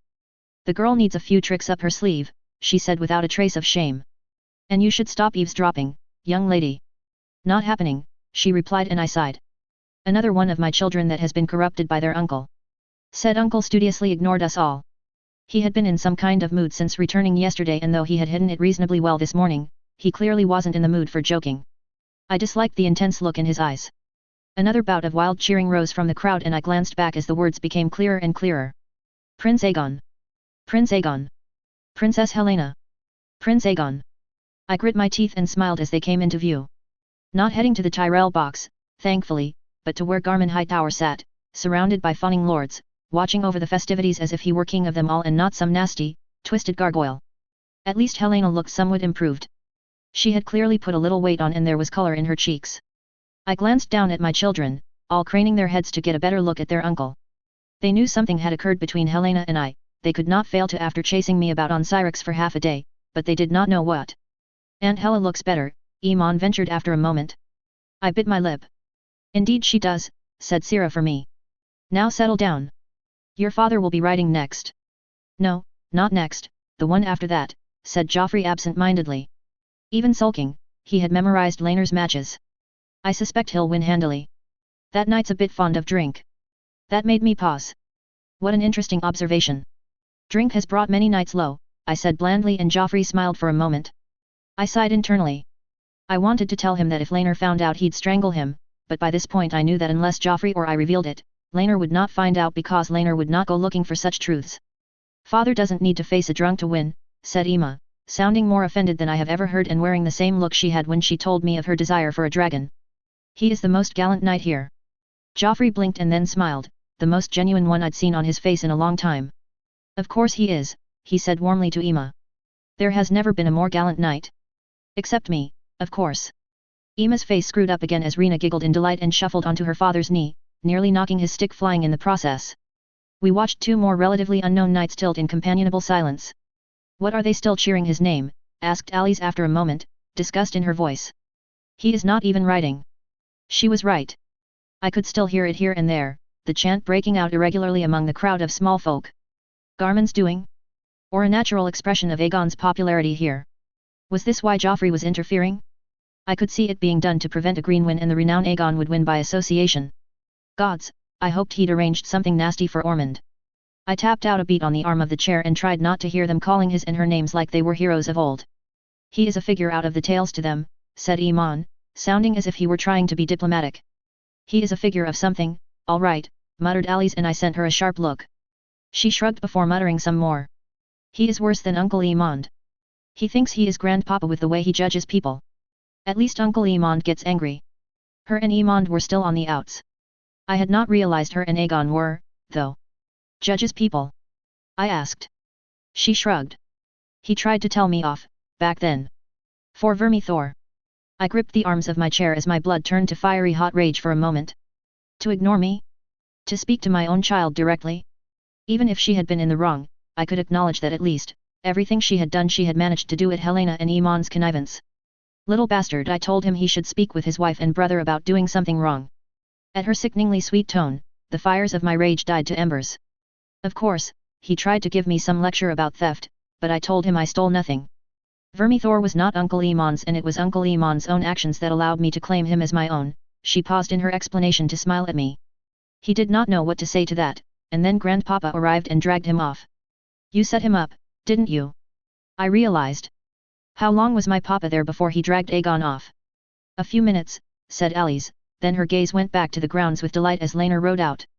I swallowed, my stomach suddenly feeling as if I had swallowed lead. Damn that girl, if she wasn't out to prove Lena at least half right. I resolved not to tell my lover of this. Alice would likely suffer in her next lesson for it. Instead, I focused on the grounds. Laner's opponent was drunk or at least horrendously hungover, that much was obvious. I sighed again and the children cheered. How much of this have you planned? I asked, voice low when Rena wriggled from her father's grasp to hang over the wooden paneling. Enough. Laner isn't the only horse in the race, Joffrey replied, voice equally as soft. Tarly has a few easy tilts and is set to run into Hightower.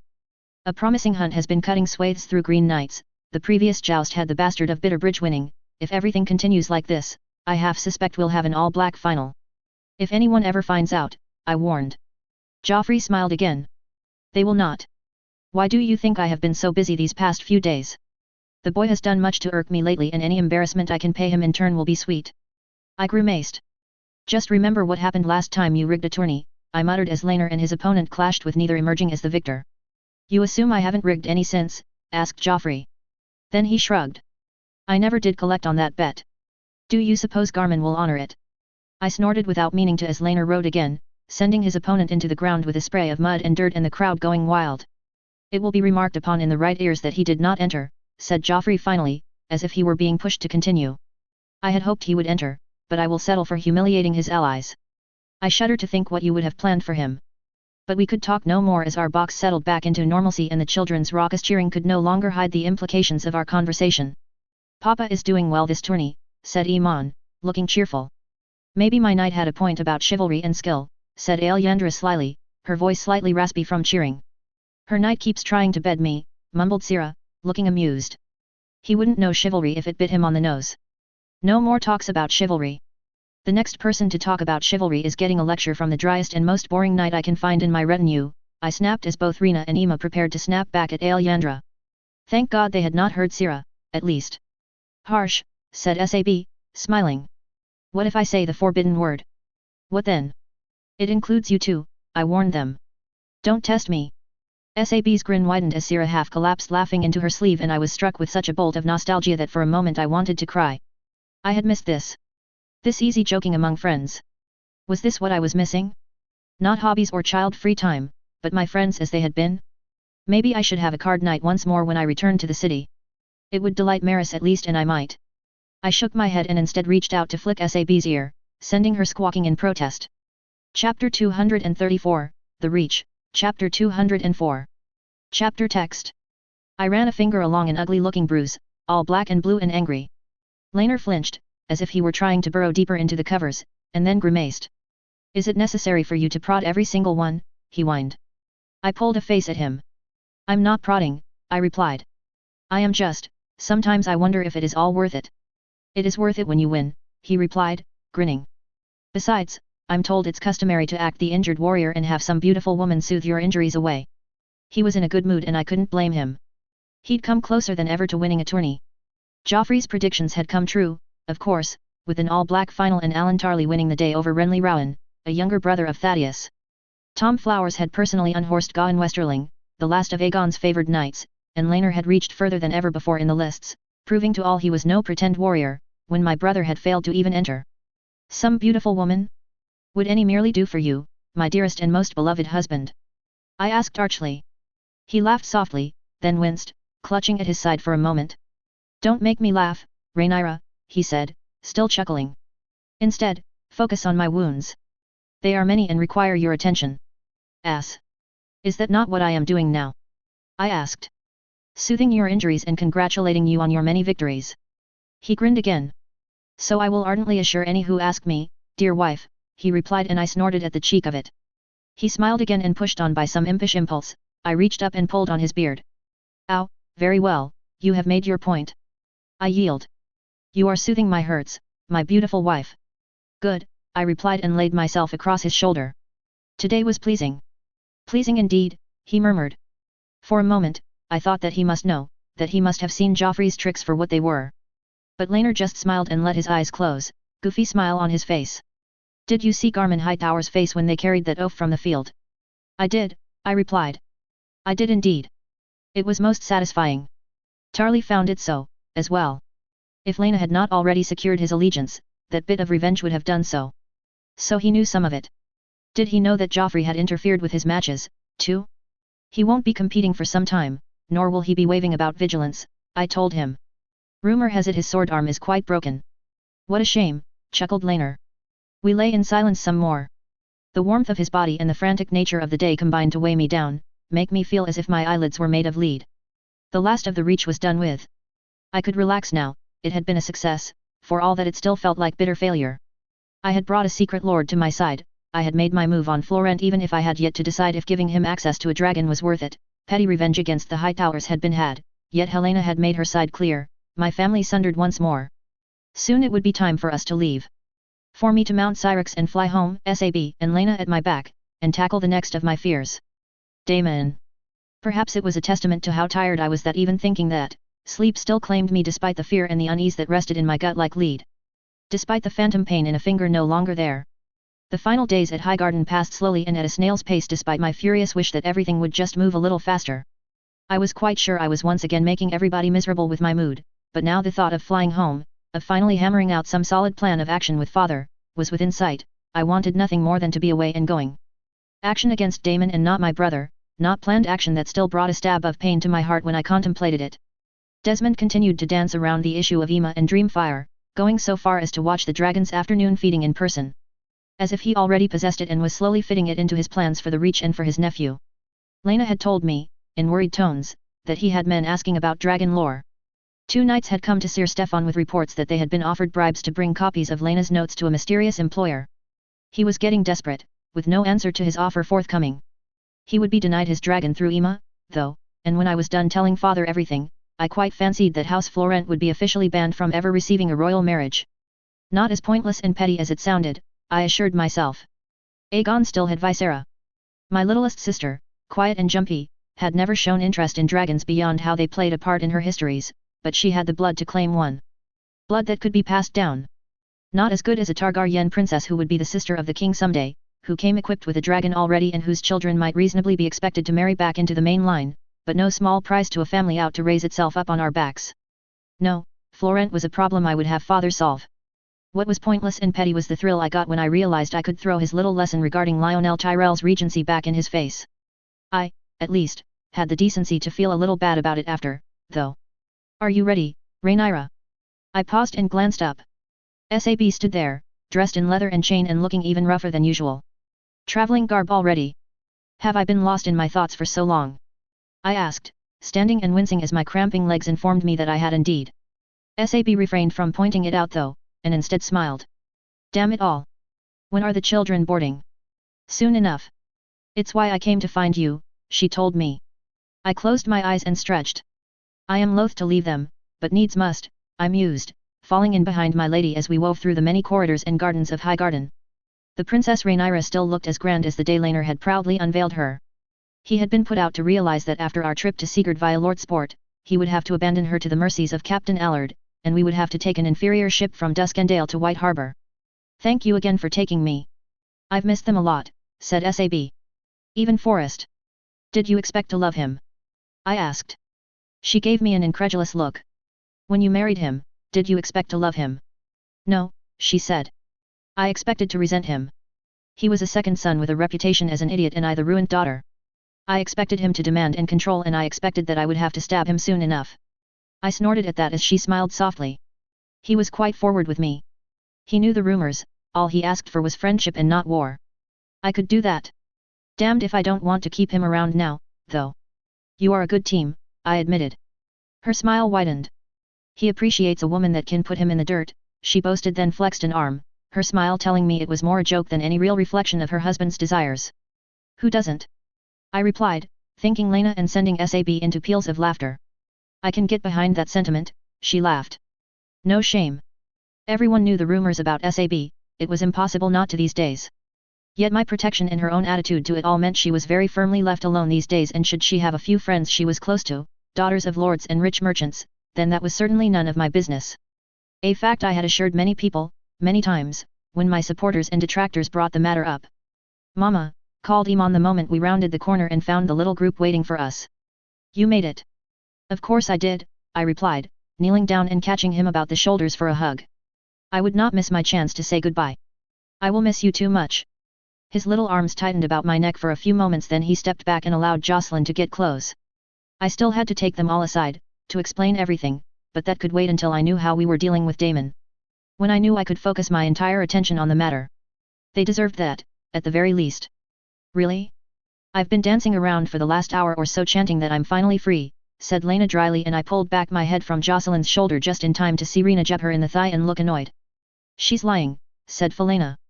She spent the last hour trying not to cry and fretting over whether she needed to add the second volume of Maester Frederick's History of the Storm Kings to your luggage. Foul, at least let me retain some oof. I smiled and looked away as Lena nearly toppled over from the force of Rena flinging herself forward for a hug. I brushed a stray lock of coal black hair from Jocelyn's face. Will you be okay looking after them? I asked. Yes, Mama, she promised solemnly. I smiled as Alice stepped forward, looking decidedly impatient.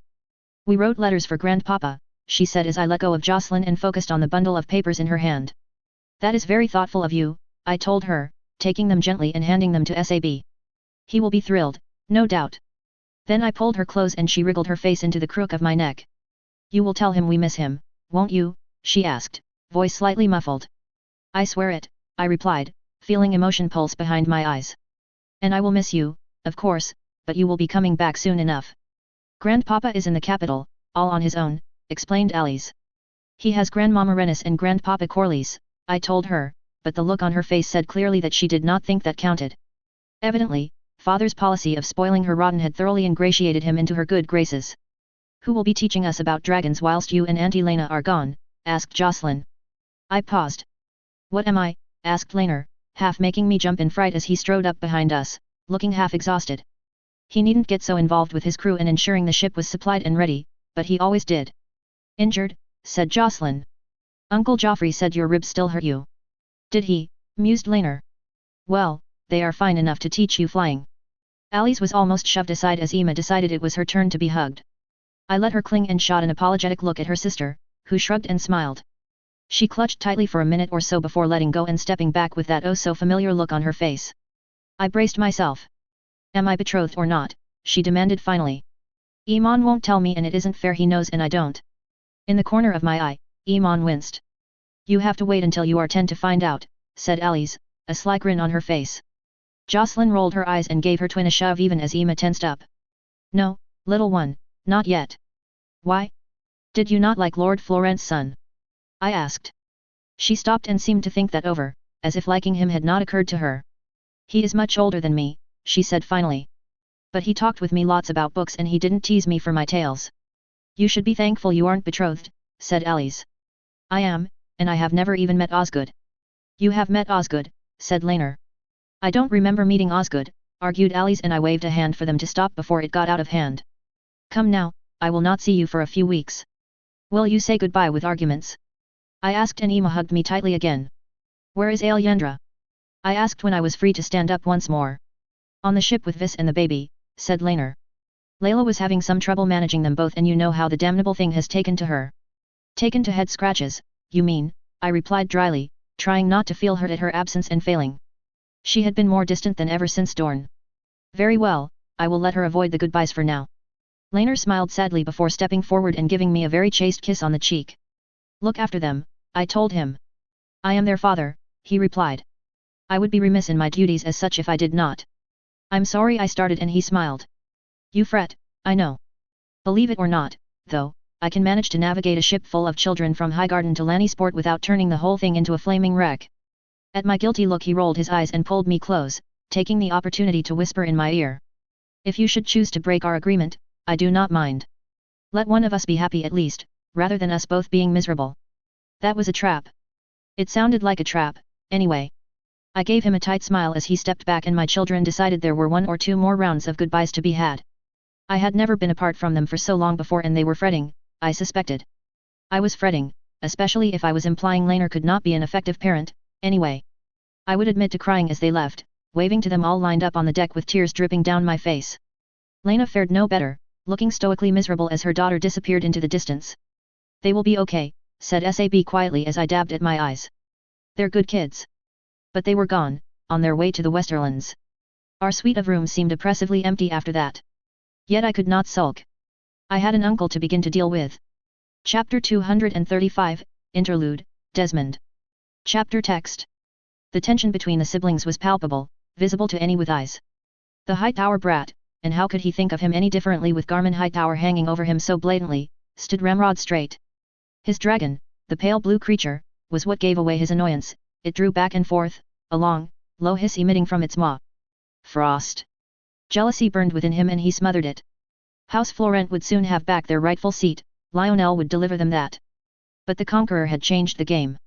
What were the finest armies, the bravest knights, or even the vastest wealth to a dragon?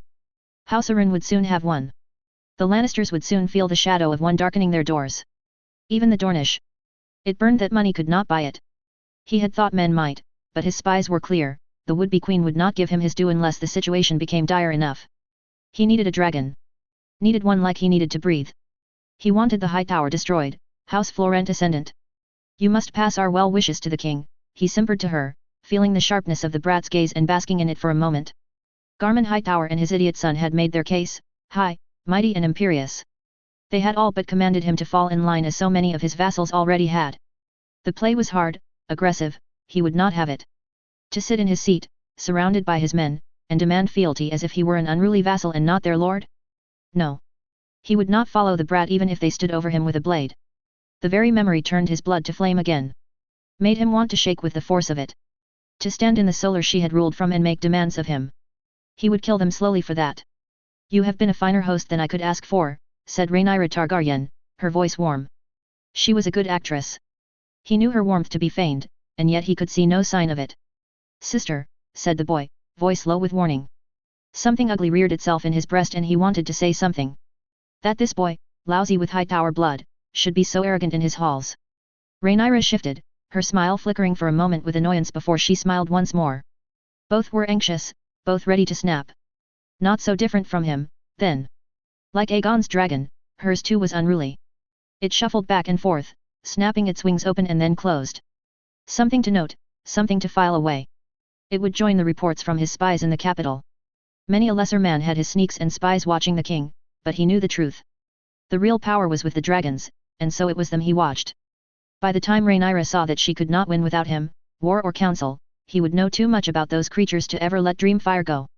His eyes flickered to the pale woman that stood some way off, the bulk of her massive dragon casting her into shadow, and suppressed a shudder as those eyes passed over him. Did she know? He would hope not. Or at least that she considered his idiot brother's failed attempts at seizing her work not serious enough to curse them all. House Florent had enough problems in their past, enough lost glory, without having to contend with an angry witch. Perhaps he could persuade her to lay her curses on the door of the High Tower. Of course, Aegon, you have my apologies. The tone was wrong, sickly sweet and hostile at the same time. It set the boy bristling, like a child not getting something they wished. He tried not to smile when the boy said nothing, his features becoming sulky. I bid you a safe journey, your grace, he murmured, trying not to smile in satisfaction. Loud enough for the boy to hear the emphasis. He smiled when the boy looked away, flush high on his face. And I bid you my fondest goodbyes, she replied easily. He bowed low. It was an act he was sure she appreciated. An act that would drive the boy mad whilst leaving him no avenue to complain. He watched as her woman, Sabeth of Ypres, joined her and the two mounted up. Watched as the princess cracked her whip once and Syrax stilled her shuffling. The brat did not have as much luck. His own mount shuffled this way and that, making it hard for a knight in green to seat himself at his back. In contrast, Laena Valerian's massive Viagar was the picture of calm as another knight seated himself behind her. Then they were gone, leaving his men staring in awe as they rose into the cloudless sky. 3 dragons, the same number that had conquered the 7 kingdoms. His blood burned with need again. He turned back, ready to leave the grounds when Sir Emin indicated an issue that needed his attention. 2 of his knights, his, not Lionel's, dragged forward a furious man in high-tower finery. Garth Flowers, my lord, reported Sir Emin, delivering a message to Prince Aegon. Lord Garmin will have your head for preventing my reaching the prince, the man snarled. The babe is coming and the prince is needed. The brief thrill of opportunity was gone quickly. If it had been just the princess, he might have had some chance of obtaining the child if it were a girl, or her aunt. It was not, though. Garmin would ensure his brother's granddaughter and her offspring were well watched, and there were more knights he could not sway or bribe besides watching Visera. The thought of using his blood turned his stomach, but it never did to rely entirely on the first plan you came up with, after all. Blood and a dragon were ideal, but blood would do just as well. The high tower blood made it infinitely less preferable to him, and the reminder killed the last of his interest. He'd bow and scrape at the princess's feet before he resorted to that. He would if he had to, his sister deserved that. Tell me, has Garmin set his pet archmaester on her? He asked. The man, a bastard Garmin had likely procured from the whore pits of Old Town and pumped up with unearned importance, seemed to realize then he was not among friends. That his master's name would aid him little here. He swallowed thickly. Her Grace's medical care is not information I am aware of, he said quickly. Her Grace. The arrogance, the assumption. Archmaester Orwaley is a learned man in the arts of healing. No matter, I have men for that, he told him and smiled as the man went paler. Sir Emin, dispose of this refuse. I suppose I will have to spin some tale for Garmin. The master of the high tower would know, of course, but he would be able to prove nothing. The obviousness of the scheme would grate on him, though, it would make him clumsy. He deserved it. A whore's bastard was not a fair trade for a daughter of Brightwater, but it was a start. He left Emin to his work as the knights escorted the messenger away. So, the brat would have another child when he landed in the capital. It would be troublesome if it were a boy, but a girl would do nicely. If he backed Rhaenyra and her daughter was still withheld, he might be able to negotiate the girl. For Arabella, he would consider it. Humph. All this scheming and plotting in the shadows. Compromise and breaking of oaths. He would not have to do it if Garmin had not made him. Arabella had secured them the power they needed within the reach to regain their rightful position. A long, uninterrupted regency, a chance to shape the boy, to introduce him to willing cousins, or failing that, a long betrothal to someone spineless enough that they would bow under Florent pressure. Then Garmin had killed his sister and shattered it all. His sister. He had loved her. Loved her laugh, loved the way she'd tease him, loved the way she would grouse and complain about her husband to him and commiserate about his own unfortunate marriage. She had half-raised his own sons. If she had still been alive, all of this would have been easier. He could have taken the risk of betrothing his nephew to Princess Emma knowing Arabella would have her in hand, he could have. He closed his eyes. The maester had been the beginning. The man had revealed much about Garmin's schemes and tricks, had spilled his guts about the Citadel's fear they would be eclipsed. He had babbled endlessly about the divisions within their ranks, how some believed they had become too political and risked everything when they picked a disadvantageous side, whilst others believed they were not political enough and that they needed to leverage their influence over Westeros to a greater degree. He told him all about the archmaesters retreating into their long, semi-secret debates after the incident with the maester of Dragonstone. Garmin Hightower had bought their loyalty with fear then, although it had been no easy feat. The fear of falling into irrelevance, fear of meaning nothing, had driven them to the unthinkable in the end. And they had slain his sister as their first act, their first betrayal, their proof of loyalty. He strode through Highgarden, ignoring the bustle around him as the princess's labor sent his servants into a whirlwind of energy. He needed a dragon. Dragons had broken the reach and dragons were the only thing now that could set it right. That could vindicate Aelry Gardner, his great-great-grandmother and oldest daughter of Mern Gardner. That could avenge his sister. That could clear out the rot. Burn it all away in one fell swoop. Another field of fire, one that would engulf Old Town and all the stinking, rotting corruption in it. When Ormond Hightower announced the birth of Viola Targaryen that night, small and sickly but alive, he allowed himself some small measure of satisfaction that it was not a boy, at the very least. Chapter 236, The Westerlands, Chapter 205. Chapter Text. Lord Commander Laurent Marbrand was waiting for us when we dismounted our dragons, less saddle-sore than last time, given Aegon's insistence we stop at actual castles on the way and not camp in the wilds. Pris. His sneering objections had turned a 3-day trip into nearly a week and I was ready to throw him into the bay and have done with it. Sir Ricard Thorney was on his right, face fixed into his ever-present scowl as always. Sir Eric Cargyle stood at his left, smiling widely as we made our miserable way to our escort. Your Grace, said Sir Laurent as we drew close. Lady Lena, my prince. It did not escape my notice Aegon had been greeted last. Purposefully? Aegon bristled all the same even as we made our own greetings in return. Laurent seemed as professional as ever. The King's Guard would have to be a focus of mine before long. Perhaps after the procession. In Rhaenyra's time, they had shattered apart and their divisions had led to yet more death. I was sure I had Sir Stefan and Sir Eric, at least. Laurent and Sir Garibald were harder to judge, but their oaths to Viserys would likely tip it in my favor. As for the other three, the scowling Sir Ricard, the sulking Sir Eric and the silent judge, Sir Willis, well, I had a sinking feeling they were against me. I gave Sir Eric and Sir Ricard a polite greeting anyway. Eric returned it as enthusiastically as ever and Ricard's was polite enough. His Grace did not send us as purely an escort, explained Laurent seriously when we were done. There is news. I was beginning to hate that word. News? I asked, feeling dread form in my gut and the anxiety begin to make my breath short. Of what kind? I needn't have asked, I already knew, of course. My uncle. It's mostly good, said Eric, earning himself a sharp look from his superior. At least I think so. Storms have prevented Daemon's fleet from closing in on Lys so far, said Laurent after a moment. But even had they not, he faces the three daughters again. They united? I asked, perplexed. Their first unification had been surprising to begin with. To unite so fast, even in the face of coming invasion. Something did not sit entirely right there. That is fortunate news. They united under a man named Baelos Hestorus, explained Sir Ricard. All three have given over command of their armies and fleets to him. That's not a Lysane name, I murmured. Tyroshi, he answered. He is a decorated admiral. He led Tyrosha's fleet to victory several times against Corlys Velaryon and Daemon Targaryen. Lately, he has been effortlessly preventing Myrish aggression from reaching Tyrish proper and conducting lightning raids on Lysane ships. He's also clashed with Ironborn and pirates more times than I can count. Certainly the man for the job. But how did he get the job so quickly? Indeed, said Ricard. This can be covered by the small council, said Laurent, looking curiously at Ricard before seemingly shrugging. Your father bid us tell you quickly, so you did not storm his chambers before you properly rested. Lena snickered at that and I flushed red. Sir Eric smiled broadly at me from behind Laurent's back. As for the next bit of news, that is more personal, he continued, not seeing his subordinate's antics. A letter from Highgarden. Oh. I asked, mind jumping to Helena with worry before I stamped down on it as violently as I could. My prince, allow me to be the first to congratulate you on the birth of your daughter, Viella. Aegon stood there, dumbfounded for a moment before breaking out into a goofy grin that hurt my heart to see. A daughter, he said slowly. Is she well? How was the birth? How is Helena? Laurent held up a hand and Aegon's question stopped but his eager stare was still fixed entirely on the Lord Commander, our previous arguments and stresses completely forgotten in the moment. The princess is recovering well from the birth.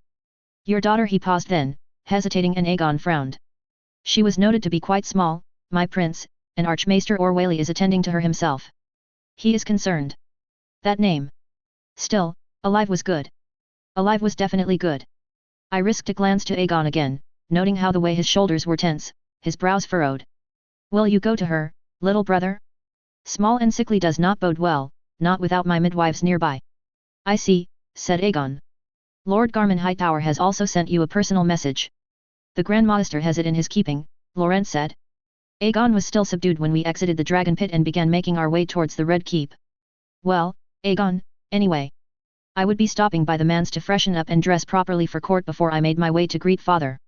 It did not take long for our return to be noticed and for the people to begin lining the streets, cheering my name and shouting their blessings to me. Marya and Felena at work once again. Perhaps just Marya now, given Felena was in the Westerlands, watching my errant children and tasked with ensuring they didn't burn anything down in Lena and mine's absence. Doesn't do half measures, does she? Observed Sab, mind evidently on the same track. I didn't miss how her hand was on her blade though, still taking her job of watching my back seriously. Her eyes scanned the crowd with mistrust as their numbers swelled and their shouts grew louder. I risked a few royal waves at them all, much to their glee and Aegon's blatant annoyance. She does not, replied Lena for me. I have a feeling Rhaenyra will be plying her with land in recognition for her charitable works. She ignored the look Aegon shot her at that, as if the very concept annoyed him. Of course, I replied easily. The woman has devoted more than half her life to helping the poor and the needy.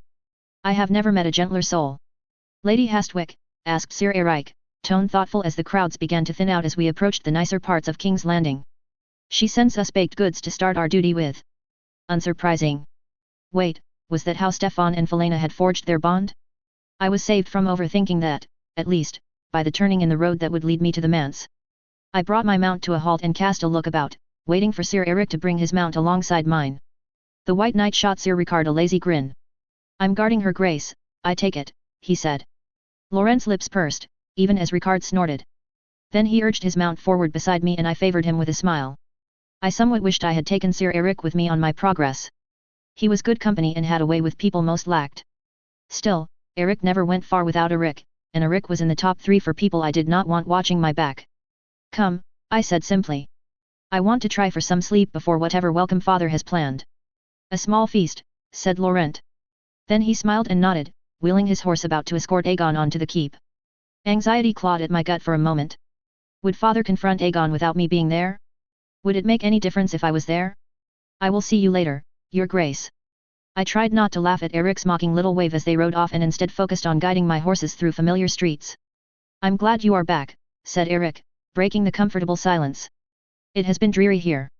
"I'm sorry you did not come with us," I told him and he shrugged. "I know why you did not. You needn't worry, I will have my brother in hand," he boasted and earned a raised eyebrow from Sab which sent him almost giggling. "How has Luke been?" asked Lena when he'd recovered. "Well, he has quite the gaggle of friends now. There has been talk of him potentially aiding his grace as a cupbearer in preparation for aiding his future wife, but Lord Corlys was quite clear such a decision should only come from you. That did not bode well. Especially given what father knew about Luke. And what Luke's biological father was currently doing." "I see," said Lena quietly, eyebrows drawn into an impressive frown as she thought that over. "Has my father been insistent about such an arrangement?" I asked. Eric shrugged. "I heard him suggest it and Lord Corlys reject such a notion. He must have mentioned it again, for Sir Willis told us all later, but I know not how many times he asked. Was he longing for a surrogate son, or a hostage? Damn it, something else to bring up with him, then. I would have to regale him with the story of Valina's return before I began springing things on him. He would appreciate it. Good news to soften the bad, tales of my demands gone right to soften yet more demands. I will speak with father," said Lena quietly. "If both he and my lord husband agree, I would be honoured to let him learn at his grace's feet. I would speak with her before the feast. Let her know I had her back if she felt pressured into doing so." My plan for doing so was somewhat derailed by Luke flinging himself into her midsection and it was with a thrill of shock I realized the boy was taller than me now. It had been getting close but I stood there, dumbfounded, as Lena made a fuss of him, praising his new haircut and how well he'd been doing with their father. "What's wrong?" asked Sab, following my gaze, frowning. "Still worried about Viserys whisking little Luke away?" "No," I managed to get out as evidently Lena at least heard and 2 pairs of violet eyes were directed my way. "I was merely thinking over how Luke has grown." Lena raised an eyebrow then paused, drawing back to examine him. He squirmed under her gaze. Then she smiled, like a cat that had just caught the canary and gotten the cream. "Go and stand next to your aunt, Luke," she said, trying not to giggle. He did so as I folded my arms and raised my eyebrow. Sab stepped back, her and Eric both nearly bumping into each other until they too saw what Lena and I had seen, and promptly dissolved into giggles. "Come on," I grumbled. "His parents are giants, of course he's going to be tall." "Father is not a giant," said Luke. "Uncle Laner and mother are, though. When you are her size, everyone is a giant," snorted Lena, and I thought something very uncharitable in her direction. "I am retiring to my rooms," I announced loudly, earning myself a fresh round of giggles. I paused, just long enough to rest a hand on Luke's arm and give him a reassuring smile and warmly add my own greetings. "It has been lovely seeing you again." Lena caught me halfway into my rooms, still chortling away to herself. "Tell me you are not actually annoyed," she said after I directed a raised eyebrow in her direction. Then smiled in relief when I shook my head, bemused. To think that the little boy I'd known all those years ago was taller than me. "You'll have to get used to it," said Lena as I told her that. She shut the door and then latched it, before spinning and leaning against it. "Jocelyn will soon be taller, too." "No she will not," I scoffed and Lena smiled. "Rhaenyra, I love you dearly, but I do wonder if you have eyes sometimes." At that, I did fold my arms across my chest. Jocelyn was big for her age, big for a girl, really, and certainly much taller than Ellie's, but nearly as tall as me? "I think not." Lena smirked again. "Next time we see Jocelyn, you must compare your heights." "I swear she cannot be more than a few fingers shorter," said Lena earnestly and I frowned again. She wasn't wrong in that, I hardly looked down at her anymore but I blushed red to her musical laughter. I suppose you would not have that problem, I grumbled, dropping down onto the bed and then nearly snorting in surprise as Lena moved to kneel before me, starting to remove my boots. The joys of being as tall as I am. I will admit freely to sulking up a storm the day I realized Lena was taller than me though, she admitted, pulling one boot free. By a hair's breadth, I groused, wriggling my toes as she began on the second boot. Even that matters to a child of 3 and 10. Lena was supposed to be the younger brother, she laughed. All my siblings are taller than me, I observed as the second boot came free and she rose, tossing them to the side before fixing me with a thoughtful look.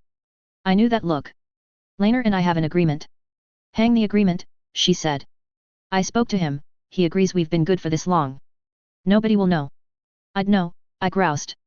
If he cannot, I will not. She rolled her eyes and tried to contain her smile, but could not.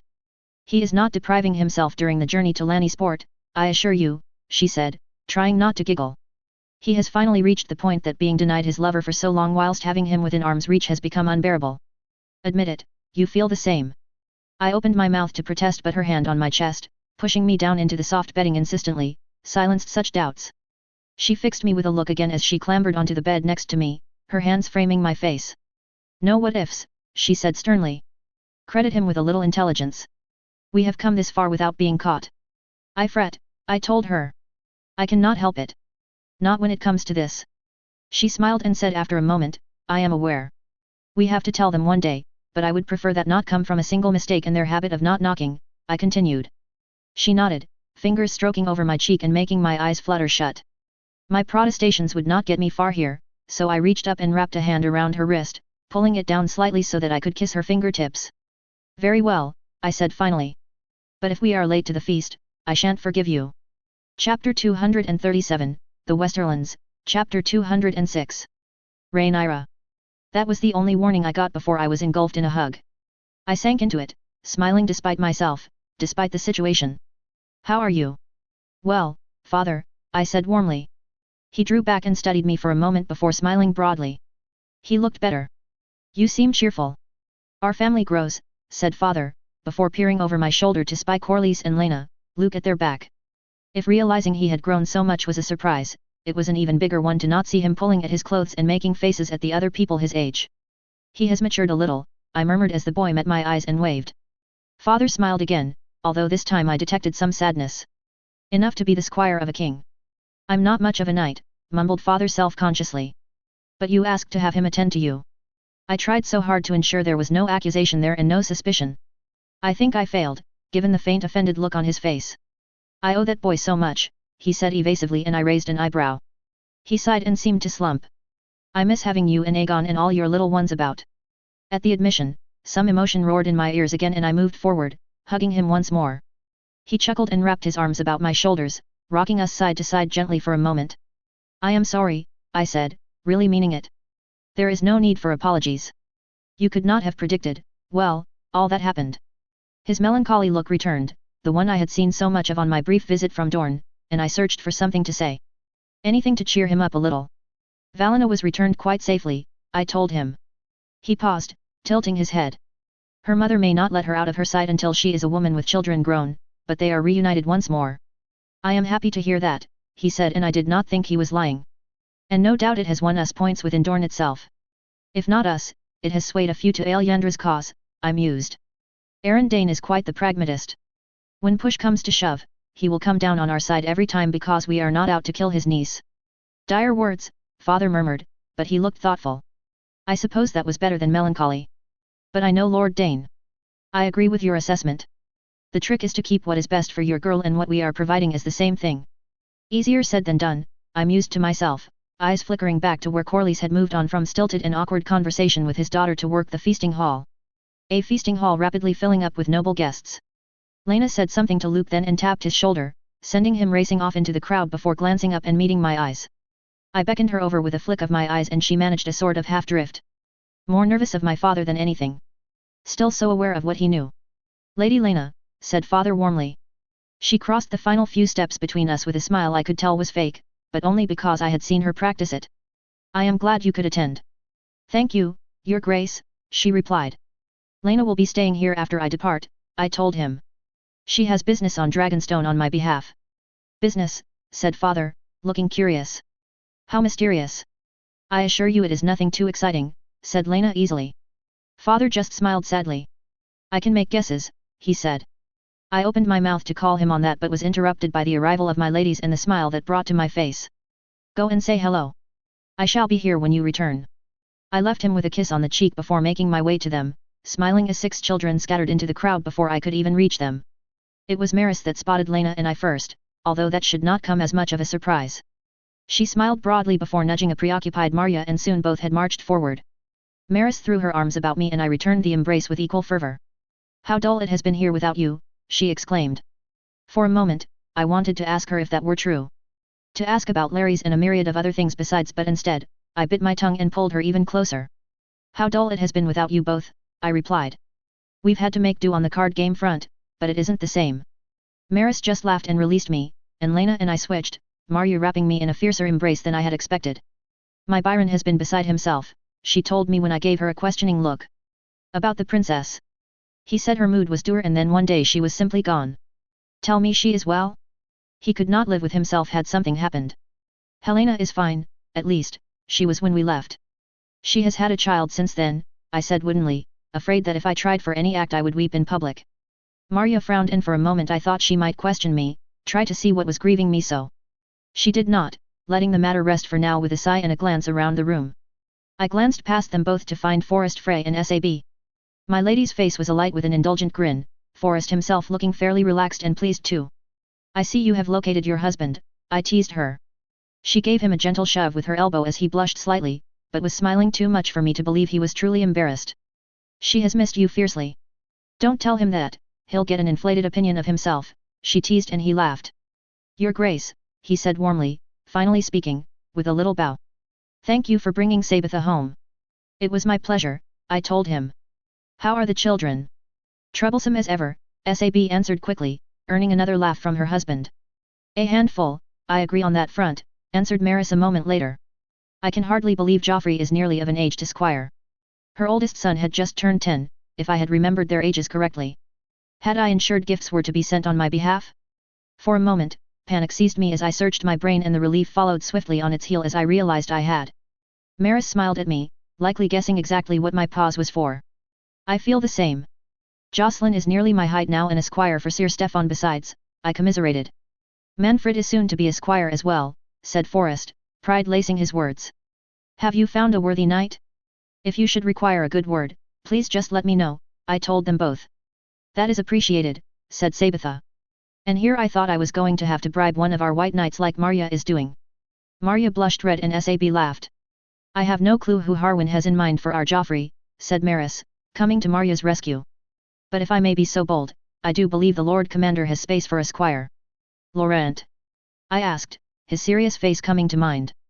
Would he be acceptable for Manfred if I could persuade him into it? More than acceptable, croaked Forrest. Thank you, Your Grace. He has not said yes, yet, I told them both dryly. We'll temper our expectations, replied Sab, but her excited nudge to Forrest's ribs told me that even the thought of such a high appointment had them buzzing. I turned to the rest of the crowd.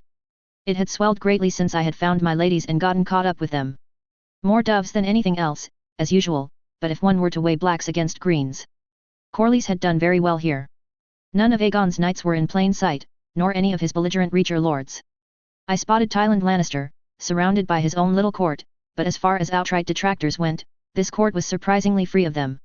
No one from Little Dorne had arrived yet. I frowned. Another thing to attend to whilst I was here.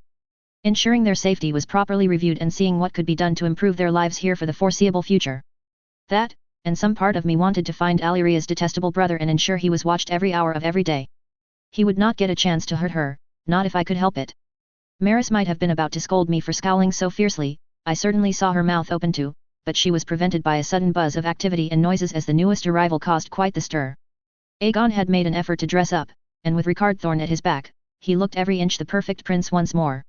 His handsome features a mask of politeness, his posture regal and composed, but he could not hide the way his eyes moved too fast from person to person. I bit my lip and suppressed the urge to remark on it. I would have expected him to be getting ready to leave, said Marya, something dark in her tone that I had not heard before. Poor Helena deserves him by her side, now more than ever.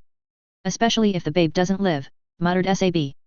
Marya looked heartbroken for a moment before turning her gaze back to my brother. I bit my lip again as I saw father rise, his face a mix between pleased and puzzled, and begin making his way to my brother. Should I let this play out? Every part of my being was screaming that letting them talk without supervision would end in disaster. Watching the king and prince scream at one another may benefit my cause greatly but it would only hurt father more. I sighed and forced myself to cross to where Aegon stood. I did not fail to note that Tywin Lannister had been in the process of doing the same, at least until he saw both the king and I converging on his target and wisely decided to fade back into the crowd. "My son," said father, not waiting for acknowledgement and simply pulling Aegon close. "How I have missed you." "Father," replied my brother stiffly, looking as if he wished to wriggle from his grip. Still, he stayed there until father released him. "You have not been eating enough," said father.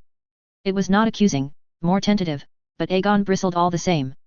That must be some record for sending the conversation downhill, surely? "He has much to dull the appetite lately," I interjected quickly. "Come now father, even you must admit that he has cause for worry." "Indeed," said father. "My sister speaks truly," said Aegon after a moment. "Helena's pregnancy has had us all worried." "My thanks for another grandchild," said father, his tone warm. "I hope I can see her soon." "She will be staying in Old Town for the time being," said Aegon, looking as if he did not want to be here. That was what Helena and I agreed on. "That seems for the best, if she truly has Archmaester Orwally as worried as the letters say." Aegon frowned again at my words. "Viella will be fine," he said, sounding so sure and confident. "Of course she will be," I replied easily. "She is a fighter, like her mother and her father." Aegon smiled at that, a small thing, before he tried to look serious again. "Regardless, we intend to keep her near the citadel until Orwally has no cause to fret any more." "I see," said father. He was disappointed but not sad, he knew more than anyone the dangers of carting a sick babe about for all and sundry. "When will you be returning?" "I half expected you to be gone already, if I am honest." "When this council is done with, father," said Aegon, as if the answer were blindingly obvious. I bit back a sigh as father blinked in surprise. "But she is sick," what if Aegon cut him off? "My daughter will be fine, Helena will be fine. My duty as a prince sees me here, in King's Landing." At that announcement, father's eyes went flat and unfriendly. "You overstep your place," he said. "Rhaenyra is my heir, your duty is that of a husband and a father alone." "I came to try and persuade you out of Rhaenyra's plan," said Aegon firmly, his jaw set. "Her underhanded tactics." "Let us not speak of this here," I said quickly. "We are garnering attention and this is a feast of welcome, not the small council chambers." Both froze as around us, as various nobles suddenly pretended they were engrossed in their own conversations. "Rhaenyra is correct," Aegon murmured. "Let us simply enjoy tonight's feast." "A truce, father." "A truce," agreed father with an explosive sigh. We watched as Aegon bowed and headed off, no doubt to find Tywin Lannister and his ilk. I watched as Maris slipped after him, pausing to ask a few people if they had seen her youngest son about. Given that Walter was playing with his brothers on the far side of the hall, I rather suspected my lady was once again a step ahead of me when it came to dealing with my brother. "That could have gone better," I observed finally. Father scowled. "Sir Ricard, did my son dismiss you?" asked father and I half jumped when I realized the White Knight was still there. "No, your grace, I merely wished to pass along some information." I frowned. "The prince is dispatching his brothers to Princess Helena's side, and..." He stopped and hesitated, even as I tried to fit this new information as to Thorne's loyalties into my worldview. Certainly Eric and Stefan had never mentioned as such. "And?" asked father. Then he held up a hand. "It matters not, tell me when we have less ears around us. Go, watch his back." Sir Ricard bowed to both father and I before striding off through the crowd. I blinked. Then I blinked again and made a mental note to interrogate Eric the first chance I had on Ricard Thorne's passingly strange behavior. Chapter 238, The Westerlands, Chapter 207. Chapter Text. Magister Letho Dogaraon. I knew the Magister was trouble the moment I heard Lena's sharp intake of breath at the sight of him. A quick glance told me her smile had become brittle, forced, and her eyes betrayed her shock and horror at his presence. He was beautiful, I had to admit, in the way most of those with Valyrian blood were beautiful. Despite the fact that his city was soon to be embroiled in a war for its very existence, he did not seem overly concerned.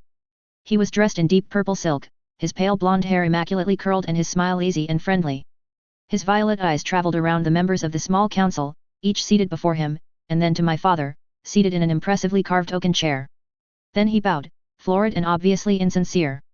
Or at least mocking. "Your Grace," he spoke at last, coming up from his bow. "Words cannot do King's Landing and your court the justice it deserves." He was mocking us. He came to us on bended knee for aid and he was mocking us. One had to admire the arrogance that would take. I suppose he knew as well as we did that we could not afford to let Lys and her famous sisters fall. The more of Damon's army they tore at, the less we would have to face if, when he overran them and came further west for his true goal. Gladly do we receive the envoy of the Lysane, said father, a muscle jumping in his jaw that told me clearer than any words he had come to the same conclusion I had. The three daughters once more, your grace, corrected the man, smiling. Our gracious cousins the Tyroji and the Myrish are once again united with us to face the threat of Daemon Targaryen. Is it true? Asked Maester Edmund. Did he sack Volantis as was reported? Sack? Said Letho, smiling. No, no man could sack the first daughter. I breathed a sigh of relief. Joffrey and I had been right then. The letter had been fiction. The only question was, how much had he fabricated? The letter was a lure, surely, but what part had been the bait? But something happened. I said. We have been hearing reports of destruction, stolen legions, and a missing fleet. Letho nodded, his eyes were troubled even if that infernal smile was still in place. It has been hard to draw out the truth, he admitted, as if it were some great secret. But we sent our own spies. Not only to shadow his approach but also to investigate what happened there.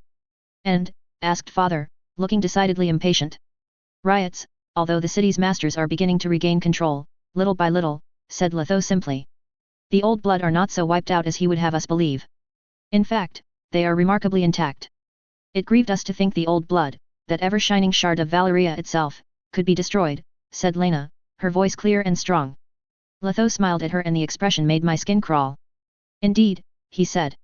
Our own, verified reports, say that he arrived and set himself up in the House of the Dragon. Are you familiar with the establishment? It was founded. We are familiar, said Lyman, a bit of heat in his voice. Of course, his brother had died for Sarah's arrogance. Jaehaerys and Braxton's own too, but the name of that princess must be salt in a wound he'd long forgotten about. Letho smiled again. Well, by all means they were not intending to take him in, until they suddenly did. Then he began meeting with people, agitating the followers of the Red God, and the old blood's patience wore thin when the riots began. They sent out their elite guard and well, you know what happened next, I assume. I did, unfortunately. Somehow, he had gotten them to defect, to unite behind him. He set the mob on the city, besieged the Black Walls and sacked the outer palaces before what was left of the loyal guard, priests and soldiers threw him back, Letho explained. It was mostly his freed slaves that took the brunt of the counter-attack. He is awfully protective of those legions. When the admirals of Volantis also defected to his cause, it was those legions he chose to have escape by sea. What of these priests? I asked, earning myself a surprised glance from most. They pop up near him without rhyme or reason, what claim has he on their loyalty? Not as much as you would think. The ones that follow him are a cult. The majority of the Red God's faithful have declared him a heretic, to be burned in the name of their god. I wouldn't get my hopes up that they will succeed, though, what's left of their priesthood has fled. I so hoped Melisandre, if she was indeed around, was among those who fled. Still, I suppose there was one way to find out. What of these reports that shadows have been slaying people? I asked. Letho looked genuinely surprised at that, maybe even scared for a moment. There are rumors of a shadowbinder, he asked quickly. The gods see fit to laugh at us if he has one. A shadowbinder, said father slowly.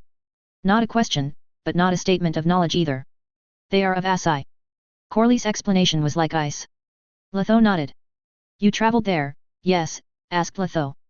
Corlys nodded, clearly not trusting himself to answer. Then you know how dangerous this can be. An unstoppable assassin, you cannot run, you cannot hide, it will always find you. It is death. If he has one. I watched as the Magister frowned and thought this over. They are not unstoppable, said Lena quietly. There are Valyrian writings of them. Of wards that can prevent them from crossing.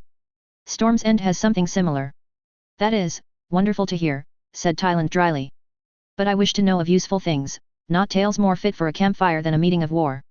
They are no tale, said Corlys and Lena at the same time. If he has one, and such a rumor must be investigated, it is not a shadowbinder in service to the Red Temple, said Letho firmly. All of them fled with the High Priest and the Fiery Hand when the mob came for them. Then let us wait until we have some confirmed report rather than assuming he is the next coming of the Forsaken Night King, snapped Tyland. My eyebrows shot up. That was a northern tale. Not one I would have assumed a noble from the Westerlands would know of. Was it just that he was well read, or was Tyland the man in charge of luring the north to Aegon's side? Let us move on, snapped father. What of this daughter? A nasty one by all accounts, supplied Letho, regaining some of his earlier flair. They say that she's taken to setting that dragon of hers on her father's freedmen soldiers. Cruelty is commonplace in Damon's world, I said quietly, and father nodded, his eyes sad. Letho merely shrugged, as if he privately thought that the freed slaves had being burnt alive coming to them. Has he reached your lands yet? Asked Corlys. His tone was almost stiff. Talk of magic and assai had him scared and jumpy. He bites at our borders, but he is still marshalling his full strength. He has yet to commit to a true attack. It is the enemy within we must subdue first, explained Letho. Slaves, I said before I could stop myself. You will receive no aid from us in this grim endeavor. If we are to face Damon with our full might, we must be secure that he does not have a man behind us, ready to drive a knife home, said Letho with wide-eyed innocence, as if he did not understand the issue. Father snorted derisively. We are here to discuss what aid can be provided in our fight against my traitorous dog of a brother, he spat. Not to help you commit that most vilest of acts. If men, gold, and ships are to be provided, as discussed, they will not be deployed within Lys itself. The same goes for Tyrosh and Mir. Your decision is disappointing but not unforeseen, said Letho. We already have a solution for such a term. Such as? Asked Gerald Redford. Letho smiled. Leave that to us, Lord Redford. I would not wish to involve any in this room in the act of slavery when you clearly feel so strongly about it. He was laughing at us. This arrogant little. His eyes flickered to Lena at that, amusement still dancing in them, and she clenched her fist so tightly her fingers went white. Of course. There were no free women or men in Lysane pillow houses, were there? Damn her, and damn him for bringing it up once more when I had all but forgotten it. Then why mention the issue at all? Asked Tyland Lannister, green eyes locking with Letho's. I care little for this perfumed slavers' games. Speak to us plainly or you shall receive no aid from us at all, and we shall keep our fleets and men to guard our own borders. Harshly said, but I concur, said father firmly. We have aid to offer. Ask for it or do not, for I am not in the mood for games. Letho's face went flat, false amusement and playfulness falling away. He was silent for some time, as if he were considering his next words carefully. Father kept any triumph from his face, but I could tell it was there, in the way he sat back in his chair, in the way he tilted his head slightly as he watched Letho think. I risked another glance at Lena and swallowed. She was still glaring at him, her fingers were still white with rage. Part of me wanted to place my own hand over hers and part of me was struggling with utter disgust that still lingered at her actions in Lys. Your Grace, if plain words are desired then I shall deliver them to you, said Letho finally. Daemon Targaryen is your prob. Prince Aegon Targaryen. At the call, my heart leapt into my throat. There was my brother, fully armored as if he were a knight clanking into battle. From behind father, Laurent stepped forward, brown eyes unfriendly, but father merely waved him back. He was furious, though. His jaw clenched even tighter than before, his face a pale white, his finger wrapped around the carved arms of his chair as if he feared what they might do if he let go. Gods give us strength, muttered Brindamir. I bit my lip. I had spoken barely 2 words to the man so far, but I had to agree as my brother clanked and clattered past Letho and crashed to a halt in front of father. The envoy is right, he declared. Letho's eyes lit up in delight and I wanted to hurl my inkpot at him. We may deny Daemon all we wish, but he is of House Targaryen. He is your brother. He is our problem. This skulking, this underhanded and coy offering of aid is wrong. He must be beaten in the field. Our banners must be mustered, Westeros must be united in the fight against him. I thought, for one terrible moment, that father might strike him. The prince speaks with the passion of youth, perhaps, but he speaks truly. There are more than a few men, good and loyal men, who share his sentiments, and wonder why we do not commit. Tyland didn't even squirm as we all turned to look at him, instead he adopted a look reminiscent of his brother just before he did something that he foresaw being exceptionally annoying in a completely deniable way. I thank the wise prince for seeing our argument as true and just, said Letho, bowing slightly. We deserve Westeros' legendary might. We are suffering for your arrogance. Sit down, Aegon, hissed father, through clenched teeth. Aegon tilted his head, defiant for a moment until Tyland gestured and the servants brought forth a chair to place between Lyman and the Lannister twin. We waited in silence as he seated himself. I caught Lyman's eye and the elderly man gave me a helpless shrug. The honorable envoy from our allies and the 3 daughters has a right to ask these questions, said father finally. He was still furious. His body completely still. Every word sounding wooden, as if only by stripping them of all emotion could he stop himself from screaming himself hoarse at my idiot brother. Daemon is of House Targaryen. He is my brother, as much as I have come to loathe that fact. I can see my own mistakes reflected in his actions. I can still see the young boy in the training yards and that hate-filled monster that claims my crown. No one dared speak as he seemed to gather himself for a second. Not even Letho, who was back to being serious, as if he also sensed that father was dangerously close to being pushed too far, and he knew that should he cross that line, he would be sent home with little to show and lucky to keep his head. Father was an affable and lovely man, it was hard to bate his temper, but there was little any could do to stand in his way when you finally drew it out. But we will not be sending our armies overseas to fight him, for that is what he wishes, said father, meeting Tylan's gaze. We have more men, better fleets, more dragons, insisted Aegon. Now is the time to strike. And what do you suppose we do if we strike and he is not there? If he lets us overextend only to strike at the capital or our children? I asked. If we strand armies at sea on boats and he sinks them? Who will even pay for this grand war you envision? We cannot engage in some rash, knee-jerk reaction when he is so obviously wanting us to go to him. These are excuses, snapped Aegon, rising from his chair. I followed him up, anger making turning my blood to fire. How dare he? How dare he humiliate us all before a foreign envoy? Throw a tantrum in the middle of a meeting because he wasn't getting his own way? How dare he so publicly defy our father? I saw red, tasted blood. You are a child. I snarled, aware of others rising around us and Laurent striding forwards. These are only excuses to someone who has never seen battle, who does not know Damon like I do, who does not know what he is capable of. All you want is some glorious little battle with flags and banners and cavalry charges, but you are utterly ignorant of what that would mean.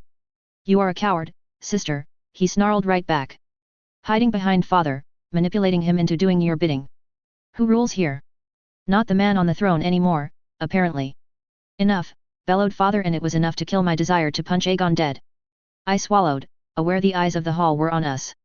I sat down and mumbled my apologies, feeling like a child. Why was it he brought out the worst in me? Aegon sat as well a moment later, jaw clenched tight and looking so much like father. You will excuse us, Magister, councillors, said father firmly. I must speak with my children. Lord Corlys, Lady Lena? Please stay. Letho had gone back to looking like his entire trip here was a huge joke, and the rest of them were grim-faced, even Lena.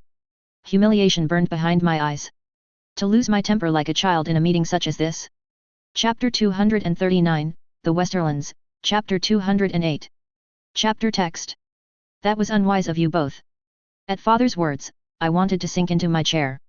I settled instead for staring at the wood of the table, well aware my cheeks were red with my embarrassment. To argue in private was one thing, to argue in front of the small council itself? In front of a foreign envoy, as if I were a mere child? I'm sorry. My own words sounded quiet and hollow. I wanted so badly to reach out, to grasp Lena's hand, but such a thing was unwise, very unwise. I nearly jumped from my skin when father laid his hand on my shoulder, his other catching my chin and forcing me to meet his eyes. For a moment, I thought I was in for a dressing down, but then the glint of anger in his eyes died and his face softened slightly. I know, he replied, letting go. Do not repeat this. I will not, I swore fervently. My hands were shaking as I gripped the chair. Why? Why was my breath not coming so easily? How? What desperate, racing thoughts had been turning over in my head ceased as he drew me up slightly and pulled me into a crushing hug I found I missed without knowing. I buried my head into his shoulder, fighting sudden tears that threatened to undo what composure I had managed to salvage from bickering like a child not 5 minutes earlier. I know, he murmured softly. You are afraid. I will keep you safe, I will keep you safe from him. I will fight him and any army he sends with my own 2 hands if I must to keep you safe. He cannot, he will not, find you unprotected. That is, my denial did not even leave my lips before tears came. I was lying, to myself, to my family and to my children. I was afraid of him. I was blocking out what his coming meant because I was terrified, deep in my gut I knew that I could die, that he wished to kill me and he had spent over a decade planning to. Thank you. Do you have a, thank you, Lady Lena? He drew back, dabbing at my eyes with the handkerchief I recognized, the decoration childish and unskilled. One of Lena's most treasured possessions, a gift from Rena. And I was weeping on it. Gently, he handed me the cloth and with legs that felt like jelly, I lowered myself into the chair next to my lover. She dropped an arm around my shoulders, warm where I felt cold, but it helped. Corlys gave his daughter a raised eyebrow and the fierce look she gave in turn made me smile, despite how full of woe my mind suddenly felt and how my eyes stung with fresh tears. How had such words reduced me to a sobbing mess so quickly? It made me want to start weeping all over again, that anyone should see this, that I should be mistaken as some faint-hearted woman, unable to even contain her emotions in important meetings that may decide who lives and who dies. I shuddered again and Lena's arm gripped me a little tighter in response. Father watched me for a moment, then he nodded and turned to the other occupant of the room. Aegon sat, rooted into his chair, his face pale white as if he were about to be sick or faint dead away. His wide eyes were on father as he leaned against the table, his posture making it clear just who he blamed for this fiasco. More embarrassment washed over me. He had seen that. Seen my fear, seen me break. I would strike you, boy, if I were not so sure you regretted that little rant the moment it left your mouth, father began, his tone as cold as ice. You came to this meeting uninvited, you undermined what we were working towards, you undermined me, you undermined my heir. Aegon swallowed and said nothing, but I saw him tremble. He had gone too far, he knew he had. Father's temper could be unpredictable, but nothing could bring it to the fore like family. Would that save Aegon? Or damn him? I stand by my complaint, he rasped, as if his throat were dry. I could sympathize. That is the problem, father told him. Corlys, my brother's forces, if you will. Spies and general rumor say 10,000 well-trained, well-equipped men follow him. These are the Volantis legions. Despite guarding the Black Walls for centuries, a full half of their number chose to abandon their masters and follow Daemon west. These form the core of his army and are currently among the most dangerous tools he can bring to the battlefield, began Corlys, his violet eyes fixed on Aegon. He looked, at first glance to be dispassionate, removed. I knew my good father, though. He was reveling in this, in the lesson he was handing to my little brother right now. 10,000 men who know how to kill and are better equipped than the average fighter in Westeros. Lockstep legions well familiar with fighting mounted opponents, clarified father. Continue, Corlys. Of course, your grace. These legions form his core, but he also has much of Volantis militia soldiers. Well-armed, semi-professional soldiers, we put their numbers at about half the size of the legions, although I warrant more experienced with actual combat. Most were drawn from ex-mercenaries, men looking to retire from more active killing. In addition to that, he has countless thousands of freed slaves and men devoted to his little cult. Their arms are a little more unorthodox, but numbers alone make them dangerous. Fanatics do not break, they do not rout, they do not run from a fight. They do not shy from taboo nor distasteful acts, no crime is too great in their eyes. In his seat, Aegon straightened slightly. We have knights, he argued. Thousands of them. We have men at arms, our armies are at their largest since Aegon's conquest. Our dragons outnumber his, he cannot oppose us. In a conventional fight, yes. Aegon's momentary triumph at father's statement gave way to puzzlement when he realized father was agreeing with him. But Daemon does not fight conventionally. And so we must stoop to his level, he asked, tone sullen. Father sighed, but it was Corlys that answered. You cannot send the full might of the 7 kingdoms abroad. We have fleets, yes, but supplies would soon become stretched and the cost would be so immense our treasury likely would not take it, Corlys began. Aegon was quick to answer. I am no fool, he retorted. I was not suggesting we take every fighting man, but we could take enough to defeat him on the field. I wanted to be sick as my stomach lurched uncomfortably. And who will you send against him to oppose his dragons? Asked Laena. Viagar and I? My mother and Malaise? Perhaps even Laenor and Seasmoke? Of your siblings, only Aemond comes close to our level of skill, and that is because he spends every spare moment in the saddle, learning about his mount. You would bring politics into this? He asked. Disbelief echoed in his features and the way he shifted in his seat suddenly. Daemon threatens our king, and you would complain that more black riders are sent than green. It is a consideration I must take into account, said father solemnly. I heard the unsaid thanks to Alicent quite clearly. So did Aegon, if his flush of guilt said anything. Lady Laena makes an excellent point. Daemon is every bit as equal to Rhaenys in her prime. I could not send any rider who was not among our best, for they would simply be fodder for his slaughter. And Daemon would only stick around to face such a force if he was confident in winning, drawled Corlys. He has his own dragon ally to call upon, and her mount is monstrous indeed. Much more likely, said father, is that he would sacrifice his slaves and cultists to us, take his legions by sea and attack somewhere we do not wish him to. Aegon ran his hands over his face and made some noise of frustration. You act as if he is some demon from the tales of old, he groused. He is a man, with men at his bidding. He is not unbeatable. His child's dragon cannot be so monstrous. It is young, as is she. Are you so sure of that? Asked Laena, her arm removing itself from my shoulders. I missed the warmth instantly, wanting the comfort back, but wanting this entire conversation to be over first. He is a man, yes, but he has more than just men at his call. Superstitions, scoffed Aegon. The small folk tricked into passing on mere tricks, each iteration making them more impressive. And are the rumors about me mere superstition? Asked Laena sharply. Worry stabbed in my gut and I half rose from my slump before father rested his hand on my shoulder. The look he gave me told me he knew about Laena's interests anyway. I was quite sure he did not know of us. Aegon laughed, the sound bitter. If my sister wishes to ply you with gold to play alchemist, then who am I to deny her? He asked. Mother believes you to be the second coming of Visanya, or Tyana. Your own sister sees the future in multitudes as she dreams, Lena argued. Is my knowledge of the magics of old so impossible? That is different, he said, stubbornly. For the sake of the seven, I spat before I could stop myself. He has magic, brother. Likely several types. He has spent a decade surrounding himself with cultists of the Red God.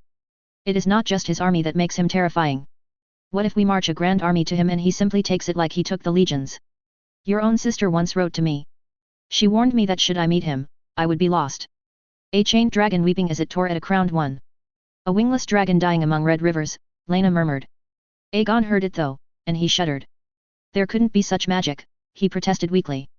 We know not what horrors the Valyrians dreamt up. They were great, yes, but they unleashed upon this world so much horror and grief that I would not say any act was taboo to them, father opined. Do you see, Aegon? My brother is mad, my brother has power we do not understand, he has resources we can only guess at. If we do exactly as he wishes, we will lose. Aegon was silent for some time, color returning slowly to his cheeks at least. I understand, he finally intoned, with the demeanor of a man accepting his own death. I understand he is a man pushed to the edge and that he would be capable of much I had not previously considered. I will, if it pleases you, I will consult Helena. Sometimes, she can direct the dreams. Direct them? Asked Lena sharply. Not the time, said her father, giving her yet another warning look. She flushed red and mumbled an apology, settling back into her seat. My father smiled sadly. When did you know about Helena? I asked. It was not Damon, at least. I could focus on that. Helena was better than Damon any day of the week. A long time ago. Alicent, she did not realize, but I knew the tales. My poor Helena, he closed his eyes for a moment then sighed shakily. I grieved for her, but she would not let me in, would not reveal to me her dreams. Consult her, but do not push her too hard. They hurt Dennis greatly, I would not want to see her hurt too. I swallowed, the very act painful. Aegon nodded stiffly as we all lapsed into silence for a moment or two, each lost to our own thoughts. My eyes still felt swollen, I still felt as if I were standing on quicksand, but I could do this. Then I would go to the manse, curl up in Lena's arms, and have the bulk of my breakdown in private. Let's spill all those fears and repressed words. You will apologize, Aegon, said father. You will apologize to the councillors and to your sister. You will do it before those you undermined us to, and you will do so sincerely. Yes, father, said Aegon. It rankled. I saw it. Yet he had shown himself up, just as I had done. My fear, my tears, had bought me reprieve, but he had no such look. Father rose to call back those he'd ordered gone, and Lena reached over, the tips of her fingers lingering too long as she plucked the cloth from my fist with a sad smile. They would see that I had wept, but I would give them no more satisfaction than that. Chapter 240, The Westerlands, Chapter 209. Chapter text.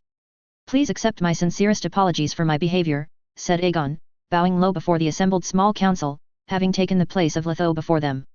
Letho for his part was stood by the door, watching with that same amused expression. I was not in possession of the true facts of my uncle's behavior and acted recklessly before seeking out knowledge. The passions of the young, said Tyland, as if he were some elderly and wise sage dispensing wisdom to a crowd. Passion, yes, but temper such passion with knowledge, said Lyman, a sour note to his tone, evidently not as willing to let him get away with his behavior. There are countless men here that could have informed you of Damon's nature, said Brindamere of Tarth. I fought with him, Lord Corlys to an even greater degree, Lord Beesbury saw his childhood, and Lord Redford has knowledge of his movements and secrets. This was unacceptable.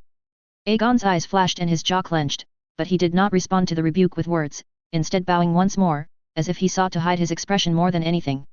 To anyone else, it would appear almost polite. Yet, I knew Aegon.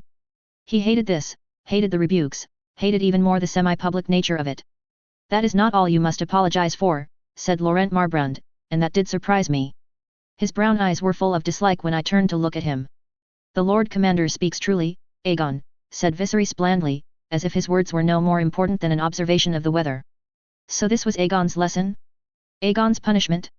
Father knew Aegon must be squirming inside, he was dragging it out on purpose, making him speak words he did not wish to utter, secure in the knowledge that rumor would soon make the matter public given the council was black in nature these days.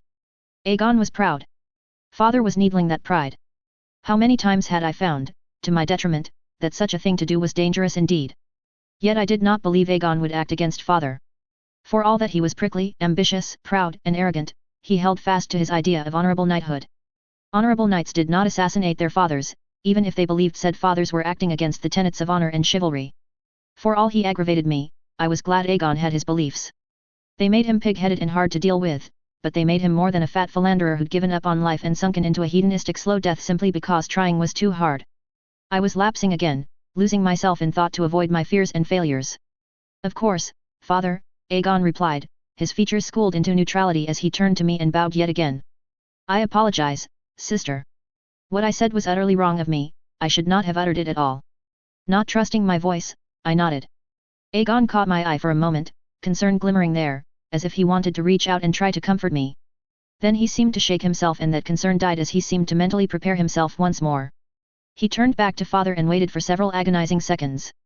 And I am sorry for what I said regarding your own kingship. It was wrong, damaging and untrue. I do not believe that, no one would. My anger made me speak untruthfully in order to hurt you, father. At his words, father shifted in his seat, as if weighing up Aegon's apology and its worthiness. Finally, father nodded and gestured to the seat Aegon had occupied before he'd accused Viserys of being a mere puppet.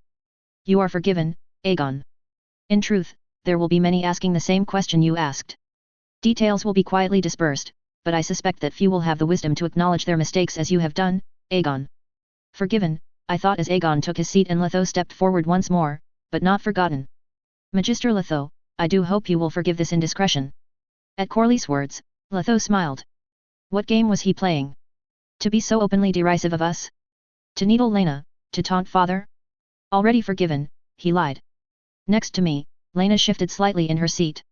Then let us move back to the matter at hand, said Corlys, all false smiles and almost bared teeth. Did he know this man? I would have to interrogate both him and Laena soon enough. It was clear he knew Laena, at least, and that Laena knew him. Had they? Sudden jealousy added to the fear and I swallowed. Of course, father replied easily before turning a false smile to the envoy. We are prepared to offer gold, ships, and men. We are not prepared to take an army to your shores. And so the daughters must bear the weight of the wrongs the king of Westeros has wrought, sneered Letho. You raised the viper in your bosom, you gave him everything he needed to burn this world, and then you sent him away with nothing but hatred for man in his heart and washed your hands of him. You cared not where he went or whom he has hurt. I set a bounty on his head when he fled justice.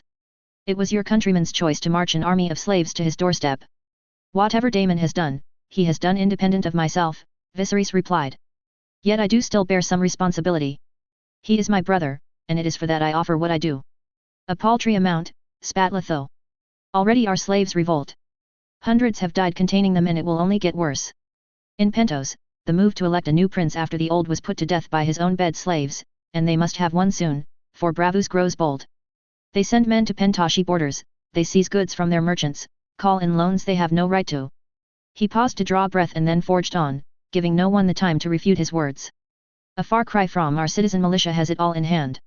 Further east, Volantis burns and has burned since he left it.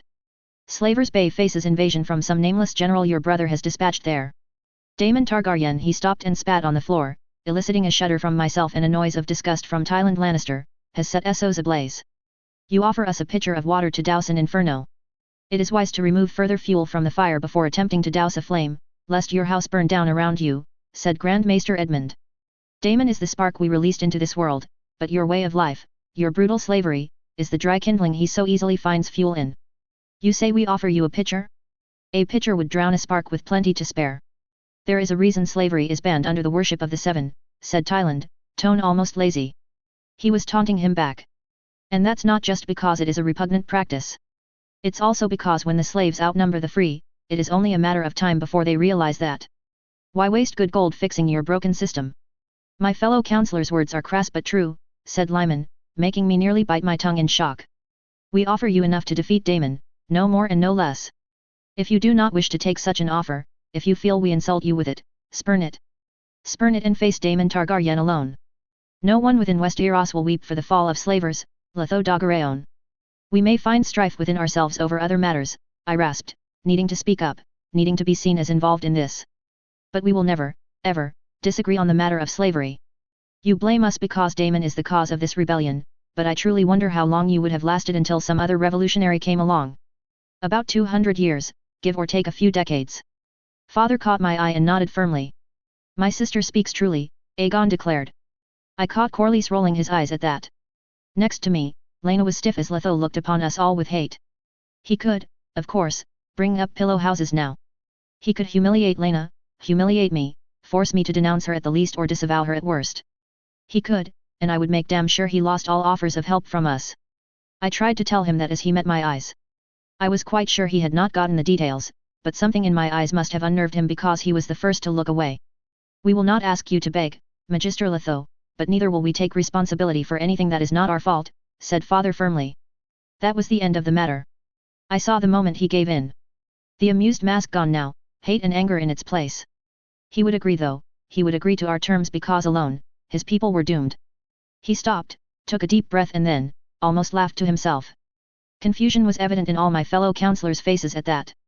Then suppose I will take what is offered. Damn her and damn her predictions, he muttered. Her? Asked Grand Maester Edmund. Letho laughed again but the sound was bitter and carried no joy in it. Self-deprecating, I realized. No one of any importance, he muttered. An advisor to the Admiral. Baelos Hestorus, I said. He seems a capable man with excellent people underneath him. Letho refused to take that bait, instead standing before father once more. His jaw clenched tight as he bowed as shallowly as he thought he could get away with. I accept your offer of aid on behalf of the 3 daughters and Admiral Hestorus. There was another curious thing. Admiral was a Westerosi affection. Then we must plan our response, Corlys announced. I have received countless inquiries from lords and ladies across the 7 kingdoms regarding how they might help fight Daemon's menace. 3 houses have pledged a total of 32 ships of varying descriptions, and other houses have responded to the news with offers of aid as well, 76,964 gold dragons, and men totaling 24,526 have been pledged to the cause. At that, Letho looked genuinely surprised. As if he had expected much less, of course, I had no doubt that this grand army was much less impressive than it looked on paper. Of the lords that had promised men, most likely promised 2 or 3 of their peasant levies. A few, those who were like Aegon and eager for glory, might go themselves and take knights with them, but I suspected a good portion of manpower would not be well trained or particularly well armed. Gold was easier to quantify. Those unwilling to send men but still wishing to demonstrate some stand in the face of the rogue prince would have sent along sums. I had no doubt it would soon be a matter of bragging rights. Who donated what to the cause? The ships were interesting, 3 houses and 32 ships. Velaryon and Hightower, I would assume. The third could be anyone. Jack Whitehouse in Kingstown, the Arryns of Gulltown, the Manderleys of White Harbour or the Lannisters of Lannisport. Why was I guessing? It would be a simple matter to see each contribution Corlys had received from the man himself. My mind running rampant again, unable to just settle and listen, still trying to repress fear and uglier emotions. That is just the lords of Westeros, said father easily. House Targaryen also pledges gold and men. I have taken steps to secure the continued employment of several reputable mercenary companies that operate within the disputed lands. The Light Foxes, the Children of the Mountains, the Sun's Pairs and the Golden Moons have all given their assent to join your defense. Near 15,000 men trained in the art of war. If that is what is offered, then I will thank you for such an offer, but I cannot pretend that I am not disappointed that the might and glory of Westeros does not descend upon its disgraced son to put an end to his evil, said Letho. A final note, said father, as if he had not heard the magister. We all shifted in response to that, with surprise and interest, as father rose to his feet. This was some grand gesture. I knew it because I knew father.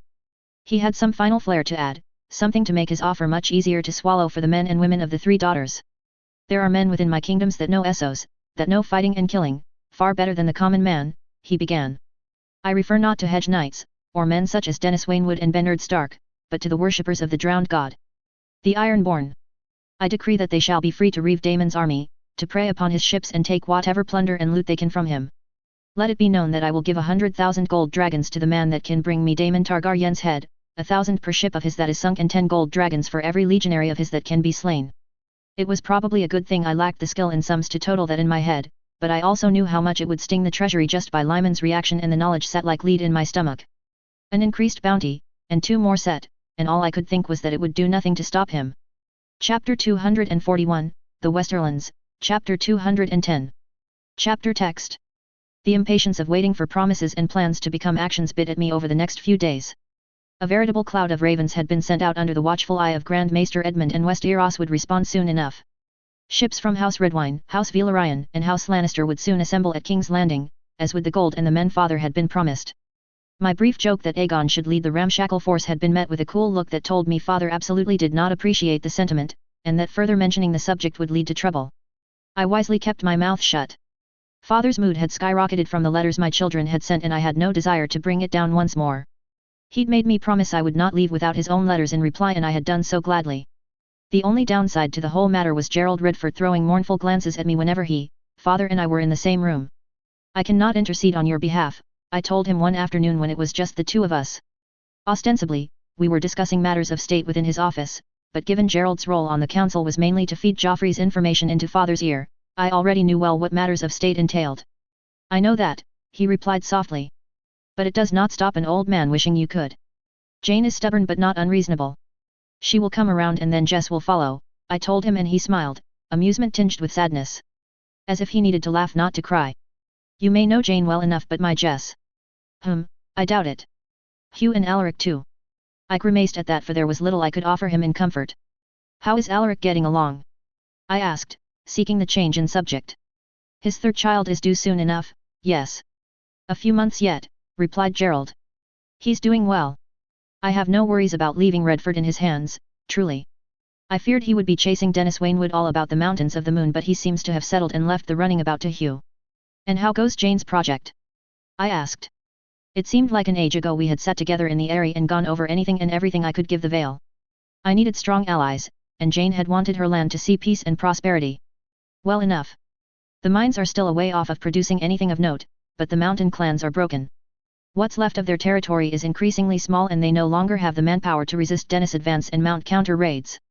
2 winters have broken them and I can't say I shall weep for their end. His tone was bitter, in the way most Vale lords tended to be when speaking of their ancient rivals. I cannot say I would either, I replied easily as Gerald nodded along with me. The atrocities they have committed. The improved farms are not to be sneered at either, nor your more exotic plants. Although Jane writes to me of needing endless wagons and horses to get it to her mining depots. Still, it means our imports are lower than usual and I'll take that as a win, especially with the Iron Bank breathing down our necks. At that, I frowned. I have heard it said they are calling in loans. I inquired. Loans that were previously considered to be far from in default. They badgered Jane but she told them to leave. Well, you know your cousin, she was not so polite as that, but that's the gist of it. They did not go so far as to call for a total repayment, but they certainly made noises at increasing the rate of repayment. It worries me, I admitted. The Bravici prepare for war against Pentos as Daemon invades their closest natural ally. They call in debts of Daemon's enemies. It worries me as well. I know your uncle well enough from his time in the Vale and from your own stories, I doubt he has changed for the better. Bravos though. I cannot see them aligning with a man such as he in the way you are thinking. When he saw my raised eyebrow, he elaborated, fingers coming up to scratch at his beard. Less magnificent than it used to be, now more a neat and tidy trim. Perhaps it was the influence of the fact his hair was more silver than not these days, or perhaps it was his mistakes weighing heavily on him. Like as not this is pure opportunism. Weaken their rivals amongst the free cities, weaken the remaining dragon lords by fueling a civil war and capitalize on it by taking land and tribute from their neighbors. That does not overly reassure me, I said dryly. They still may be supporting him. But they aren't behind him, merely goading him. There is a difference. I snorted at that and he shrugged. The unease, ever present in my breast since Daemon made himself known once more, sitting like a rock behind my ribcage and making my stomach flutter in anxiety. I took a few deep breaths, Gerald politely averting his eyes as I regained control of myself. There is no shame in fearing him. Only good sense. I wish my nightmares would understand that, I groused. In truth, the unspoken accusation of cowardice that I could feel being leveled my way every time I spoke to any warhawk was probably true. I feared Daemon, feared him in a way that had me waking from unrestful sleep, shivering in Lena's arms. I had not even confronted her over Letho because I was afraid she would withdraw that support. Sab was with Forrest, making the most of her time with him and her children, and I could hardly demand she provide the same platonic comfort that Lena did to me. Something that I'm sure many wish as well, replied Gerald, and I hoped he was not acting and that he truly found no shame in my admission. I remembered, vividly then, how he had treated me after the fall of Gulltown. How he had guided me through those first shaky steps on solid ground after I had turned my dragon loose on the defenders of the city. After Syrax had torn their lines to shreds and how I had killed for the first time. Gentle, kind, understanding. I closed my eyes as we lapsed into silence for a few minutes, the only sound the birdsong through the window we had thrown open to let the cool summer breeze into the room. A knock on the door disturbed me and when I opened my eyes, Gerald was also looking confused. What? He called, Tone curt. I gave orders that I was not to be disturbed. My lord, my apologies, Prince Aegon awaits his sister. Gerald turned surprised eyes to meet my own baffled stare. After the council, I would have thought Aegon would want nothing to do with me. Send him through, replied Gerald finally, after I nodded stiffly. I took the few moments before the storm to ensure I was properly rearranged and not as if I had just been half asleep. Then the door opened and the first thing I thought was that my brother looked as if he had managed to get as much sleep as I had. Which is to say, absolutely none. Aegon, I said as he paused, standing before me like a naughty child, his features uncharacteristically shifty. At least he was not in armor this time. My apologies for seeking you out when you are evidently busy, Rhaenyra, he began. I have a request of you. Would you hear it? A request, I replied in disbelief. He humiliates me, declares his intention to usurp me, then asks me for a favor. I let him see my anger, my disapproval, and he set his jaw in a way that made it clear he intended to ask and my anger was not a factor in the matter. Lord Redford, could I borrow your office for a few minutes to speak in private with my brother? Of course, Your Grace, he murmured, rising and bowing to me before disappearing through the door without a second glance. Aegon took the seat he had so recently abandoned and I fixed him with a level stare. Speak, I told him after a few moments of silence. Oddly enough, the tone did not send him bristling in offense as pricking his pride so often did. I would accompany you to the Westerlands, he replied. If you would have me.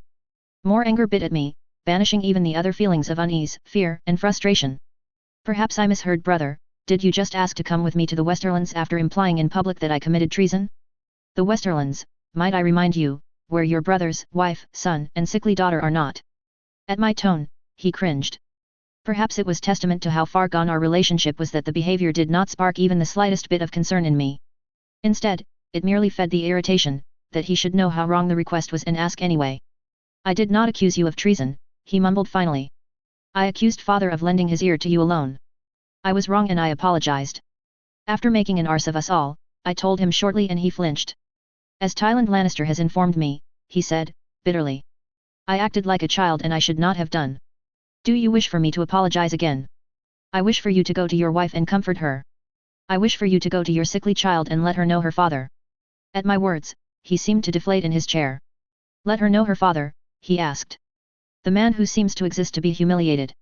I will not respond to your self-pity. Every bit of humiliation heaped upon you has been well earned by your actions. At that, his features darkened and he shook his head, as if ridding himself of thoughts he did not want. I did not come to argue. Just to ask, he said finally. May I come with you?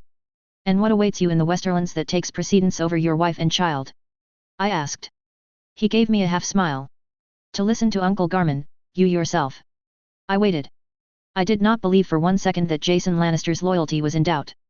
After a moment, he chuckled. But in truth, I want to go home. See my friends, see. He stopped and then shrugged again. Will you let me come with you, sister? I cannot stop you, I finally, begrudgingly, admitted after a few moments. You are a grown man with a dragon and your business with Helena is not my business.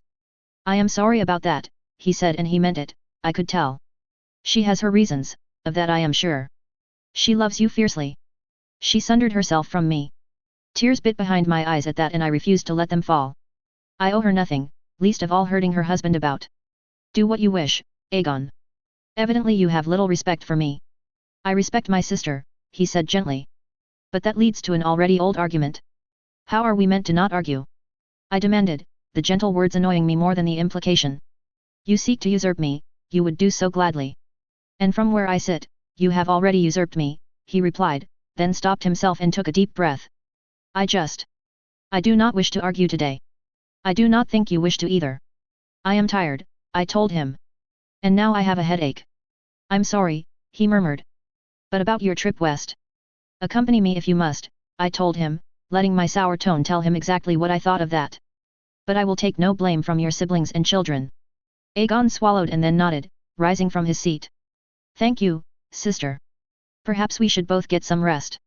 If only rest would come so easy, I thought as he moved to the door and opened it, casting one look I could not read back to me before disappearing through it and letting it close gently behind him. Annoyed, I reached up to rub at my eyes, feeling as if I had grit on them, before sighing heavily. Twat, I muttered, more for the need to express my anger somehow than any real feeling. Then I rose to my own feet and reached for my cloak as Gerald stepped back in.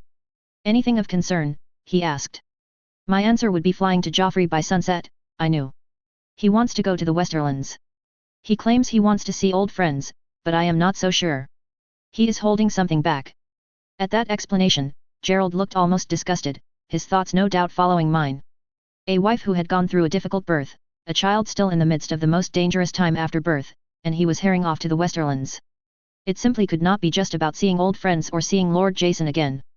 Could he mean to sabotage our efforts there? Gerald asked, reclaiming his seat and reaching for paper and his inkpot. I doubt it, I believe our efforts are pre-sabotaged, I admitted. The Reach was rife with conflict to be exploited, but the Westerlands, they had no major skirmishes or insults in living memory beyond the usual lordly ambition. The Lannisters knew well how to deal with ambitious underlings. Gerald clucked his tongue in thought at that, his quill beginning its scratching across the paper. I shall leave you to your work. Thank you, Rhaenyra, he said, tone earnest. No doubt Joffrey will confer with his men who are close to the prince as to the purpose of this trip. If I learn anything, Joffrey will be the first I inform. Chapter 242, The Westerlands, Chapter 211. Chapter text. Sab will be with you, so I won't tell you to be careful, she will keep you safe, said Lena, hand resting lightly on my shoulder for a moment before shooting a look at Sab that carried overtones of or else. I'm sure our princess would much rather have you along though, Sab replied, the slight smirk on her face telling me exactly what she was insinuating. I dropped back onto the bed and wrapped my arms around her midsection, laying my head on her hip to peer at Sab. Do you wish to stay behind? I asked, voice sweet and innocent. Discover the mysteries of dragons for me and I'll take Lena. Alas, replied Sab, tone dry. I lack the skill to do much but play the brute. Shame, muttered Lena, her hand tangling in my braid. Give us a few moments. Scandalous. But she left all the same, grinning away to herself as Lena snorted and shook her head. Will you be okay, she asked, pulling free from me for long enough to sit down beside me. Will you? I asked. I wasn't sure I could answer the question without having yet another breakdown, and it was not long before I was due to meet Father and Aegon at the keep. Implying what? She asked, voice soft. I smiled at her, glad she had not taken it the wrong way at least. Luke, your goals, your father. At the explanation, she winced. Luke will quit sulking when he realizes I'm an afternoon away on Dragonback, and father has finally seen the light and agreed to give me his tomes from Yi Ti and Leng, although I've been through most of them by now, the 7 no. She paused and took my chin with one hand. As for my goal, for my queen, I'd conquer the hells themselves if you asked. I'll settle for a dragon, I told her and she smiled, her lips meeting mine a moment later. Then I will not leave Dragonstone until I can present you with a dragon I have personally hatched, she promised, her voice dropping a few octaves and making me shiver at the roughness of it. Does this mean I will not see you again before you are 75? I asked. The joke was weak and I knew it. For a moment, she almost looked surprised. Then she frowned. What is wrong? She asked. Does that displease you? No, I told her. No, it does not. I am not feeling well. This whole matter has me out of sorts. Kiss me again. She did so and I could almost avoid the self-recrimination of cowardice that washed over me as her lips touched mine. I needed to know what Helena had sent to her, I needed to know what she had done in those pillow houses, and I was too afraid to confront her. Not here, not now, not when so much was at stake. Not when I needed her so much. It already hurt like a stab to the gut to be leaving her behind now, I could not make our last moments tense and uncomfortable. Selfish coward that I was. As if sensing my thoughts, she pulled back. Something is wrong, she stated. Will you leave it to fester? You know me. I joked weakly and she captured my chin again, eyes seemingly looking into my soul. Not now, not when we are to be parted. What have I done? She asked, sounding as if I had just punched her in the gut. Nothing, I insisted. Her lips thinned and I wanted to close my eyes and sink into the ground, never to be seen again. I needed to be better than this. It is your time in Liss. The words sent my stomach tumbling, as if I had stepped into empty air and started falling. I wanted to protest when her hands dropped to her side. I wanted to curse myself. I see, she said quietly. Liss. Letho insinuated, it was hard to say the words and I shut my eyes. Tired enough to fall asleep on Cyrux, and yet I was trying to navigate conversations such as these. I didn't open my eyes as she lapsed into silence again.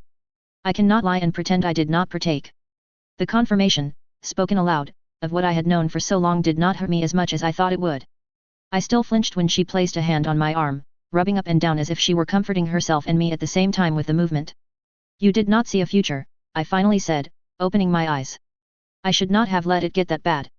I knew you struggled, yet I was absorbed in Iman, the twins, and the blacks. It was no one's fault but my own, she corrected, quickly. I wish we had chosen to speak before today. I glanced outside, noting the sun had climbed higher in its morning journey.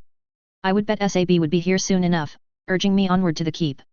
I am not angry, I told her. I do not wish for us to be tense and unhappy. Please don't leave it like this. Then I will not, she whispered and kissed me again. This time, it was easier to return it, but it still felt like running in its own way. Nothing solved, nothing discussed, a delay in the inevitable. A knock on the door saved me from that line of thought. Come on, you two. I have a princess to deliver. Lena smiled, shakily, but it was like the sun coming out from behind the clouds. I wish I could stay, I told her. I wish I had been smarter about all of this. I wish I could tell the world about us. I wish the same. Tears pricked at my eyes, fragile emotions welling up my throat, and then Sab knocked again, her sigh of frustration quite audible, and Lena laughed slightly. We better go, before she takes a ram to your door. She was not nearly so close to such drastic measures, but I did not miss the knowing and amused glances she cast at us as we rode towards the keep. The city was alive around us, men and women calling out to our party as we rode past. The path to the keep was not so bad as the path to the pit, at least, and I was glad for having thought ahead and moved Cyrix closer. Father and Aegon were waiting for us as we rode up. It makes an old man wish he could come with you, said Father, eyes crinkled fondly, as I dismounted and threw my arms about his shoulders. It seems barely a moment since you returned. I admit, with all the current unpleasant business, I would prefer you here. And I want to be here, I told him earnestly. But I cannot. I refrained from saying why, given said reason was standing next to me and looking. Sulky was the wrong word, I reflected as I double-checked my gloves. Withdrawn? Withdrawn worked. He had been quiet since I had agreed to let him follow me west, engaging in the court on Tyland's orders alone. He knew, and so did most of the court, that he had not exactly covered himself in glory during this stay. Whispers abounded of abandoning his wife and children, and darker whispers still about the true parentage of his daughter. For my part, I'd gotten Maris to stop spreading that one as soon as I realized her people were the one whispering it. Struggle between us both had seen the nobility spreading all manner of outlandish and outright harmful rumors since before Aegon could even speak. Yet it still bothered me, even when Aegon was the target. Or Helena, in this case, I supposed. I finished fidgeting with the leather as Father glanced at Aegon, looking torn. There had been yet another argument between the two earlier, when Aegon had revealed he was following me and not rushing home to his daughter. Father felt he was behaving badly, and Aegon had no desire to be parented by a man he evidently had complicated feelings for. It made me want to smack myself upside the head, to realize that just as I had struggled to see him as a father in truth until Ali's death, Aegon struggled just as much. Whereas for me, it was due to more obvious reasons. Aegon felt abandoned and lesser in his father's eyes. I wanted to urge Father to tell him. So many times, the truth Father had imparted to me so many years ago hovered on the edge of my tongue, waiting to spill out. It wasn't even a matter of hurting him anymore, or gaining some political advantage by setting the cat among the pigeons at a critical time. It was that he needed to know. And at the same time, I second-guessed myself. What would it change, truly? He'd still feel as if he had been robbed of a throne he thought rightfully his, through no fault of his own. Father had not told him, had not sat down and revealed all. Was it even my place to tell him? I was aware, of course, that I was distracting myself. Focusing on Aegon and petty arguments that we'd gone over 1,000 times to avoid focusing on the looming threat on the horizon in the form of Daemon, or even my relationship with Lena, all full of things that remained unsaid that really needed to be put into the open. I glanced across, eyes finding Lena as she and Sab watched me from a way off. Guilt at running away from such problems loomed large in my mind momentarily. Ah, your letters. At Father's exclamation, I took the proffered bundle, and the distraction it provided, from his hands and smiled. Then my smile widened as I realized each letter had a name of my child upon it. I turned back to him, ready to thank him, but Father was already forging onwards. You must give my regards to Lord Jason when you are both in the Westerlands. It was phrased as a suggestion, almost, but I knew it for what it truly was, a truce. Aegon's shoulders lost some of their tension finally, and he nodded, the bob of his throat visible as he turned half away to hide his face. We will, Father, I assured him. I must admit, finally having Jocelyn's betrothal feast will be a weight off of my mind. Father smiled, evidently the safe topic pleased him. Nobody wanted an argument whilst we were literally minutes from leaving. I wasn't even lying. Father had offered 1,000 times to host it here, of course, yet something always seemed to get in the way. Some disaster on our end or dispute on Lord Rain or Jane's end, and the whole thing was delayed again. The boy seems a good match for her, said Aegon, making it clear he approved at least. It seems more often than not I see them together these days. Rolf is a good lad, I replied. A lesser man would fear her, but he seems happy enough she shares his interests. A smart lad then, said father. He's good with a blade as well. Your laner has taught him well. A testament to father's good mood that he said so without wincing, frowning, or hissing anything through gritted teeth. I smiled as everything seemed to become awkward once more. Well, said father, when it became apparent there was little more to say. I should wish you well on your journey. Thank you, Aegon and I both said at the same time. Father's mustache twitched in what looked like a brief smile. Then he sighed and drew us both in at once for a bone-crushing hug. Be safe, he murmured into our ears. We have guards and Aegon is passable with that blade of his, I told him, somewhat strained as the air was being forced from my lungs. At least Aegon took my joke in good spirits, chuckling slightly. If I was to get through this journey without strangling him in his sleep, I needed to lighten the air between us. Then he let us go, smiling sadly once more, and stepped back. I wasted little time, SAB falling in behind me as I climbed atop Syrinx. Lena watched me the entire time, I could feel her eyes on me, yet I dared not risk more than a few glances her way. Then, when I could fidget and fuss and put leaving off no more, I cracked the whip and sent Syrinx skywards. Chapter 243, The Westerlands, Chapter 212. Chapter text. Casterly Rock made my jaw drop open. If the area had been built atop a mountain like a crown, Casterly Rock was the mountain. I was suddenly very aware of just why Visenya had been doubtful even Aegon the Conqueror and his Mount Balerion could take the thing. Could Balerion have melted enough rock and stone to put any of the defenders to trouble? Somehow, I doubted it. Towers rose from the rock, and I could see windows and hallways open to the elements as I let Syrinx drop back and Aegon atop Frost take lead. He knew this place far better than I. Yet my brain could still not take in the sheer vastness of it. The whole of Lannisport would be able to shelter in it and still have plenty of room. Speaking of which, the port city itself was clearly visible in the shadow of the Titanic castle, the ships coming and going from the harbor almost looking like toys as we banked about and began our descent into wherever it was Jason had decreed we park our mounts. I saw the other dragons before I saw our welcoming party. Morrigan raising her deep red head to bellow a challenge at us, Vermithor uncurling from where it had perched, Vermax, glittering and golden in the sun, watching us both with a proud stare that had me shuddering. Seasmoke and Dreamfire barely moved, at least, more alarmed by Morrigan becoming agitated than two newcomers to their little nest. Although calling it little was entirely the wrong descriptor. I was quite sure you could hold a fairly large tourney in the courtyard the dragons had been allocated. I let out a breath as Syrinx glided down, once again proving to all that if she was not the most graceful dragon, she was damn close to holding the title. I waited as Aegon's frost shifted underneath him, making his dismounting harder than necessary. By the time I had dismounted Syrinx, a complaining SAB behind me, Lord Jason had swept forward and pulled Aegon into a fierce embrace. My boy, he cried. How are you? I hope the journey was not too arduous. I refused to take it as an insult, that he should greet Aegon before me. I had hardly arrived geared to make a statement after all. But I was petty enough to admit to myself that I was going to do something to get him back for all of this. Want me to stab him, whispered SAB and I elbowed her, earning a giggle that was hastily turned into a cough as Aegon finally found his voice. Not hard at all, he said, voice thick with emotion. I have missed home greatly. Jason smiled and I was startled to find it quite genuine. A far cry from the amused smirk he'd worn throughout the discussions on the war in Dorne when he had gleefully switched sides at the drop of a hat depending on who was winning so as to stir tempers even higher. No, this was a far cry from that. So I waited patiently and watched, as Joffrey would no doubt delight in me doing. Rhaenys would have strangled me for swallowing the disrespect, though. Oh, Your Grace, I am terribly sorry. And the smirk was back as he bowed low, somehow making the very action seem mocking. I smiled at him. Not at all, Lord Jason. I would not deny my brother comfort. The returned shot made Jason's smirk widen even as Aegon flushed red. May I say that words simply do not do Casterly Rock justice. He paused at that, cocking his head as if to discern any mockery on my part, before smiling and almost preening. Our home is magnificent, he said.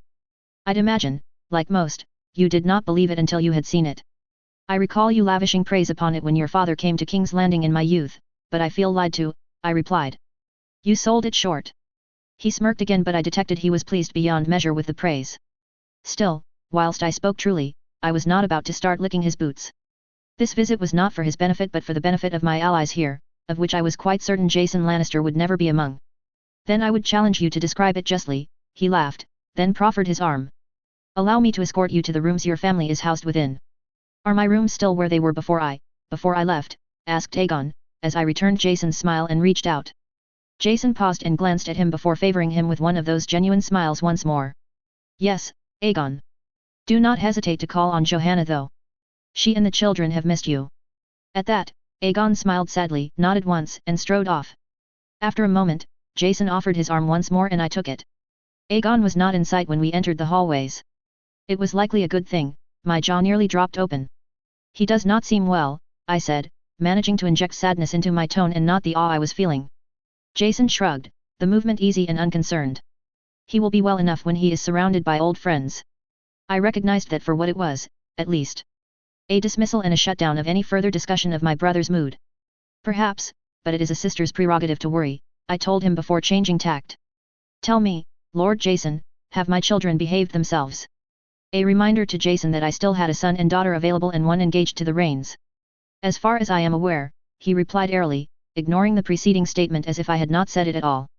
No fires or riots at least. Come now, Lord Jason, give them some credit.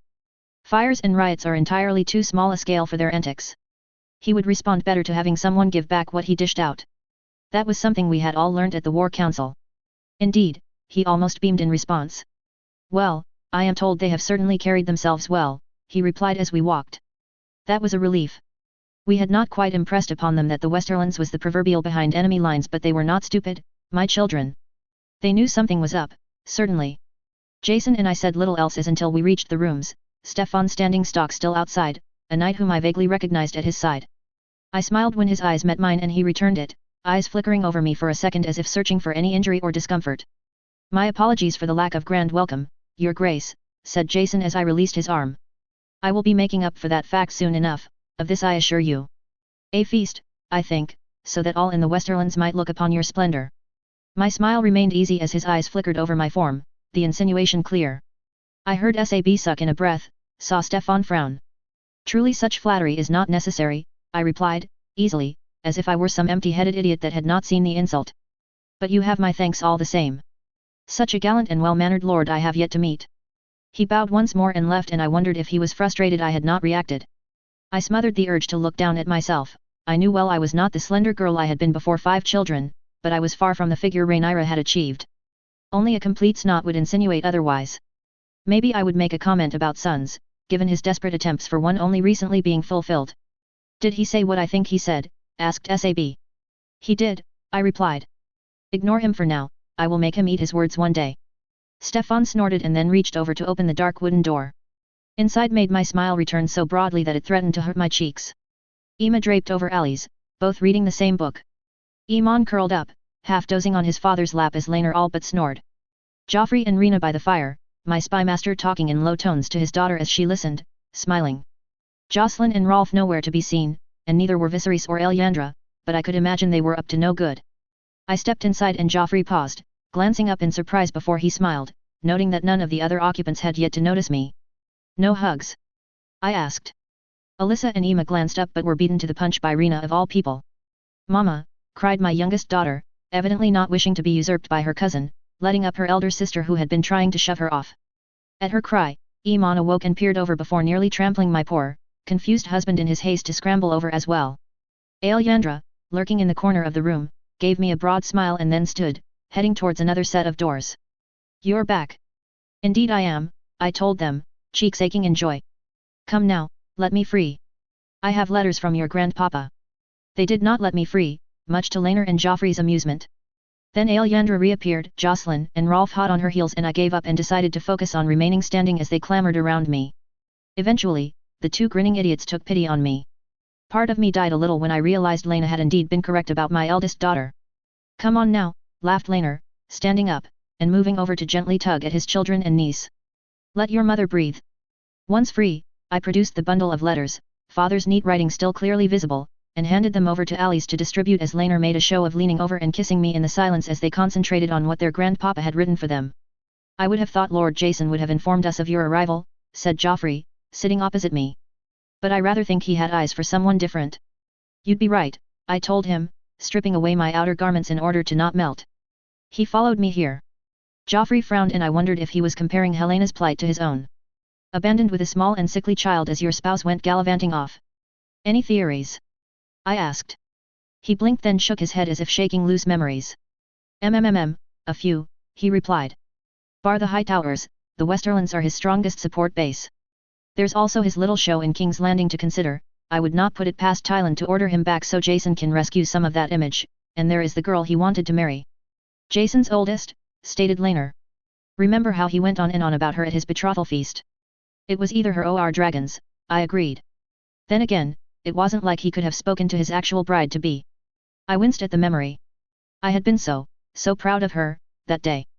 She had found a way to show how much she disapproved without bringing father's rage down on her head. I closed my eyes for a second. Then opened them when conspiratorial whispering sent shivers of dread down my spine. What is it? I asked, tone full of warning. At that, several guilty expressions turned upwards to face me and Laner adopted a similar expression to my own. Well, said Jocelyn, reaching up to rub at the scar over her eye. We thought that, well. She wants to go to Castamere because she loves Roll, interrupted Alice, only to be shoved by her sister as my eldest let out a cry of indignation and Rolf went red. Jocelyn! I barked as it escalated quickly to hair pulling. They both froze and then Alice snickered as her sister released her, looking decidedly guilty. It's not a bad idea, said Joffrey thoughtfully. Utterly disregarding the Lannisters in their own mountain. I asked dryly, well aware now that most of the children seemed almost hopeful we would make the trip. I intended to go closer to the end of our visit and avoid insulting Jason so blatantly. After the blatant insult he leveled at you, I'd go, said Sab suddenly, making me jump in fright as I'd forgotten she'd followed me in. What insult? Demanded Laner. Nothing too concerning, I said quickly, cutting Sab off. He merely insinuated I was not as good-looking as I used to be. I was well aware my cheeks were on fire at the confession. I was also well aware my children looked fit to start a riot at the news. To say nothing of the outrage on Laner's face, or the cool fury on Joffrey's. You are beautiful, Mama, insisted Emma, her eyes wide with concern. Your Mama is the most beautiful woman in the Seven Kingdoms, replied Laner and Emma beamed. I flushed at the compliment and cursed that I was so susceptible to such flattery. And that Laner should know it so well. His smile widened as he noted the blush. Then we should go, said Joffrey. Tell him to hang on whatever feast he has ready. We did not come here for him but for Roland Rain. Let the Westerlands whisper as to what may happen to our rude host when you ascend the throne. Chapter 244, The Westerlands, Chapter 213. Notes. Warning in the chapter for general creepiness to underage characters. Chapter text. To say Jason had not been expecting my sorrowful statement that I had to rush my eldest over to her future home would be an understatement. The usually unruffled and suave lord's mouth hanging open for several seconds before it had snapped closed entertained me greatly, and he had tried in vain to get me to rethink the matter. He did not quite descend to begging, but I understood why he was so adamant. Just as he was insulting me, I was laying down quite the insult in turn. A man like Jason Lannister, who had an ego incapable of fitting through the average door, was not taking to the insult well. It was over when I had mentioned, as if so greatly disappointed by the matter, that it was not as if we had even done much beyond stay in our rooms in the few days since my arrival. He had returned fire with his promise once again of a grand feast, as if Aegon had not been a guest at his meals for the past 3 nights, free to dine with close friends among the lords of the Westerlands and Jason's family themselves. The argument had fallen flat and I had left him there, fuming impotently. I still had to get the welcome feast out of the way first, though. As much as Joffrey wanted me to, skipping that would be an insult too far and might actually hurt my standing. Leaving just after would still give me time to make an impact on the lords of the Westerlands, as well as leave them wondering just how clever their lord was being when he continued to act as he did. I refused to let my awe show when we were shown inside the grand feasting hall of Casterly Rock. Gold gilt-framed pale stone, more of it worked into scenes from the Lannister past as if their very walls were their tapestries, the whole effect stunning and making the hall seem oh so very bright. It was vast, larger than the throne room at the Red Keep, as if it had been carved directly through the mountain. At the far end of the hall sat a relic, a gold throne that I could only guess at the worth of, that had once been the throne of the Lannister kings. A vast crowd had already gathered, lowly knights to lords second only to Jason Lannister himself. In that moment, I felt so very small as they announced our arrival. A sea of faces that I knew contained very little friends, a show of power that would bankrupt even small nation-states, and Jason Lannister visible at the far end of the hall, my brother by his side as well as a gaggle of knights and lords. It made my teeth itch. Your Grace. I turned, aware of my entire family's eyes turning to the man before us. He was dressed as finely as any lord, dark brown hair and hazel eyes that put me in mind of a puppy. He paused, his smile flickering as if unnerved, before rallying and giving me what looked like an attempt at an easy smile. May I be among the first to welcome you to the Westerlands? Thank you, I replied, examining his colors and finding a name. You would be Lord Tarbeck. You would not be so easy in this hall if you knew your family's future fate, was all I could think as his features lit up, evidently pleased. Just Sir, he replied, beaming. My father yet holds the lordship but alas, he has business and so I have come to represent him. Sir Adrian Tarbeck. Then I am pleased to meet you, Sir Adrian. I replied. Might I introduce my husband and children? Laner was polite enough, as were the children, each giving their greetings in clear voices with no mumbling or stuttering. He seemed taken back when I introduced Joffrey and Rena, as if he had not been expecting that part of my good family. Or perhaps it was the appraising look Joffrey was giving him, as if he was weighing the man's worth. I am delighted to meet you all, said the knight, as he desperately tried to avoid Joffrey's gaze. He paused for a moment and then leaned in slightly. I confess to knowing of some of you. We have a friend in common, you see. I see. So the Tarbecks were allied with the Rains once more. This boded well for no one, was all I could think. Yet there was no Tywin here. Jason was full of himself but I suspected he was more Tito's in that regard.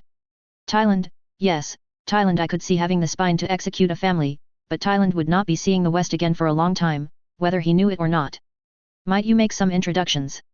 I had a feeling I'd need an over-friendly knight to wedge my way into some of the conversations in this hall. It sounded too petty and entitled to think it, but as the crown princess, diplomacy was normally as easy as standing there waiting to be approached. Yet none but Adrian had done so and I spied no anxious faces, wondering when it was polite to cut in, either. Of course. Sir Adrian's reply was quick and pleased sounding. I turned to Laner and nodded to the children as Joffrey made ready to step up beside me. He was using his cane tonight, not the brace, so at least I did not have fret that he was about to do himself an injury out of bloody-minded pride. Or maybe it was a simple matter that he wished to appear less threatening than he actually was. Fear not, laughed Laner. I will keep an eye on them. Mama? Asked Iman. I paused and bit my lip. I knew what he wanted. It would be better to have him out by himself but having him follow me for the introductions could not hurt, surely? I gestured for him to follow and he trotted over, smile on his face. He knew the rules at least. Remain my silent shadow. Emphasis on silent. Tell me, Sir Adrian, who are the men surrounding my dearest brother right now? I asked as we weaved through minor knights and nobles. His little honor guard, chuckled Adrian. I spy the foot heir, Sir Lambert, oh. Sir Farron.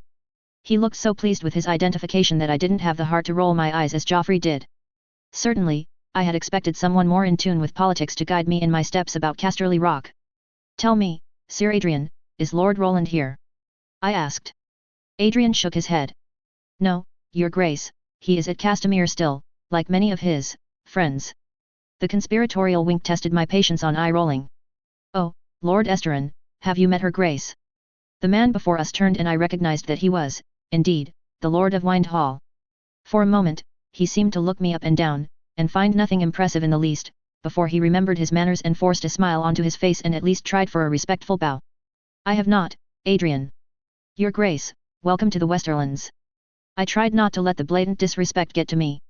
I had been too spoilt, evidently, and I had no doubt there was more where that had come from. Thank you, Lord Esteron, I replied, groping for a name and finding none. How fares Wind Hall? Well enough, he replied. A long summer and many good harvests sees my land peaceful and without troubles. I am glad to hear that, I told him and he nodded. I could bring up my own farming techniques, subtly push my college to him but from the set of his jaw and the way his eyes seemed to dart about as if he were looking for any kind of escape I knew it would be in vain. Good evening, Lord Esteron. He nodded and Adrian, Joffrey and I retreated in not quite defeat, but something that felt shamefully close to it. He isn't much for talk, Adrian insisted, his smile a little shaky. None of Jason's lords will be, said Joffrey grimly. He'll not let us close to those on the fence. Adrian's eyes widened in panic as he glanced about, looking for any kind of eavesdropper. In truth, I was surprised Joffrey would speak so in unfriendly territory. At our reactions, Joffrey rolled his eyes and instead caught Iman by the shoulder, bringing him in closer. See that conversation with Esteron? He is loyal to Lannister and Jason means to make our lives difficult. Iman nodded. Especially after the announcement your mother made. You approved it, I grumbled, turning back to Adrian. Any other lords you might steer us to? Adrian tilted his head and then his eyes lit up as a thought evidently struck him. I was beginning to suspect this boy was not exactly bright. I know just the lord, he murmured in excitement, and set off once more, leading us to a man who looked as if he was a beard away from playing the perfect Santa Claus. I blinked as Adrian brought our little party to a halt to get his attention. Where had that thought come from? How odd it was that little memories like that still came, even 31 years later. Your Grace, crooned the man, sending his attendant knights scattering. His bow was respectful at least, none of Lord Esterin's false civility. I favoured him with a warm smile, which the lord returned. He truly did put me in mind of the man in red, for all he wore a fine blue doublet. Plump but not grossly so, silver hair tied back in a knot, his blue eyes twinkling and his cheeks flushed red, likely more from alcohol than merriment though, given the smell. A pleasure to finally meet you. You are more lovely than the stories suggest. At least I did not blush. You flatter me, I told him, chuckling. But I choose to believe it regardless. That sent the old lord chuckling with what seemed like genuine amusement. Then he peered at Adrian. Well, young lad, are you going to introduce me in turn? My apologies, Lord Lefford, said Adrian, his smile shy. Your Grace, this is Lord Humphrey Lefford, Lord of the Golden Tooth. A pleasure to meet the defender of the Westerlands, I told him, and his ears went red, evidently pleased by the praise. It is no great thing, he said, waving off the compliment. All I face these days are bandits and their like. And the people thank you for it, I have no doubt. He smiled, looking pleased. Your Grace is truly wise and kind, he replied. Ah! I do believe Lord Amory requires my attention. It has been wonderful meeting you, Your Grace. That went better than expected, I said dryly, when I was sure he was out of earshot. Adrian nodded earnestly, but whatever Joffrey was about to say was cut off by Iman pulling on the sleeve of my dress. I glanced down to find his eyes wide with panic. There is an old man that looks like he's going to eat Alyssa, he hissed. My head snapped back up, as did Joffrey's and Adrian's. Then the Tarbeck knight groaned. Plum, he sneered, the first sign of anything but that affable dimness he seemed to have about him. I followed his gaze and bile surged to my throat. Alyandra had clearly noticed what I had not and had all but wedged herself in front of my daughter as the old man facing them seemed to shuffle this way and that to get an uninterrupted line of sight to her. Where was Laner? I would slap him if he'd gone herring off and left Alice to this man's attentions. Where were the rest of my children? I stepped forward and arranged my face into a pleasant smile. Alyandra saw me first, noted my expression and looked as if she were struggling not to go pale at the sight of it. Alice noticed me second, sending me a pleading look that immediately became relief. Lord Plum, I called, making him and half the men around us turn in surprise. He cast one look back at my daughter before seemingly dismissing her and looking at me as if he desired something more than polite conversation. He was lucky he had not touched her. I would have his balls if he had touched her even once, even a hand laid on her shoulder. Might I have a word with my daughter? My bright and friendly voice belied the sheer rage I felt as my daughter curled closer to Alyandra, looking fit to vomit. He peered at me, dark eyes almost black, as if he were trying to divine my intentions. Then he shrugged. You might speak to her about her manners, he muttered. And the Dornish mutt too. They were rude. Were they? Asked Joffrey. Fear not, my lord, all will get their due punishment. Lord Plum retreated at that, Joffrey's words rightly sending him running in their intensity. A moment later, Alice was wrapped around my torso, a slight tremble to her body. I stared at her. Still shorter than me, still shorter than her sister. Still so small and frail, it sent my blood boiling. Joffrey, find Laner and my children. Hang this feast and hang Jason Lannister. When I am queen, they will regret this. Alyandra met my eyes and I found her expression matched the fury I felt. At least I would have one ally should I choose to seat Roland in his desired spot. I could admit now that I was sorely tempted to. And Lord Plum? Asked Joffrey, his tone quiet enough so that only I would hear it. I tasted copper for a moment as Alice tried to wriggle closer to me. Give him the punishment he is due, I replied, equally as softly. Chapter 245, The Westerlands, Chapter 214. Chapter text. It was my fault, said Alice mournfully, from where she was doing her best not to seem like she was leaning into me. I was so convinced I could make people like you, Mama. It was not, I murmured softly, drawing her close again. I shot a look at Laner over her head. A cross between guilt and fury was still evident, like he could not decide if he wished to stay by Ali's side or storm out with Dark Sister in hand. Never your fault. I thought Alyandra was going to stab him, she chuckled weakly into my shoulder. I fixed my ward with a look. Had she, I'd have half a mind to give her any boon she wanted in turn. The girl flushed but looked pleased nonetheless. We ought to challenge him to a duel, said Rolf, sounding cross. I don't think I had ever heard him take that tone. Next to him, Jocelyn was frowning but nodded furiously. I had sent even Iman to bed after we had returned, quietly appraising Sira, Sab, and Fal of what had happened. All three, shockingly even Fal, were quite bloodthirsty when it came to their demands for recompense. Sadly, ground out Joffrey. We cannot. It was just talking, his actions would not be considered overly inappropriate by too many. Alyandra muttered something sounded dangerously like northerners, and I found myself agreeing with the sentiment. An innocent man did not hare over half a feast to catch a girl the moment she left her father's gaze and spend the next half an hour attempting to touch her shoulders and hair. Had Alyandra not been there, I held my daughter tighter still. Joffrey would deal with it. This night was useless, I muttered. Lannister is taunting us. I could picture him now, smugly boasting to Aegon of me finding no purchase in his lords. Had he sent Plum? If he had, I would give Roland the Westerlands and damn what people thought. Maybe not, said Laenor, his features finally holding something other than that mind-bending rage that was rarely let loose. He reached up and pinched the bridge of his nose. I was quite distracted by Lord Prester and Lord Farman. Distracted? I asked sharply. He pulled a face. Mama, said Alice. I walked away. It isn't Papa's fault. It wasn't. I forced myself to let a breath out. It would not do to lay the blame at his feet when I had not been there either. I am sorry, I said. I was scared.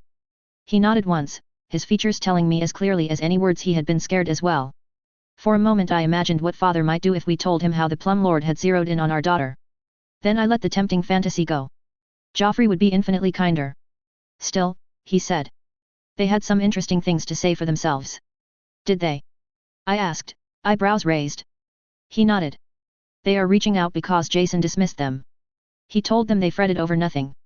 I pursed my lips at that, finally letting go of Alice as she wriggled from my grasp to drop into a seat next to Alyandra. Jocelyn reached over and laid a comforting hand on her shoulder. And? I asked. The Ironborn are building a fleet, he told me. I snorted. Of course they are, I replied. They want father's gold. And they knew about this announcement before he even made it, he asked archly. It would not surprise me, I shot back. Father's grand gestures sometimes do come with warnings. And why would they build a fleet? Asked Alyandra. They already have boats. Alyandra makes an excellent point, said Joffrey. Something is wrong here. Perhaps they bet on war, I suggested, but the words sounded hollow. Even Rolf looked unconvinced, and I was quite sure he was the least versed in politics currently here. Which makes our flying visit to Lord Sport all the more important. Laenor scowled at Joffrey's pronouncement. And reassuring Farman and Prester that we hear them and share their concern may make them more amenable to Rhaenyra's cause. Enough, I finally decided. Have some wine fetched and let us put this evening behind us. I'll want to strangle Jason otherwise, and I am in no mood to cause an incident. Jocelyn giggled. I glanced at the 3 girls and 1 boy, their faces suddenly hopeful. Laenor followed my gaze and smiled too. Well, I suppose you may stay with us for a glass or 2. You are growing, he told them, and they looked so pleased that it won a chuckle of amusement from me. Not much more of import was spoken that night after the wine was brought, save for Jocelyn's excitement to see Castamere and Rolf describing it excitedly, but it served to leech some of the tension from me. The worry that had joined my fretting about Daemon in my chest. Their titles protected them from much, but my children were not shrouded in some invincible armor. They were important, but not unkillable, and certainly not untouchable. I woke as dawn lit our rooms up, tucked into Laenor's shoulder as he slumbered next to me. It would never get old. Not really. Part of me would always love him as a wife should love her husband, even if the bigger part saw him as a good friend and co-parent. I smiled as I drowsed, warm and content, until the reality of the world slowly intruded. We would leave for Castamere today. I smiled lazily as I recalled the pleasant wine-hazy memory of last night. Jocelyn had been enraptured as Rolf spoke, gasping in awe as Rolf described the grand hall, built in a cavern, its great ceiling so high that it could not be seen from the ground. On grand occasions, he had proudly informed us, they would light the many chandeliers and the darkness above would look like the night sky full of stars. Whilst the girls were enraptured, all I could think of was how dreadfully expensive such a setup sounded, and how awkward it must be for anyone to even make sure it was clean up there. Perhaps I was simply getting old. After a moment, I made to get up, and Laenor awoke with a grumble of protest, watching me with sleep-filled eyes as I stood and pulled on the black and red silken robe I so loved. Breakfast, dear husband? I asked, reaching for the bell pull. That would be nice, he replied, his voice low and rough. I want to check on Alice before we eat, though. Leave her sleeping, you know how she is if she's awoken before she's ready. She had once bitten her sister. Although she had been terribly young at the time. And ill. I bit my lip at the guilt. I hadn't punished her for that despite the bruising she'd left on Jocelyn's arm. Laenor snorted but pulled himself up anyway. Just a peek around her door, he murmured, reaching for his own robe. Just to make sure she slept. Alyandra was in the same room, I told him. If she so much as whimpered in her sleep, Ali would have her back. But he wasn't going to be satisfied, so I let him shuffle past, rubbing his eyes as he headed for our children's rooms. 2 servants dispatched and returned later, and we had breakfast before us, all of our children still slumbering away happily. Sira and Felena joined us, each looking as tired as I felt. I'd barely begun spreading the preserve on toasted bread when Joffrey also appeared, Rena at his heels, looking as if she too were still half asleep. A little early? I asked. He gave me a thin smile. I had a nightmare, she muttered and tapped the chair next to me, surrendering my pre-prepared toast to her. She got me up in the small hours, said Joffrey, his tone gentle as he gazed at his daughter. Did you wish to speak about it? I asked. She chewed her toast for a moment then peered at her father and shook her head. I sighed and poured myself some juice and snagged another slice of toast. Are you excited to see Castamere? At that, she perked up a little. Yes, she said proudly. Rolf has been telling us all sorts of stories. Did they really have a Valyrian steel sword? Red Rain, I told her. He said the Ironborn stole it, she replied, frowning. Why are they allowed to steal it? It's what they do, shot back Laner before either Joffrey or I could answer. They are no better than pirates. In the days before the Targaryen kings, they would raid Westeros proper, I told her. But Aegon stopped that when he burned Harrenhal and Black Heron. Are tales about the Ironborn wise when she has just had a nightmare? Asked Felena, suddenly.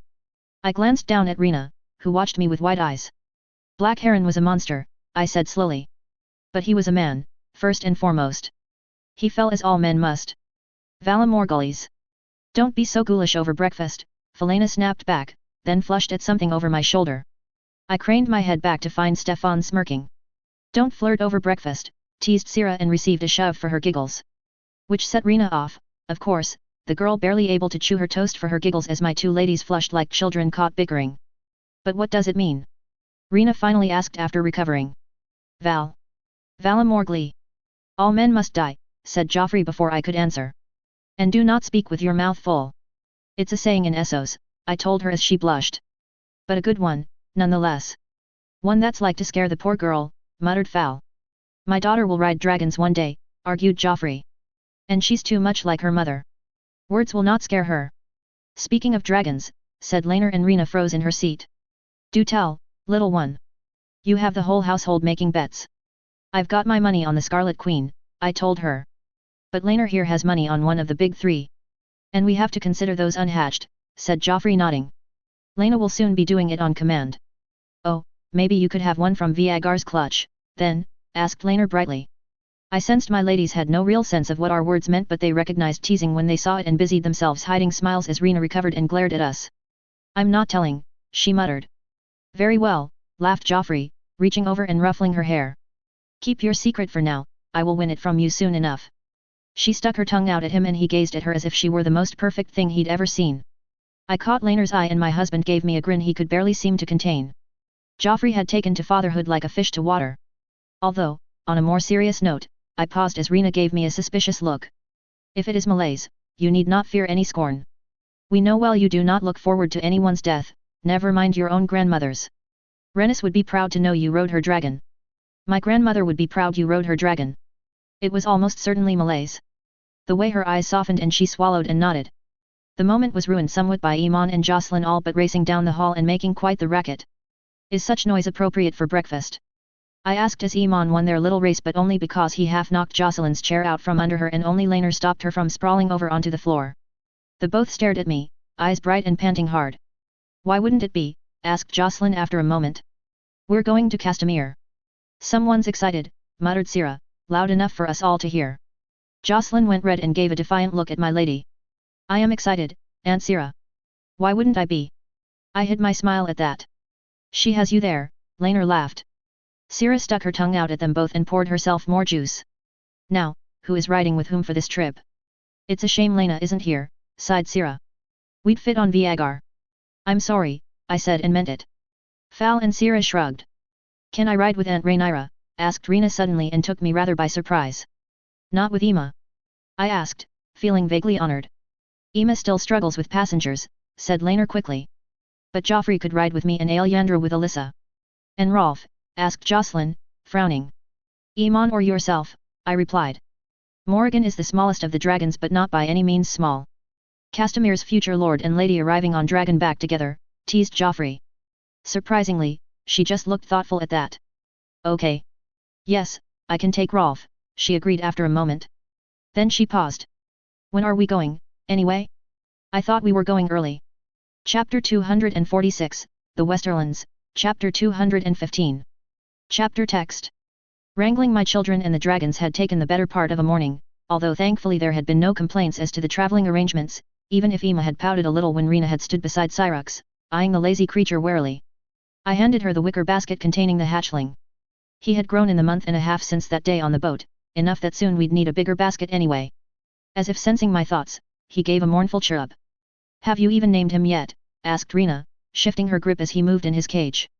Laner has some ideas, I told her with a smile, glancing back in time to catch my husband fussing over his son, bound in a sling to his chest. By that, I mean, your grandmama Renis has ideas because she doesn't like my names. Stay here whilst I do some final checks. Rena giggled at that and nodded. I started with Emma, seated atop Dreamfire. It was a simple check, a glance over the straps of the saddle, checking her bags were secured and that she hadn't taken off any of the protective gear. She was good, waving at me from above. I smiled back but I doubt she saw it, so I settled for a thumbs up before I moved on to Iman. The familiar discomfort flowed through me, but I was well practiced by now in not letting it show on my face or in my gait. Vermax seemed to preen every time the light caught his scales, as if he were aware of his beauty. Good sense told me he was likely moving to keep the warmth where he preferred it, but that took a back seat to watching him stretch his neck to keep the scales there shining. After him, I moved on to Vermithor, the creature that dwarfed even Seasmoke. I reached out, running my gloved hand over its scales and peered up. Alice was fussing with Elyandra's chains, pulling them tighter and sending the other girls squirming in discomfort. It was gratifying to see that she took having passengers on her dragon seriously.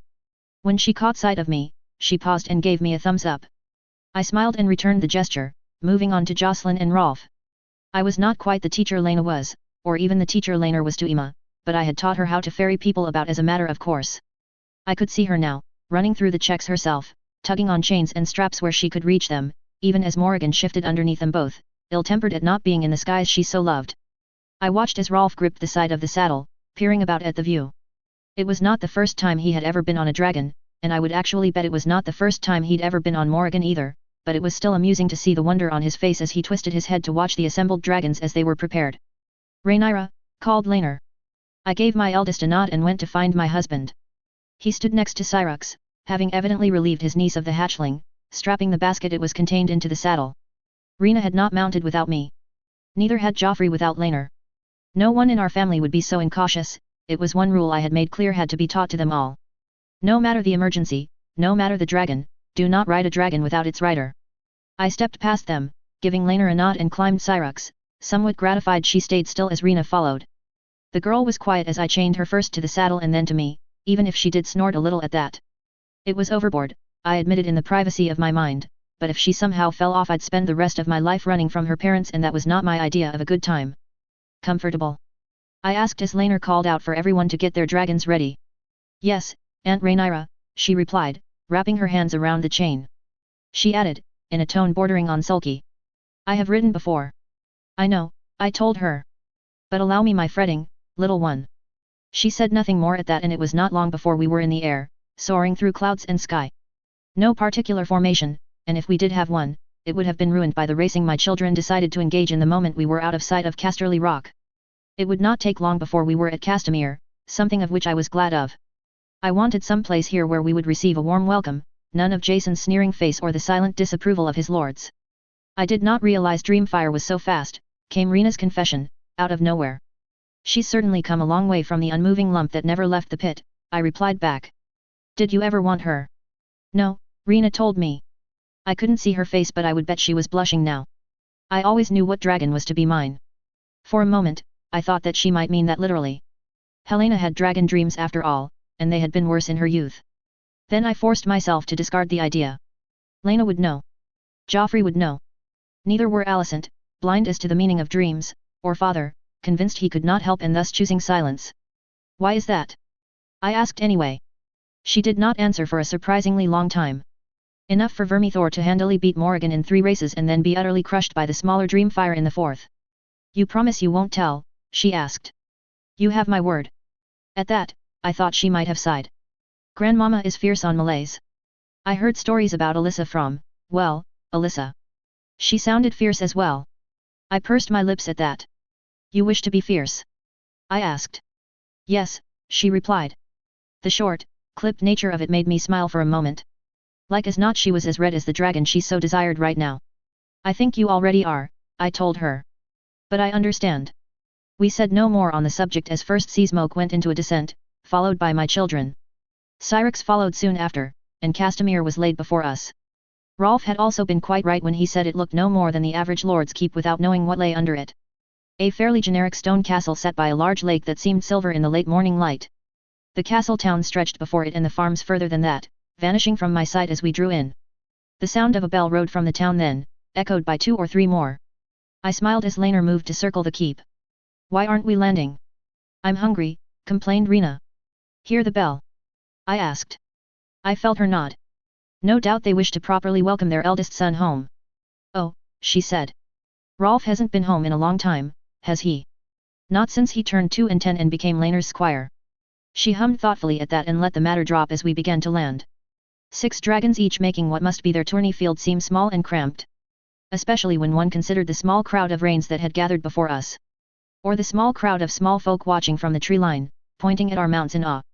I recognized Roland Rain straight away. The Lord of Castamere had not changed overly much since the first time I had laid eyes on him. He was still handsome even a decade later.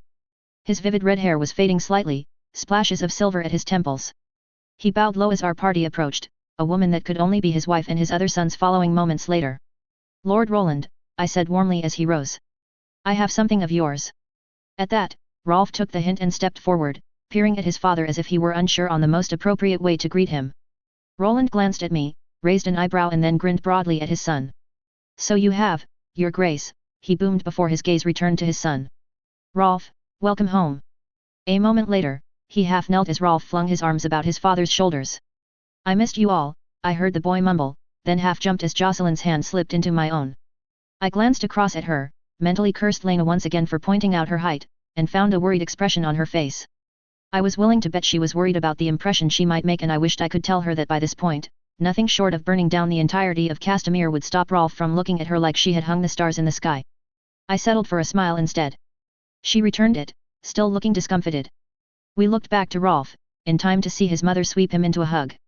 And you must be Princess Jocelyn, said Roland and I felt my daughter jump a little, her back straightening as if she had been called to attention. Yes, my lord, she managed, not quite stammering. My eldest daughter, I told him as Roland's face spasmed in amusement. Your future lady of Castamere. My son often writes home regarding you, said Roland. Jocelyn nodded, looking sick. I must say, if you live up to half his praise, you'll be the best lady of Castamere there ever was. Father, gasped Rolf, going as red as his hair. Nonsense, Rolf, replied Roland, in a manner I was well accustomed with by now. Lord Rain was of the opinion that only his opinion mattered. Your future wife will be a credit to you. That being said, where are my manners? My wife, Lady Tyraine and my sons, your grace. Peter and Reynard. I smiled as they stepped forward. Lady Ty's eyes were on Jocelyn, as if sizing her up, but the boys only had eyes for the dragons, it would seem. I hid a smile as they bowed clumsily. I am pleased to meet you, I told them, then shoved Jocelyn who managed to stammer out a similar greeting.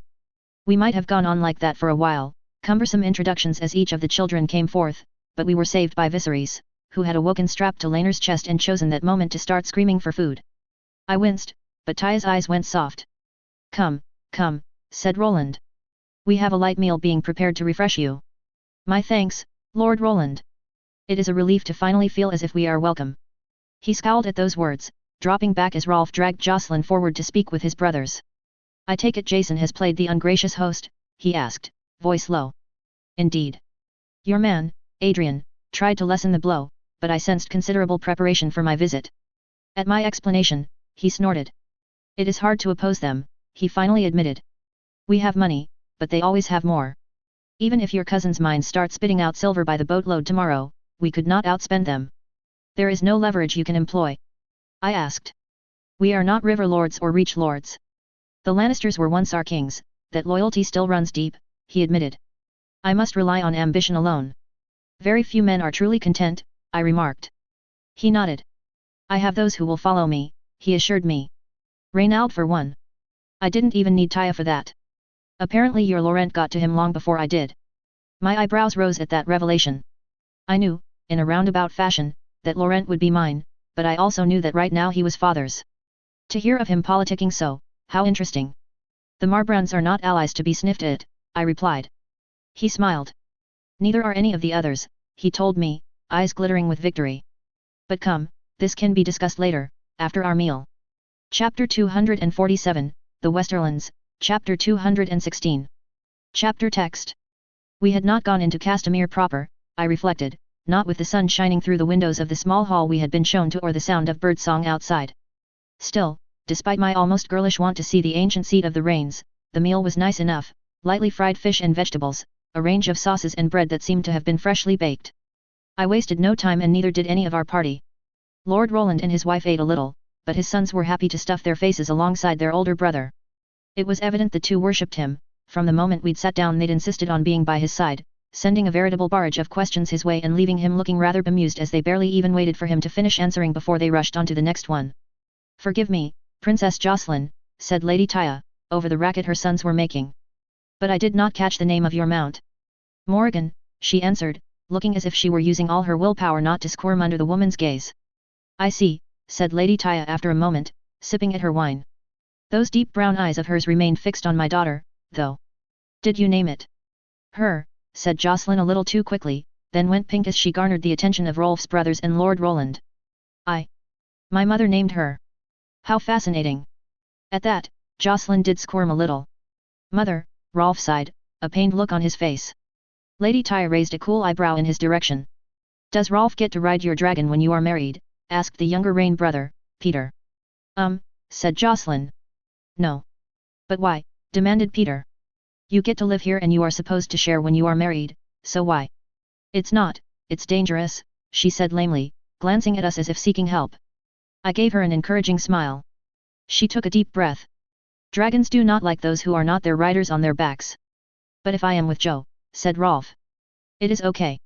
Okay? What is okay? Is that what they say in King's Landing? Demanded Reynard, and Rolf rolled his eyes. Did you learn okay from the sea snake? Asked Peter. Did he learn it on his travels? Laner cast an accusing look my way and I busied myself with my wine as Lady Taya and Lord Roland attempted to wrangle their younger sons into some semblance of good behavior before the future queen of the realm. They were young, was my amused thought, and so very star-struck. After a while, after weathering several of Rolf's pleading looks, Laner decided to show some mercy. I do not mind repeating some of my father's tales providing Lord and Lady Rain approve, he offered. Before that could send them into even greater heights of excitement, Lady Taya recognized her opening. I shall approve if my sons sit through lunch quietly and remember their manners. The two boys looked at her as if she had just laid some impossible and cruel deal before them, before at least trying to sit up straight in their chairs. What kind of example are we making before the Lord and Lady of Dragonstone? Asked Roland. Not a terrible one at all, I answered, before reaching out and ruffling Jocelyn's hair. We are well accustomed to the antics of the young. Such as this tourney I hear so much about, asked Lady Taya. Rolf froze, vegetables halfway to his mouth. Jocelyn did similarly, looking suddenly sick as Lady Taya focused on her once more. You competed alongside Rolf in the Stormlands, yes? Why yes, she replied, and I wanted to groan and drop my head into my hands. She was not doing well with this. She could manage herself in court, but this? Meeting with the parents of the boy she would spend her life with? This, she was not doing well. I mean, yes, I did. We lost to Clifford Buckler, said Rolf, his tone rueful as he tried valiantly to come to Jocelyn's rescue. Taya hummed. Come now, Taya, said Roland, then added with a hint of warning in his tone. We spoke about this. Taya glanced at him, frustration evident in her features briefly before her face was rearranged back into a pleasant smile and she turned back to Jocelyn. Well, I'm sure your youthful experiences will make planning tourneys here rather easy, she said, in the tone of someone offering an olive branch. I did not miss the slight emphasis on youthful. She was being hopeful there. Even if Jocelyn decided tomorrow she would never pick up a blade again, I would warrant Rolf would have her back to dueling before the week was over. How go your lessons? Jocelyn's mouth opened and then closed. My heart hurt, she looked utterly lost and a little miserable. Yet if I spoke up and rescued her now. I winced, wanting to reach forth and curl my fingers around her hand. It was easier with Iman. Iman's only required qualification that his wife's family needed was will he be king, and since the answer was yes, questions as to how he was at his sums or whether he could properly organize servants were unnecessary. That being said, I mused, I had not interrogated Maris so. Although, that was because I was quite aware that if she didn't know those things, Elenda would ensure she did before the wedding, whether Maris wanted to learn them or not. I fixed Roland with a look and he flushed. I'm sure the girl knows her sums, Taya, he murmured. Leave the poor thing be. She's just meeting us, what kind of impression are we making on her? Lady Taya snorted but gave in, her posture changing to one more relaxed. My apologies, Princess Jocelyn. It is a mother's prerogative to want the best for her children. She paused then continued. Especially her eldest. Mother, said Rolf again, looking mortified in one moment and casting apologetic glances at Jocelyn in the next. She's better than me at sums, said Alice, half making Jocelyn jump. And far better than mother. There are trained monkeys better than your mother at sums. I shot a glare at Joffrey and ignored Laner snickering into his wine like a small child. And Jo is especially good at history, she knows loads about the conquest and Aenus and Maegor, Rolf insisted, sensing Ali's plan and joining in wholeheartedly. Taya tilted her head for a moment and then smiled. Well, I can't imagine my son speaking such high praise about some empty-headed girl, she admitted. Should you wish to ask any questions regarding Castamere, do not hesitate to come to me. You are to be my successor, after all. Something told me that Lady Taya might just be Jocelyn's good mother from the Seven Hells when she finally married Rolf. It might not be as bad as me and Alicent, but only just. Well, now that we have thoroughly satisfied our curiosity, perhaps I can offer a tour, boomed Roland. My children perked up at that, eyes bright with sudden interest. Can we see the dragons again afterwards? Asked Reynard. I want to touch one. Stop mentioning the dragons, hissed Rolf. Anyway, they just feel like warm rock lizards. Warm rock lizards, repeatedly Alice. My mount was ridden by Jaehaerys himself. How dare! Shut up, Alyssa, snapped Jocelyn.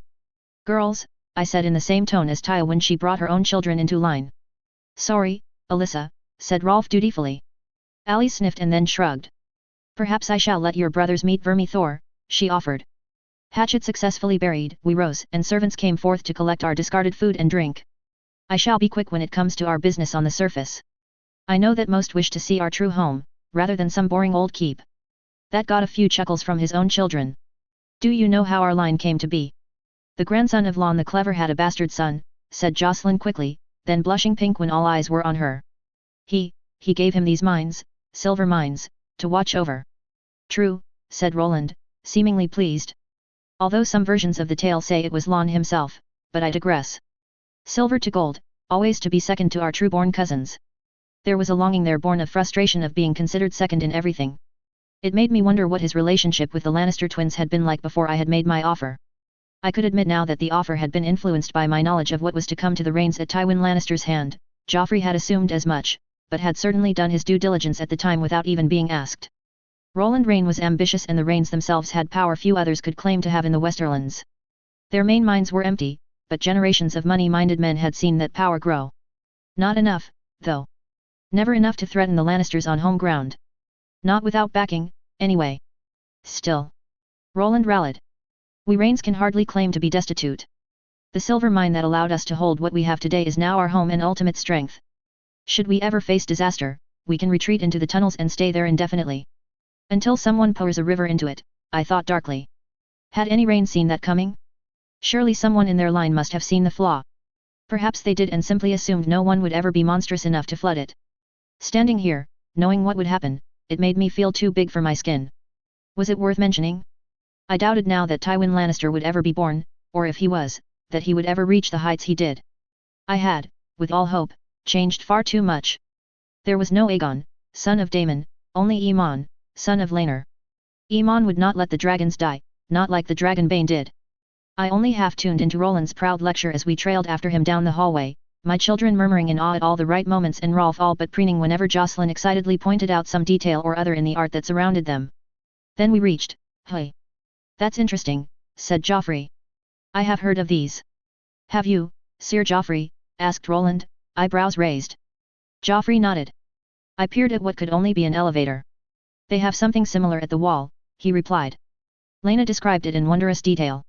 She was very impressed by it. I am surprised to see one here. Well, I confess we might have acquired the design from the Black brothers, he admitted, scratching his cheek as if the matter embarrassed him. If only my cousin would do the same, I said, wanting more to assure him we weren't about to snitch on his ancestors' arguably not so great crimes. The Eyrie could do with less stares. When I am its lady, I will ensure the matter is looked into, said Alice, as if she were running for the position. Jocelyn snickered. Lady Jane is a smart woman, said Roland finally, his shoulders relaxing a little. And I am glad that the relationship between the Airy and Castamere will continue in the next generation. If Jane has half as much silver as she thinks she has, I could see it continuing quite a few generations, said Laner dryly. That it could. He was smiling when he said it. It was easy to forget that alongside Laner and myself, Roland Rain had been one of Jane's greatest investors. A risky proposal, considering the Rain position, but one that was due to pay off in a major way. Now, for those not in the know, this is what we call an elevator. As Her Grace pointed out, thousands of steps are less than preferable in design. My great-great-grandfather built this in his youth after he fell from his horse and shattered his leg.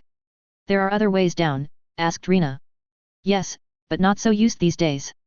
Mostly by the servants, he told us, as if eager to brush over the matter. Come, come, now it's time for you to see Castamere in all its glory. Chapter 248, The Westerlands, Chapter 217. Chapter text. I must say, I'm a bit disappointed I don't get to go on this tour you promised, I told Roland Rain dryly as we settled into what passed for his solar. He gave me an amused smile. I'm sure you'll hear all about it from your children, he replied. I'm gratified they find Castamere such an object of wonder. Although, forgive me, your son did not seem pleased at being left behind. Blame Rolf, I told him. Your son has waxed poetic about his home more times than I can count, and as for Iman, well, he is concerned he is missing out. I had promised him he was to be my cupbearer and yet. I could not have him here. Not if I was to make any troubling decisions like I suspected I would. I suppose that did defeat the point of having him as my cupbearer, but part of me wanted to hold on to that innocent admiration a while longer. Ah, I see. Roland chuckled at that, then gestured for wine to be poured. You mentioned Jason had been rather rude, he asked, as the servants stepped forth, pitcher in hand. You might put it that way. We were all but confined to our rooms whilst my brother is paraded for Jason's lords to wonder upon. 3 days, and a week after my family arrived, before he even deigned to hold a feast, and even then, it seemed as though we were there on sufferance. I do hope Lord Plum isn't one of yours. At my rant, Roland tilted his head, looking across between amused and annoyed. Dennis Plum? No, he has his nose far too firmly wedged up Jason's arse to speak to the likes of me, he replied. What has he done to earn your ire? Spent a good amount of time making my daughter rather uncomfortable, I said, hotly. Jocelyn, he asked, anger flashing briefly over his face. No, Alice. He relaxed slightly at that, outrage fading into concern. I must say I did not see such behavior coming. He is Jason's through and through, but to act in such a manner. Jason would be displeased indeed. Roland shook his head as if he were a patient father chiding a younger child. Unless Jason dispatched him on such a quest, I grumbled. I doubt that, Roland said, tone flat. He is many things, but so underhanded? No. If you had suspected Tyland of doing so, however, I would give that credence. Tyland spreads his slime in father's court alone, at least, I muttered and sipped my drink. And we can be thankful for that. When it comes to the twins, Tyland has all of Lon's wit and cleverness, Roland informed me. Jason got the confidence. With hopefully little to be confident over. Roland chuckled and nodded, placing his wine down and leaning forward to rest his chin on entwined fingers. Recognizing a look that promised business was to be gotten to, I placed my own wine down and watched him. I will be frank, Your Grace, he started. I have not had as much success as I initially hoped. That I might have figured from my reception at Casterly Rock. Tell me you have more than Marbrand and Tarbeck. At my serious tone, he shrugged. I have more than that, yes, but not nearly as much as hoped. He rearranged his face into one of sorrow. At least some of my recruitment requires aid from yourself. Go on, I said slowly. The biggest request I have pertains to the old lands of House Doggett, he began. I swallowed thickly. Magur had all but destroyed the house in revenge for Joffrey Doggett's defiance. I was given to believe there were no more Doggetts. Was I misinformed? I asked. Yes and no, replied Roland. The main Doggett line is gone, but pretenders pop up now and again. This pretender is, very potentially the real thing. Or so Jason thinks, at least. Sir Rupert is enmeshed at Jason's side whilst very aware that Jason will dangle the promise of returning his family lands, but is unlikely to follow through with action. And he will be a valuable informant for us should we make the guarantee, I finished. Roland nodded. The proposal settled in my chest. I will do so, but I will not accept a knight playing both sides. He must commit to us properly. Just so, said Roland. I expected to have to put more effort into persuading you, if I am quite honest. I would normally take more persuading. Yet it does not escape my notice that I have men near Aegon but none near Jason. Your Doggett knight is to report to Joffrey, I want his information verified. I will not be played by him. I paused. I will not be made a fool of by Jason or Tywin Lannister. Had they done as my father bade, we would not be sat here right now. Well, should they overstep their boundaries by too great a mark, remember I am your most ardent servant. Bold, I replied. He shrugged, no shame there. You know of my ambitions, I will not insult you with false modesty, he explained at my raised eyebrow. Back to my little alliance. Sir Rupert will hopefully provide us with information as Jason dispatches his orders. It will allow us to react to any trick or maneuver of his quickly. It makes sense, I admitted. Just as Farman and Westerling spill what my brother tells them, Doggett will spill about Jason, and between that we shall know every move they seek to make. And as for the more important side of matters, well, you know of Marbrand and Tarbeck. Old Harold Perrin has pledged to us, Ruttiger and Sarsfield too. He paused, the silence stretching on a little longer than comfortable, and then I realized that he had not actually paused but stopped. That is all? I demanded. If all goes wrong, you face the might of House Lannister and every vassal they have with what, 10,000 men? Closer to 12,000, he protested before sighing heavily. I admit, it is not the vast host that I thought to present you with. The Lannisters will have you outnumbered with 4 men to every one of yours, I replied hotly. I am aware, bit out Roland.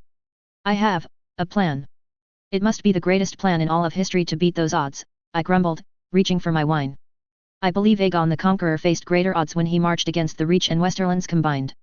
1 soldier for every 10 on the opposing side, and considerably less knights too, recounted Roland. I took a deep swig of wine and placed it down carefully. Forgive me, Lord Roland, but I do not have 3 fully grown dragons to spare. At my words, Roland smiled smugly. Then it is a good thing that my plan does not even require 1 dragon, he boasted. I snorted, disbelieving that on principle. Well, on my part at least. 1 may be involved later. I raised a hand to rub at the bridge of my nose. Go on. It's simple. Jason will order his men to assemble at Lannisport, more likely than not. When he calls the banners, we shall gather our men at Sarsfield whilst assuring our liege lord we are ready to join with his force. Then, before he can give any meaningful chase, we will march up the Gold Road and take the Golden Tooth. My head spun as I tried to envision that in my head and failed. You would have to run such a plan by my husband. I confess to having no head for war. Unleashing Syrinx is no issue, but strategy? Not my area. At the admission, Lord Roland shrugged as if he had expected as much, and the fact did not bother him. I will save you the time, such a strategy is risky, exceedingly so, he explained. So much could go wrong. Should Jason get wind of our intent, he would chase us and alert the Tooth. Should we fail to take the Golden Tooth, we would be trapped between it and an army. Should we take it but your Riverlanders or Crownlanders fail to relieve us, we would be looking at a lengthy siege or a storming, but for all that can go wrong, I believe the risk is worth it. Jason will have to deal with us by either splitting his forces or committing them all to rooting us out. And in doing so, render the Westerlands useless in the opening moves of any war, I said slowly. Then I shook my head. This all relies on Aegon actually rebelling whilst you and your armies are at Castamere. Should my uncle reach the shores of Westeros, then this plan is useless. Should your uncle arrive, we shall be united against him. Brothers in arms. Those last 3 words contained biting sarcasm. Very few would turn on you in order to place Aegon on the throne as we face a monster such as Daemon Targaryen. I grimaced. And of course, all of this presumes your father does not live through such events. He did not know my uncle. If he could manage it, father would be the first to go, revenge for not making him heir, revenge for the babe he lost to the storm, revenge for me. Indeed, and it presumes war with Jason as well. I am still not entirely convinced my brother would declare. He has been in an odd mood of late, but in the past, he was quite adamant he would not press his claim in war. Roland snorted at that. You do not even believe the words you say, he accused, and I grimaced again. He was right, there was part of me that would always believe war with Aegon was on the horizon, as sure as Daemon crept closer to Westeros. And even if Aegon spoke the truth, Jason would have war regardless. What? I asked, tone sharp. Certainly. Even if you granted him that stupid counsel, as like as not he'd ignore it and declare for Aegon anyway, Roland told me. He has invested too much into his little puppet king to let a little thing like the will of the Lord stop him. Assuming you won, of course. He envisions a council where the black vote would be split, I admitted. Many blacks would vote for Aemon, but many would stay true to myself. And what could be done about that, he asked, eyes glittering. I wanted to throw the wine at him. I would throw the vote, I hissed between clenched teeth. I would see my son on the throne even if it meant I would not sit it. Let them call me the second queen who never was if it means Aegon is the never king. Never king, laughed Roland suddenly. I like that. I'm so glad, I told him with a tone so acidic it could have melted through his desk. Come now, my future queen, I have sworn to see you in your rightful place, have I not? I have the wits of Lan's line as surely as Jason in Thailand. As long as you keep Thailand from interfering, I will deliver you results, wheedled Roland. I gave you my daughter, I replied. Although I suspect at this point if I refuse, they may just elope and have done with it. I see my son has charmed her as much as she has charmed him in turn, asked Roland, tone suddenly eager. I'm not sure charmed is the right word, I said slowly. She is, comfortable with him. She is not comfortable with many people. He is precious to her for that alone. Many couples have had rockier starts than comfortable, said Roland, still looking more thrilled than warranted by the news. We have rather gotten off topic, I recalled suddenly. What other boons do you require? At my business-like tone, he blinked in surprise. A few positions at court, Ruttiger is ambitious, he wants in on the deals we are making with that cousin of yours, Sarsfield wants his grandson's entrance into your college assured when the boy is old enough, he trailed off and shrugged. If it pleases you, your grace, I would ask for permission to provisionally say yes to most future demands. You want free rein? I asked. We Westerlanders are as insular as the Valaman when we wish to be. Jason in Thailand tapped into that. The lords here will freeze you out but I am one of them. If I have the power to speak with your voice here, am I supposed to leave you with no oversight? I asked. Roland flushed. I am to sit on your small council one day. If you do not value my abilities here and now, what use will I be in the future? I winced at that. He had me over a barrel and he knew it. Worse still, his argument made a twisted kind of sense. I thought of Lord Plum again, or Lord Esterin. Keep Joffrey updated, I told him. No Kingsguard places, but the gold cloaks and minor court appointments are fair game. Anything there is traditionally only one position of must be run by myself first. Will you take any more ladies? He asked. Likely not. It was a concession, a great concession, to take SAB on. She saved my life, I bit my lip. One lady. I will accept one more lady from the Westerlands. I have the Farman girl in mind, you see, he explained. She's young, but not so much I'd dismiss her out of hand. I paused and fixed him with a look.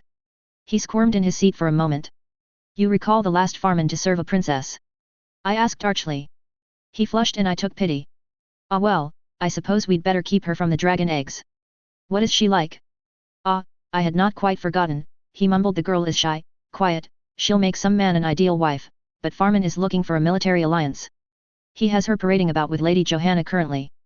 The Ironborn, I remembered grimly and Roland nodded. He and Prester cornered Laner regarding the matter. Put your offer to him, I will meet with this girl when I return to Casterly Rock.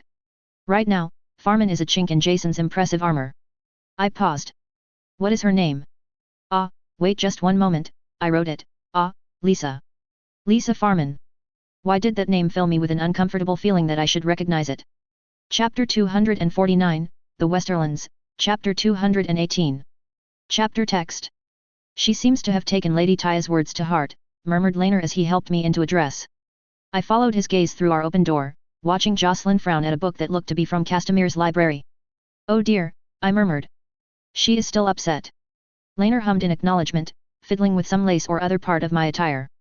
She is only 2 and 10, have you assured her she need not be the perfect lady quite yet? I asked, feeling faintly worried about the fact she'd gone to Laner and not me. Many times, he chuckled and then nearly knocked me off my feet as he pulled something. At my hisses to be gentle, he chuckled again. Not quite the level of Lena in her first forays in helping me dress, but certainly lacking in skill. I told him as much and he doubled over laughing at the mock-affronted voice I had put on. Having meetings with your court jester again? Asked Joffrey from the doorway. Harsh, giggled Laner. I'm being attacked. Shush, both of you, I murmured before fixing Joffrey with a look.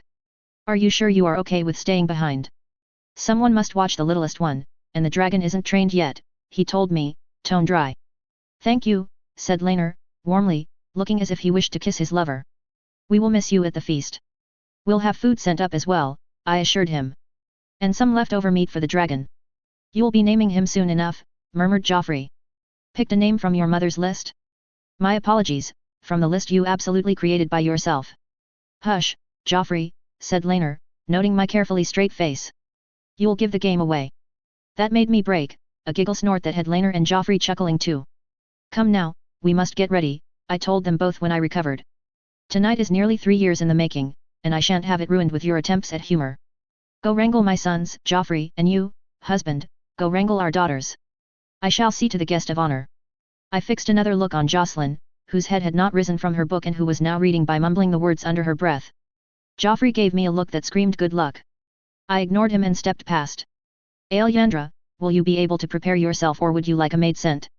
I asked. Said girl glanced up from the letter she had clutched between her hands, the one her mother had given her the day she left Dorne. She read it and reread it, although I knew she had received others since. Not just from her mother, either. And have you been treated well? Yes, Rhaenyra, she replied. No one has been overly rude. Apart from the old creep. He'll be dealt with, I told her, reaching out and rearranging the scarf she had wrapped around her shoulders. I did say thank you, didn't I? Many times, she replied, casting a long-suffering look at Alice, who was in the process of being herded out by Laenor. Jocelyn finally glanced up, her baffled expression at the activity surrounding her turning into worry at what such activity denoted. Do not be sarcastic with me, else I'll stick you with cat-sitting duty when we return home to King's Landing. She snorted at that and thankfully did not mention my correction. Maid or no? No, she replied. I'll dress myself, Rhaenyra. Focus on our guest of honor. Don't say that, Allie, whined Jocelyn, putting her book down. Quite frankly, she looked as if she were going to throw up. Alyandra just laughed and dodged around me, pausing to chivvy the girl to her feet and bring her in for a hug. I smiled at the sight as Jocelyn let her, curling a little too close to the girl for it to not be a major source of comfort.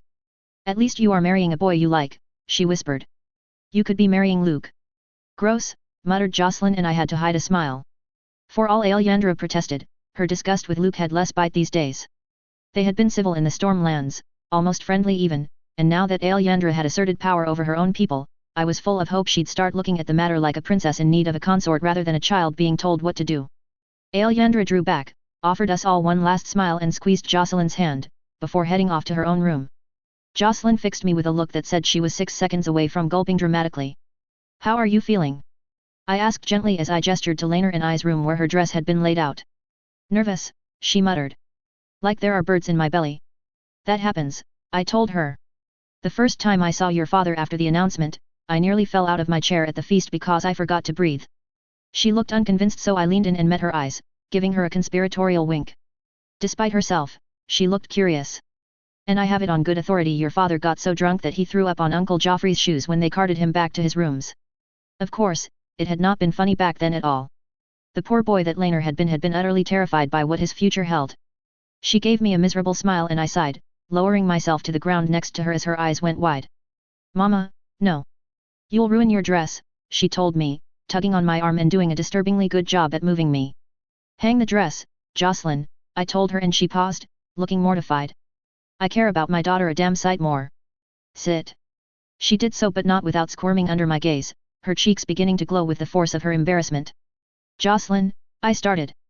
You are a dragon rider, daughter of the future queen. Rolf thinks you are the greatest thing since he discovered swords. It is they who should be double-checking if they are good enough for you.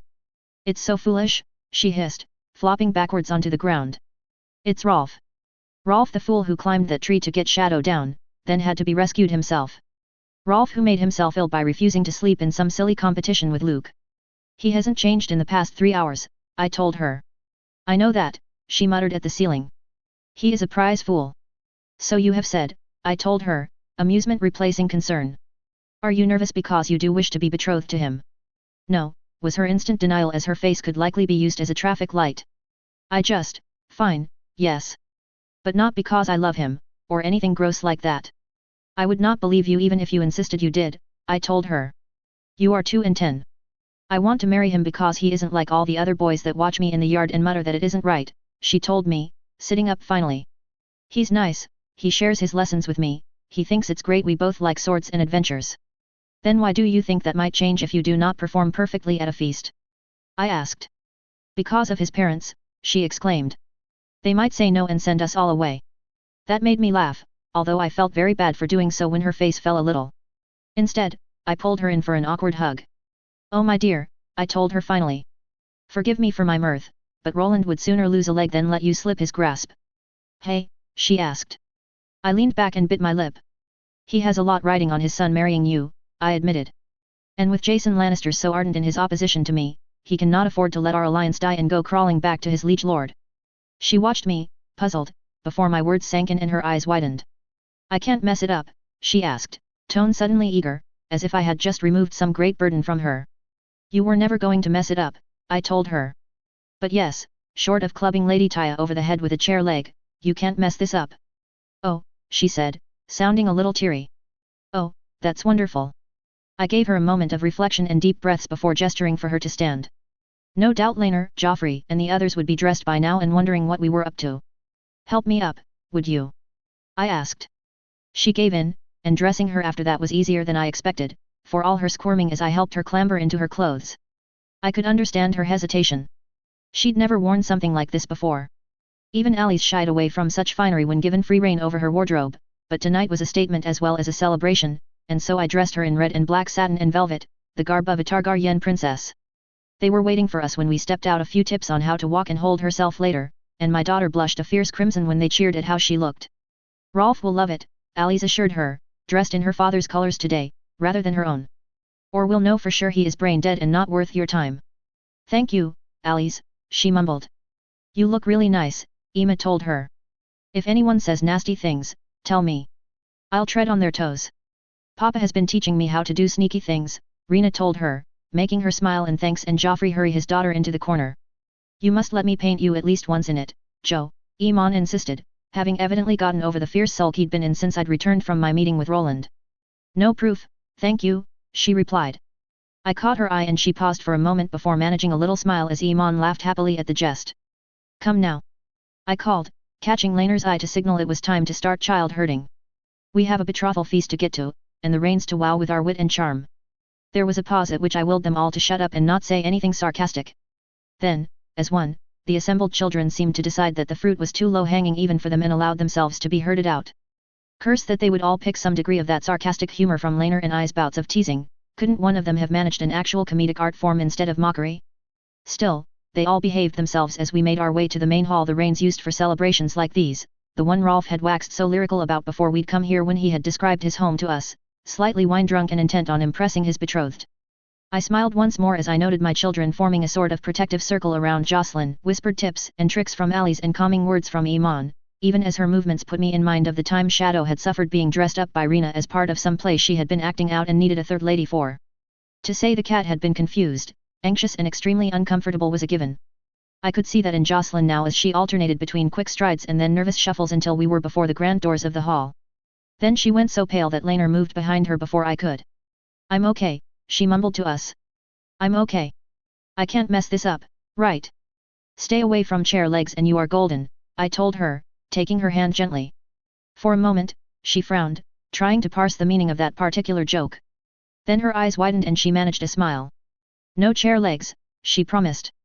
I gave her hand a reassuring squeeze, ready for her to drop it as the doors began to open. Instead she reached out and took Laner's too, the children falling back to give Jocelyn her moment in the sun. Alice caught my eye as she did so, looking almost proud of her twin as we stepped forward. I caught sight of Rolf the moment after he caught sight of us, the boy staring at us with his jaw practically on the table he was seated at. I chuckled as he seemed to remember himself, going as red as his hair. As we made our way through the crowds, I had to admit that in this instance, Rolf really had not exaggerated the beauty of Castamere. The candles, when lit in the darkness of the cavern, really did make it look as if it were a second night sky. Chapter 250, The Westerlands, Chapter 219. Chapter Text. Casterly Rock did not seem so impressive now that I was well aware of what awaited me inside of it, I thought gloomily as its massive form seemed to fill the horizon. Its gargantuan size and grand architecture were just pretty additions over a rotting center. Then I stopped my thoughts there, forcing myself to sulk less. We would land soon and Jason Lannister would be a foe eager to take advantage of any slip or moment of inattention. Then, as we circled the rock, I was suddenly glad Rena had chosen to ride with Emma.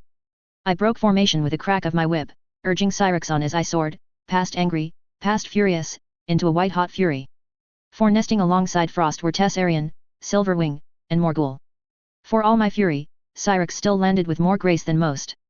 I did not wait for my family to come down behind me, I ignored Silverwing's welcoming bellow as Vermithor dropped as if chasing my own Syrax. The only person I had eyes for was Jason Lannister. Where is she? For a moment, he smirked, as if expecting some of our usual verbal jesting, or that he had won some grand prize at seeing me so furious. Then whatever good sense he had left in his head reasserted itself, overriding his normal smug self-assurance for the first time since he could speak, and his smirk died. His attempt at a gravely concerned face did nothing to dampen my rage. Your Grace. Helena, I hissed out. Take me to her. It was not a question. It was a demand. He hesitated. To order a Lannister about in Casterly Rock itself? I could not bring myself to care at the implications. Let Roland clean up here and prove his worth as he was so desperate to do. The princess's meeting with her brothers. It was a neutral statement, no denial and no acceptance. Then his eyes widened. But I will have Sir Rupert accompany you to their rooms. For a moment, his sudden change in tone confused me. And then I realized my hand had fallen to my whip, resting on it as if I were threatening to take it to him should he deny me. I didn't remove my hand until Sir Rupert led me from Jason's sight. How long has she been here? I demanded after a moment of silence filled by my own heavy breathing. She arrived this morning, Your Grace, replied the knight, his tone carefully bland. I let the rest of the trip to her rooms go in silence, a little doubt seeping in. Had I overreacted?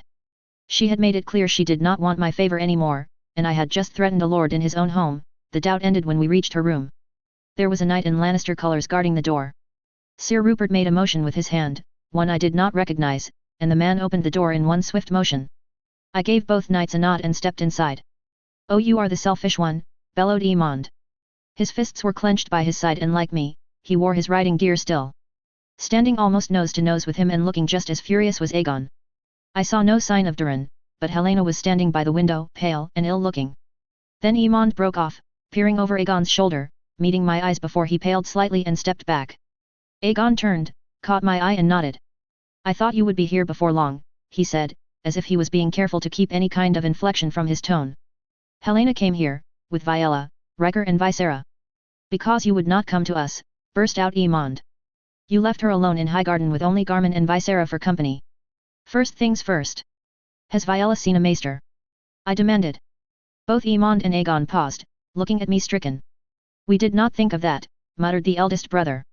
Aegon, fetch one, I barked at him. Perhaps it was a testament to how off-kilter he was that he departed quickly, calling for a name I did not recognize. I met Emond's eyes. Did you even tell anyone you were leaving? And risk Garmin imprisoning us, spat Emond. Or Whaley is there to keep Viella alive? You flew a sickly child across 2 kingdoms for what? Emond flushed red, glancing over his shoulder at Helena.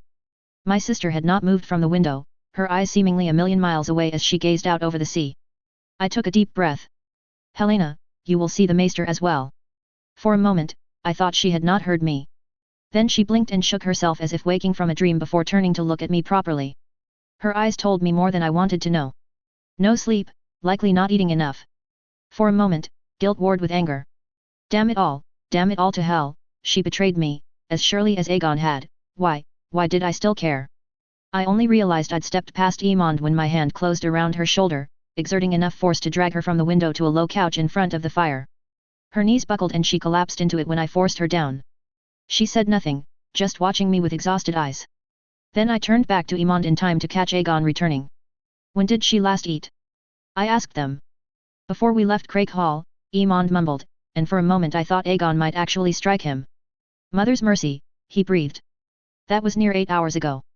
We wouldn't have had to have made the journey at all if you'd have done your duty, Prince Aegon, hissed Emond again, guilt becoming anger once more. He spat Aegon's title as if it were an insult.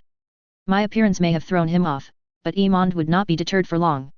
Coming here for what? An old fuck. You will not refer to. He cut himself off, glancing at me guiltily before moving a little closer, his tone going lower, though I could still hear it well enough. Do not do this here, Emond, not whilst we have company. Do you refer to me? I asked. Or your wife? He gave me a look of betrayal. I was not sympathetic, the fire of anger still burning in my breast. I recall father telling you to go to her. Was playing dress up for the council truly worth all of this? Is this Jocasta girl worth your wife and daughter? He flinched, then and took a step back, his face going blank.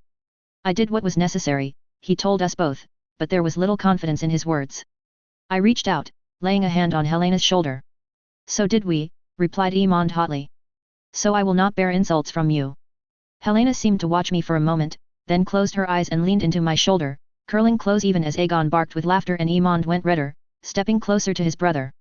Yet I could not focus on that, not right now. I'm sorry, she whispered. Let me stay here a little. Always. The reply was easy, even as my heart twisted. I could hear Joffrey's voice clearly. It told me to push her away, it told me she was the enemy now, that just like Aegon, every comfort I gave her was a comfort given to someone in direct opposition to me. I wanted to cringe that I had even thought it. I'll order you some broth. Rhaenyra, barked Aegon, and I half twisted in my seat to see them. They were red-faced and panting again, both too far gone to anger. Like I had been, before Helena had laid her head on my shoulder and so quickly taken me back to being 17 years old again with her as my fosterling. Tell Aemond. I sent him to Helena so I could come here. You should have been by her side, I told him, causing his lips to peel back into a wordless snarl that I ignored, instead meeting Aemond's eye. And you should have had the good sense to force her to stay in one place. He flushed and did not meet my eyes, even as Aegon protested my words. Does it matter? That made all three of us pause, to find Viserys staring at us defiantly, Durin at her back. He was cradling a bundle of cloth in one hand and clutching Riker's hand with the other. We are here, Viella is doing well and you are scaring Riker. Silence followed that and both of our youngest siblings began to squirm at the attention they were receiving. Then Aemond threw back his head and laughed, although there was little joy in it. Helena shifted slightly and my attention wavered for a moment only to look back up to see Aemond lift Visera into the air and pull her close. I'm sorry, little one, said Aegon to his son, holding out his hand for the boy to take several shaky steps towards him. Us big folk are strange sometimes. We mean nothing by it. What say we show your auntie your new sister? Durin gave him a smile as he waved him forward, although the smile quickly died as he shuffled past his brothers, refusing to meet my gaze as he all but thrust Viella at me. Helena huffed a little laugh but did not move to take her daughter, so I wriggled around underneath her to clutch my new niece.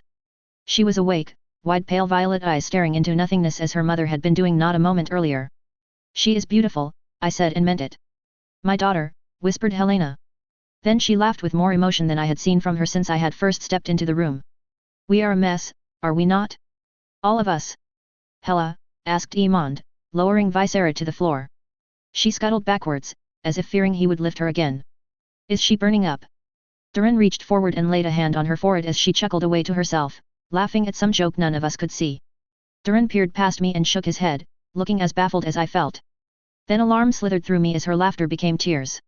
Look at us, she cried between sobs. All at war in one moment, and then playing pretend the next. We're broken. Shhhh, I murmured. It is not so dire. Right. Aegon rallied. Right, Rhaenyra is right. We're siblings, we fight. Fight over a throne, over duty, over she cut off her rant with another choking sob. None of you see it. I did not know what to say to that, raising my head to catch Aegon's eyes. My brother looked guilty, shuffling slightly as Aemond passed him and came to kneel in front of Helena. He pulled her from my shoulder and close to him.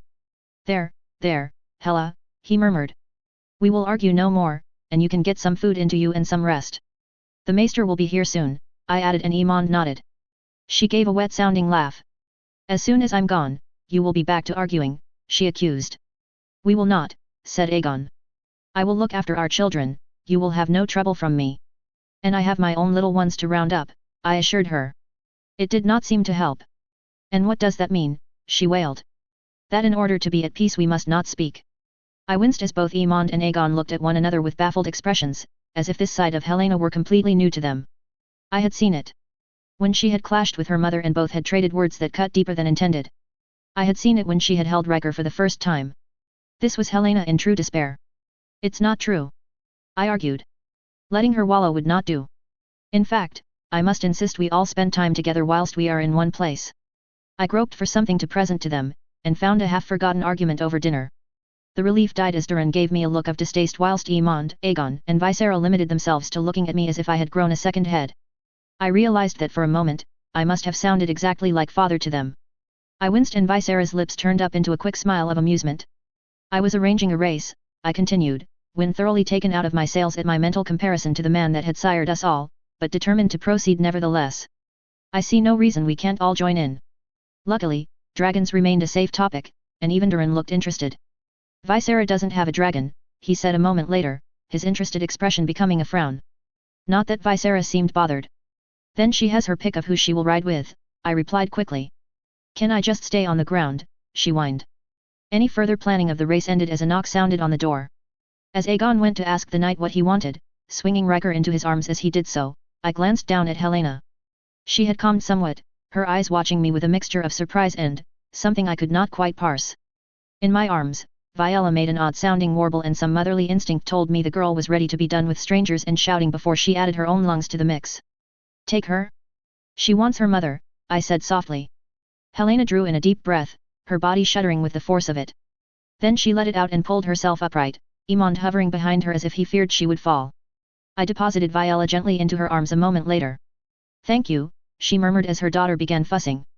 Thank you. Chapter 252, The Westerlands, Chapter 220. Chapter text. What do you hope to accomplish with this? Asked my spy master. He'd been in a mood since I'd stormed off after our arrival and then returned an hour later with the announcement that we would be holding a grand race between all of the dragon riders currently present. We've already had this conversation, I told him, leaning forward to check my appearance in the mirror. Next to me, Sira shot my spy master a look and I wanted nothing more than to send him from the room. Instead, I nodded to my lady, sending her away without a word. She'd no doubt gripe about it later, but she knew Joffrey and I well enough at this point. I waited until the door had shut before turning to face him. He was giving me a dark look, fingers entwined over his cane. We have, he said coldly. We agreed there would be no more of this. Aegon has made you his enemy, we must treat him as such. This back and forth solves nothing. I opened my mouth to protest, but he held up a hand and waved away whatever I had to say. But then again, you hardly followed our advice on the matter last time. I'm not sure what I expected. You decided it would be best to spread rumors regarding my brother, not me. I responded. Joffrey pulled a face. You signed off on the measure, you decided the rumors we would whisper, do not foist such decisions on my head alone, he shot back. Why even bother appointing advisors if you are so convinced we are wrong in this matter? I took a deep breath. It is not so simple, I told him, keeping my voice calm and measured. They are my siblings. I cannot forget that. Aegon is little more than a puppet for whomever feeds him the prettiest lie. Helena changes her mind based on her latest whim. Aemond wants a taste of glory and war but doesn't know what that means yet, and the less said about the younger two the better, he snapped. If you do not strike at them now, you leave them open to strike at your children later. Keep your voice down. I snapped back. He sneered at me. I took another deep breath, then hissed at him, what would you have me do? Kill them. You know that's not what I mean, he sighed, the fight going out of him. But you claim to be trying to win hesitation from them, or mercy, the seven forbid. What you are doing is ensuring you will hesitate when the time comes. You think me weak-hearted? I demanded. He snorted again. If they were brought before you, having rebelled, would you condemn them to their rightful deaths? He asked, eyebrow raised. I bit the inside of my lip and glared at him. He knew well what the answer was. His face morphed into a look of triumph and I turned away, reaching for my gloves before noting that the strap on my prosthetic was tangled. Sparing any of them after a rebellion would condemn your children, and their children, to fight this particular battle forever, he said gently, limping forward and removing my hand from the leather strap, attending to it with cool fingers. My hand was burning hot under his touch. You think I don't know that? I whispered. I want to say I would condemn them, but you know I cannot. They are my siblings, for all that we bicker and fight. For all that I feel they betrayed me, what would you have me do? Kill them all? Send Riker to the wall and Viola to the sisters? They are kin, Joffrey, and you would have me become a monster. They present a threat, said Joffrey sternly. Then he caught sight of my expression. Banishment and oaths of silence are not the only way to deal with them, but they are the most effective, given your reluctance to go further. I will not allow them to be harmed. They are innocent, even if Aegon is not, in this fantasy you have concocted, I told him. He smiled and smoothed out the leather of the prosthetic before reaching out and handing me my gloves. And in this fantasy, where Helena has guarded Old Town and has killed those who fought under our banner, would you condemn her then? I flinched and did not answer. He snorted in derision once more and I could picture the roll of his eyes. This race must be the last time they are your siblings, Rhaenyra. From now onward, they are your enemies. For Aemon's sake, you cannot afford sentiment. It is admirable for you to love them as you do, but it is unwise and no one would condemn you for ceasing to do so. Father would, I spat, feeling like a sulking child. Stinging sensations bit at the corner of my eyes and the inside of my head felt too big for my skull. We have spoken about him, too. Tell me I am wrong, Rhaenyra. I could not, and the admission, even in my mind, felt like a defeat. You sat in our home and declared him a rival, but you never meant it, not really. You were still trying to protect him, even then. He stepped closer, took my good hand in his voice dropping to a whisper. You are a better sister than he deserves, but after we depart the Westerlands, you cannot be that anymore. He scares me, Rhaenyra, more than Daemon does, if I must speak truly.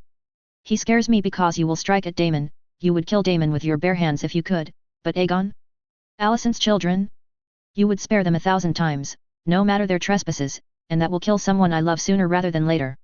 I started, then choked on air. His hand came up, brushing away tears that were falling. When had I started crying? One last, perfect day, he murmured. And then we will have only enemies in Casterly Rock. I took a deep shuddering breath, unable to meet his quietly sympathetic gaze. He let his hand fall from my cheek, even though they were still wet with grief. Please, for the sake of your children, of my children, for Laenor and Laena, do as I say. Do not dismiss this as more of my ruthlessness, unnecessary and unneeded, he murmured. You bring up my uncle, I stopped myself. Tell me about the girl. For a moment, I thought he would ignore me and keep hammering home the point. Then he nodded and drew back to a more comfortable distance. Of course, he said. She seems nice enough, very traditional. I was pleased to see she knows her way around ships, at least, but I have my doubts at how well she'd be able to keep your secrets. For all Jason and Lord Cleos disagree over Ironborn, they are in agreement on the Iron Throne. You believe she would be little more than a spy? I asked, turning away to retrieve something to clean myself up with. No, he said, sounding amused. Maris is far too talented to let a spy exist in her ranks. A hostage, perhaps, but one that has an incentive to be loose-lipped as to our comings and goings. I can hardly deny her on that front, I murmured. Why not? Taking Lisa as your lady will hardly lure her father from Jason's side, replied Joffrey. I finished dabbing at my eyes and turned back. Then what do you suggest? Leave her on Fair Isle too, I trailed off, sudden memory poking at me violently. Joffrey frowned as shock and horror banished whatever emotional turmoil I had been feeling seconds ago. Fuck. Rhaenyra. He actually sounded somewhat alarmed as I began pacing. I'm such a fool. I told him. Why did I not? The Ironborn, Joffrey. What about them? He asked slowly, as if he were trying to calm a wild animal. They are due to raid Fair Isle, they are due to occupy it. I hissed. He frowned and then understanding hit him. Ah, he said. I take it Lisa does not fare well. Understatement. I think they end up fighting over her, that had been after Dalton had died. Fuck, fuck, fuck. Then we will find her some other appointment, he said. I raised an eyebrow at him and he rolled his eyes. I am not so heartless as to leave a girl at the mercy of rapists and pirates. I did not mean to imply that, but he waved away my protest. She will be here any moment, he told me. Unless she is some undiscovered genius and brimming with loyalty, it's my recommendation you send her off with, No easy candidate. I asked dryly. I'd send her to Helena, but I suspect that'd be a cruelty. Cruelty? He asked, head tilted. She makes sport of chasing them off, I told him and he shrugged. But why not? Helena will need help with Viella and Riker, and she will be kinder than the Greyjoys. And we are back where we started, he murmured dryly. Joffrey, I said calmly. Yes, Rhaenyra, he asked. Stop. He frowned but nodded. He didn't like it, though. I could tell. I will send the girl to Helena and my sister will keep her from any untoward incidents with the Ironborn. And if you look me in the eye and suggest I sacrifice her to a fate worse than death due to this notion that I should be treating Aegon as I treat Daemon, you will not be my spy master for much longer. He met my eyes and then bowed, although I saw the mockery for what it was. This wasn't the end of this argument, at least not as far as he was concerned. Of course, Your Grace, he murmured smoothly. Leave, I told him through gritted teeth. He left. Then I groaned and raised a hand to my eyes. He was right and wrong in equal measure, there was no good answer to his accusations, no way I could protest and not sound borderline deluded. I would have to get Laenor to sweet-talk him later, then apologize for treating him harshly in person. Perhaps letting Aemon loose in his vicinity. For what it's worth, came Syrah's voice, he was being a bastard. You heard that? I asked. Enough to get the gist of things, she admitted. Whilst I don't disagree when it comes to certain greens and that your sister has not covered herself in glory recently, this isn't about them. It's about a young girl that's in danger. And do you have any opinions about any other part of that conversation? I asked, more curious than dreading her answer. She rolled her eyes and stepped forward to rearrange some part of my dress. Long gone were my days of veil fashion, but at least I had won the right to keep my mantles. Not at all, she replied smoothly. But Lisa herself is here now, so. Let's go. I suggested. I take it Fal is with her. I left them talking about the maiden and the mother. She was quite impressed with Fal and Marya's work. Perhaps a position there if my dear sister turns her down.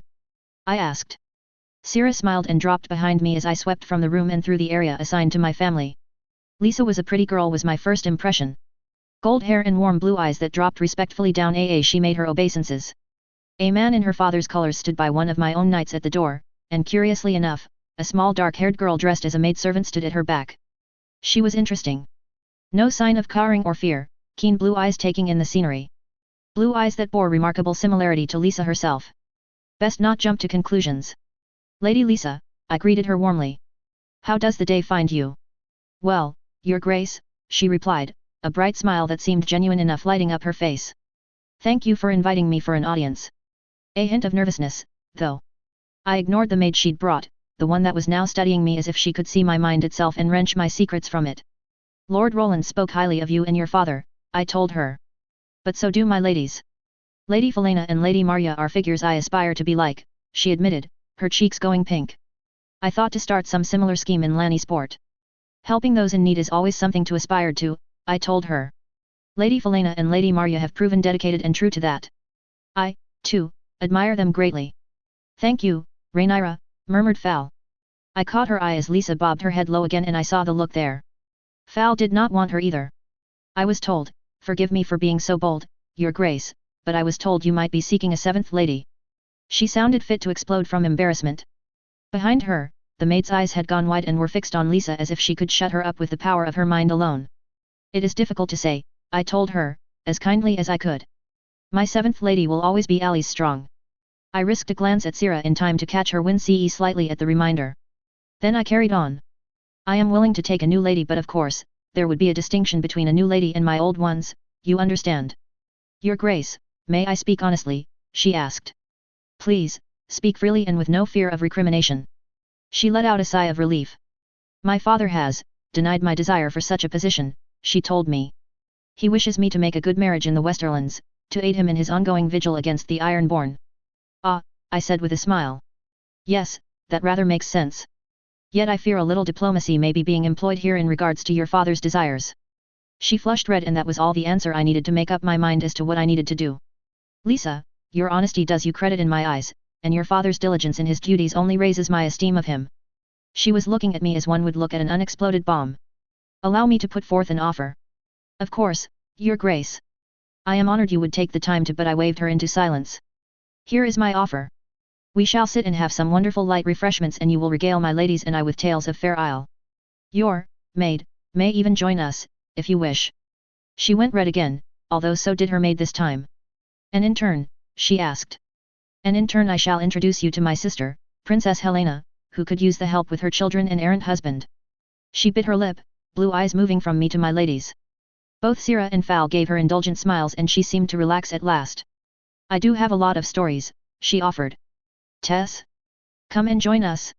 Chapter 253, The Westerlands, Chapter 221. Chapter text. I felt sick to my stomach, as if I would come out of my skin, when we made our way down to the courtyard that housed our dragons. The feeling only worsened as I saw the shadows of my siblings' dragons swoop past the windows, heading for our agreed-upon spot. Each moment the sunbeams flickered and faded had me almost flinching, as if they were strikes aimed for me. The afternoon spent with my ladies and Lisa Farman had been a good one, filled with laughter and distraction. I had even begun feeling somewhat like myself once more. Enough to find Joffrey after our evening meal to apologize for my temper. He'd merely shrugged and repeated his earlier warnings and just like that, my joy of protecting at least 2 girls from harm had turned to ash in my mouth. To say my sleep had been disturbed was an understatement. In the end, I had risen from the bed and left Laner to sleep. It took a lot to wake my husband, but my tossing and turning had done so several times, and his sighs of disgust and annoyance had grown as wearisome to me as my waking him up had become to him. Mama? Are you well? I paused, then glanced down to find Iman at my side, peering up at me with concern etched into his solemn face. I'm fine, I told him. Just feeling my lack of sleep keenly. Maybe Mama is nervous, came Ali's addition. I turned to see her by Alyandra's side, my ward smiling broadly at the teasing tone my second oldest had adopted. And you are not? I asked. She smirked. I have the biggest dragon here, she said smugly. And the best training. I don't remember you saying that when you started with Lady Lena, said Alyandra in a sing-song voice. Alice gave her a gentle shove and the two broke down into giggling. Having the biggest dragon isn't a guarantee to win, said Iman after a moment. Ima has Dreamfire and she's way faster than Vermithor. Tell her, Mama. Skill and speed are equally prized in a race, I told them both, tone sterner than intended. Iman pouted as Ali stuck her tongue out at him, earning herself a warning look. Yet the feeling of illness only returned as we stepped out to find our dragons lazing in the early morning sun. Syrinx was laid out as prone as a dragon got, her sleepy eyes telling me that she was not quite in the world of the living yet. I crossed to her, ran a hand over her neck and earned myself a rumble of acknowledgement. Perhaps I should have taken a leaf from your book, I whispered. Slept this last decade away and saved myself the trouble. What have I done? What have I truly changed? She groaned as around her, the children set to rousing their own dragons, servants bringing out bundles of equipment. I stepped back and allowed them to saddle her, watching as she clambered upright and slowly roused herself properly from sleep. Not the lazy, fat creature of Canaan, one that would not even take food if she had to move for it. Still lazy though, I thought with a smile, but she could hunt and fly. I had no doubts as to whether she'd come close to winning this race. My mount was better at aerobatics than speed, but she certainly wouldn't lose it. Perhaps Lena is right and I have been neglecting you. I only seem to take you out when we have lessons to teach to young upstarts. I was talking to her for lack of anything else to distract myself and it wasn't working, not really. I was simply earning myself odd looks from Laner, Jocelyn, and the surrounding servants. I caught my husband's eye and he gave me an annoyed look. Still bitter about his disturbed sleep, no doubt. Does anyone need a lift to the tourney ground? I asked only to be met by shaking heads. I have Viserys and Jove, said Laner's annoyance melting as his son cooed softly, tilting the bundle he held slightly to reveal a sleepy Viserys mid-yawn. Ima has Rena, Aelyandra is with Alice and Jocelyn is taking Rolf. And baby Ripple? I asked. He nodded towards the bulk of Vermithor once more. Do me a favor, husband. And what's that? He asked, smiling. Pick a name for him from that list your mother gave you by the end of today. He'll start responding to Ripple soon enough and you can explain that one to our son, and Renus. He let out a laugh and nodded. I will, do not worry, he promised.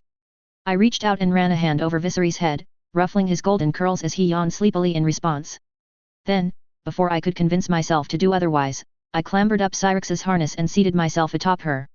Race to the tourney grounds, shouted Jocelyn, Morrigan taking off moments later with her cackling trailing behind her on the wind. Alice was next to go, Aelyandra's yelp of surprise audible as my daughter gave no warning to her passenger in her desperation not to lose to her twin. I left at a more sedate pace, forcing myself to put Joffrey's words out of my mind for all that the cold dread they had produced sat heavy in my stomach. The tourney grounds came too fast and I forced a smile onto my face as Syrinx landed and slid from her back. A small crowd had gathered, for all that this was no official event. I saw Aegon and his knights crowding around Frost and the much smaller Winter. I saw Helena and her new lady. Lisa looked distracted, her hand clasped firmly around Riker's hand as my young nephew's head swiveled this way and that, letting out a wordless shout of surprise every time a dragon flew overhead. At one point, he nearly unbalanced himself, only for Tess to catch him before Lisa had even seen. Beyond those lonely three I spied a beautiful blonde lady, dressed in the colors and style of the Westerlands. Her dress was layers of red velvet with more gold than most would see in their life woven into it. She stood apart from them all, flanked by two Lannister knights, a look as if she had smelt something foul affixed on her face. Jocelyn and Alice had wasted little time in greeting their aunt, clamoring to see their new niece as my sister seemed, lighter than she had since before even my progress. She laughed and handed over the quiet bundle, and not for the first time I privately cursed her luck with well-behaved babies. She's beautiful, said Alice, holding Viella out so Jocelyn could see. Isn't she, Jo? Look at her eyes. Thank you, Alyssa, said Helena, smiling warmly. I wanted to wince as it flickered slightly when her eyes met mine. I recall saying something similar, I told them, resting a hand on each twin's shoulders and directing a smile at my sister. Joffrey's words rang at the back of mind again and I wanted to curse him. Today would be a day of peace, even he would not deny me that. They really are quite unique, aren't they? I have never seen eyes that shade of pale lilac.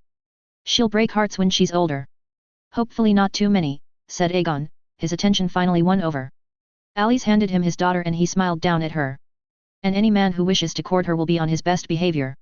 With her father and uncles looking out for her, I dare say they would be, I replied and he grinned. Although speaking of which, I saw Durin and Emond heading here, but I see no sign of them now. Just their dragons. I have no clue where Emond has gotten to, but Durin is off with Visera, no doubt trying to persuade her to ride with him, Aegon told me. Is she really so scared of them? I asked, aware of the twins' curious eyes swinging back and forth. Not scared, I think, said Helena.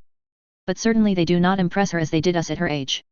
My shins recall, I told them dryly, earning myself a questioning look. Emond was quite loud and insistent he be able to go in after you and claim his own. Was I? Said brother asked, making me half jump in fright and Helena and Aegon smile in amusement. I turned to see him smirking at me. You left bruises, I told him. He gave me a grin. I barely remember it, he confessed. Although I do remember being carried about by Kristen Cole. Savior of my shins, I murmured dryly. An awkward silence descended between us then until. I wish you luck, Aegon. The voice was rich and as beautiful as its owner. Her words instantly garnered everyone's attention, yet Jocasta Lannister did not blush, nor did she cower. She stood before us as if she was supposed to be there, and surrounded by dragons, the lioness barely seemed fazed. Just like her father, each doing their best to live up to stereotypes. Typical Lannister arrogance. I had yet to meet a member of this family that did not act as if the world was theirs. I was not the only one glaring. Helena was certainly doing her best to vaporize Jocasta where she stood with naught but her eyes, and even Aemond was frowning, shifting uncomfortably as my other brother smiled warmly, handing Viella off to Helena, his focus completely consumed by this interloper. Thank you, Jocasta, he replied, catching her hand and lowering his lips to the back of it. It is an honor that you have come to watch the race today. Is Lord Jason otherwise indisposed? I think I'll go find Durin, Aemond muttered as Helena seemed to give up and turned back to Lisa and Tess, Viella clutched in her arms. Father will try and make it, but he has matters to attend to, she giggled, any trace of her former unhappiness gone now she had Aegon's full attention. Come now, brother, do introduce us. I called with false cheer as even the twins seemed to pick up on what was happening and scurried off. Aegon jumped as if he had been struck and half turned to face me. For a moment, I saw shame echo over his features. Then it was gone and he straightened his posture, seemingly becoming all business as I stepped forward with a smile that made my cheeks ache with how false it was. My apologies, sister, he said in a tone so different from the one he had been using before. Lady Jocasta Bainfort, my sister, the Princess Rhaenyra Targaryen. I wondered how her Bainfort husband would take such a mistake coming from my brother's mouth. It is wonderful to finally meet you, she murmured through a smile that bordered on venomous. Aegon has told me so much about you. Likewise, I told her with a smile to match, deciding to get revenge, if only for her blatant bad manners. I must say, it is hard to think of you as the girl whom he used to talk endlessly of exploring abandoned parts of the rock with and sneaking away from your guard in Lanny Sport. Rhaenyra, cried Aegon, horrified. Both their faces had gone red now. I am at a disadvantage I see, she replied through a now significantly more strained smile and gritted teeth. You know so many of my youthful misdeeds, and I know none of yours. Oh, I have none. I was a sweet child, not given to any mischief, I told her. Behind me, Laenor barked with laughter suddenly before it became a hasty snort of amusement. Now that doesn't sound very truthful at all, she said with a smile. Aegon finally seemed to get over his rictus of embarrassment and he caught her arm unexpectedly, making her flush at his sudden closeness. Come now, Lady Jocasta, I want to show you Winter. My son's dragon, you see, then he all but dragged her off, shooting a warning glance over his shoulder at me that I answered with yet another falsely sweet smile. Then I turned to my husband and let it drop. Today is already going well, I muttered. If he's that blatant, I'm surprised your sister hasn't introduced her to the business end of Morgul, Laenor remarked dryly as I stepped past him before he caught my waist and pulled me in for what must look like a loving embrace to anyone watching. You and Joffrey had words. He had words, I murmured back. I was talked it. Whatever it is has you both on edge, care to share, he asked. More lecturing on my siblings, I muttered. He wishes me to forsake them. That is a hard thing to ask, murmured Laenor. I will speak with him. Good. At that, Laenor let me go with a slight chuckle. You grab Jocelyn and Alice and I'll see to Aemon and Emma. Sounds reasonable, I agreed. Jocelyn was with Rolf now, chatting up a storm, although when she saw me coming she broke off with a wide grin. What do you think? I can win, right? She asked, eyes bright. Control and direct Morrigan's aggression and I see no reason why not. At my words, she nodded. Rolf clapped her on the shoulder and directed a mischievous smile her way. Want my favor? He asked, then forced his voice unnaturally high. So that my betrothed should know who she is. She was laughing at least, even if her cheeks were red. Get in the saddle, I told her as Rolf scurried away to a safe distance. I want a final check. After that, and after making sure Rolf was securely ensconced by Joffrey's side along with Elyandra, Rena, and Viserys, I made my way to Ali's. My second-born was already atop Vermithor, her face twisted into the most determined look I had ever seen. I hid my smile. I could already tell there was no need for her to make any adjustments for the race. Lena's safety talk had evidently sunk into a frightening degree. Ali's. I called. She jumped on the spot and then peered down. Good luck. She gave me a thumbs up and it made me want to laugh again as I made my way to Syrox. So many dragons around had her on full alert now, even if it may look like she was basking in the sun. I could see it in her posture and the way her eyes flicked back and forth. It took little effort to seat myself atop her back and get her moving to our agreed starting area. One warm-up lap around the rock, called Aegon at a volume that must have strained his voice. And then we shall assemble here for our true start. I leaned low across Cyrix's back, feeling her begin to shift under me as she came to the realization it wouldn't be long until we were in the air. Look, you and I aren't winning any awards here, I whispered. But I'd appreciate not coming dead last. Then, as Vermithor, Silverwing and Dreamfire took to the sky, a little bit of mischief ran through me. And I'll give you a boatload of lamb if we beat Aegon. As Frost was preparing to follow, I cracked my whip and Cyrix launched herself into the sky with a bellowing roar that almost made me wonder if she'd heard me and understood the nature of the little deal I'd proposed.